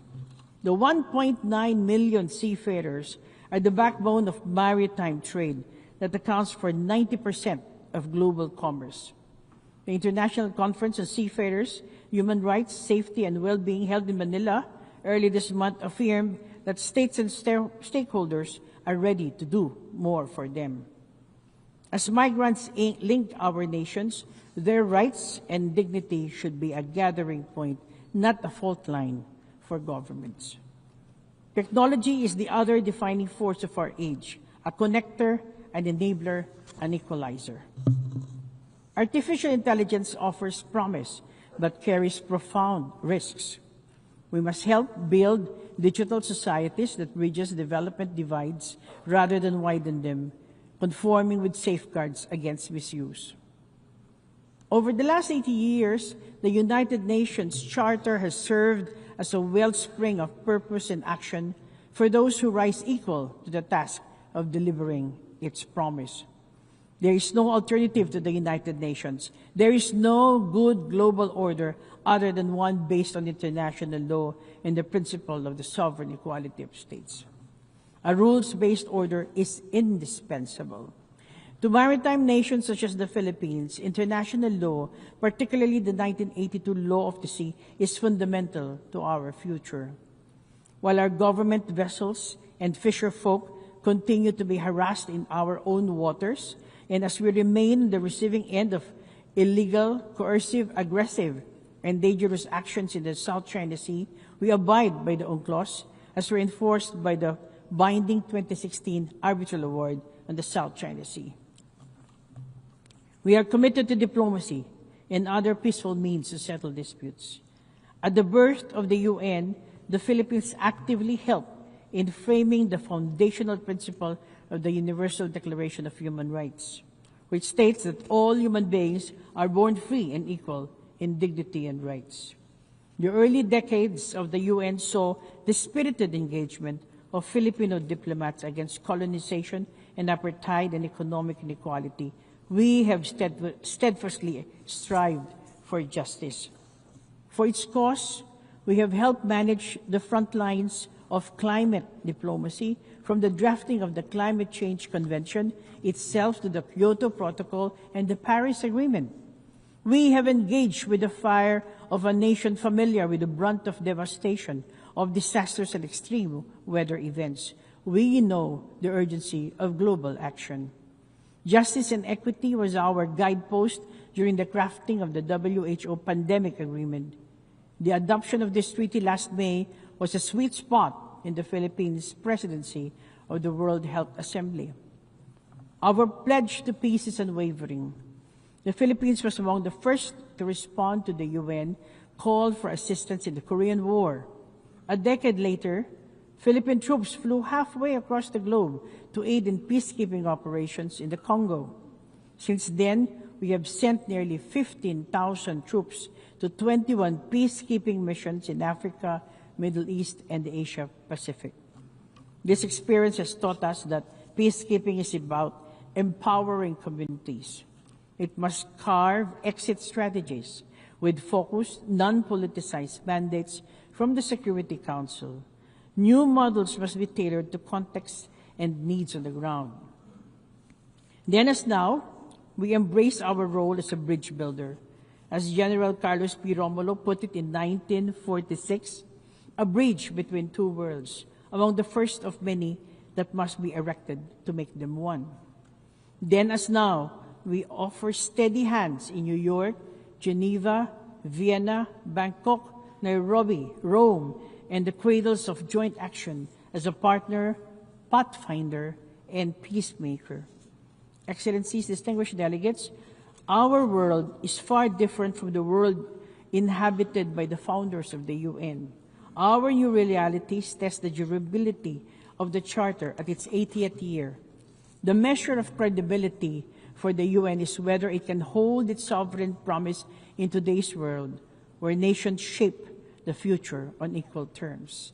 As I conclude, I recall again General Romulo's words at the first UN General Assembly in 1946 that the Filipino stake in the United Nations is one of an identical destiny, of shared anxiety, of hope and endeavor. The journey of the entire family of the United Nations has been one of hope and endeavor. In the strength of our diversity, the UN is the common vessel steering humanity through the onslaught of challenge and change. We count on each other for the courage to hope and courage to act. Let us persevere in purpose, in action, as the United Nations, so we can claim before those who came before us and those coming after that we have risen to the challenges of our time and have far exceeded our calling. Thank you and mabuhay.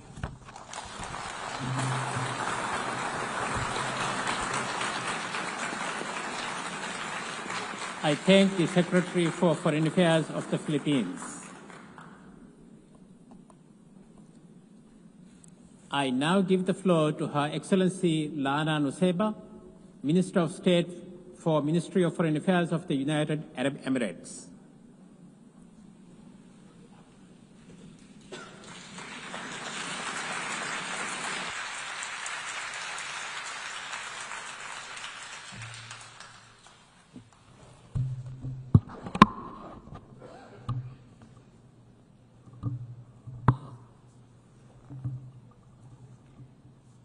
السيد الرئيس، حين وقف العالم على أنقاض الحرب قبل 80 عاما وجد نفسه أمام لحظة مفصلية تحتم الانتقال إلى نظام جديد بعد أن أثبتت النظم الدولية السائدة آنذاك فشلها في تحقيق الأمن والسلم الدوليين. وحينها اختار العالم السلام، فاتحا ذراعي لعهد جديد من التعاون والتكاتف الدولي، وهو ما تجسد في إنشاء هذه المنظمة. واليوم نجد أنفسنا مجددا أمام لحظة فارقة في مشهد تسوده الاضطرابات والنزاعات والأزمات الإنسانية، وتستمر فيه تهديدات سيادة الدول ومخاوف الانتشار النووي، فضلا عن الاطروحات المتطرفة التي تستهدف تهديد أسس الاستقرار والتنمية. وأمام هذا المشهد اختارت بلادي نهج الحكمة وخفض التصعيد وتسخير كافة إمكانياتها لبناء الجسور وتجنب الصراعات ووضع مصالح الشعوب فوق كل اعتبار، وسعت لتدعيم آليات التعاون الدولي والعمل متعدد الأطراف وقواعد ومبادئ القانون الدولي، بما في ذلك ميثاق الأمم المتحدة، وتعزيز احترام مبادئ حسن الجوار وسيادة الدول، إلى جانب النهوض بمسعى جاد وفاعل لخلق الفرص وتحقيق التقدم في كافة المجالات. كما تبنت بلادي دبلوماسية إنسانية صادقة تهدف لصون كرامة الأفراد في أسوأ الظروف، وساعد كذلك لتقريب وجهات النظر التي نتج عنها تبادل آلاف الأسرى بين روسيا وأوكرانيا، واستضافة محادثات السلام بين أذربيجان وأرمينيا، بجانب مساعي التهدئة في جنوب آسيا وغيرها. وفي مواجهة التحديات تلتزم بلادي بالدبلوماسية والحلول السلمية والحوار، وتسعى لحل النزاعات بشكل مستدام بدلاً من الاكتفاء بإدارتها.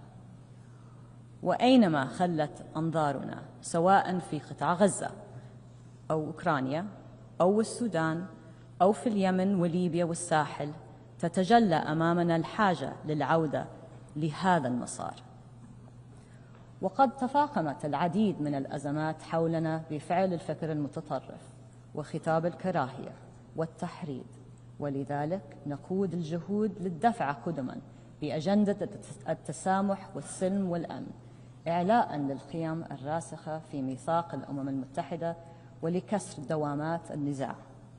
ولا شك بأن ما نراه اليوم في الصراع الفلسطيني الإسرائيلي يجسد مساعي دعاة الحرب والتطرف لتقويض مسارات الحلول السلمية، ولا يمكن لأي ذريعة أن تبرر استهداف عشرات الآلاف من المدنيين ومحاصرتهم وتجويعهم وتهجيرهم قسرا، أو الدفع بأطماع توسعية مرفوضة، بما في ذلك التهديد بضم الضفة الغربية. وبالمثل فلا يمكن لأي حجة أن تبرر اختطاف المدنيين أو استخدامهم كأهداف للصراع، مؤكدين ضرورة حمايتهم الكاملة بموجب القانون الدولي الإنساني.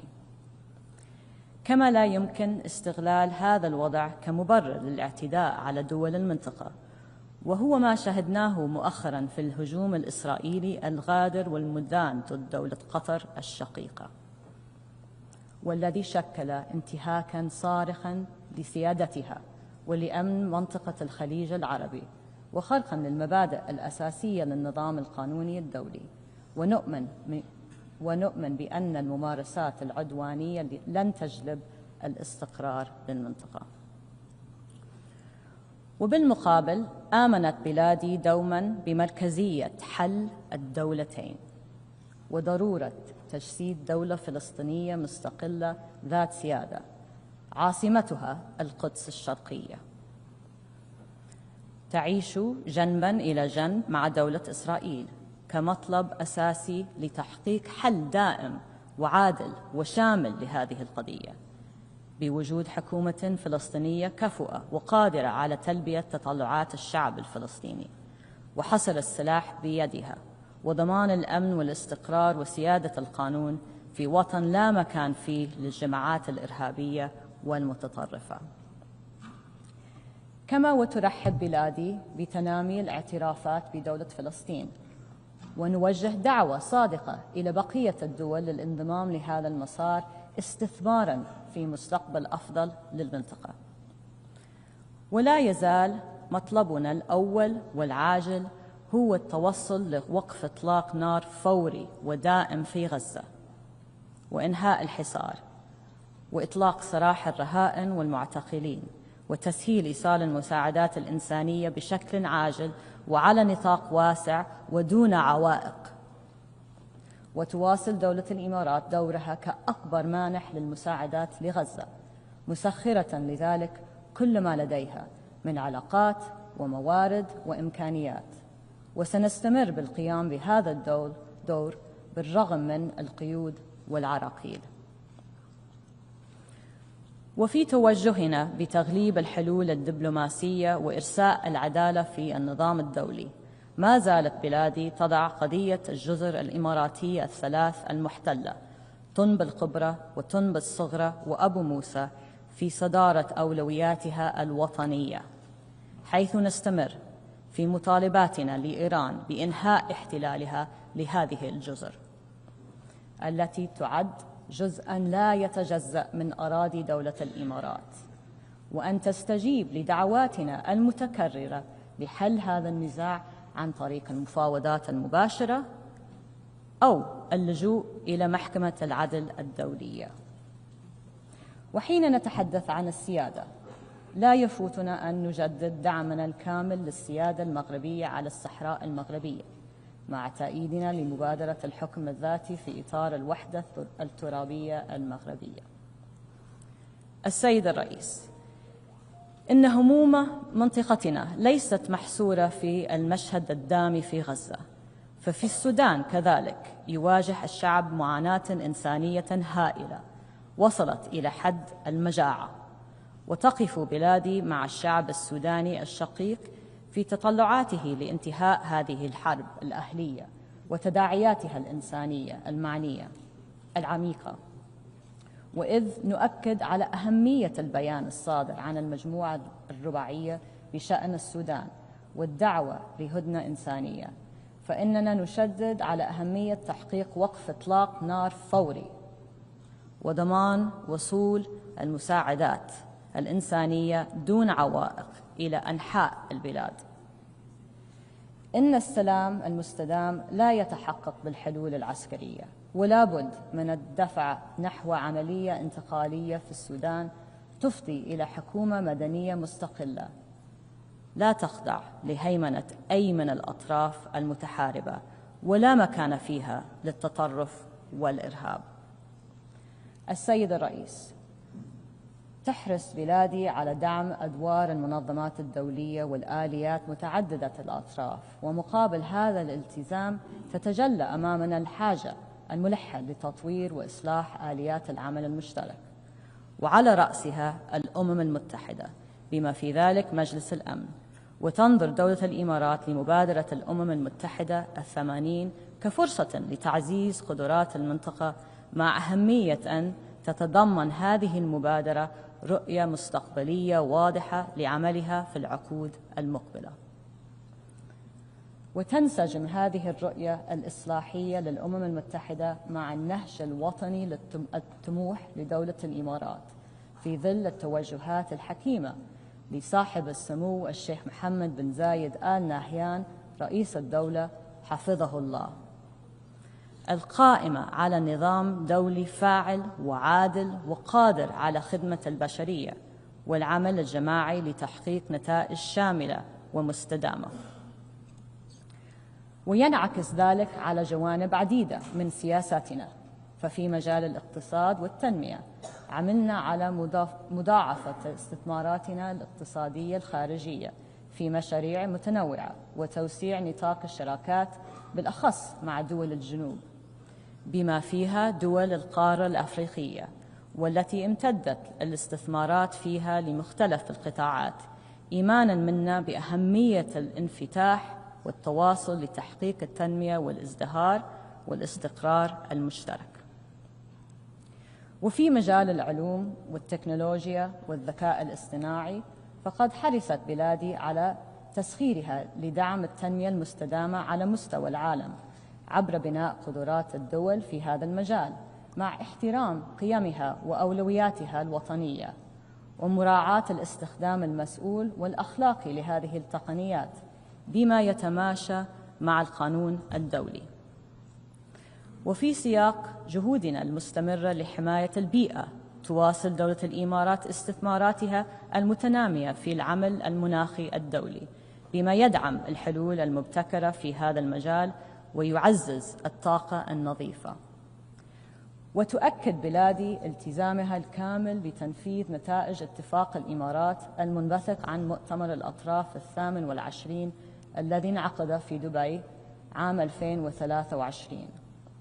كما استثمرت بلادي الكثير للتصدي لتحديات ندرة المياه بما في ذلك من خلال مبادرة محمد بن زايد للماء التي تدعم تطوير وتطبيق التقنيات الرائدة لتعزيز الوصول المستدام لهذا المورد الأساسي. وتستعد بلادي لاستضافة مؤتمر الأمم المتحدة للمياه العام المقبل مع جمهورية السنغال، والذي سنسعى من خلاله لتعزيز التعاون الدولي في هذا المجال وتحفيز الاستثمار في الابتكار. وفي كافة مشاريعنا وتوجهاتنا نسعى لتعزيز المشاركة الكاملة والهادفة والمتساوية للمرأة بوصفها شريكاً أساسياً وروح المجتمع. وختاماً السيد الرئيس، في الوقت الذي تتعرض فيه المؤسسات الدولية للإضعاف ويتعرض فيه القانون الدولي للتقويض، يتعين علينا الالتزام بمسؤولياتنا المشتركة لضمان استمرارية نظامنا الدولي واسترجاع مصداقيته ولضمان الوصول لمستقبل أفضل للأجيال القادمة. وشكراً السيد الرئيس.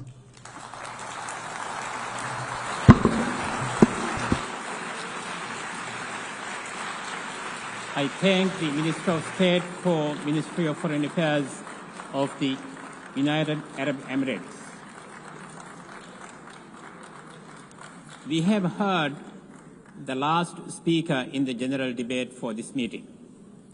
We will continue the general debate on Monday, 29 September at 9 a.m. in this hall.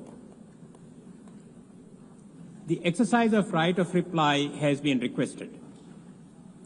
May I remind members that statements in the exercise of right of reply are limited to 10 minutes for the first intervention and 5 minutes for the second intervention, and should be made by delegations from their seat. I call on the representative of Ethiopia. Mr. President, we ask for the floor in the exercise of the right of reply to the statement made by the Egyptian delegate against my country, Ethiopia. The unfounded claims we heard here today are also communicated to the Security Council. Ethiopia has provided a considered response based on truth and lessons from our knowledge of Egypt's baseless claims. Our position remains principled and clear. The Nile River ties Ethiopia, Egypt, and the 9 other countries of the Nile Basin with a natural bond. Ethiopia has taken all steps to preserve this bond. The contrast between Ethiopia's long-standing policy of cooperation and Egypt's continued hostility is starkly clear. Ethiopia abides by the international law, principle of equitable and reasonable utilization in its use of the Nile River.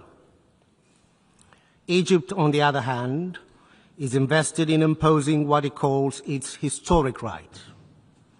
Ethiopia advances basin-wide cooperation along with its sisterly co-riparian countries.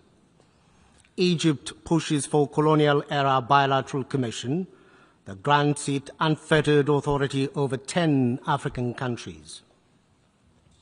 Ethiopia seeks to develop the water to protect the human rights of our people for inadequate standard of living to enjoy access to clean drinking water, food, and electricity to power our homes, schools, hospitals, and factories.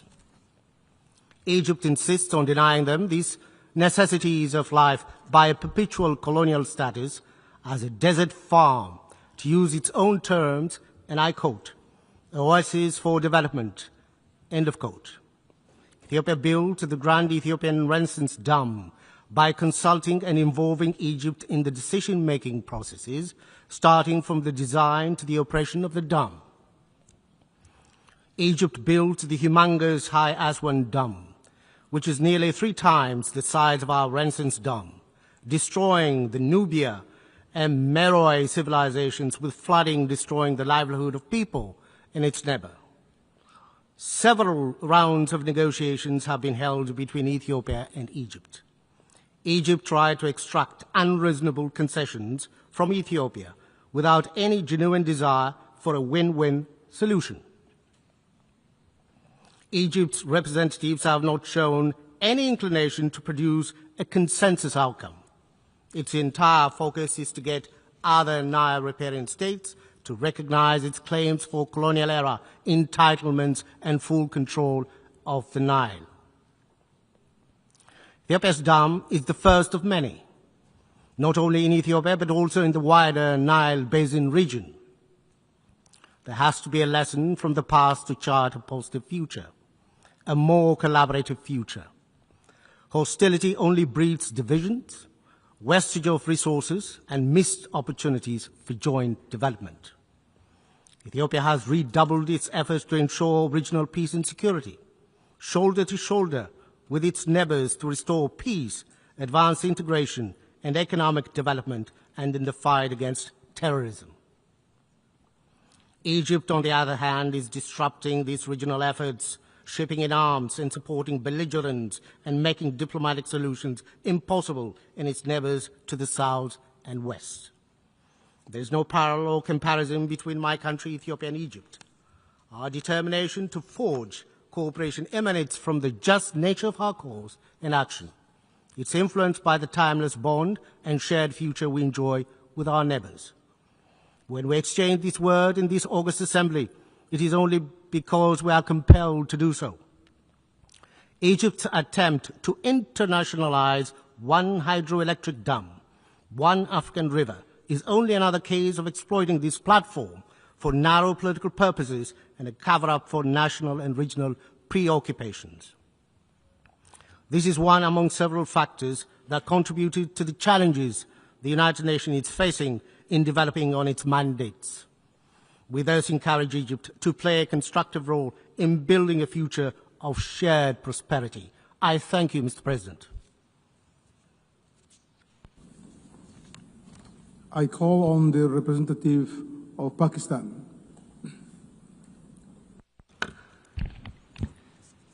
Mr. President, today we heard the familiar rhetoric from one member state. What was said was predictable. An attempt to malign Pakistan, relying on rhetoric and disinformation, yet as always, completely devoid of facts. So let me state those facts clearly. Mr. President, Pakistan has sacrificed over 90,000 lives in fighting terrorism. Its sacrifices are recognized globally. We are one of the strongest pillars in leading global efforts for combating terrorism, as also highlighted by my Prime Minister at this forum. The malicious accusations about terrorism by this one country, unfortunately by our neighbor, are a deliberate attempt to repeat lies, and to keep doing that until they are accepted as the truth. But as we know, that is far from ground realities. This country is not just a serial perpetrator of terrorism, it is a regional bully, a net destabilizer for the entire region, holding South Asia hostage to its hegemonic designs and radical ideology that regrettably inspires hate, divisions, and xenophobia. So let me put that in perspective. First, this country is in the league of those who illegally occupy territories oppress populations, and violate fundamental human rights, as in the case of Indian illegally occupied Jammu and Kashmir. State terrorism in the form of extrajudicial killings, arbitrary arrests, detentions, stage encounters, and collective punishment under the cover of counterterrorism. Second, it is this country which runs a sinister cross-border terrorist web and clandestine networks through its proxies, both inside Pakistan and beyond. This country also holds the distinction of having its serving naval officer working for its intelligence agency, Commander Kulbhushan Jadhav, caught red-handed by Pakistan, involved in heinous acts of terrorism and sabotage. Third, we heard the bizarre and untenable claims surrounding the Pahalgam incident. It has become a routine script now. Whenever an incident occurs, Pakistan is reflexively blamed, without evidence, without logic, and without any investigation. Pakistan, as a responsible state, joined other members of the Security Council in condemning the Pahalgam incident. Moreover, Pakistan offered an independent and credible investigation, an offer that was flatly rejected. No surprise that till this day, no evidence related to that incident has been shared by this country. And then using that incident as a pretext and in gross violation of international law, blatant aggression was mounted against Pakistan between 7 and 10th May, which resulted in the loss of 54 innocent lives, 15 of them children, 13 women. To this, my country delivered a befitting, yet carefully calibrated response, exercising our right to self-defense under Article 51 of the UN Charter. This multi-domain response was directed solely at military targets and resulted in downing of multiple aircrafts, along with other significant military setbacks for the aggressor. Mr. President, this country's behavior sets a dangerous precedent for international legal order. It is a template for states that seek to violate international law, undertake extraterritorial assassinations, threaten their neighbors, and commit acts of blatant aggression. Such unlawful and reckless behavior must not be ignored by the international community. Pakistan remains committed to peace. More than 1.9 billion people of South Asia, a quarter of the world's population, deserve prosperity and stability. But these goals cannot be achieved through threats and intimidation. True progress requires sincerity, mutual respect, dialogue, and diplomacy. Principle Pakistan has upheld, and principles which India must finally choose to embrace if it truly seeks peace. I thank you.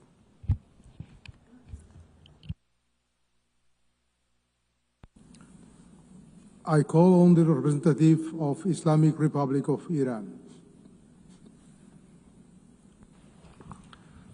Bismillah ar-Rahman ar-Rahim. Mr. President, in response to the distinguished representative of the UAE, I must stress that the Islamic Republic of Iran reiterates its full sovereignty over the Iranian islands of Abu Musa, Greater Tom, and Lesser Tom in the Persian Gulf and rejects categorically any claim to the contrary. The Islamic Republic of Iran underlines that the measures undertaken in those islands by the Iranian officials have always been conducted based on the principles of the sovereignty and territorial integrity of the Islamic Republic of Iran. My country always pursued a policy of friendship and good neighboring with all neighboring countries. As it was reiterated regularly, the territorial integrity and the sovereignty of my country over the said Iranian islands is not negotiable.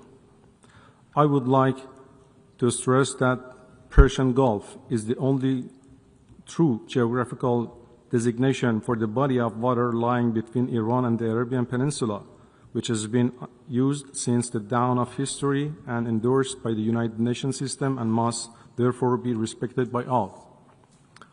Also, my delegation rejects the allegation of Germany against Iran. Such claims are part of their disinformation campaign intended to divert attention away from the crimes of the Israeli regime. In fact, the Israeli regime is the regional proxy for certain Western countries, as explicitly acknowledged by the German Chancellor, stating that it is the dirty work Israel is doing for all of us. Germany has fully supported such a dirty work. Germany is a compliance in genocide and other crimes of that regime, entailing the international responsibility of Germany. Moreover, while Germany has openly backed Israel's aggression against Iranian safeguarded nuclear facilities and also is a significant non-performance of its obligation under JCPOA and Resolution 2231, it is not in any position to lecture us here. Contrary to the false claim of the German foreign minister, Iran's nuclear program is and will remain entirely peaceful. Since November 2003, every report of the International Atomic Energy Agency has consistently confirmed this peaceful character. Iran has repeatedly and unequivocally emphasized that nuclear weapons have no place in its defense doctrine. In his statement before the General Assembly, the President of the Islamic Republic of Iran reaffirmed Iran's principled opposition to nuclear weapons and underscored the urgent need to uphold the Non-Proliferation Treaty. Iran's peaceful nuclear program poses no threat to international peace and security. Consequently, we oppose any attempt by E3 to treat this matter within the Security Council framework. It is unjustified, lacks a legal foundation, and serves no constructive purpose. On several occasions, including informal communication to the Security Council and the Secretary General, the Islamic Republic of Iran has made it clear that the notification submitted by France, Germany, and the United Kingdom, the so-called E3, to trigger the snapback mechanism is legally and procedurally defective and therefore null and void. The E3, Germany included, took this action while themselves refusing to comply with their own binding obligation under the JCPOA and Resolution 2231. Not only did they deliberately undermine the Resolution 2231 by demanding arrangements beyond its scope, but they also went so far as to advocate and justify military aggression against Iran's safeguarded nuclear facilities. Accordingly, any attempt to revive terminated resolutions is devoid of legal basis and stands politically and morally indefensible. Issues related to Iran's nuclear program have already been comprehensively addressed and settled within the framework of JCPOA and Resolution 2231. The government and the people of the Islamic Republic of Iran remain determined to exercise their inalienable right to nuclear technology for exclusively peaceful purposes and to build upon their own scientific progress in advancing various civilian applications for that technology. At the same time, as the only nation in recent history to have suffered the use of weapons of mass destruction, Iran categorically rejects the development, possession, or use of such inhuman weapons on both ideological and strategic grounds. I thank you, Mr. President. I call on the representative of China. 谢谢主席。针对刚才一个国家的发言，中方行使答辩权。中方一贯认为，联合国不是讨论南海问题的合适场所，但对于有关错误论调，中方有必要作出严正回应。中方对南海仲裁案的立场是一贯的、明确的。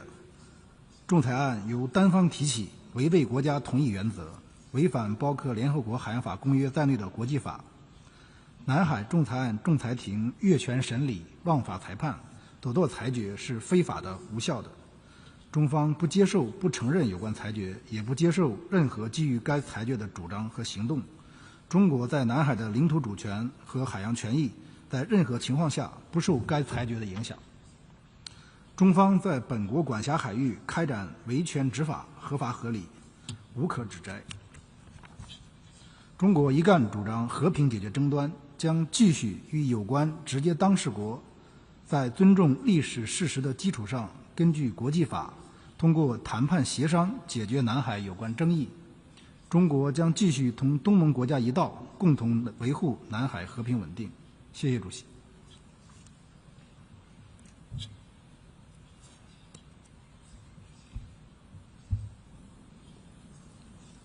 I call on the representative of Egypt.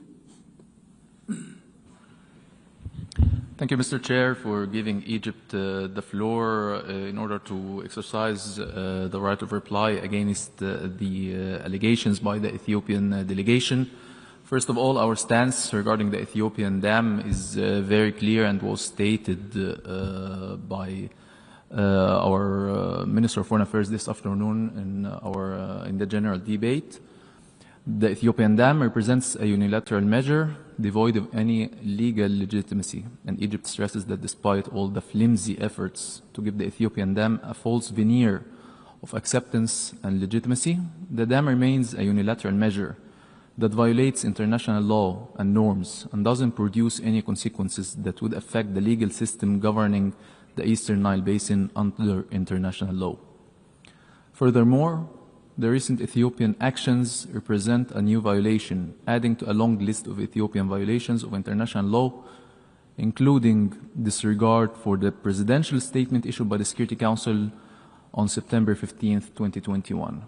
Having said that, Mr. Chair, allow me also to reply to the false allegations by the Ethiopian representative. Egypt categorically rejects all the false allegations made by the Ethiopian representative in response to the Egyptian statement during the GA debate in this afternoon. The Ethiopian side must first reflect and look at itself if it wants to identify those who are truly undermining stability, peace, and security on the continent. Ethiopia is the one that signed a memorandum of understanding that threatens the unity and sovereignty of Somalia, a sister African state, by recognizing a secession of its territorial integrity. A state that repeatedly attacks the Sudanese Fashaqa and illicitly exploits its resources. This is Ethiopia, not Egypt. A state whose forces were rooted out of UNISFA peacekeeping mission. This is Ethiopia, not Egypt.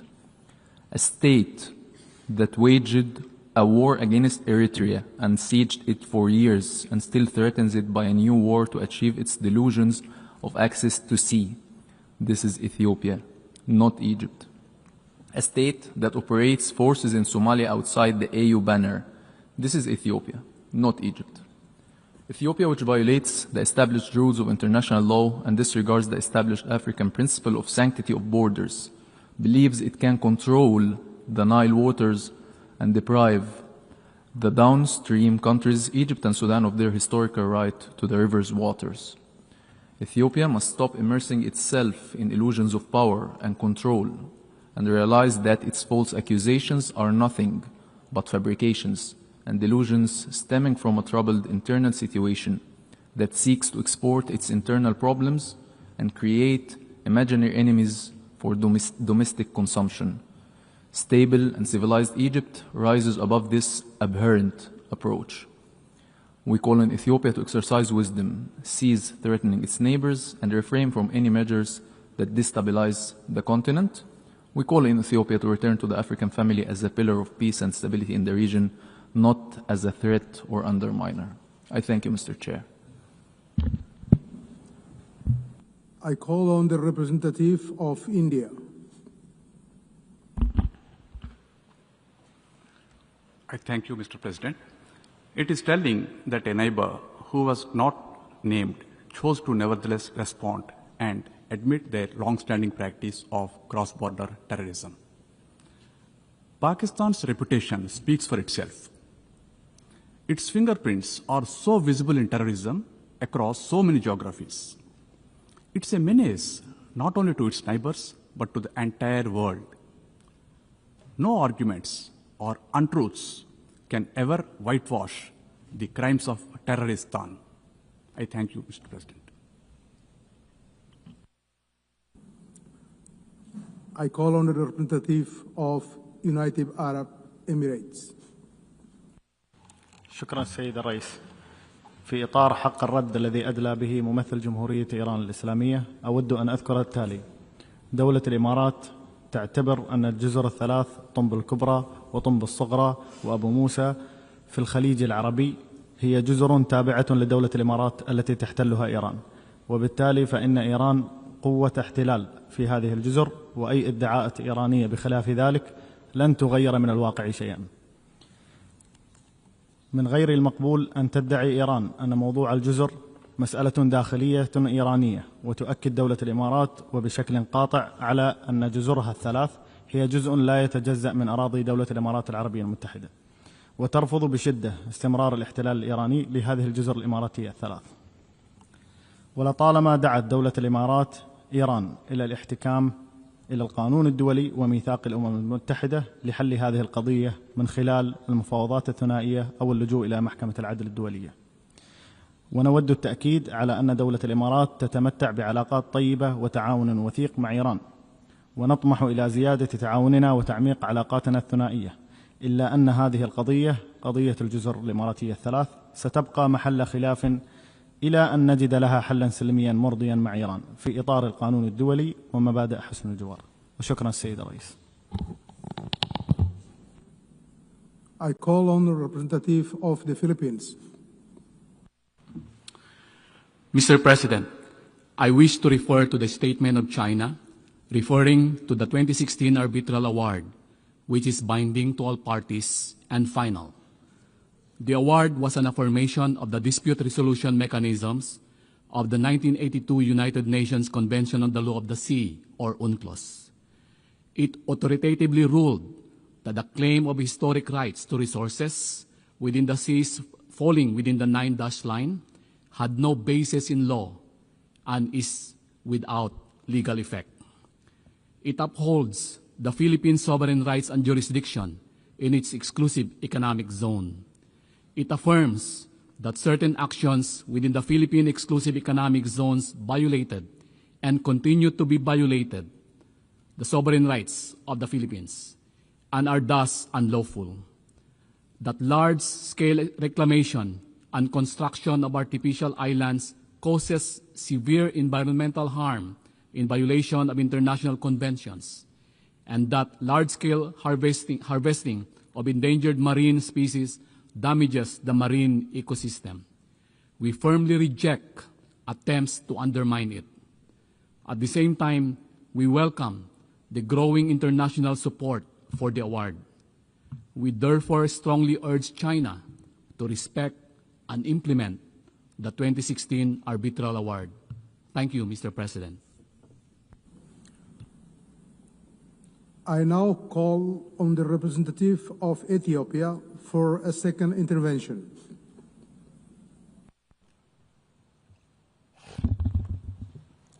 Mr. President, Egypt has once again made additional baseless allegations against my country, most of which are refuted by Ethiopia's previous statements and replies before this August Assembly. The Grand Ethiopian Renaissance Dam is complete, and it was inaugurated on September 9th this year. This is a fact. The dam is generating electricity. It has brought immense satisfaction for Ethiopians, people of the Nile River Basin, Africans across who aspire the continent's development and prosperity, unlike what the Egyptian delegate falsely described in his intervention just now. The dam is also a symbol of resilience and determination in the face of obstacles advanced by Egypt to prevent Ethiopia from getting the financial resources necessary to build the dam. Ethiopians from all walks of life mobilize resources from their own savings to contribute to the $5 billion hydropower project. Ethiopia firmly believes in the peaceful settlement of disputes. Ethiopia initiated talks with downstream countries, provided them with the necessary details about the dam, and gave them updates on the progress in the filling of the dam. It signed the agreement on the Declaration of Principles on the dam project to agree on guidelines and rules on the first filling and annual operation of the dam. Ethiopia's conduct, in fact, reversed the age of unilateralism in the Nile River basin that has been advanced by Egypt. Our efforts to find a mutually agreeable solution have been stymied by Egypt all the way. Egypt has hardly negotiated in good faith. Reaching an agreement has never been Egypt's objective. If it had been interested in collaborative approach, it would have joined the agreement on the Nile River Basin Cooperative Framework, which came into force on 13th October 2024. Nevertheless, Egypt wants a monopoly. In this century, that's not possible. The days of hegemony and colonial agreement are over. Egypt propaganda must stop its reckless threats. Countries sharing such a precious resource as water are not expected to propagate hostility. If Egypt is interested in genuine cooperation, it will find Ethiopia as a partner. Ethiopia remains hopeful to reinvigorate relations among all riparian countries of the Nile Basin, based on the genuine desire for collaboration in joint development. I thank you, Mr. President. I call on the representative of Pakistan for a second intervention. Mr. President, we had not intended to take the floor again. However, it is utterly shameful that India stoops so low as to distort the very name of a country, a member of the United Nations. Such language reflects neither maturity nor responsibility, but instead it exposes that India is frustrated, and it exposes its pettiness on the world stage. Resorting to mockery of a sovereign nation's name is not just undignified. It is a deliberate attempt to malign and insult an entire people. This is not a local political congregation. By engaging in this kind of rhetoric, India diminishes its own credibility, showing the world that it has basically no substantive argument to offer, only, I'm sorry to say, but cheap slurs which are not worthy of serious discourse. And India itself has been implicated in supporting and sponsoring terrorist activities beyond its borders. There are credible reports pointing to networks which are run by the intelligence agencies to destabilize neighboring countries. And this is unfortunate. The intelligence operatives have been accused of financing and directing groups which are engaged in sabotage, in targeted killings across the world. And undermining regional stability and violating international law is a habit for India. Therefore, such actions basically expose the duplicity of its counterterrorism claims, and they actually raise serious concerns about its role in fueling rather than combating terrorism. I thank you. I call on the representative of China for a second intervention. 谢谢主席。针对菲律宾代表刚才的发言呢，中方有必要再次回应。中菲南海争端的实质是领土和海洋划界争端，领土问题不属于公约调整范围。海洋划界事项也由2006年中方依据公约作出的声明排除适用仲裁程序，仲裁庭对仲裁事项根本没有管辖权。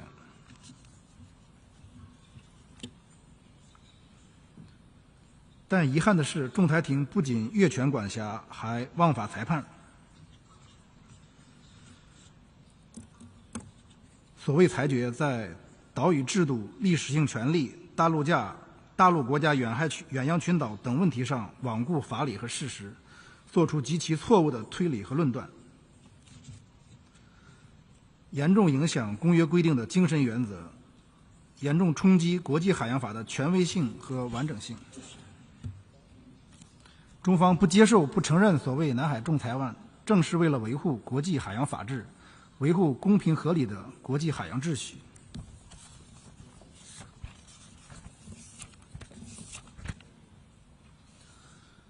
中方在自己的领土上开展和平建设活动，这是主权国家的当然权利，绝不是什么人工岛礁。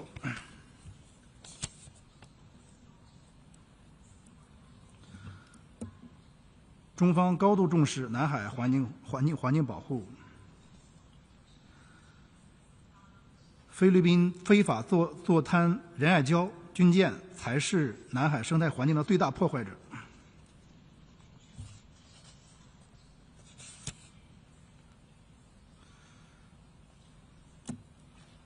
菲律宾一再对中方进行无理指责，无非是为了掩盖自己在南海问题上背弃承诺、侵权挑衅的事实。我们奉劝我们菲律宾同事回到双边协商解决南海问题的正确轨道上来，不要在多边平台炒作南海问题，这不利于争端的解决，只会激化矛盾，破坏双方的互信。谢谢主席。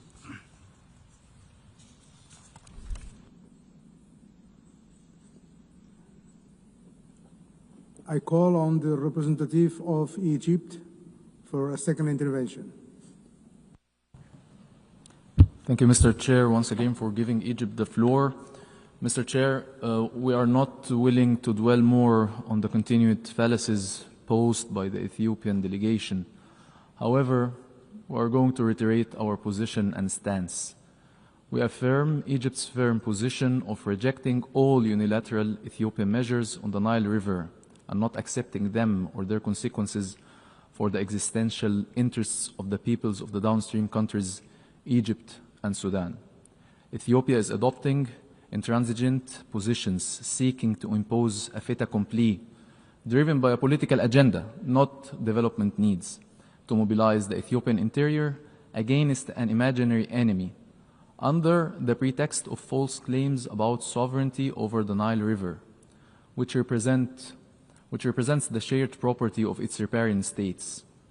Since the unilateral launch of the Ethiopian Dam project and over the past years, Egypt has exercised the utmost restraint and chosen to resort to diplomacy and international organizations, including the United Nations. This is not due to an inability to defend our existential interests, but rather stems from Egypt's firm conviction in the importance of strengthening cooperation and achieving common interests among the peoples of the Nile Basin countries, in accordance with the international law, and in a manner that serves development interests and takes into account the concerns of downstream countries. And hereby, Mr. Chair, we continue to maintain the right to reply to the illegal Ethiopian unilateral measure by all the necessary means enshrined in the international law and the UN Charter. I thank you, Mr. Chair. I call on the representative of the Philippines for a second intervention. Mr. President, with respect to the second intervention made by China, I would like to reiterate that the 2016 arbitral award is final and binding. It is in line with the 1982 UNCLOS. This evening, our Secretary of Foreign Affairs emphasized that to maritime nations such as the Philippines, international law, particularly the 1982 UNCLOS, is fundamental to our future. While our government vessels and fisher folk continue to be harassed in our own waters, and as we remain on the receiving end of illegal, coercive, aggressive, and dangerous actions in the South China Sea, we abide by the UNCLOS as reinforced by the binding 2016 Arbitral Award on the South China Sea. We are also committed to diplomacy and to the peaceful means of settling international disputes under the Charter of the United Nations, as reinforced by the 1982 Manila Declaration. Again, we strongly urge China to respect and implement the 2016 Arbitral Award on the South China Sea. Thank you, Mr. President.